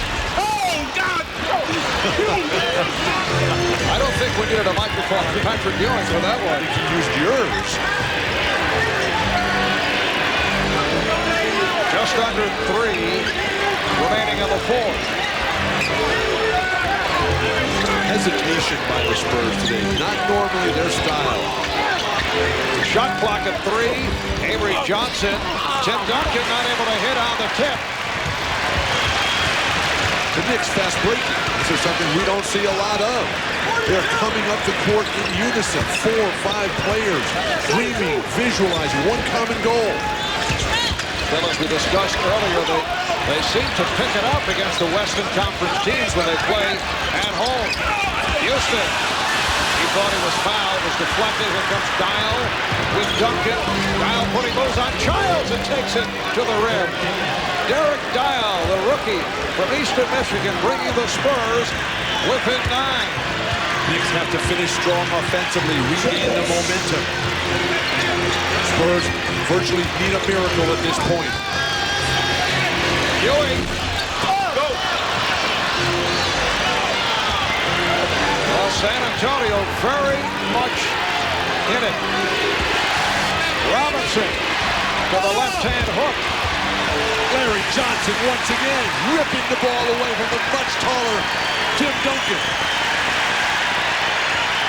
Now to a minute and a half in the fourth. That was a key sequence for San Antonio. Childs, yes. Chris Childs going glass. The Knicks lead 91-80 with a minute and 20 left in the fourth. And And San Antonio calls for time.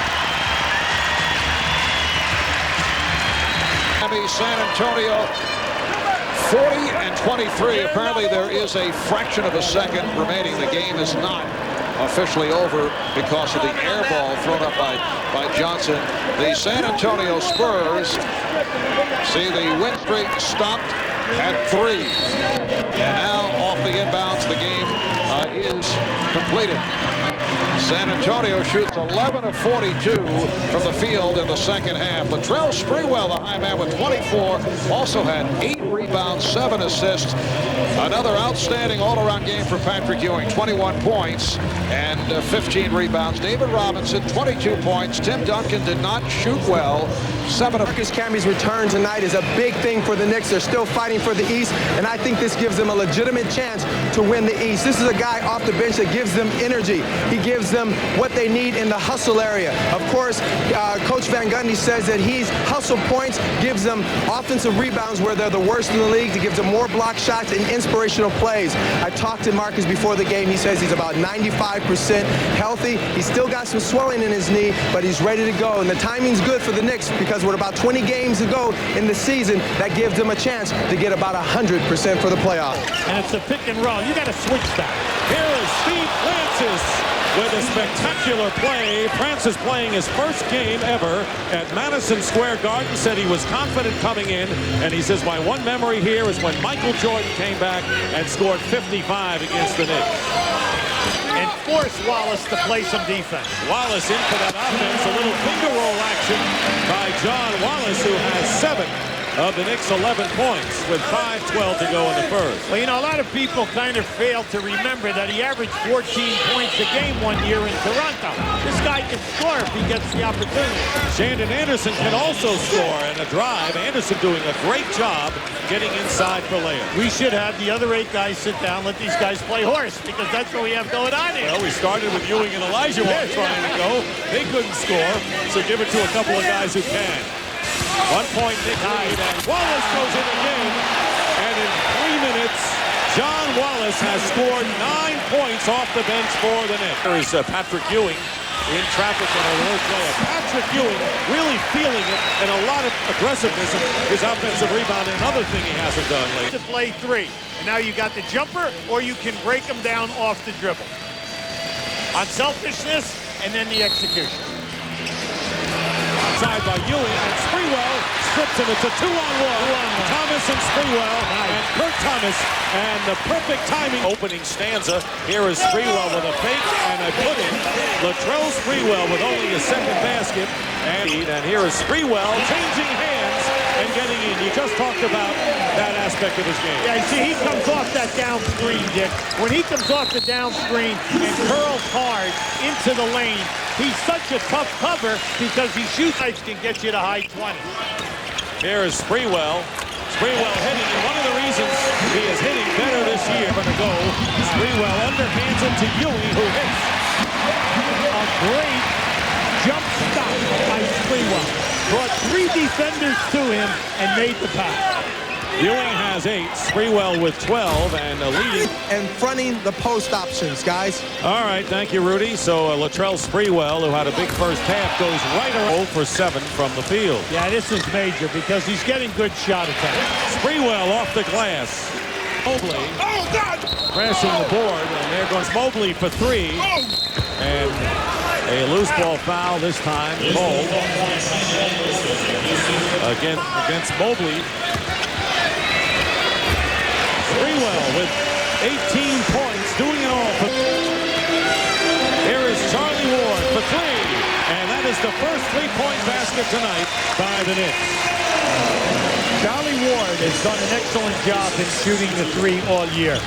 He is shooting it at 39%, and Childs is shooting it at 35. So the point guard position for the Knicks, you leave them open, they're shooting a nice percentage.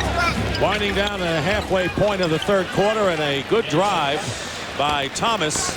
So Thomas, rookie from New Mexico, and the Rockets trailing by 12 with under 6 to go here in the third. Well, you're looking for the Houston front court people, mainly Elijah, to start scoring some points here.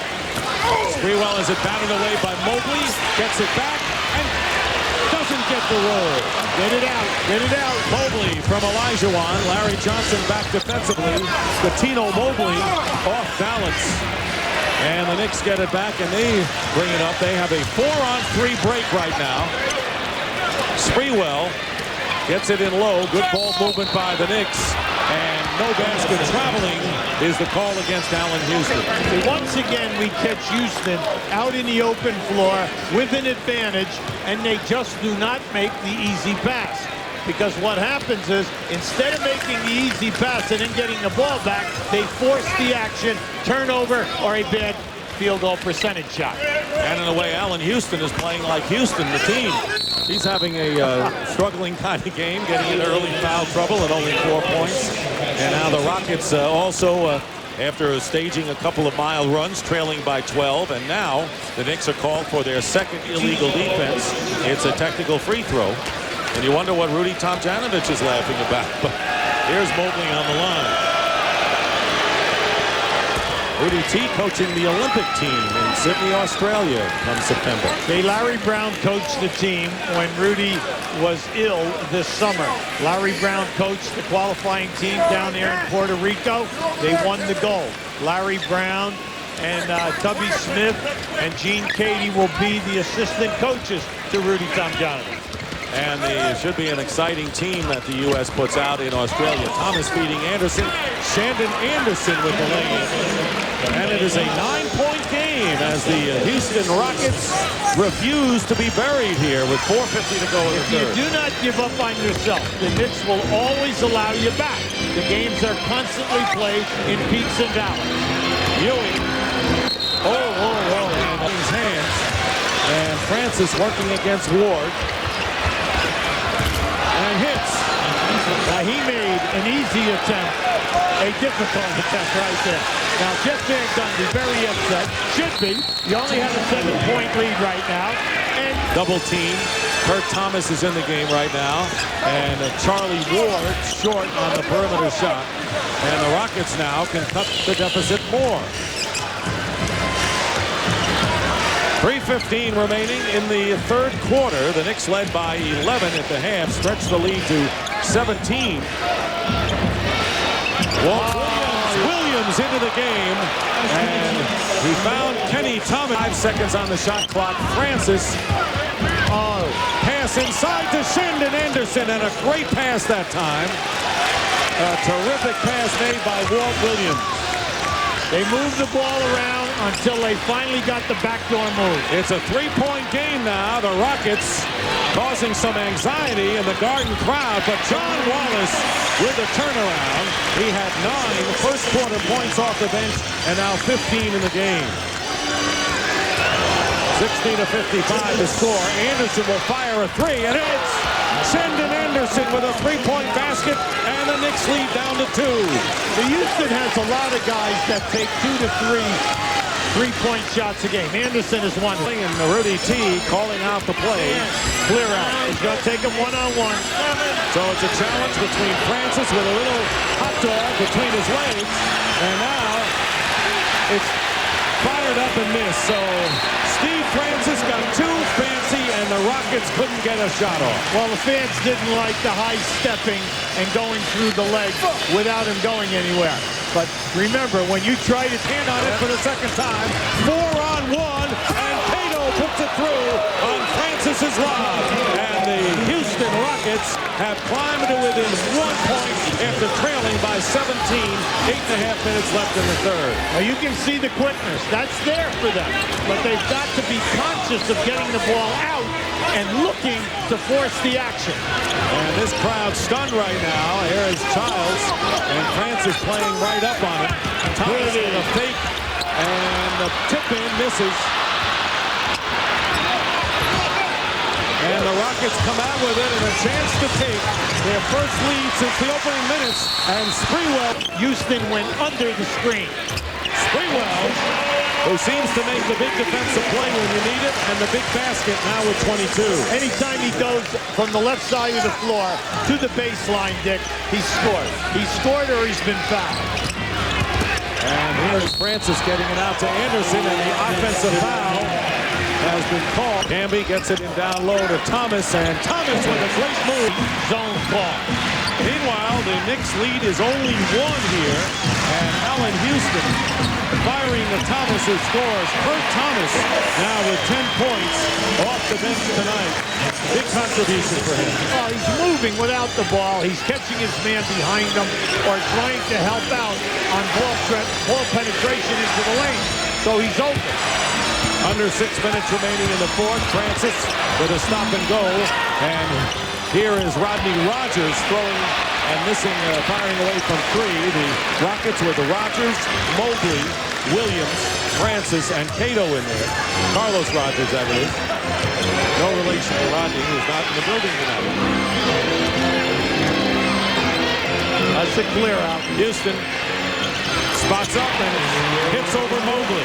Just stay within what you do well. Either post Thomas on the right side of the floor or use Houston and Sprewell, and you'll get good shots.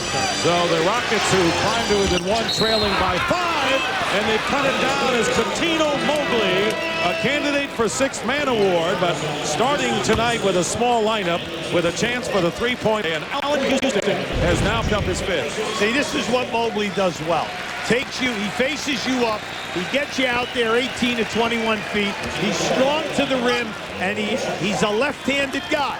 So you have to be quick to come on that double team. And you can see there the Knicks were late.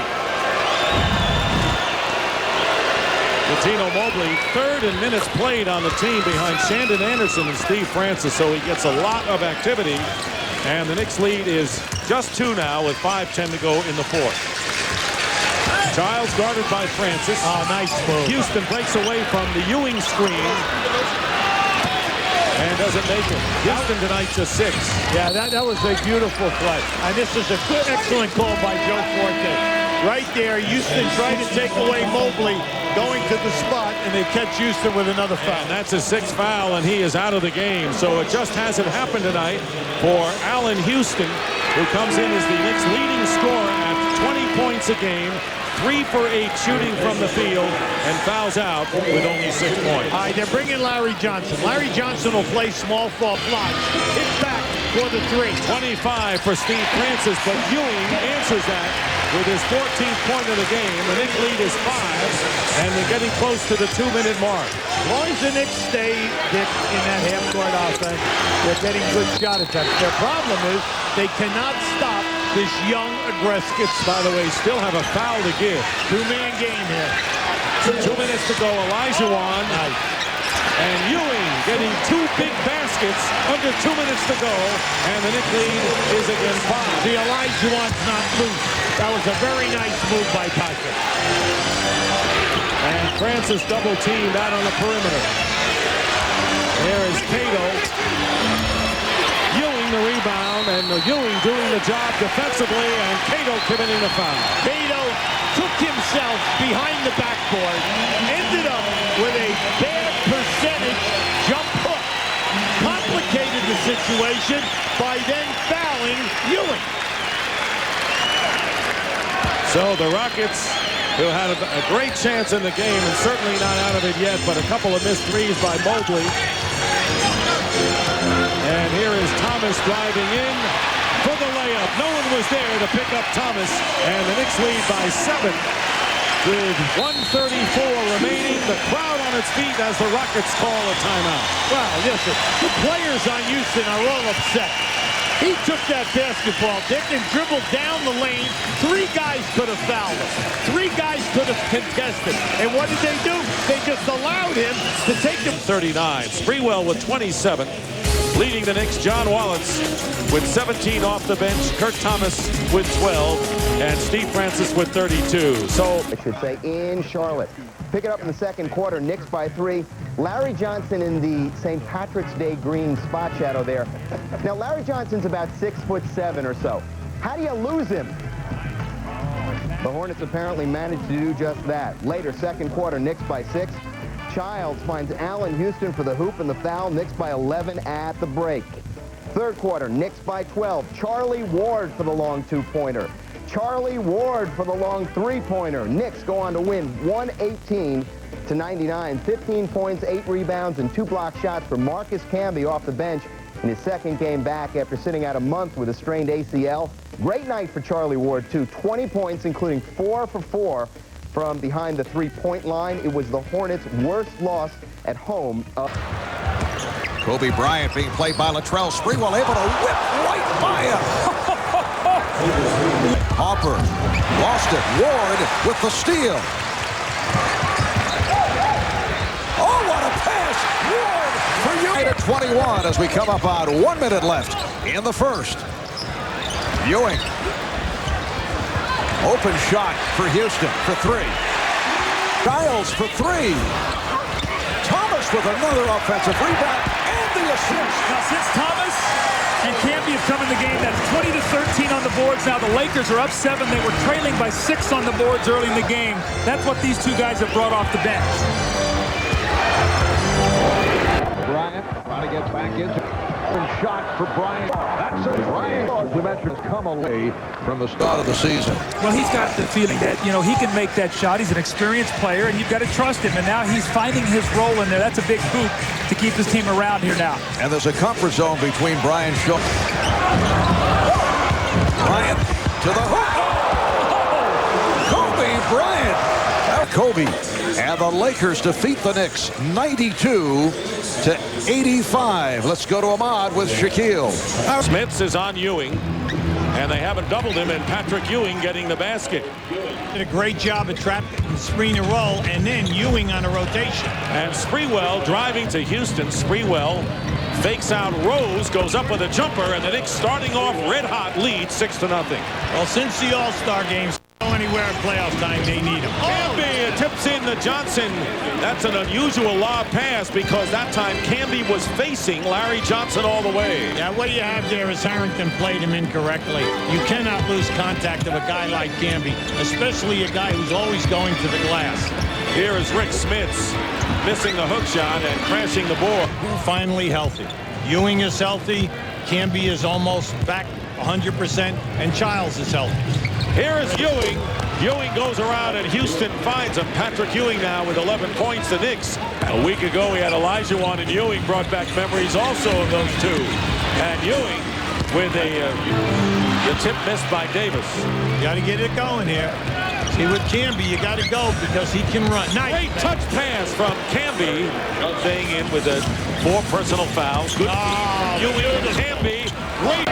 Sprewell blanketed by Miller. Johnson going to Ward. Ward for 3 hitting. Charlie Ward hits a 3 with 1/10 of a second on the clock, and that'll do it as the Knicks have opened up. So the Pacers still struggling. 1 for 6 from beyond the arc. And Marcus Camby from Chris Childs, and that was a mid-court pass. The Knicks are doing it acrobatic style, and a timeout called by Indiana. And this capacity crowd at Conseco Fieldhouse is stunned. Camby, the center of it all. The Knicks have run off 8 straight points and lead by 10. Now this is just a great pass, and out of nowhere, Camby running the lane. A high wire act for the New York Knicks on the road, trying to come back from the loss to the Lakers on Sunday and looking very impressive with 2 minutes gone by here in the 4th quarter. And that's been their specialty this year. 9 minutes, 40 seconds to go in the 4th. Sam Perkins driving down the lane. Camby gets a piece of it, but a foul is called as well against the Knicks. Johnson going baseline and getting a piece of it. I think Perkins did before. Camby puts it through for the Knicks. Now they blocked 2 shots. There's Larry Johnson going up, and that ball doesn't go. Rebound by Camby. Batted in the air, and now the Pacers will have a 3-on-3. Jalen Rose driving around Childs is fouled. Here is Houston working against Miller, facing the basket. And Allen Houston hits the shot, and an offensive foul. Miller all over him. I tell you, Reggie Miller has been the defense when you would in the Westerns when you would knock someone down and really not hit him. Yeah, his timing's perfect. That's the next step. Good point. And the foul on Childs.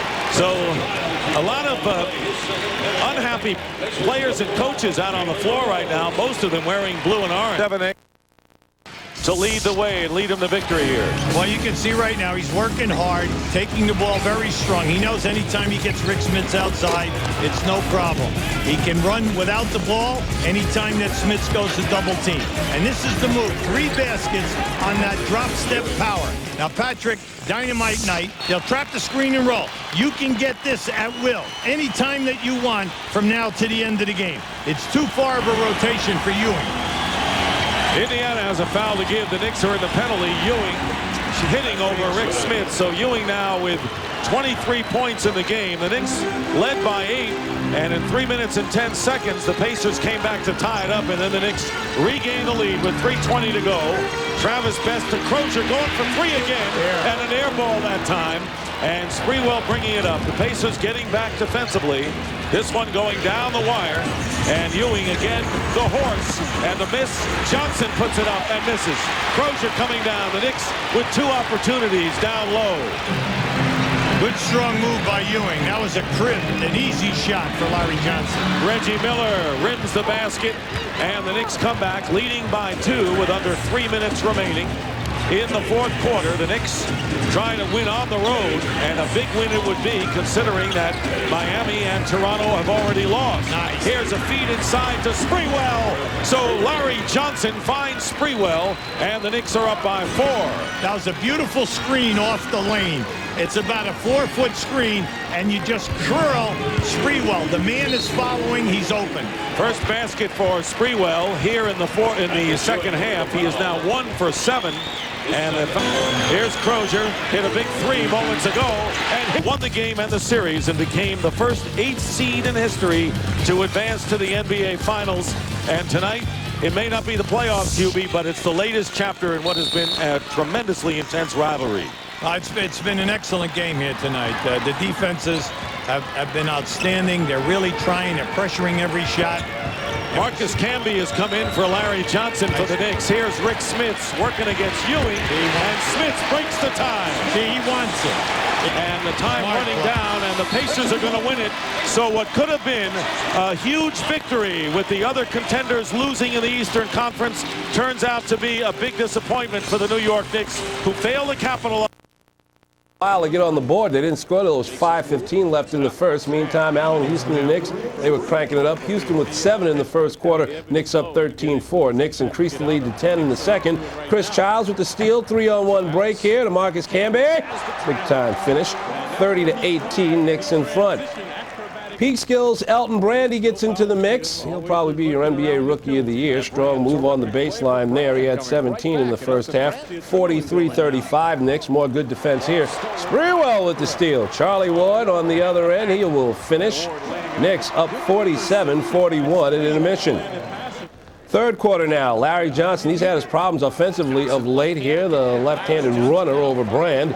Knicks with their largest lead. 53-41. Fourth quarter, more LJ. Goes Glass.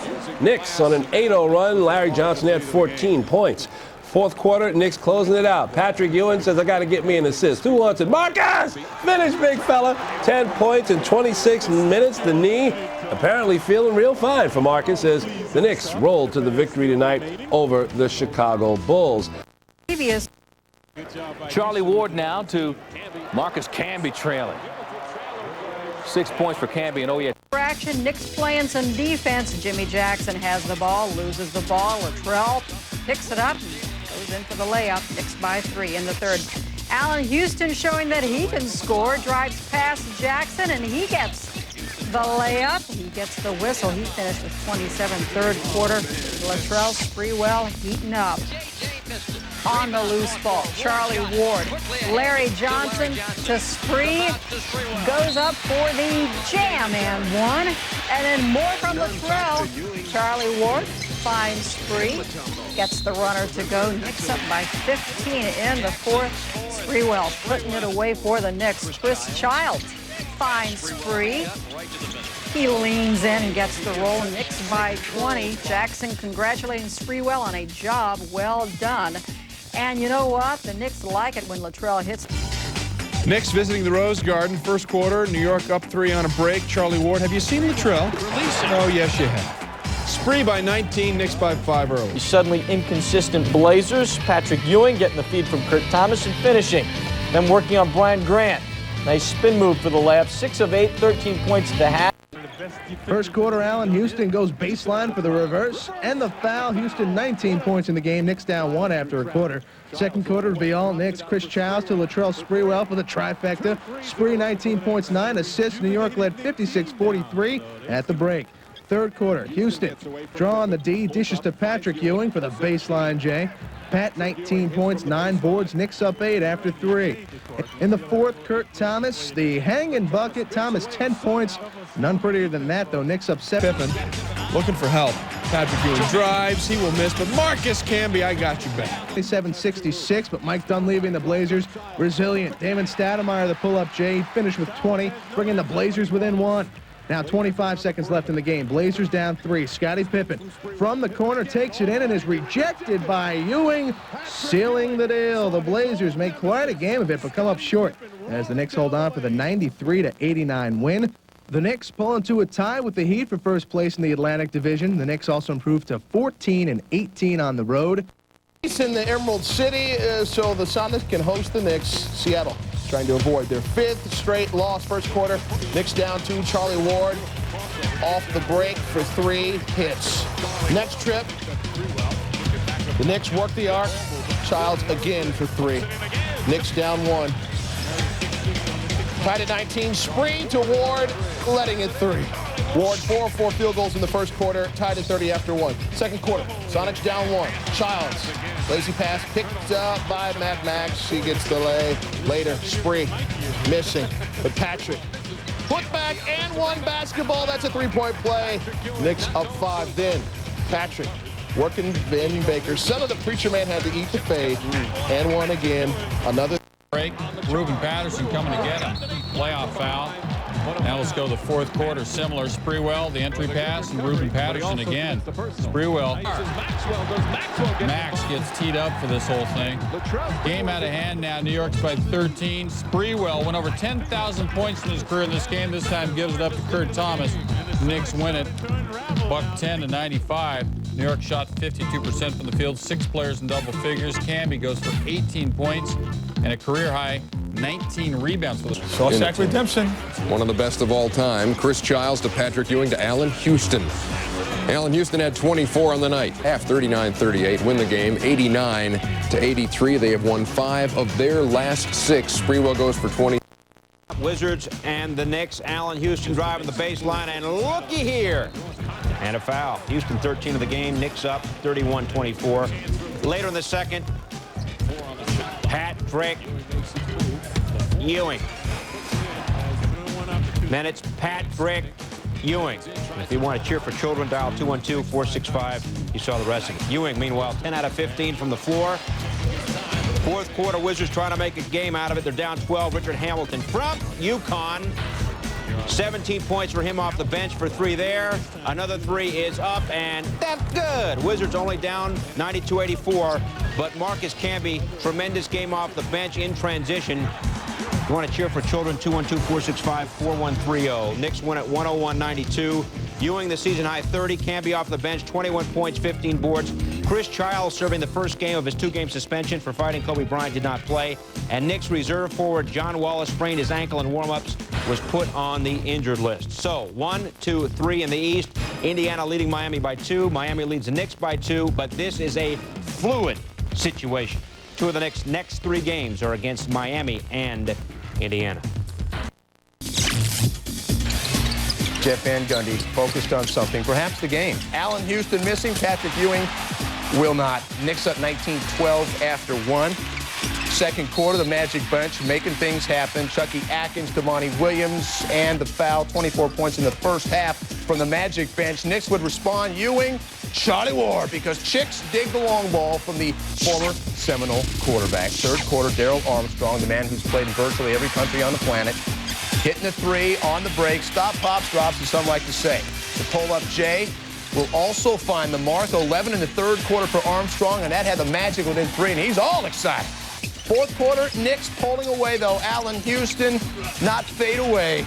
Knicks by 7, but the Magic, one bullet left in the cylinder, belongs to Chucky Atkins. Got it. Knicks with just a 3-point lead. Down the stretch, though, it is the ageless wonder, Patrick Ewing. Knicks up 2, 4 minutes to play, and the rumor's still true. Patrick pretty good from right about there. Knicks up 3 now, 25 ticks left.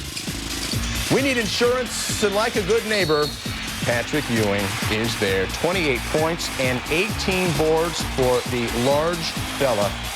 The Knicks get something accomplished. They're just 6-11 in game 2 of back-to-back, but they snap Orlando's 7-game run and improve to a stout 6-3 in their last 9 trips away from the Garden. For Patrick, no gout and no doubt, as he is now hit for 58 points and grabbed 27 boards the past 2 ball games. Both New York and Miami looking prime for Sunday's show. Get up for Dan Marley, not able to hit the 3. Morning rejected by Camby. P.J. Brown back on the floor, setting the pick. Here's Morning. Alonzo Mourning turned. Patrick Ewing missing on his 2-shot attempts. Hardaway protecting the dribble, kicking it out to Mashburn for 3. It was the crowd that cheered for Tim Hardaway to watch from behind. All right, here's Sprewell. Latrell. P.J. Brown fielding for Larry Johnson. And Patrick Ewing able to rip it down. Knicks have outscored the Heat 7-1. The last couple of minutes, 4 of the 7 points by Sprewell. Allen Houston for 3. Yes. Houston has 12. And the Knicks have opened up a 9-point advantage. And again, the crowd roars for New York in Miami. That upsets the Heat immeasurably. Pat Riley forced to take a timeout. And the Knicks have hit 5 of 6 from 3-point range. Here, if you're Mashburn, you got a short Charlie Ward on you. Blocked by Ewing. Nice pass. Better pass. Ewing for the reverse. Field off the spin, rejected by Ewing. That's his 3rd block. Miami was looking for a goal kick. Sprewell taking all the way. Hardaway, offensive foul. That's what Ewing did. And in the high pick and roll, they want to force him to this weak side. Thanks, Craig.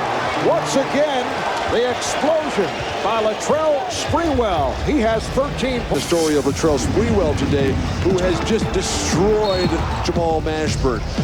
Perimeter jumpers in transition, then put the ball through his legs before he freezes and finishes with the strong left hand underneath in the face of 3, maybe 4 Miami Heat defenders.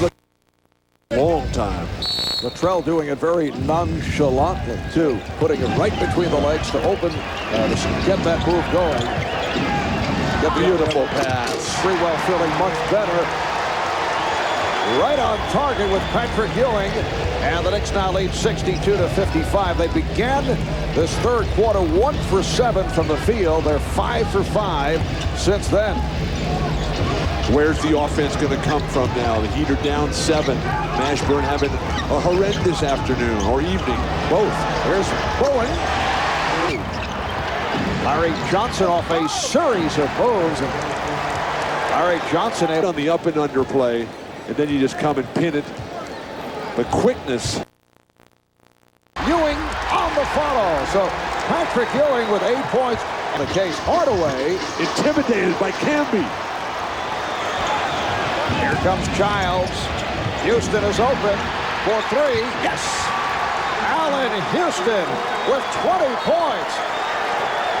And Tim Hardaway, the Pacers at the guard. Here's Morning. And again, Ewing with the rebound. Ewing's dominance of the defensive boards. Miami has had no second chance opportunity. And a foul. Larry Johnson was looking to give it up to Chris Childs, but did not have the proper angle.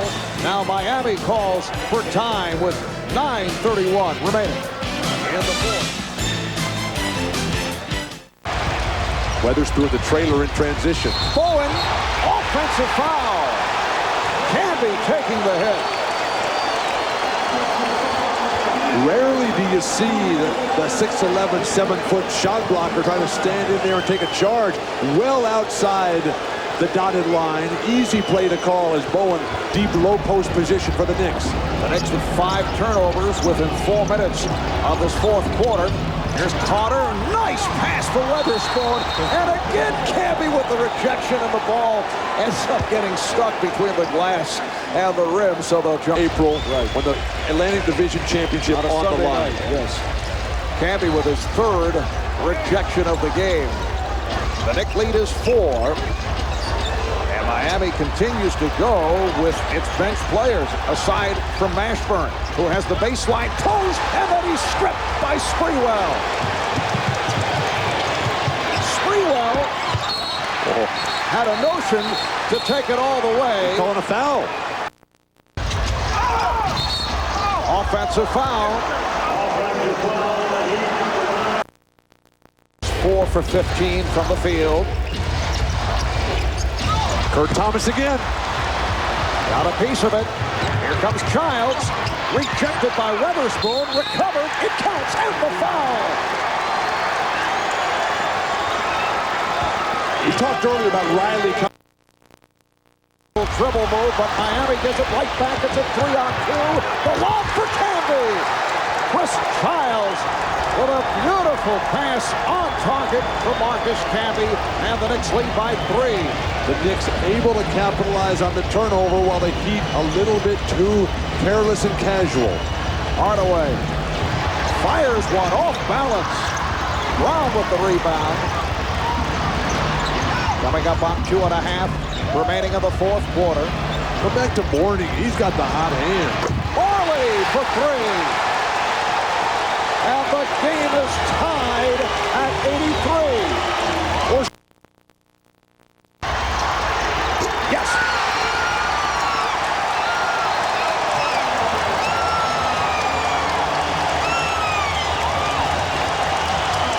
Miami by 2. The Knicks call for time. A 12-2 run with a minute 35 remaining in the fourth quarter. Houston. Yes, and the game is tied at 85. Very difficult shot by Houston on the quick release, able to beat Dan Marley. Coming off the big down screen by Patrick Ewing, and they slapped hands coming back. The teamwork and chemistry resurfacing for New York. And that was Houston's first field goal attempt this fourth quarter. Shot clock at 10, 1:15 remaining in the fourth. Here is Marley for 3. Miami takes a 3-point lead. That's his 4th 3-pointer. The Knicks will talk it over. How many timeouts does Jeff Van Gundy have over there? Ewing pops it out here. Sprewell to tie it. Cannot. Ewing with the tip. Ewing with the rebound. Gets it out. There's Childs looking to tie. He does! With 11 seconds remaining in the fourth quarter. Chris Childs from downtown. And Ewing kept it alive. How many times? 2, 3, 4. Who can count? In that knee, that right knee that was severely damaged in the game at New York against Miami. He's fouled hard from behind that time. And we're getting it down low to Ewing. Yes, and it counts. And Patrick Ewing. Houston forced it. Ewing is right there. Patrick Ewing with a big buck. And 7/10 seconds left in overtime. The Knicks by 2. Miami gets it in. Here's Hardaway looking for the shot. Childs does not want to foul. Hardaway fires and hits. Tim Hardaway has won it with a... Now Perkins is working on Ewing. Doubled by Rose. Oh, what a shot by Patrick Ewing. Hey, that's exactly... You know, Ewing is so much the focus of so many stories here. And John, do you ever get the sense that maybe Childs leads him the other way with Ewing open from 15? Oh! Patrick Ewing with big shots down the stretch. On the stretch of this game. Ewing has been big all last week, and he's got 5 points tonight in the fourth quarter. 16 for the game. Little jump stop, 15-foot. He looks like a guard out there, Coach. I say nothing. Proud Papa next to us. Get him home games. Ewing. Oh, Patrick Ewing is on fire. He's got 7 in the quarter. Well, Jeff Van Gundy told us that he kept the statistics of Patrick in the clutch and that he shot the ball extremely well in the clutch, and I think he's bearing that out. Reggie Miller's only taken 6 shots in the game, 1 in the 4th, and it gives to Travis Best, who maneuvers for 2. Ooh, big shot by Travis. Shot clock into Smith, guarded by Ewing, inside the Miller. And a free throw shooter in the NBA. Camby picks up his 5th foul, and the 2nd best free throw shooter in the NBA will try to tie it up. Well, he responds to this kind of cheer, I think. They're better off, Danny, not saying it. Quarter for the tie. At 81 with 15 seconds to play in regulation. And they have no timeouts left. Plus, they have plenty of time to get the ball up the court. And Best has done a good job of putting pressure on Charles all night long. It's Ewing, who's had a great 4th quarter. Can he win it here? Patrick Ewing gives the New York Knicks the lead.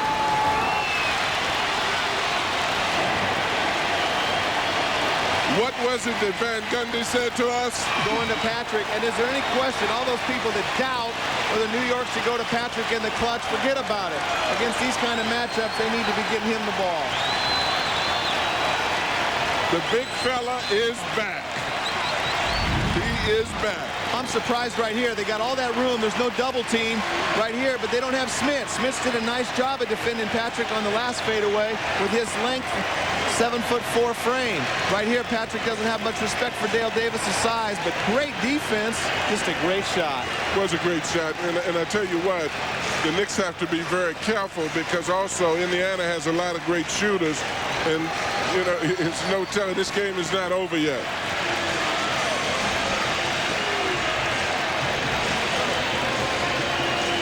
Nine points in the 4th quarter for Patrick Ewing. He's given the New York Knicks a lead and maybe a win. 2 seconds to play. Now, what are Indiana's choices? He's coming, Danny. It's Miller for the win. The New York Knicks have beaten the Indiana Pacers.